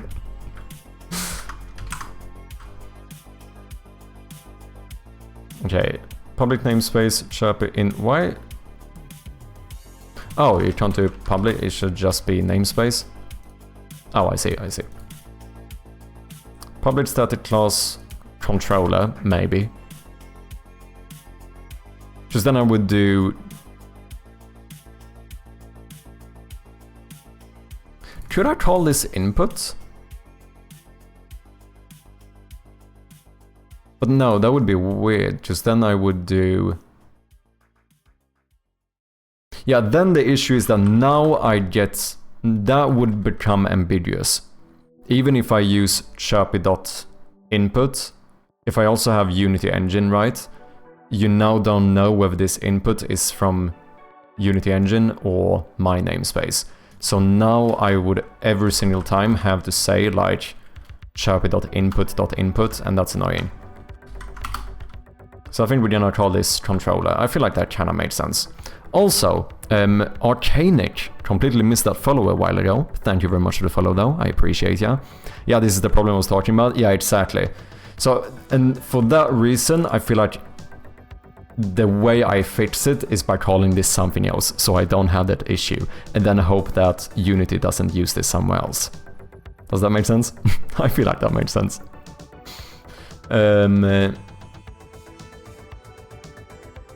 So now we can instead call this controller, and then inside here we would have a...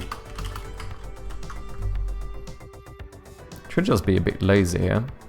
Is this me over-engineering stuff? Can we get a 1 in chat if you think that I am heavily over-engineering this before I even start to implement the system?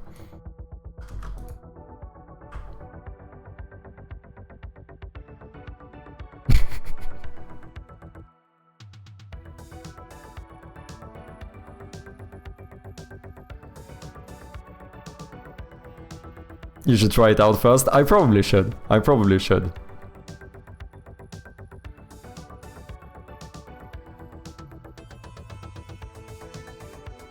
Well, interestingly enough, if I do this, I could actually remove this function inside of my control settings. And then literally just do this. Or what I could do here, if I want this to truly just be like a mediator, I would just go return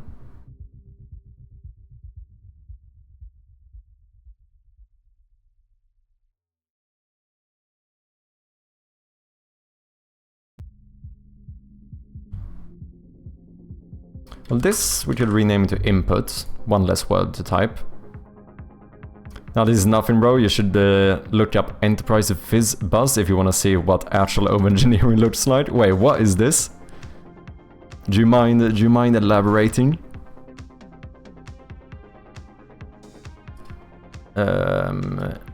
So now we should do, cannot use, not get key code. Oh wait, how do I call that function?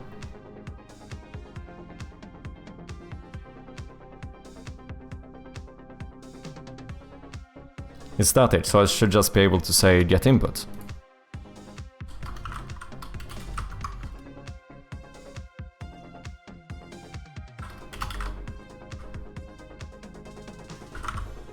I could also just do this.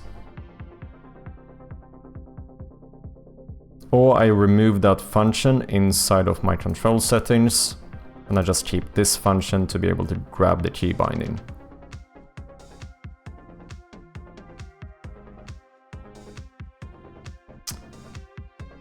Oh, I can't, because that is inaccessible. I'm gonna be lazy and just do this. Using static control settings. Do I need that? Oh yeah, otherwise... Oh yeah, someone told me I could do that, right. Otherwise what I would do is this, and then I could remove this, right?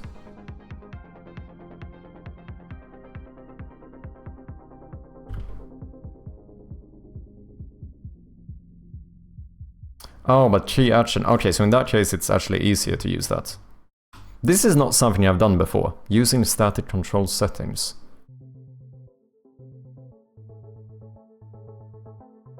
I think this should work. Damn, this is something I should do more often, because now I don't have to specify that this key action comes from... Huh, thanks IntelliSense.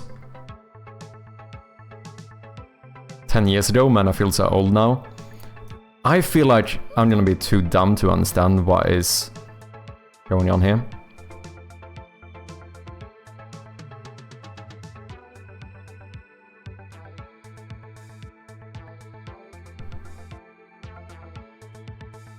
$10 13 years ago, started the project, time to learn. Man, I feel so old now.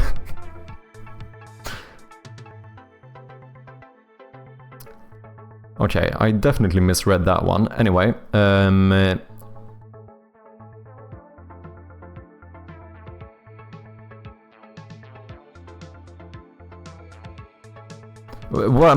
am I supposed to figure out whether this is over-optimized or not? Fam, I think you're... Creative wrapper, I don't even understand what this stuff is.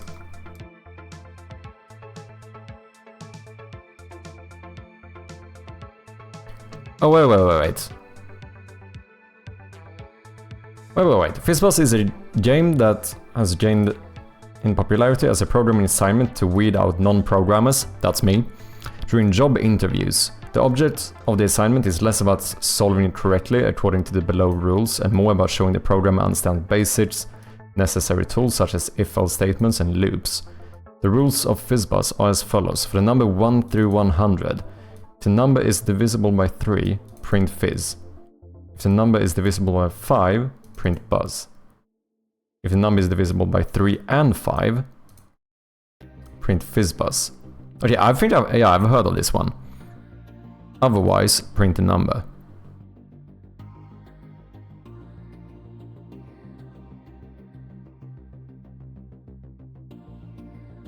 Okay, so have they just decided to make the most over-engineered version of this ever? What is the actual code I'm supposed to look at here?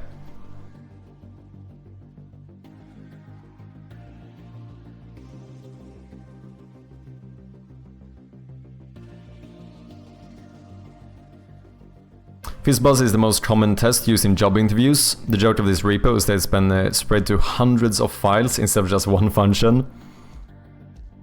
Like FizzBuzz is just one function. Oh, okay, yeah. Whereas this is like a full-on repo. Is there a way to see... Can I see like... Damn, 22,500 stars.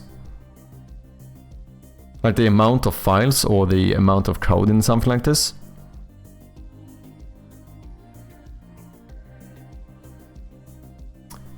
I mean, kind of respect it though. This is where the actual code is? Okay.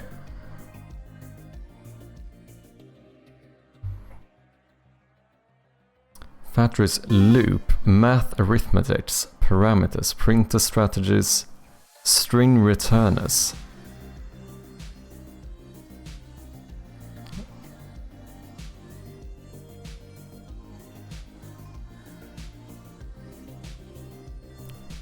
New default fizz buzz upper limit parameter.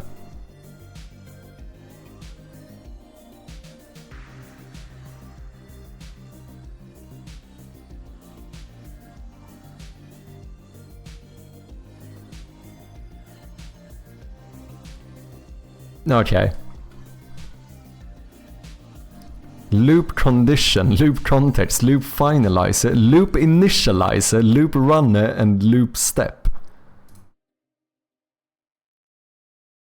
Private final, loop context state manipulation.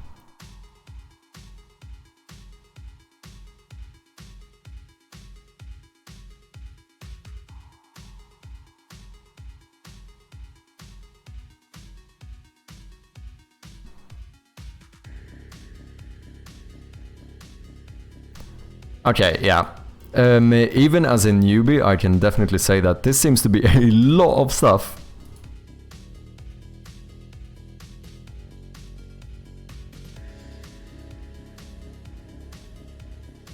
I mean, even just this, man. Integer divider. Final. I have no idea what final is. Was this in Java, I think? Is it Java? First is smaller than second double comparator.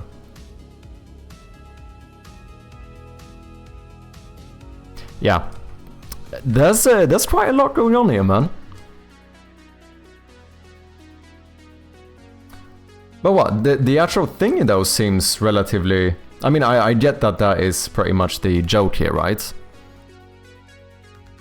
But like, is this not quite simple? I should probably try to do this just out of curiosity. Oh, wait.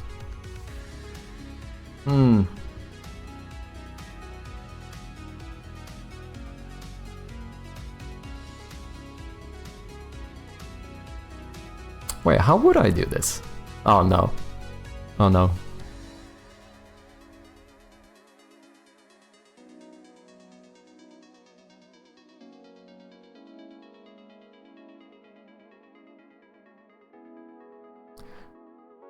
I guess the main thing I'm probably missing is that I assume there's some convenient way to check whether something is dividable by something. Like, I don't know. The first thought that pops in mind, but that seems like a very inoptimal one, would be to like literally divide it by 3 and check if it's an even number. But that's I do suspect that that's a better way of doing it, right?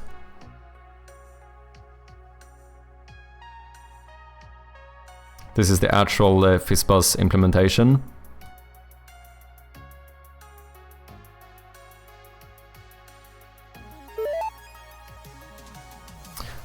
Oh yeah, it's the percent one, right?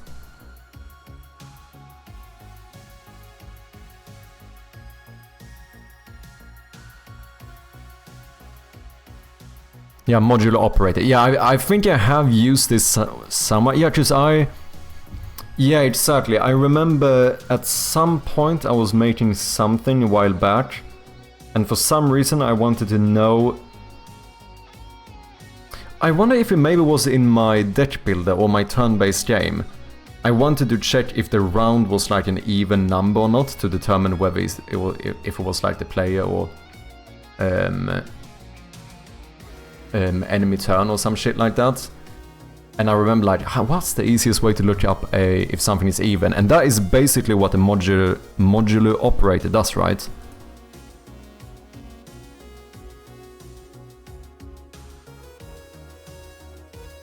Oh no, wait. No, that's not all it does. No, it checks if this... No, wait. Okay. What's up, Ellen Rude? Welcome in. How you doing? Modulo is the way to go. Modulo operator. Let's do... I can probably do C#, right?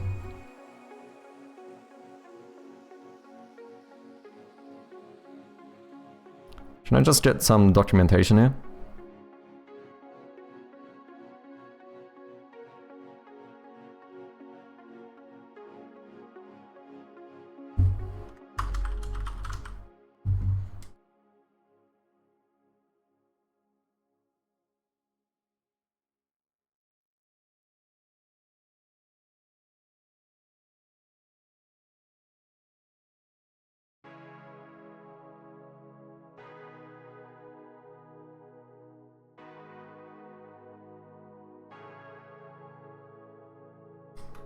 Okay, don't know what's going on there.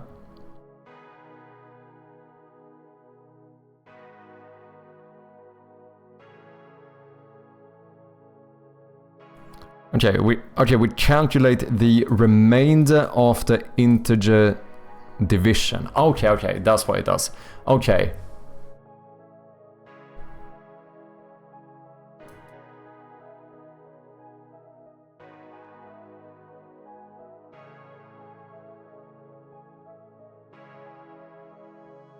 Wait, this divides...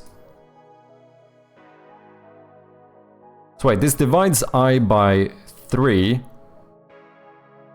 And what? Wait, does this return 0 or 1 depending on if it was or... Wait, so... Fuck. This shouldn't have confused me as much as it did. Maybe this is a good implementation. Yeah, so... 4 modulo operator 3 is equal to 1. And 3 modulo operator 3 is equal to 0. 5 modulo operator 3 is equal to 2.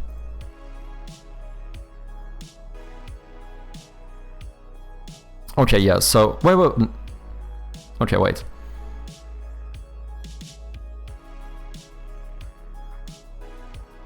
Oh, yeah, just as it said, it shows the remainder, right?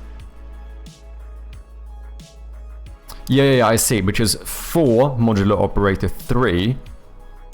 That would have been 0, it was 3. But since we have a 4, we have 1 left over, that's why it's... Okay, yeah, I get it. Yeah, the remainder of division, yeah. Returns the remainder or signed remainder of division after one number is divided by another, the latter being called the modulus of the operation. Given two positive numbers, a and n, a modulo n, often abbreviated a mod n, is a remainder of Euclidean division a by n, where a is the dividend of and n is the divisor. For example, the expression 5 mod 2 evaluates to 1, which is 5 divided by 2 has a quotient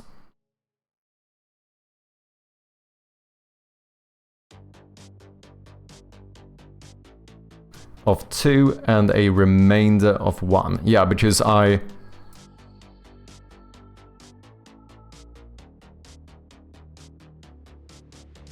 divided 5 by 2. I can like fill up 2 2s, but then I still have 1 as the remainder. Yeah, I think I get this. Well, 9 mod 3 would evaluate to 0, which 9 divided by 3 has a quotient of 3 and a remainder of 0. Yeah, okay. It would be kind of fun to remember where exactly I used this. I know I used this somewhere.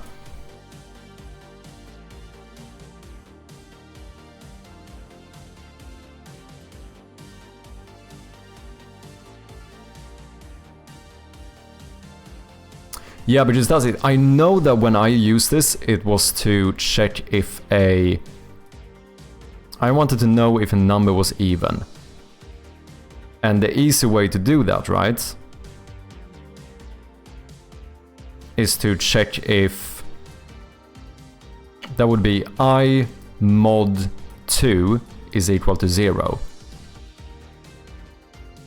right? Because if that is the case, it must be an even number, right? Am I understanding that correctly?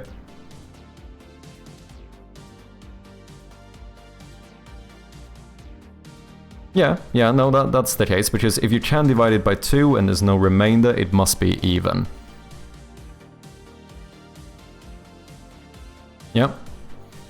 It's most commonly used for even or odd checks, yeah. So if you do like I mod 4 factorial. No, sorry. Okay, I misread that so bad. Yeah, I mod 4 is not equal to 0. I don't know why I went to fucking factorial there. I need spaces, man. Where's my spaces at? You get the 4th item and so on. Even I think the easiest way to check if I and 1 is equal to 0. The only divider we don't actually have to use modular for convenience, I think. Wait. So is that another one now? Using a ampersand instead?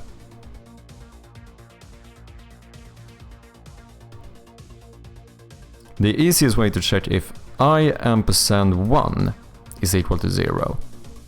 So what's that called then?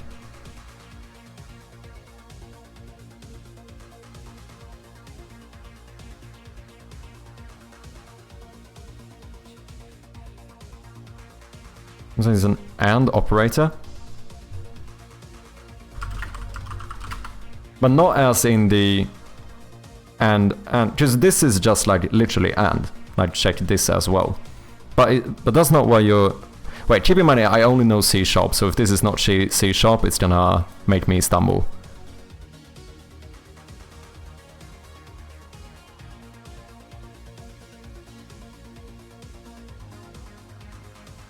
Use an operator for bitmaster, some black magic stuff I don't understand it myself.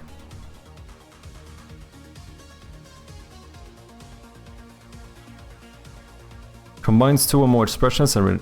Is this what you mean? Just wait, then I don't know if I... No, this can't be what you mean though. Because I could not write...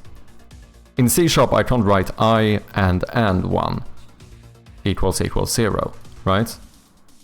Because I is not a condition. Okay, yeah, so it would, in C#, it would be 1 ampersand. So that's...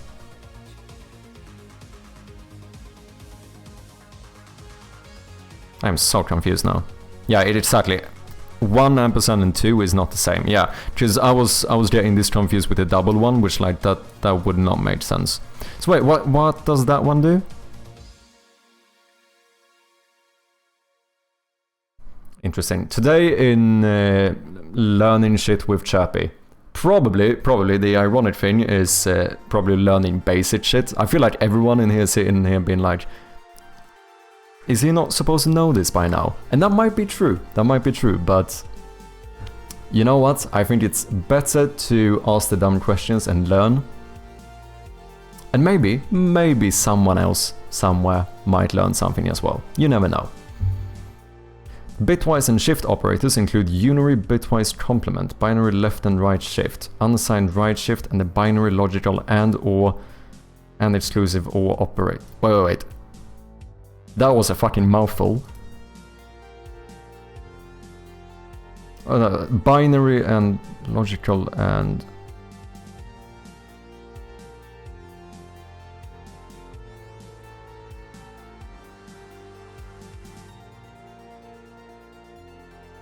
Logical and operator. Is this the one?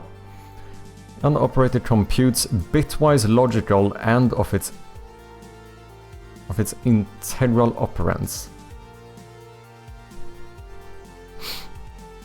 Yeah, I'm so fucked. That's the conclusion I'm coming to here.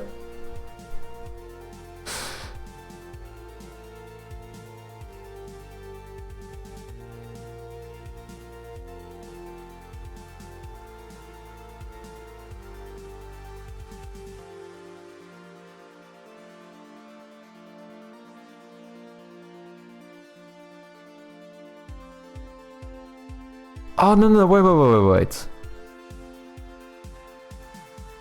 No, nope, it's not what I thought it was.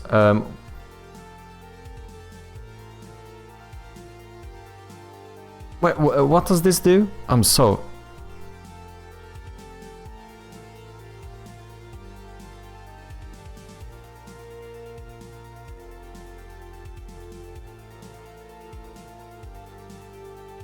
I'm so confused as to what this is actually doing.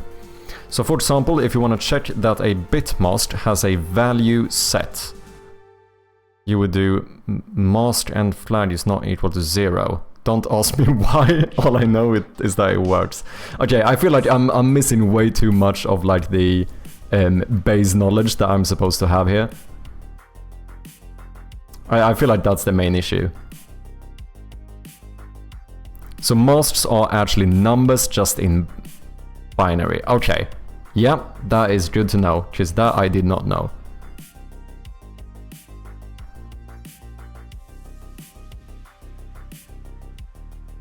So in this case, okay.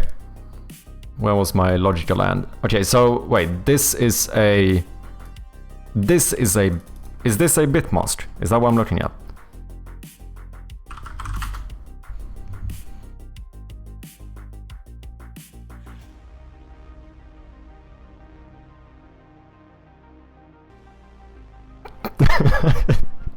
Oh fuck, you people make me feel so dumb on a daily basis, it's actually impressive.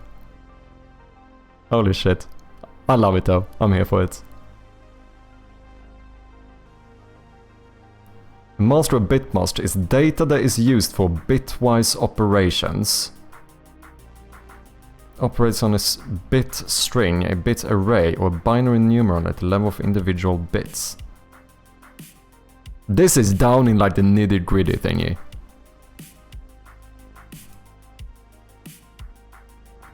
That's not a bitmast, is a number and an integral number, which is in binary. Oh, that's why you say it was the binary and. Okay. So a bitmast is basically a Boolean array encoded into one integer. Oh, okay, yeah, I see what you mean. They're most commonly used in physics operations in Unity, such as raycasts and stuff.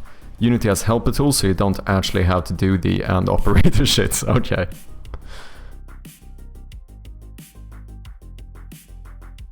Bitmast is basically a Boolean array encoded into one integer.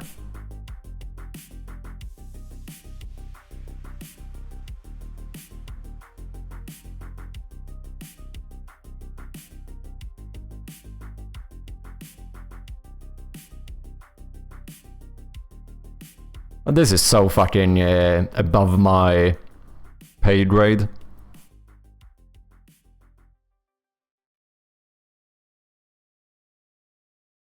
It's easier to think about it as a bool array, even if it's not a bool array.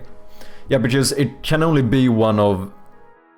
Because we're still talking about bits here, right? And a bit can only be 1 out of 2. I think that's why you say it that way, right? Because a bool can also just be 1 out of 2. Like in player prefs, if I want to fake a bool, I use an integer and I set it between 0 and 1.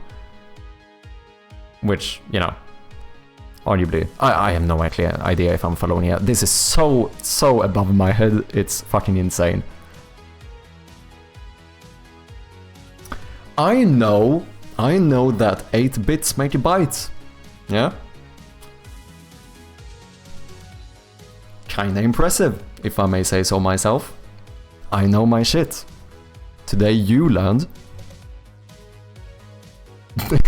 Dude, I just imagine if I actually said that incorrectly now. No, but that is the case. 8 bits make 1 byte, right? Yeah, no, that is the case. Holy shit.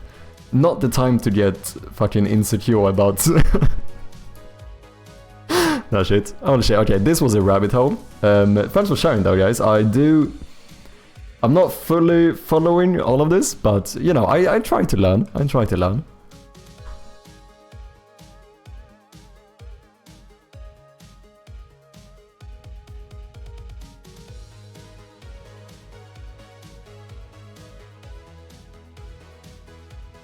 Okay, I think that should work now.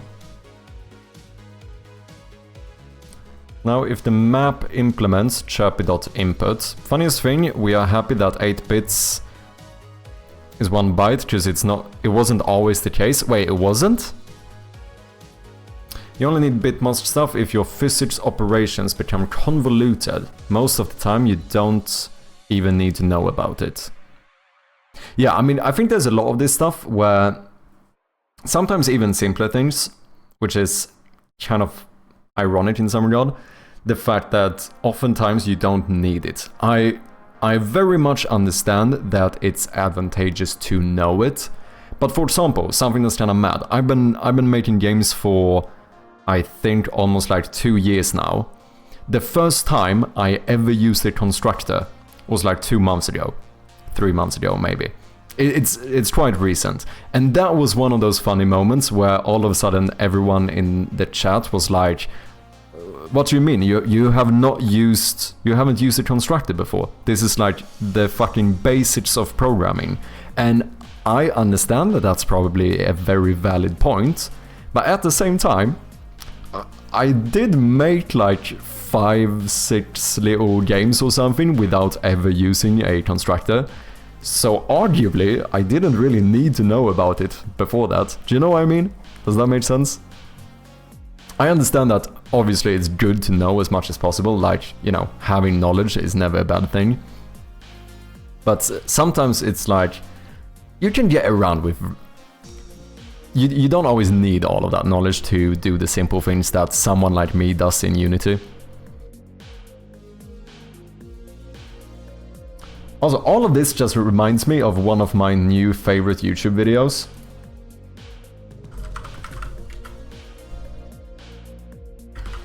That's what this reminds me of. Have you guys seen this absolute masterpiece of a YouTube video?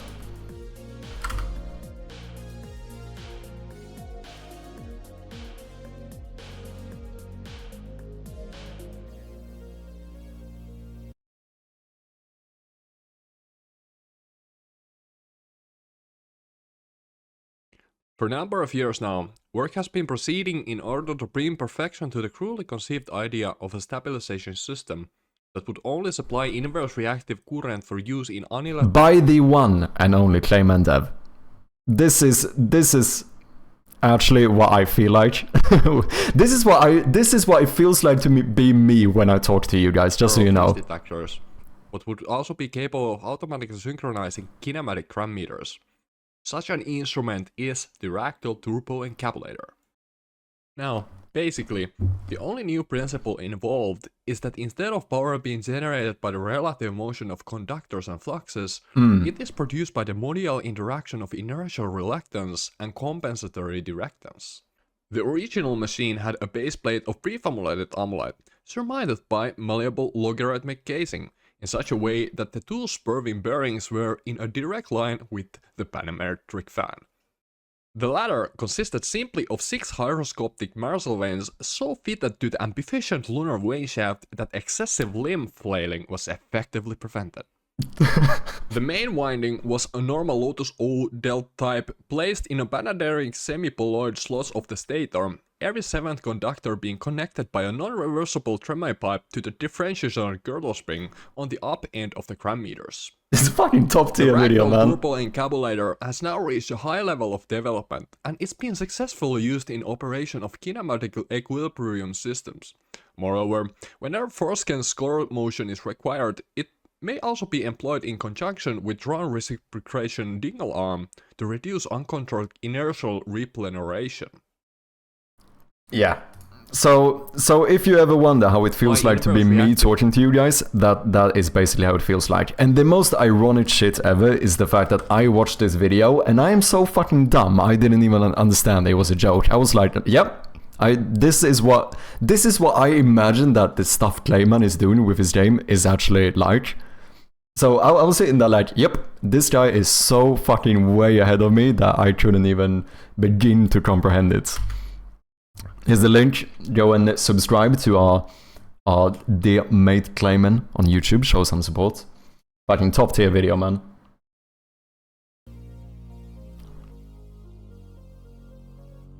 I need the next time one of my colleagues start to space out, yeah.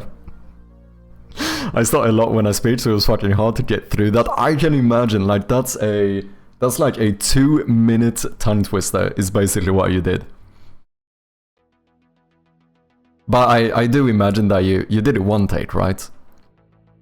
One take, no editing, right?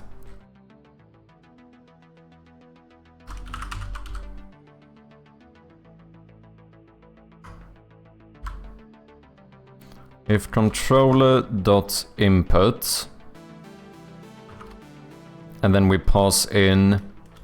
So this is the annoying thing. I can't say key action now. Now I need to say control settings key action. That's a bit annoying.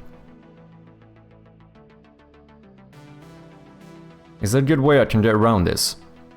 I could say using static control settings at the top, but that's a bit annoying. Could I not like merge this into my chirpy.input somehow? I mean, I actually could if I put the enum in here instead.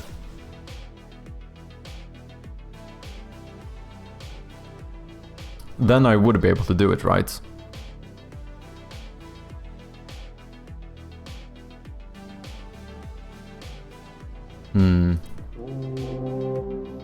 Hey, Aline Rude, thank you very much for the follow. Appreciate ya.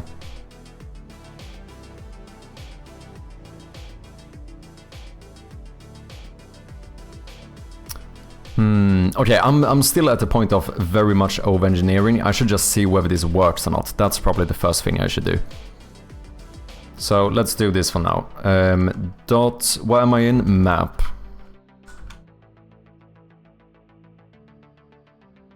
Should I call this something like toggle map instead, maybe? I don't know. Let's try this. If controller.input, control settings, key action map, and if we are in gameplay, then do this. Okay, that seems to work. Now we can try booting this up and see what happens. Nope. Load key bindings 52. I should not enable the... Oh, because I didn't set it up. I think I forgot to set it up in the inspector, if I'm not mistaken. Damn, hi Chubby, what's up, Sucksy Duck? How you doing, man? Welcome in.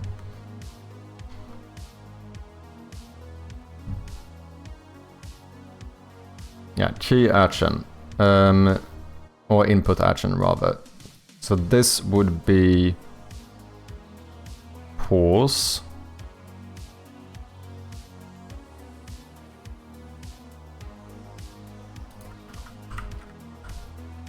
Select.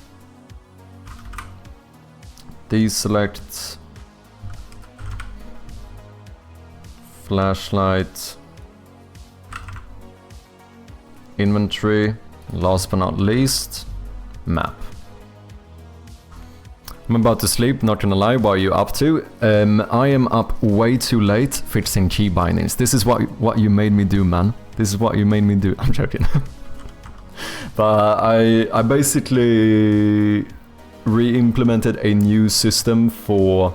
Oh, sorry, I implemented the new Unity system for key bindings. So, although I spent like 2 days making my own one with the old Unity system, I realized that the new one is better, so I'm just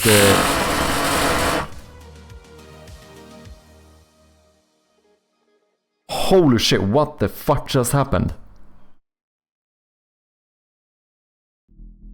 We should have recorded that sound and used it as a jump scare. What the fuck did I do?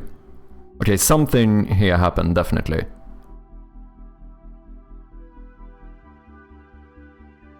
Because I think... Holy shit, that actually made my jump hard a little bit. I think... that was the map sound played like 300 times a second. Probably because we're in a update function. Oh, because I'm not checking if this is being pressed right. I'm being a Dumbo, I think.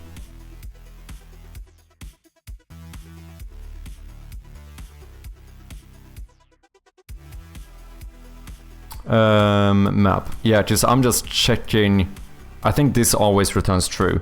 I need to do something like if this is pressed or some shit. Dot action dot is pressed. Is this what I need to do?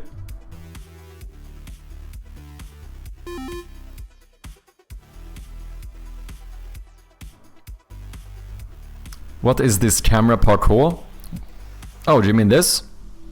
Or this? It's just me jumping around. You know, I need to be able to move the camera out of the way of the inspector. I got too annoyed that I was always covering the inspector when I wanted to show you guys something. But I also liked being on this side, so I decided to make it so that I can easily just swap sides with my stream deck. It's kind of neat, to be honest. Holy shit, that actually jump scared me quite a lot. Sorry about that one, guys.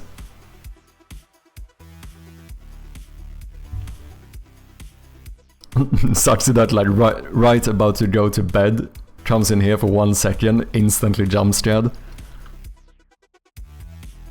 I do know I recently added a sound limiter or whatever to my audio, so hopefully it wasn't too loud for you guys. It probably didn't sound good, but... Okay, is this what I need to do? This is a reference to a... This is annoying, this is a lot of text. Can I do something else? Can I... This returns a bool. Okay, okay. So what if I made this actually return a bool instead?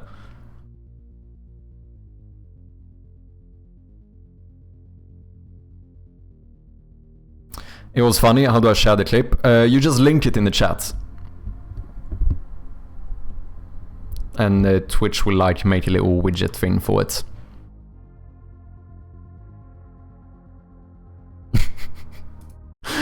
Thanks for making the clip. Let me actually see this. How bad was this? Oh, sorry, we got an ad break running for any non-subscribers. Old Unity system. I realized that the new one is better, so I'm just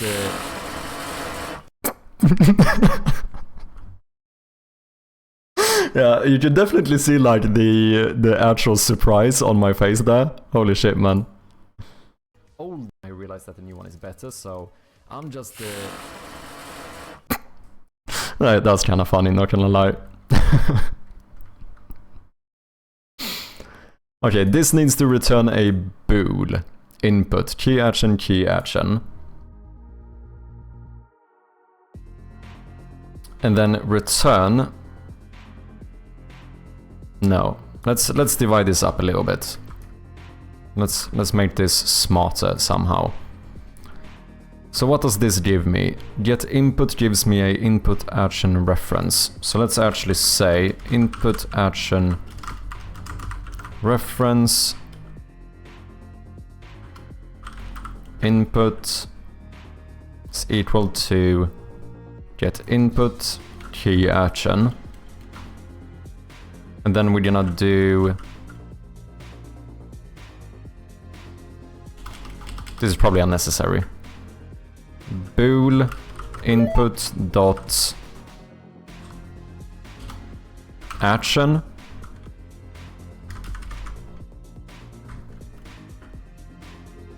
No, wait. Something like bool is pressed is equal to something, and then we return if it is pressed. So this would be equal to input.action. Is in progress. No idea what that is.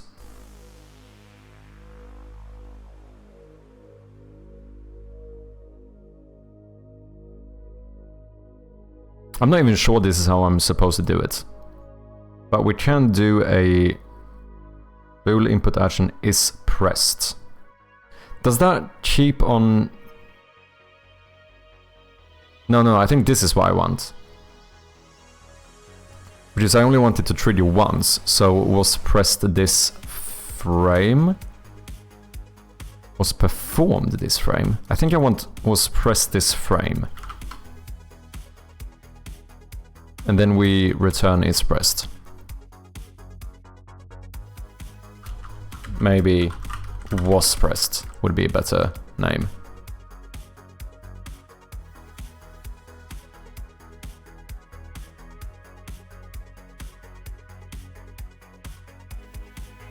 And now, in the map, we don't have to do all of this stuff. We just have to do this, right?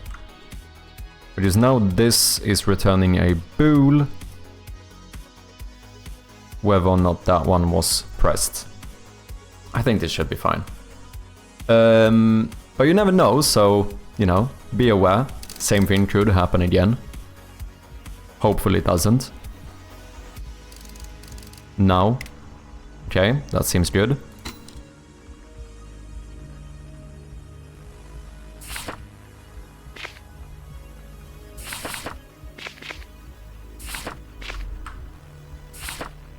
Yeah, that seems functional.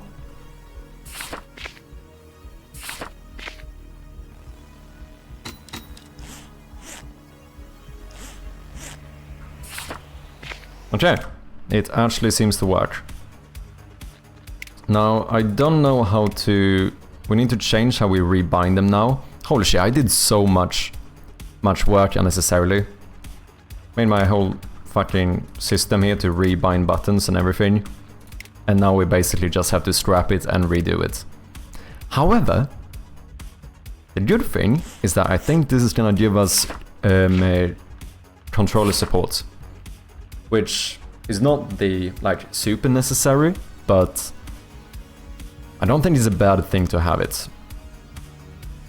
To the point where I think just being able to show, like, the controller's support thing on Steam is quite good, if you can. No, I shouldn't put it that way, because in the end, obviously you shouldn't do that unless you actually have controller support. Like, it needs to be implemented in a nice way as well. How would you go about moving around with the mouse? I can show you. Let me save this. I can show you in a neat little sample scene. So, this is how we should do it. Basically, the game is gonna remain pretty much exactly the same, but you would actually control the cursor with the mouse. I think that's really like the only way to do it. To be clear, I am very much aware that this is going to be like a inferior way of controlling the game, just to get that out there. I am very much aware of that. The reason I would implement this is not because I think that anyone would willingly choose to play this game with a controller instead of with a mouse, because I don't think that's the case. However, one of the main advantages for controller support is accessibility, because there might be people who, like, quite literally cannot use a mouse. And one of the best ways of making sure that as many people can play your game as possible is to have controller support. Because the thing is that a controller is a very, like, universal kind of arbitrary term in some regard, which means that a controller doesn't have to be this. It doesn't have to be a Xbox controller or like a PlayStation controller or what it might be. Like, it could even be a fully custom built controller which is specifically made for a person that only has, you know, one half functioning hand to be able to use. So in terms of like accessibility, I think is one of the best options you could have.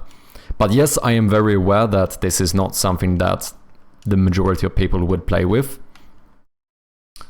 But with the new input system, I feel like it seems like this might be easy enough to implement, to the point where I see no reason why I shouldn't implement it. in theory, could you not auto-aim it? Like left, left, right, etc. and get the next item in line would maybe make it too easy. I feel like that would be a lot clunkier, in my opinion. Because now, you actually have to... Like, you have to actually jump between every single item. Imagine if we have 10 different items or interactable objects in the scene. You still have to go, like, to get to the other side. And at that point, I kind of feel like it would be easier to just... Obviously, we can up the sensitivity a bit, but... Or, well, we would make the sensitivity... We would have a slider for it. I feel like this kind of is easier. As long as I'm relatively neat with... the hitboxes, or relatively nice with the hitboxes, I feel like this could work. Could also, something you could do, that would probably up the amount of work quite a bit. I do imagine you could have something in between, where you actually, more like a proper auto-aim system, where you do control the cursor, but if you get relatively close to an object, it kind of snaps to it. Maybe. Once again, I don't know, this is more like, I think the important thing would be to, like, if it's easy enough, just implement this, kind of for the sake of it. But I think we also need to recognize that the vast majority of people are not going to play a point-and-click game with controller. So if it's something that's gonna take me like a week to implement, then that might, you know, that's probably not worth it. Way better argument would be Steam Deck supports. Yeah, that's probably true as well. But wait, isn't there... I don't know, do you not have touch on Steam Decks? Accessibility is okay buzzword. I do think it helps, like, because people can search for games with controller support as well. For example, like, I am mainly thinking of this in terms of, like, actual... Like, the reason I would implement this is mostly for accessibility options, like to make sure that someone who maybe can't use a normal mouse and keyboard could play the game as well. I don't think anyone... I don't imagine that a lot of people who has no issue using keyboard and mouse would choose to play this game with controller. Yeah, I don't know.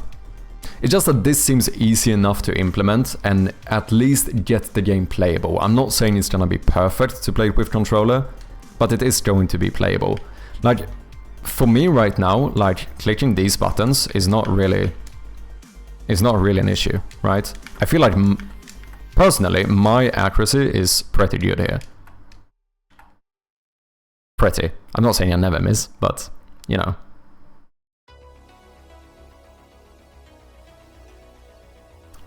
What's up, checks? How you doing? VR ready Shroud of Gloom when? Okay, now, ladies and gentlemen, we are taking it a bit too far. How you doing, checks? Hope you're doing good, man. Monochrome VR horror game? Could be kinda cool. VR horror games is fucking... that's another level, though. With snaps to it, would that not give away secrets? Or if there's hidden stuff in plain sight? Yeah, maybe. However, then my argument would be, would that not be the same thing with the press left, left, right, etc. system and get to the next item in line? It was still trying to do the same thing, right? And if anything, I think my highlight system kind of does it. Like the fact that my highlight system shows what is interactable, you could argue this makes the game easier. Right? Because you don't have to try clicking on stuff. However, I think that feedback is necessary in my opinion, because when I've played other point and click games, it's kind of annoying that you have to like just try clicking on a bunch of stuff because you don't know whether it is interactable or not. And whether this makes the game easy or not, the fact that we give clear feedback as to what you can, like, this mat, or this rug, is not interactable because it doesn't light up. this bad badge is, because it does light up. I feel like that feedback is more important than the like arbitrary difficulty of not knowing what you can click on, in my opinion. So I feel like if we want to make something hidden, I don't want to do it by having something that doesn't seem like you can click on it. Like if I want to make something hidden, I feel like it's better to have a locked door or whatever it might be. Like actually have a, you know, the object, the interactable object is not hidden per se. However, the correct interaction to open it or start it or whatever it might be, depending on the item. I feel like that is a better way of doing secret stuff, in my opinion.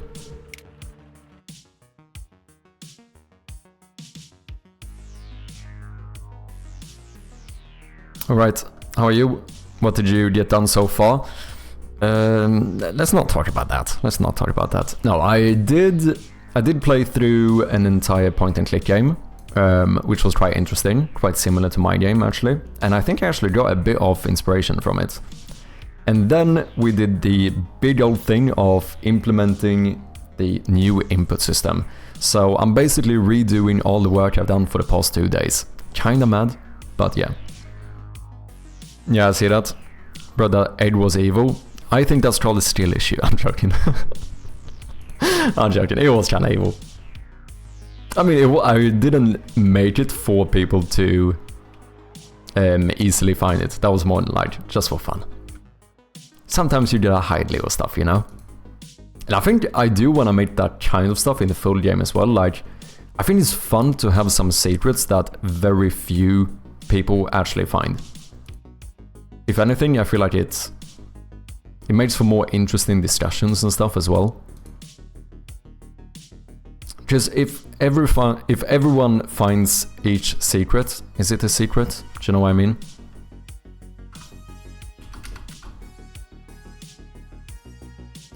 But System is superior, did you have any questions? There's so many ways to implement it. Yeah, I mean, I was struggling for a bit, but I think we have a pretty good way now.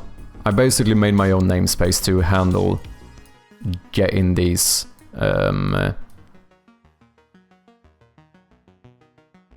or basically checking for inputs. So then we basically use it like the old system. I need to catch my sleep. Good luck. Thank you very much, Ellen Rude, and thank you for dropping by, and I hope to see you another time. I do need to get off very soon as well. It's fucking 1 AM here. I think we're going a little bit crazy here. I'm zooming live for fucking 10 hours. But I feel pretty good about this. At least we're starting to have the ball kind of rolling. I felt very stuck for a while. Mainly because, as you said, Chets, there's so many ways to implement it. And sometimes that can be a bit annoying because it kind of makes you... It can kind of overwhelm you, right? Or like, it's easy to get like some type of like decision paralysis. Because you have so many choices you could do that making any choice is actually kind of difficult. Do you know what I mean? It's nice for sure, I do think so. Even off stream, if you got questions, don't hesitate, for sure, man. Cheers, I appreciate ya. I think the only thing I don't know how to actually make with this, but I think that might be a limitation because we're not using the player input thing.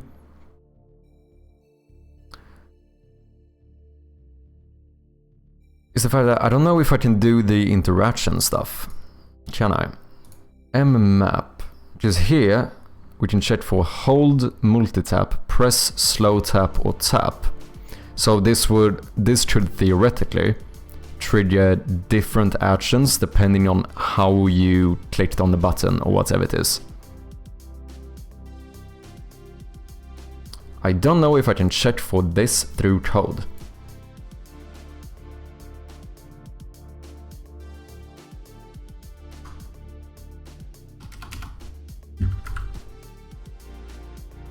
Unless in progress. Once initial state check. Type. Active control. Unless there's another function here I could use to check the actual one.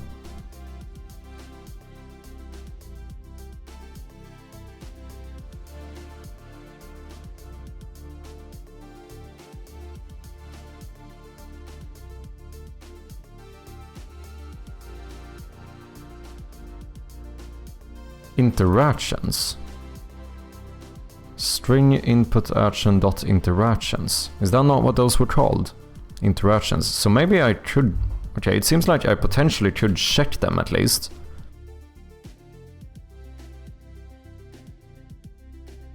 What's up, Wolfeet? Welcome in, man. You can use performed.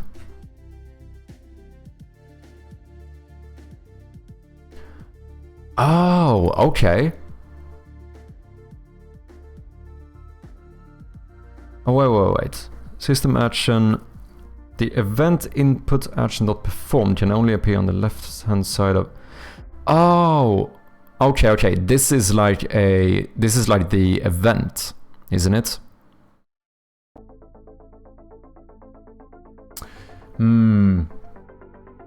Okay, so then what I would do is implement this in the script instead.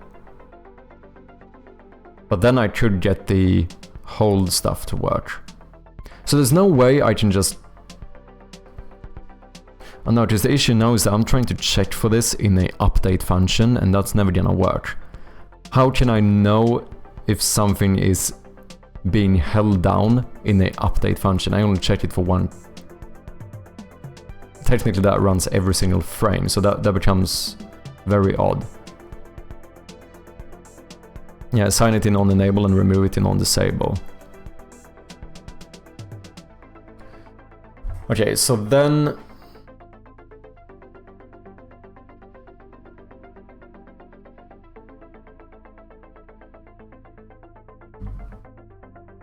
How would that look in practice then?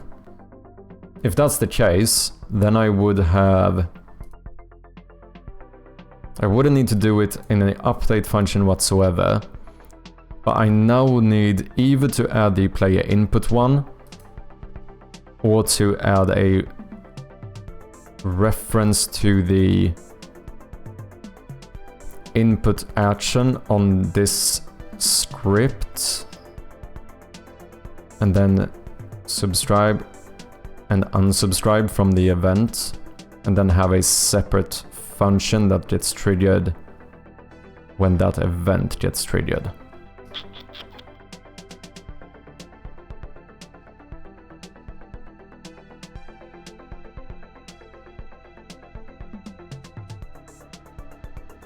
Events-wise, there's started, performed, and cancelled, I believe. You can also use the cancelled event if that's the only thing you need. So wait, what is cancelled in this context?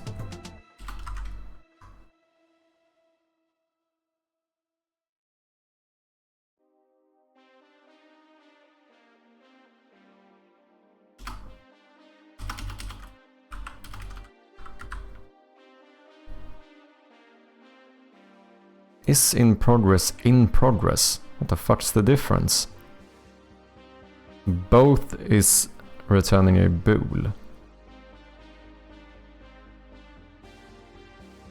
I feel like it would have been nice. I should have gotten this to work how I'm doing it now if there was a... Because this is running in a update function. If this could have checked basically on that frame if the action was performed and finished. Does that make sense? But I don't think I can do this. So this would be... We would have to change the way we do it, right?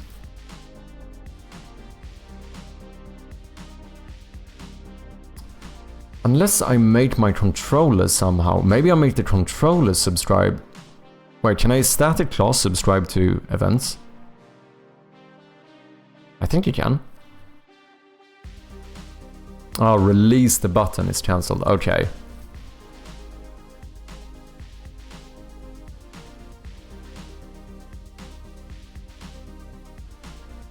I rarely use my use the update at all. Just have my input logic by events. Yeah, I mean, I think it made sense.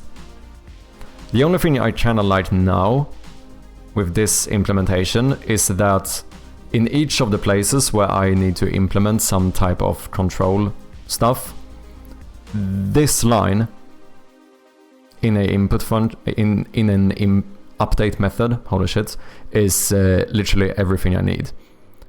Whereas if I'm gonna do the events, I know, if I'm not mistaken, I need to have like a reference to the actual event or add a player input controller. I then need to subscribe in on enable, I need to unsubscribe in on disable, and then make a method that gets triggered on that. Like there's a lot more. This is me trying to over-engineer, is what I'm trying to say. That's really what I'm trying to say here. I kinda like the fact that I can just, like, boom, check if this is pressed. But obviously we lose some of the distinctions here, where, like, if I wanna check if this is being held down, I need to, like, calculate that myself somehow, right?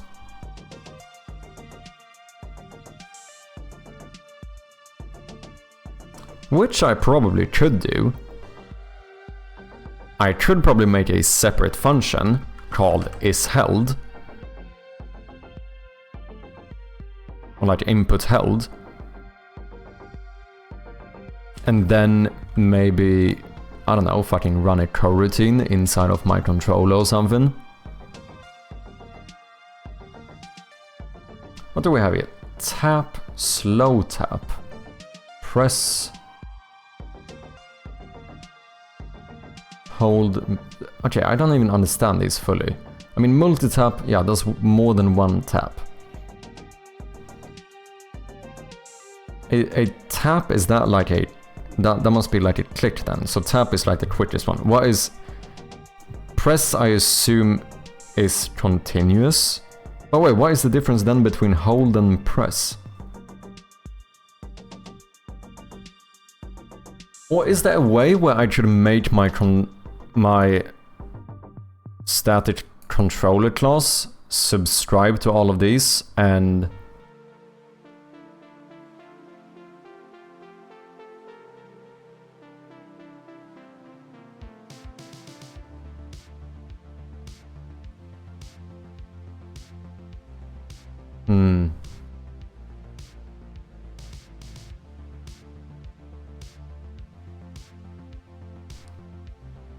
Yeah, because I could return false if this was to like...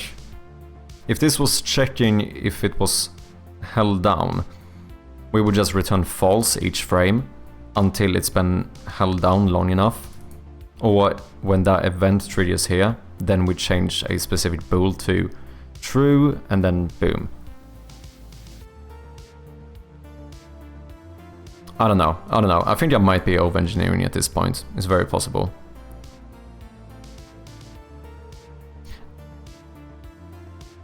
I think one of the reasons where I want to make this relatively simple to implement in a script is because I have quite a few different places where we need to check for inputs. Because as we mentioned earlier, one of the like kinda different things about my game is the fact that I don't have a player. There's no player game object in my game that just handles all of the input, right? Like everything, as I mentioned before, the way I explained it before, is that everything in my game, or my game, consists of nothing but buttons. My game is just a massive collection of buttons. That is really, in practice, what my game is.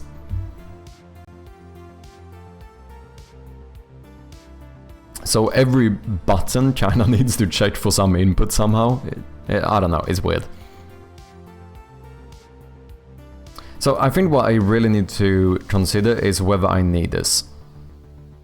Whether I need all of this. If I only need hold, I could implement it myself. That probably wouldn't be too difficult.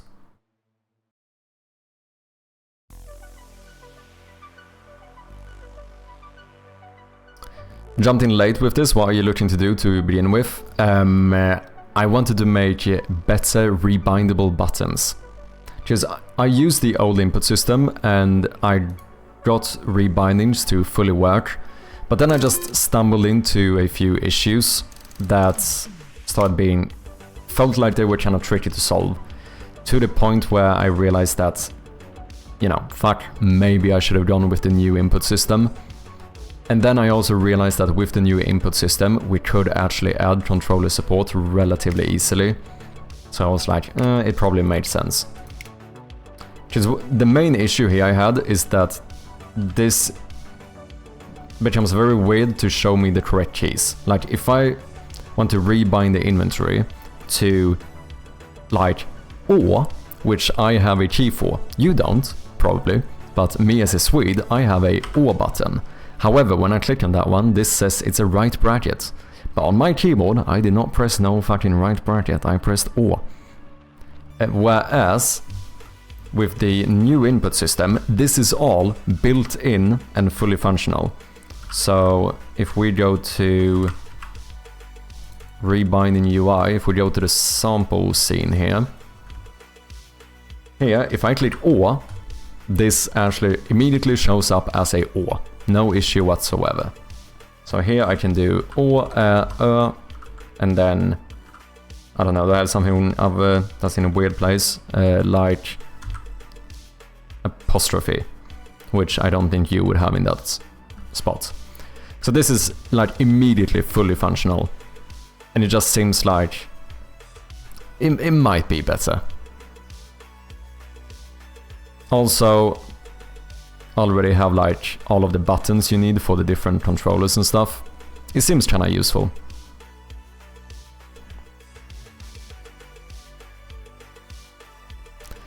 Yeah, maybe just revert back and do what you were comfortable with and be creative within the limitations of the original Game Jam version. No, we're doing scope creep here, man. Since you don't have a clear game design yet, you are just spending time on things you might not need. I mean, you do have at some point, but I also think that the things I spend time on are also arguably going to make the game better. How necessary each of the things are, you know, could definitely be a valid discussion. But I also think, you know, when I look back at the Game Jam version, the amount of progress that I've actually made is something I'm quite happy with. Like, the level of polish we have now is something I would be quite happy with having on Steam, whereas the Game Jam version I wouldn't. I don't think that one would be up to like Steam standards, if that's a thing.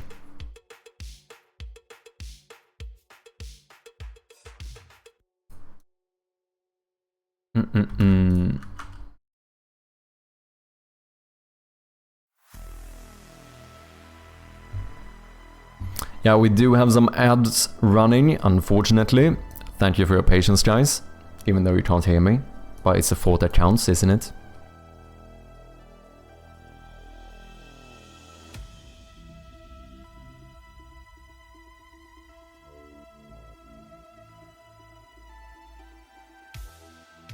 I think I'm gonna use this for now. I think this is fine for now.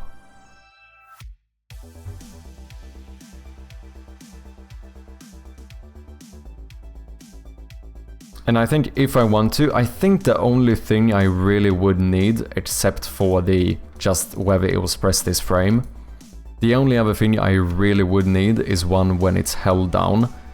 But if I'm not mistaken, I'm pretty sure that I could run an enumerator or some shit inside of this one.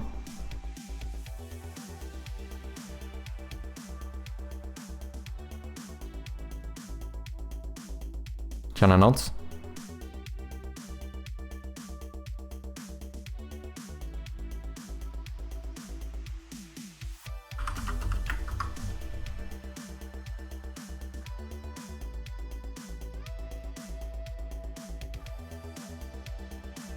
Declare instance members in a static class. Shit, maybe I can't. Oh wait, it would need to be static. Can I have a static enumerator? Does that work? I mean, this didn't give me an error, so maybe. Yeah, if class is static, all methods need to be static. Yeah, indeed. That was the issue.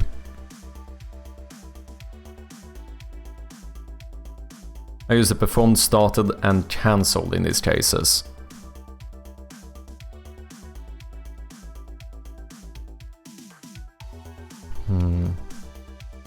But then I need to subscribe and unsubscribe to events. Do I want to do that? I mean, it's not that many things I really would have to do it for. But how do you find what action to subscribe to? Do you use like a... Do you have a reference to the like action or something? Is that how you do it? You're trying to use the input system like the old system? Yeah, man, exactly. Exactly what I'm doing. Jeez, I don't want to add like the fucking player inputs component to like every object I have in the game, which I think I would need to do otherwise. Or potentially subscribe and unsubscribe to events and add a reference. Like, it seems like so much potentially unnecessary work. Whereas here, wherever I need to implement this, it's like one line of code. Isn't that fucking sick? And if I can run an I enumerator inside of a static class, I think I could even make, like manually make holding keys fully functional and just make it, I would make that like hold function just return false until the I enumerator is finished. Then we switch the bool to true, return it as true. If it was like held down long enough or whatever. We'll see. We'll see what we're gonna do. I'm gonna keep this for now.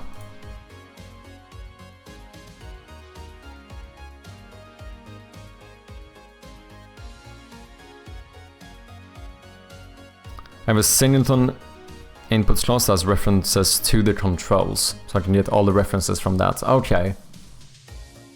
Oh yeah, and I technically do as well now, right? Because I have my key bindings, my array of key bindings, which would have a reference to the input action. So using get input, that's actually true, this is even a static method. I could get it and subscribe to it that way. So at least I don't need a reference. That's a valuable or a valid argument. I would still need to like use on enable and on disable, but in that case what I would do is something like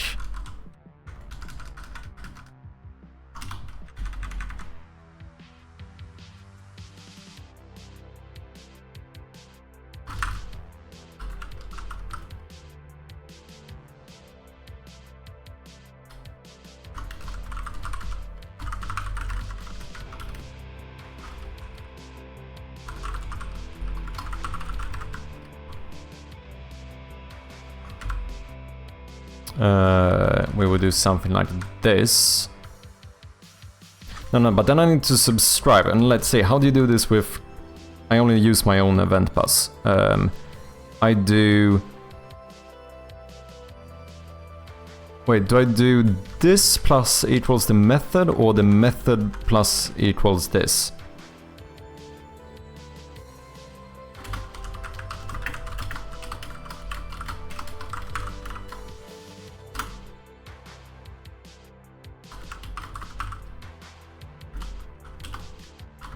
Is this how I would do it?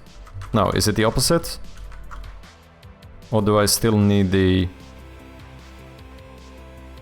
No, I think it's the opposite. I would do this plus equals on test. No?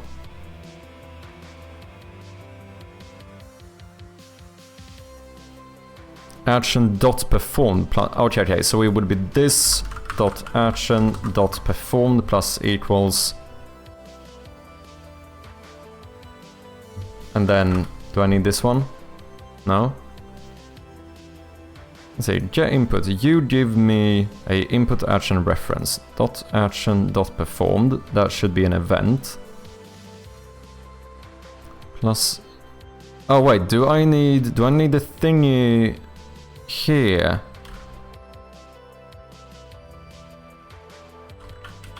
I never use classic C# events. I mean, I use them technically through my event bus, but you know, for me, I subscribe and unsubscribe this way, which is completely different. Like, I don't know, flashlight event on test, boom. So I barely use this syntax. But in that case, I also need something here, so I think that might be what I need.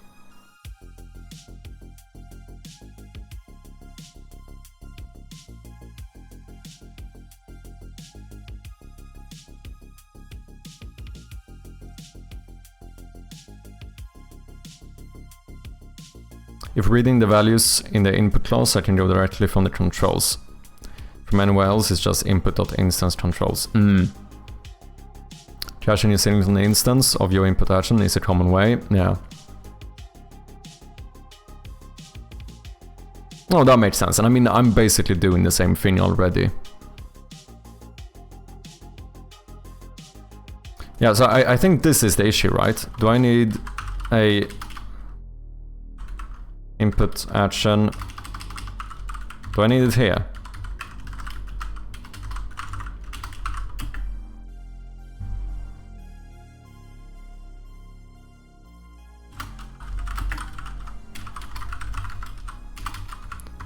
Input system?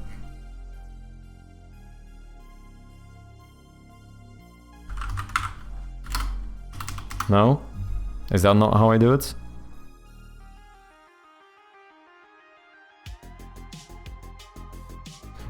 Cannot implicitly convert type void to system action. Oh, I don't want those. Okay, there we go. Okay.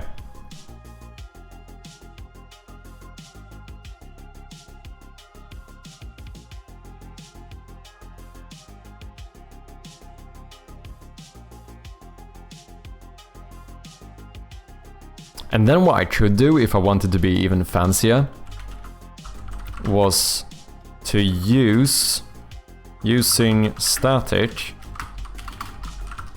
control settings. Can I not do that? And then do boom boom boom. That's kinda neat. That is kind of neat, not gonna lie.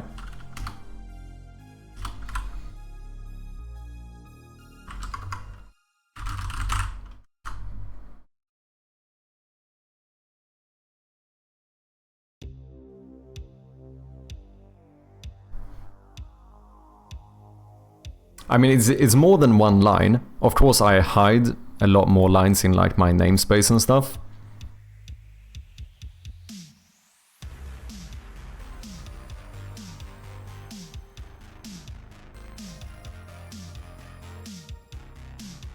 You just put everything in using statements? Yes, sir. But look at how clean it became. Look how many words I don't have to type now.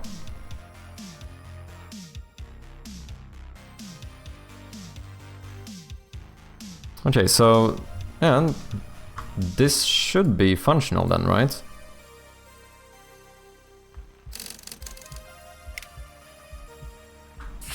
Yeah, did get the debug log. Which means that just for fun, we could also do this. Just to really double check this, comment this out and make sure... No, I know that's not gonna work because the... Yeah, I'm being dumb, I'm not triggering this twice. Because this is only doing the debug log.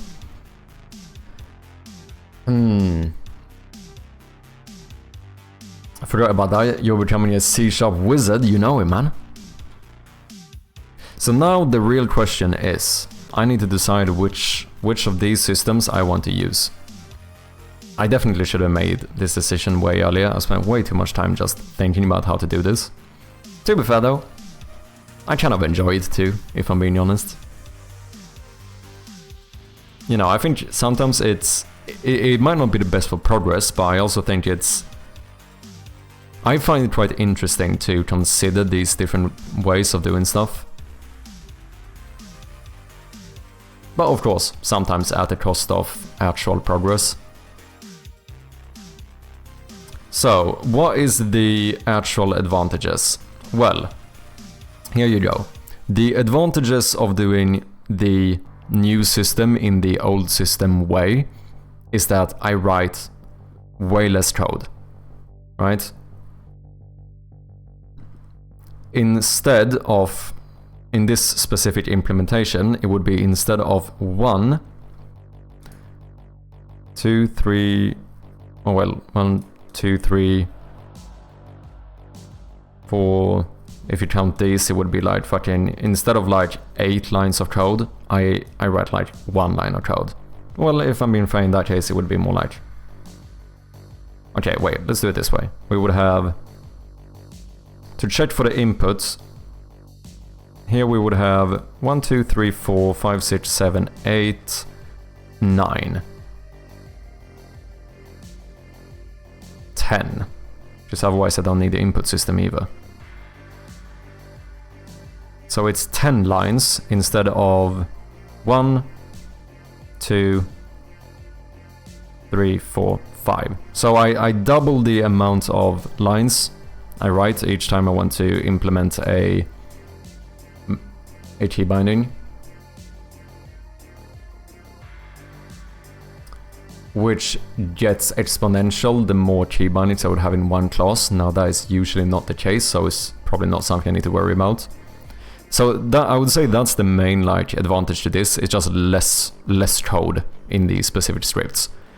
However, the advantage of doing it this way is the fact, I feel like the main thing would be the fact that I could use this if we want to. The like hold, press, slow tap, tap interactions. I feel like that's kind of the advantage of doing the event-based approach.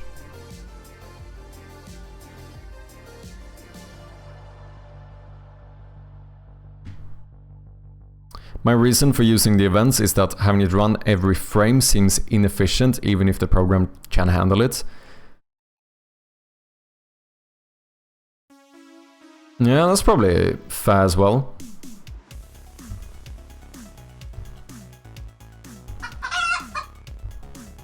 What's up, Jin? Welcome back. Nice to have ya. Is there event... Oh wait, for update way, is then action.was performed this frame? Don't know.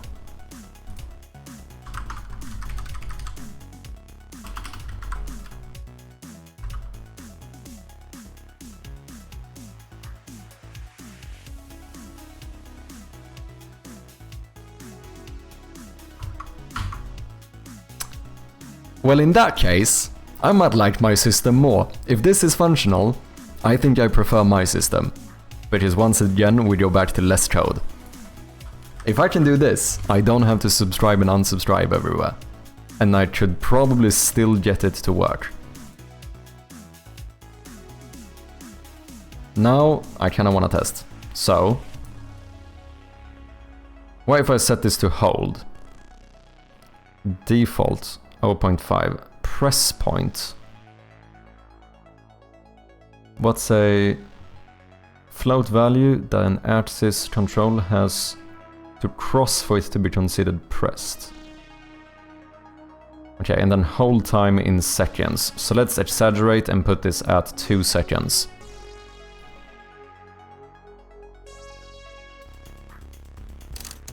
Wait, I didn't do anything weird in the map thing now, right? No. So now clicking on M should give me the debug log, but it shouldn't open the map. Actually, it doesn't give me the debug log either. Why am I not getting the debug log?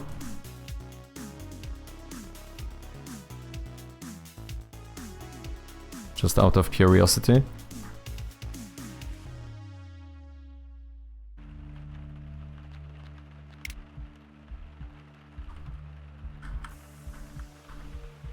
Okay, Oh, I know why. I'm being dumb. Because this one also checks for performed. It doesn't check just if it's pressed down, which means now performed is if it's held down. That's why I don't get the debug log. However, if I hold down M like this, then after 2 seconds it opens. Okay. Okay. That's pretty fucking sick. Thank you, checks. I was kind of looking for this, but I couldn't find it. But I think I prefer this. Because now I get the best of both worlds. I can make this one actually check whether it was held down or not. So we still get that functionality. However, I can also... I also don't have to write the extra lines of code. The other argument is that... Wolfit's argument is fair. The one thing I'm still doing, which could be considered a bit unnecessary, is that we are indeed looking for input each frame. That would still be the case. Which you could argue is unnecessary. Because we're looking for this input whether it is being pressed or not. But still the... You know, it's a very clean implementation of it, I feel like. I think I prefer it. Yeah, because my main pet peeve with the current implementation was that...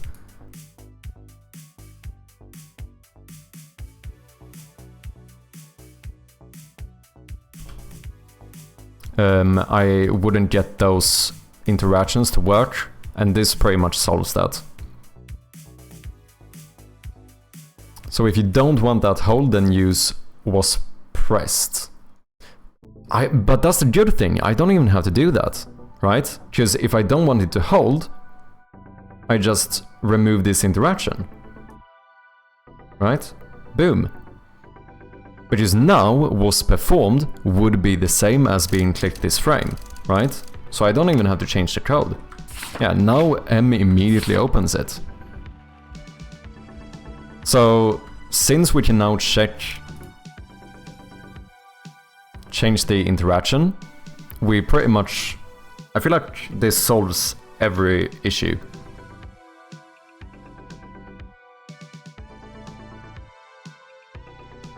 Because now, what we could do, which is gonna make my life so much better, is that I can make it so that clicking on escape pauses the game, and holding escape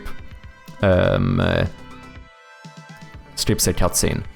Which you can do now with my old system as well, but because it's slightly bugged, I had to remove the functionality to press escape to unpause, because the... How was it? No, wait. Yeah, for some reason I had to remove the functionality to unpause with escape.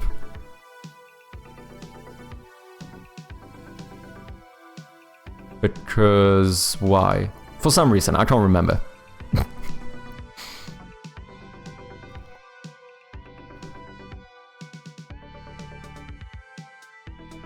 I'm showing you that you can have a multi-function on one button now. Oh yeah!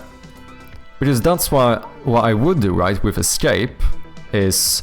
I think I would have to set something here, otherwise I think both are gonna trigger. I think. But I could basically duplicate this one. Right?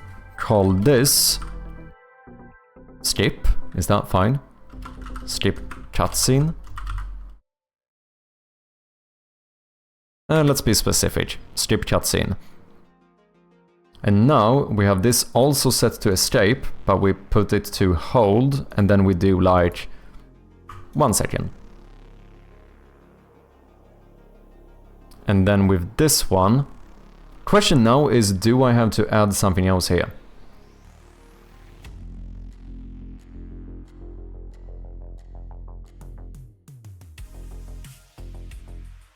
I think I do. I think otherwise I would trigger both at the same time. Because I feel like this one is, if I don't have an interaction here, this is probably always gonna trigger.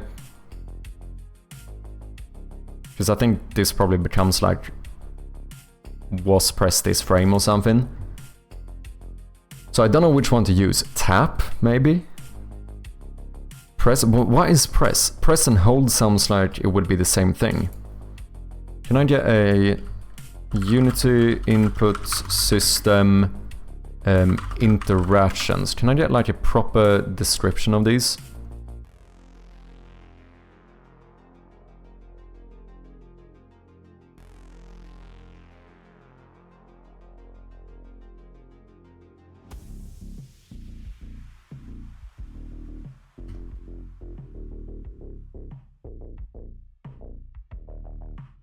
Press interaction to explicitly force button-like interactions.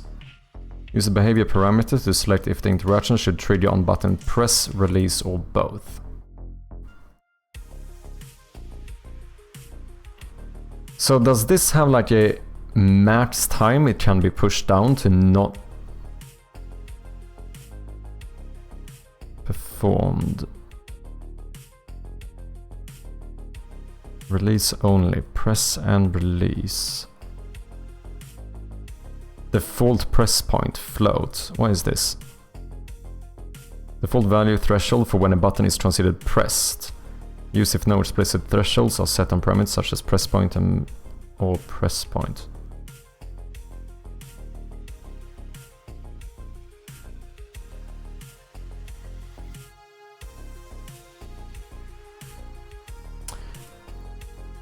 Okay, I think press is probably what I want. I find this slightly confusing. Now, what's the difference between a tap and a press?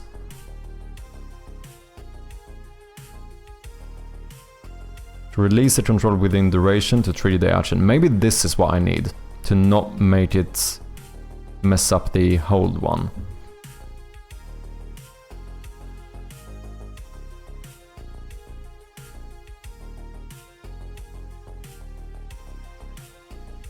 Yeah, it seems like if you're gonna use both like as a multifunction thing,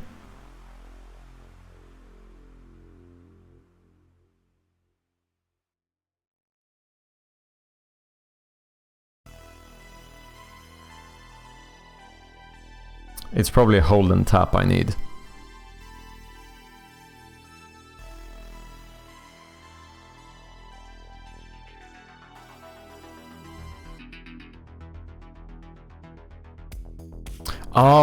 Oh, I see what you mean, Checks. You're saying that I could have it trigger multiple things with one press at different times. Because I think what I would be looking for is kind of the opposite, right? I want, depending on how I click on the button, I only want one specific thing to happen. So a hold would skip a cutscene, but I also want you to be able to pause during a cutscene. So a tap, I think is probably what I want, would be the one to use for pausing. Tap triggers if you release within a certain time limit, and press triggers after a certain time limit. Okay, that's good. So then it's definitely tap I want, because that means that if I would use press, then when I try to hold escape to skip a cutscene, I would trigger press and then pause the game before I'm able to skip the cutscene, right?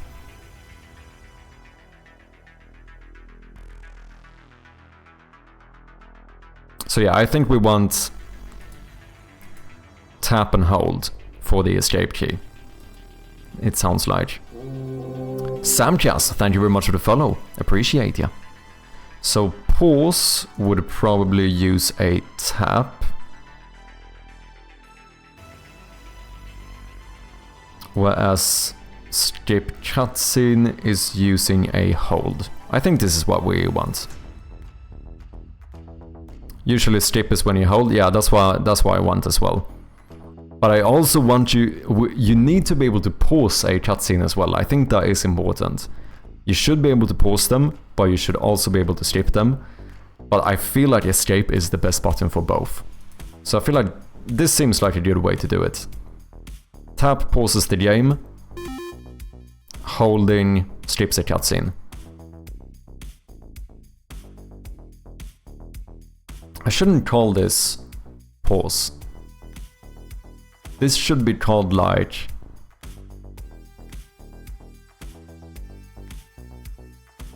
Because it's more than pause. I think we want even more functionality for the escape button. Like if you're in a menu, escape should be a back button. It should also be a unpause button. Is it mad to just call this escape? Because the functionality is what you expect from escape button. And then if the player rebinds it, who cares if I behind the scenes call it escape?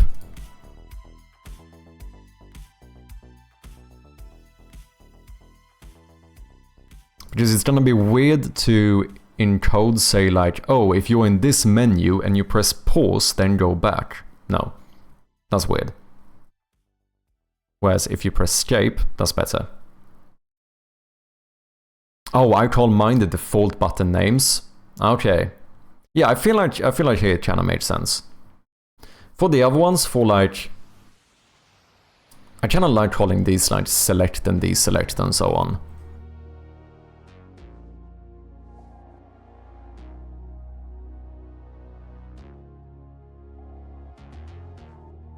Holy shit, we could make it so that right-clicking, a tap on the right button would deselect the item, and like a double-click would turn off the flashlight. I don't think I'm gonna do that, but it's kind of cool that you could make it that way.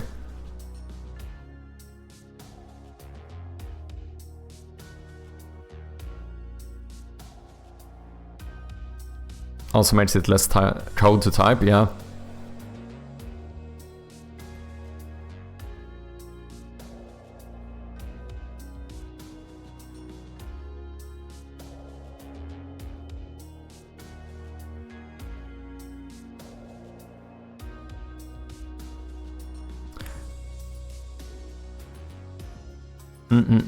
Oh, we got an ad running, sorry about that one. Fucking ads, yeah, I know. I shall respond as soon as the ads are over. Thank you for your patience. Okay, this seems pretty cool. Let's see if we can implement this in more places. And then next time maybe work on a bit of the new rebindings. So, how do we want to do this?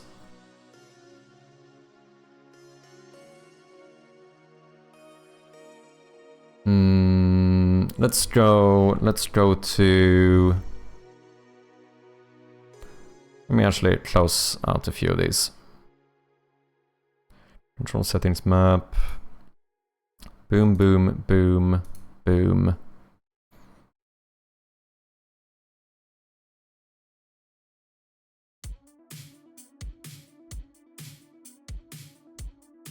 Wait, I called U key binding? What do I call this one?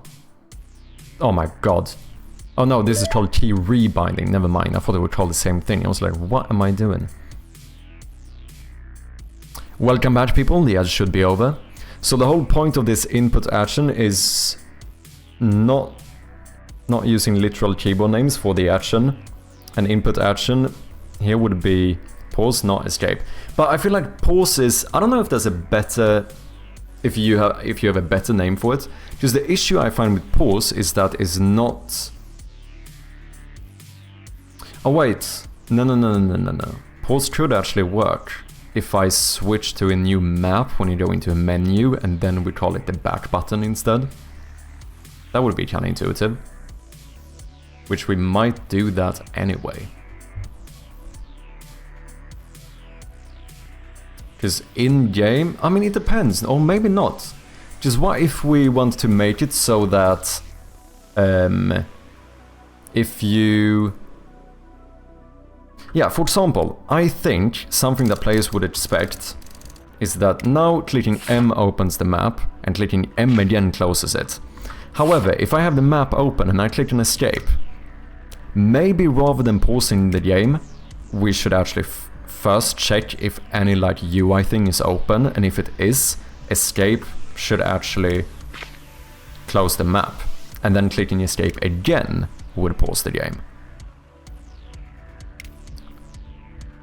At that point, we're back to the issue where,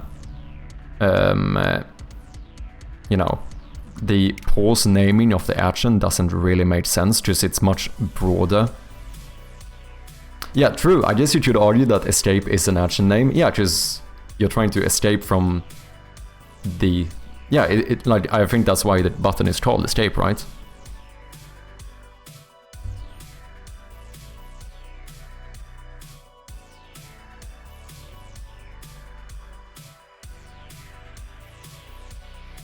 I would have the button name in the input actions. And then have a callback method named what it does. Ah, I see. Does several stuff in different classes. This makes most sense to me. Yeah, that kind of makes sense. Because then, instead what you do is do that like renaming in the specific classes.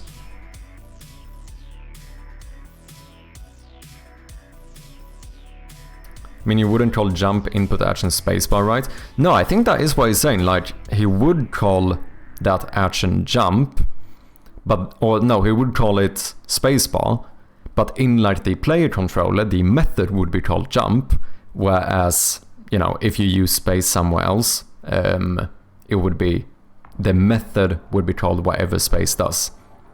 Okay, so I think escape is a better one to use to explain this. Basically, I would listen for escape in the menu. The function would be go back in the menu. In game, it would be like pause the game. I think that's what you're saying, right, Wolfeeds?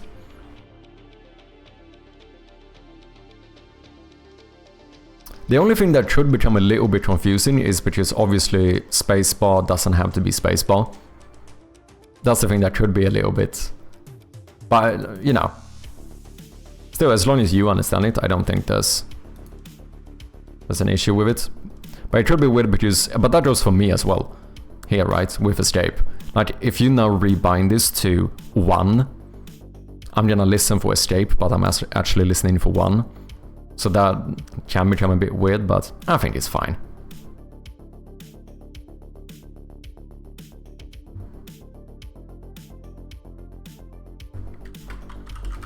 Using chappy.input.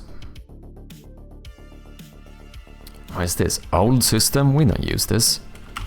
We are going to use... We're gonna check if controller.input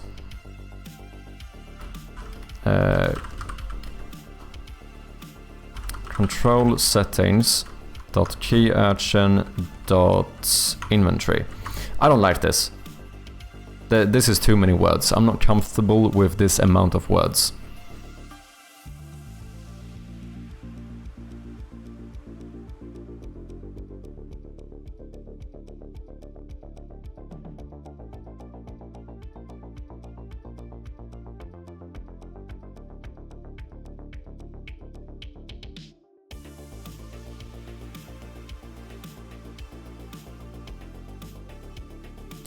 I think I want to move this this enum key action into my controller, my namespace instead. Because imagine, I am such an over-optimizer, holy shit. But in that case, I could remove this and just do this. How sweet wouldn't that be?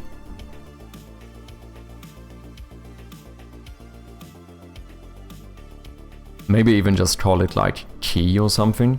Is that a thing in Unity? Key. Does that exist? Oh yeah, it is a part of the input system. That's annoying. Hotkey? Could use hotkey to not have a little clash there. Yes, and Yes and no. I do use move as a collection for the WASD or gamepad inputs. But other specific buttons I prefer to keep with the default button name, yes. Okay. It makes it faster for me to remember what I named them. That's probably fair. Yeah, in the end, I think whatever works, works. Do you know what I mean? Yeah, at the end of the day, it's just naming. It really is. As long as it makes sense for you, then, you know, doesn't really matter.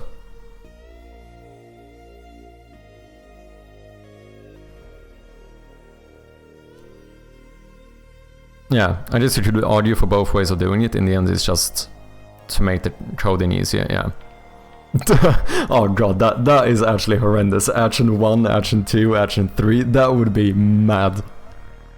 I feel like that would almost be a bit illegal. That might be the only one where I'm gonna say if it works, even if it works, it doesn't work. I might have to go back on my statement here.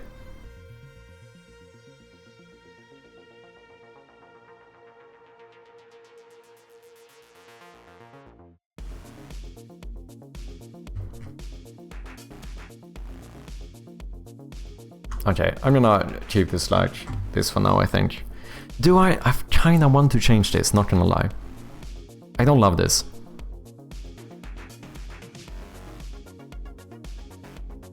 It would be so clean if I could get rid of this thingy. Why am I like this? I need to stop. I really need to stop.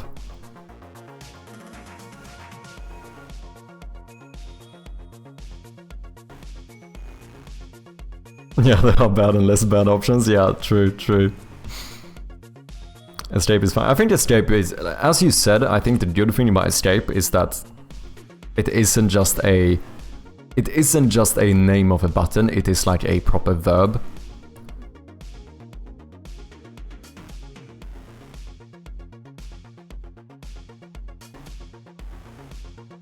So it kinda still is, it makes enough sense. The thing is that if I would move this from here, I now lose...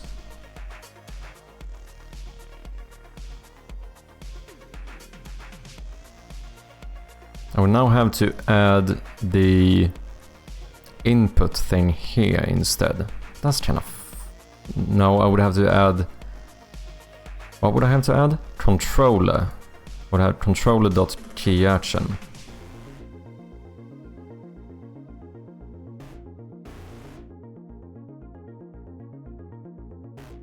No, I'm gonna keep this. I'm way too far into over-engineering at this point. I think this is fine.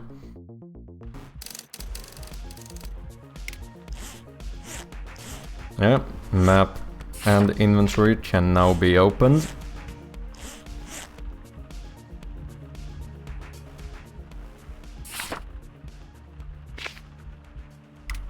You can't set a cooldown on this stuff in here, can you? Processes, what is this? Clamp, invert, normalize, scale. No, I don't think you can. No, that's fine. That is okay. The other Z, welcome in, man. It's only over-engineering if it works. Wait. So it's not over-engineering if it doesn't work? So what if I have something that works? Oh wait, you're saying it's only over-engineering... Are you saying it's only over-engineering if my current thing works? Is that what you're saying?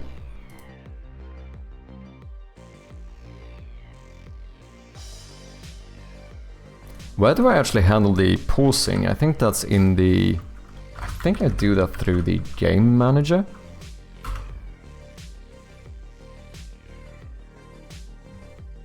I'm almost certain. Update, escape. And here I try to, in a very bad way, handle the holding of escape myself. It's messy. So I think this will be a lot better now. Using sharpie.input.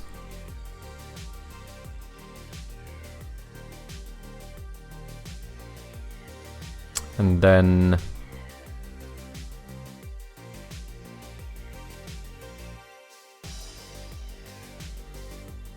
this doesn't ever skip the cutscene. All I do is check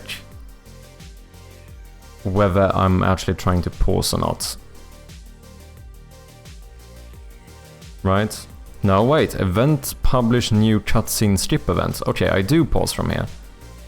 But we should be able to simplify this a lot now. Rather than doing any of this manually. Like so. If we are in a cutscene. Yeah, I don't think we need this. Exactly, if it doesn't work yet, it's just engineering. If it already works, it's over-engineering. If it used to work, it's bad engineering. Yeah, fair enough. I mean, yeah, no, that kind of made sense.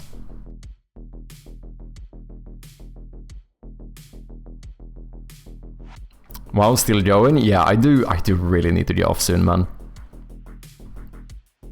Okay, if get to go the escape. So now we should be able to get the unpausing to work again. Yeah, I think the issue before was that on key up, after unpausing, on key up would repause the game. So you couldn't actually get out. If you try to unpause, it would like mess it up. But that should work now, so should be able to bring this back.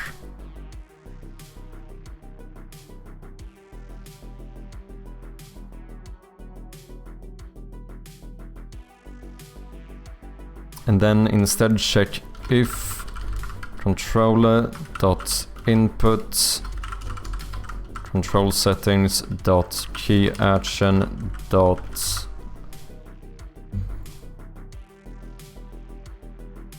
control settings pause. Let's rename this one into escape. Boom. Then we do this. And then even though it's the same button, we should now be able to have a new one here called skip cutscene. Should I call this just skip? Just skip might be fine. Am I gonna use skip for anything else? I don't think so. I think skip is fine.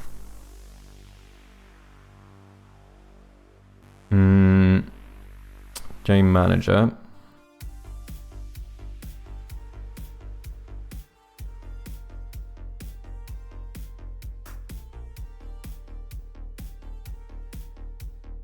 Do I not always want to pause the game? Only unless I am in a cutscene? So could I not have the default be pause the game true? Or just make this an if-else statement? What are my different... Let's see, gameplay, escape should pause the game. Transition should pause the game. Cutscene should pause. Not game over.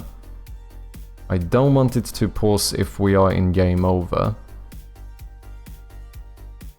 Because then we probably have a game over menu or something. Did you migrate to input system because of rebinding or other reasons? Yeah, the main issue, I got rebinding to work. I just think that it would work better with the new input system. And then a bonus is that I think it's fairly easy to add controller support. Even though, as I've mentioned before, most people are not going to use controller for a game like this. But for like accessibility reasons, I don't think it's bad to have controller support.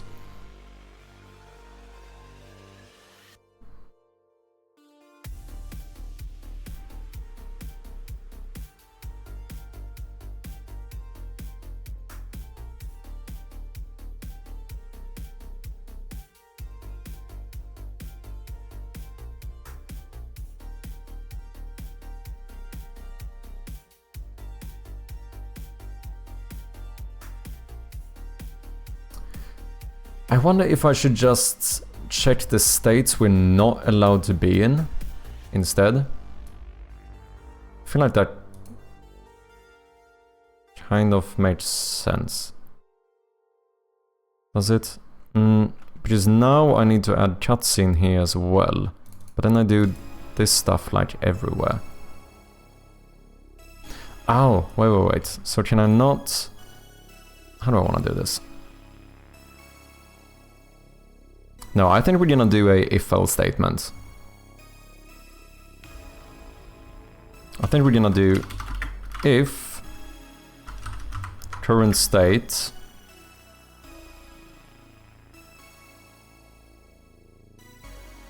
is equal to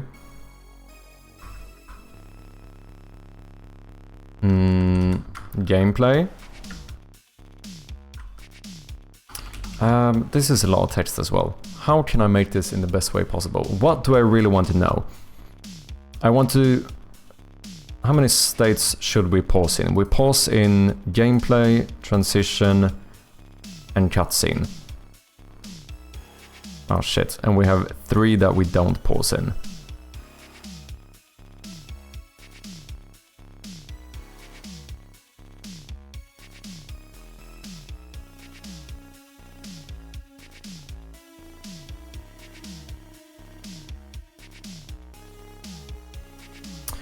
Oh wait, what if I...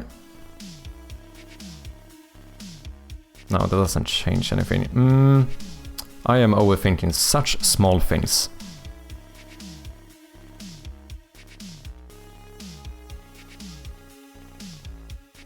You don't have to have a break after each switch statement, don't I?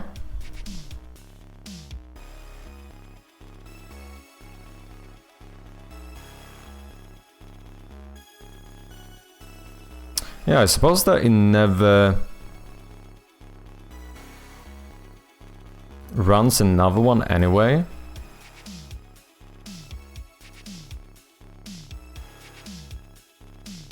Wait, when do I need a break? Is that only if I don't want to do anything? Because I can't leave one empty. So if the default is to do nothing, then... Wait, what am I doing here? Default... Current state equals state none break.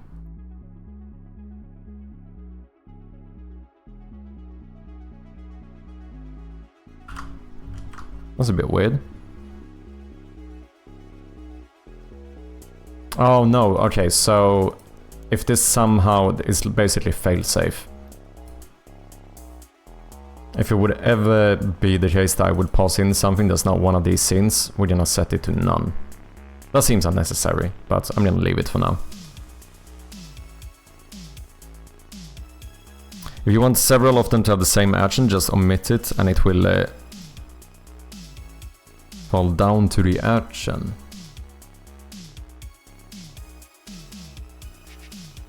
Oh, I see what you mean. So here I would need break, maybe.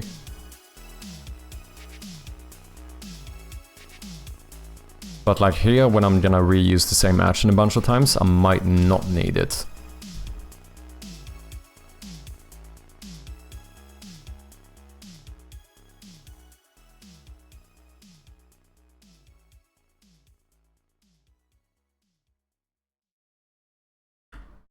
Okay, I'm just gonna do this for now, because I can't be bothered. Current state is equal to...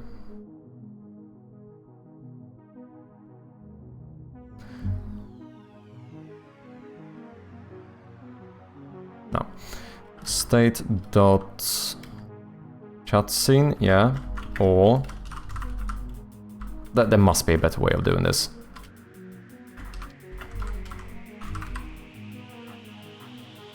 Cutscene, transition, and gameplay. That's where we want to pause the game, true.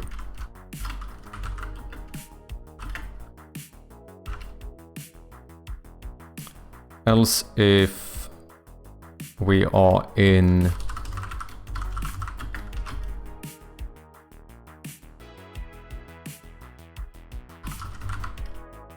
a paused state, then we want to unpause.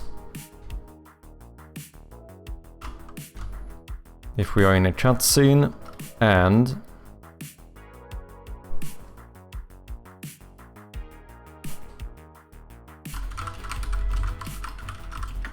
controller inputs, control settings, key action, skip. If you try to skip and you're in a cutscene,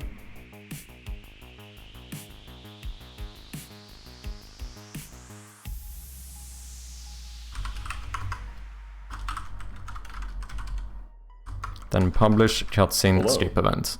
What's up, Ameripon? How you doing? Welcome in.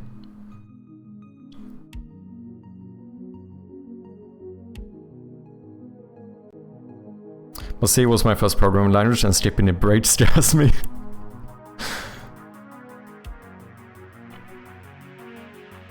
Chase A, chase B, chase C, action. Okay, that would actually clean this up.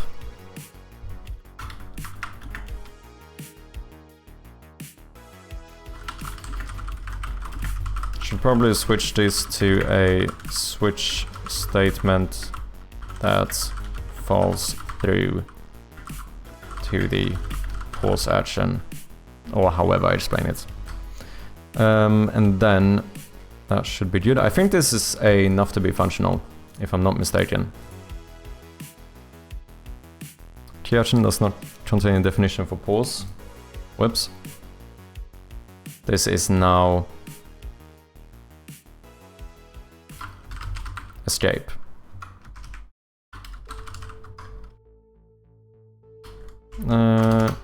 That's fine.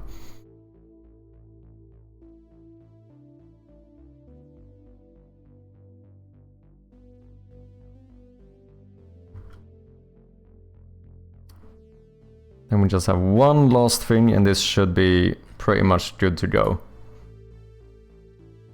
So skip cutscene. Default key code, I don't care. That's the old system. But you can't be... let's do none. It's probably fine. That's from the old system, so that's probably gonna be removed at some point, okay? I can now pause and unpause.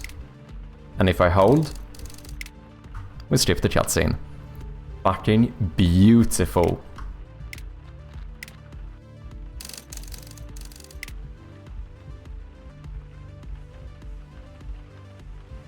Does it skip too early? Skipping cutscene thing doesn't even fully write. I don't know if that one needs to be typed out though. I could just show skipping cutscene. What if we have it say skipping cutscene and then what we actually type is the ... until it finishes? Could be kinda neat.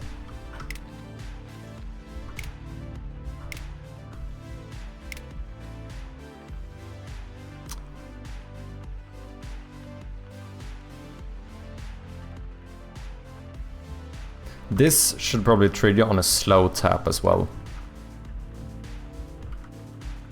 Yeah. A tap is very quick.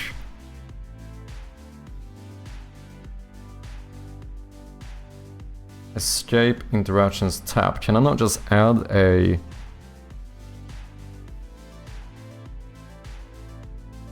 slow tap too?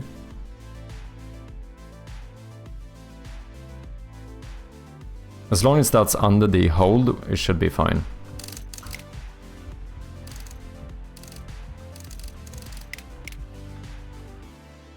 That was a bit odd.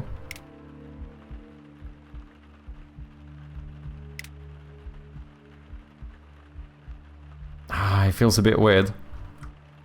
I feel like this should pause the game.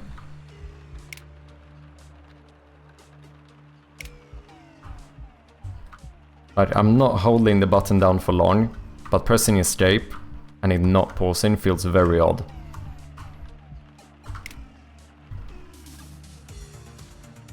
So I made slow tap a lot longer maybe, because I don't think I'm gonna use this anywhere else.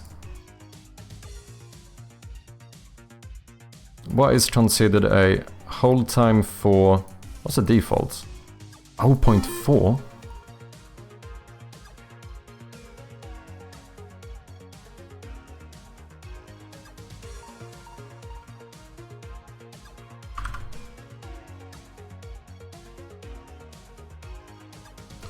Press point min tap duration. Oh wait. Slow tap. Oh, this is weird. That only has a minimum tap duration. But you don't have a max one?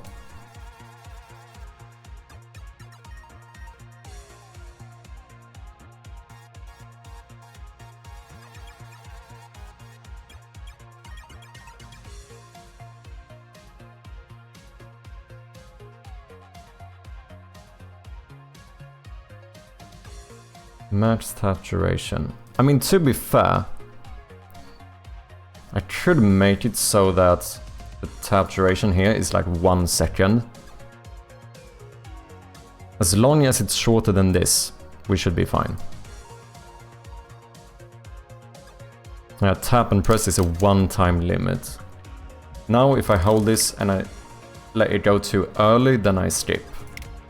I keep holding it, we go in here. But now, yeah, now I can do a very like slow press and it's still gonna pause the game. That feels a lot better. However, if I hold it down for like 5 seconds and release, then nothing would happen.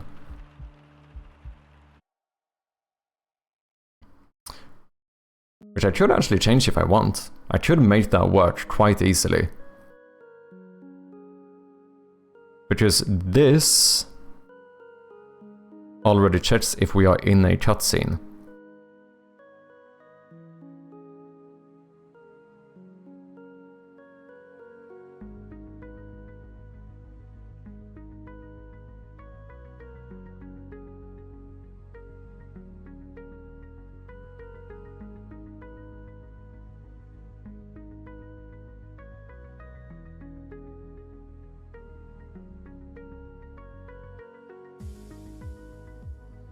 I could do something where I check if we are in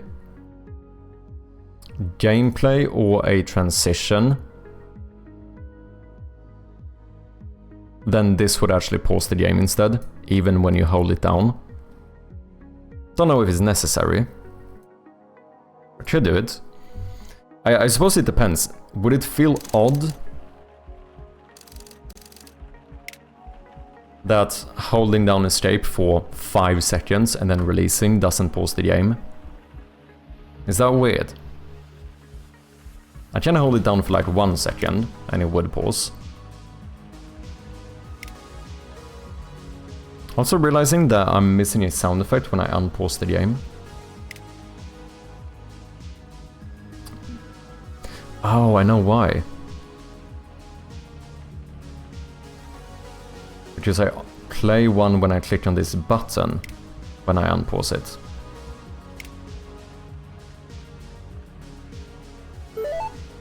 So that we...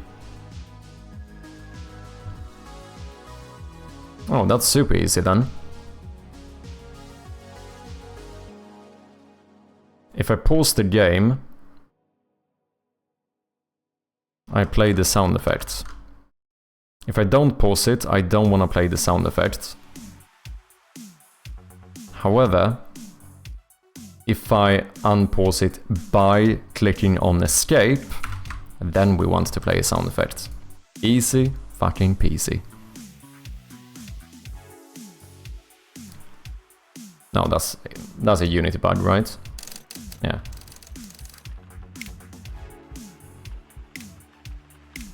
Yeah. Now we have the sound effect both on pause and unpause.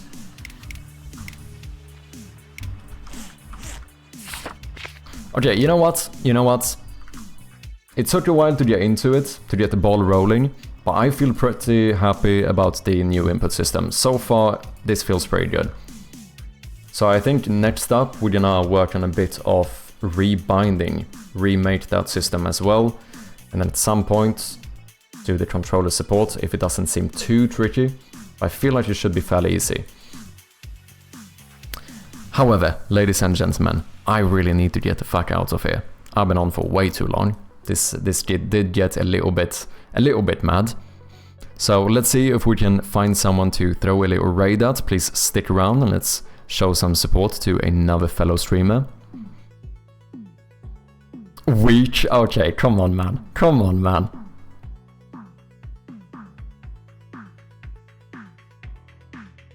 So this is a 24-hour stream or something? No, we're gonna end it here at a weekly or 11-hour stream. Rookie numbers, I suppose. Okay, who should we go to today? Should we go to someone new? Something that looks interesting. Or we could go to Whitechapel. I wouldn't mind going to Whitechapel. He is live. Oh, he pretty much just started as well. Ah, you know what? Let's go to Whitechapel. Working on Echoes of Pestilence, a Metroidvania. This guy is making some absolutely sick pixel art. The type of person who makes me feel absolutely shamed about my own pixel art. Only 2:17 AM. Yep. It's getting a bit fucking late, I'm gonna be honest. Day's just starting, it's only about 9:17 AM. Let's go. Okay. No, I really need to get off. But as always, thank you all so much for watching. If you want to connect more with the community, make sure to join the Discord. Also, of course, if you've been enjoying the content and you haven't followed the channel yet, make sure to click that little follow button. I think it's somewhere down here. Other than that, if you haven't, as you might see on the screen, of course, go and wishlist Shroud of Gloom.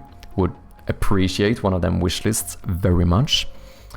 And yeah, I think that's basically it. Now, there's one more thing. If you miss me too much after this 11-hour stream, go and check out my first devlog on YouTube.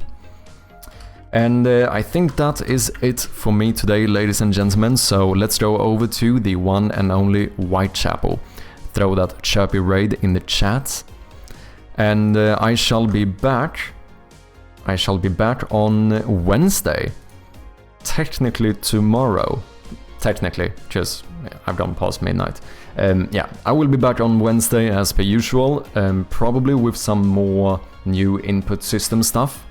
So yeah, thank you all so much for watching, and I shall catch you guys on Wednesday. Also, before we end it, special shout out to AE for the Prime resub, absolute legend, appreciate ya. And thanks to all of the new follows and everything. Thank you so much to every one of you. I really do appreciate all of you being here. It means a lot. So yeah, see you guys on Wednesday. Cheers.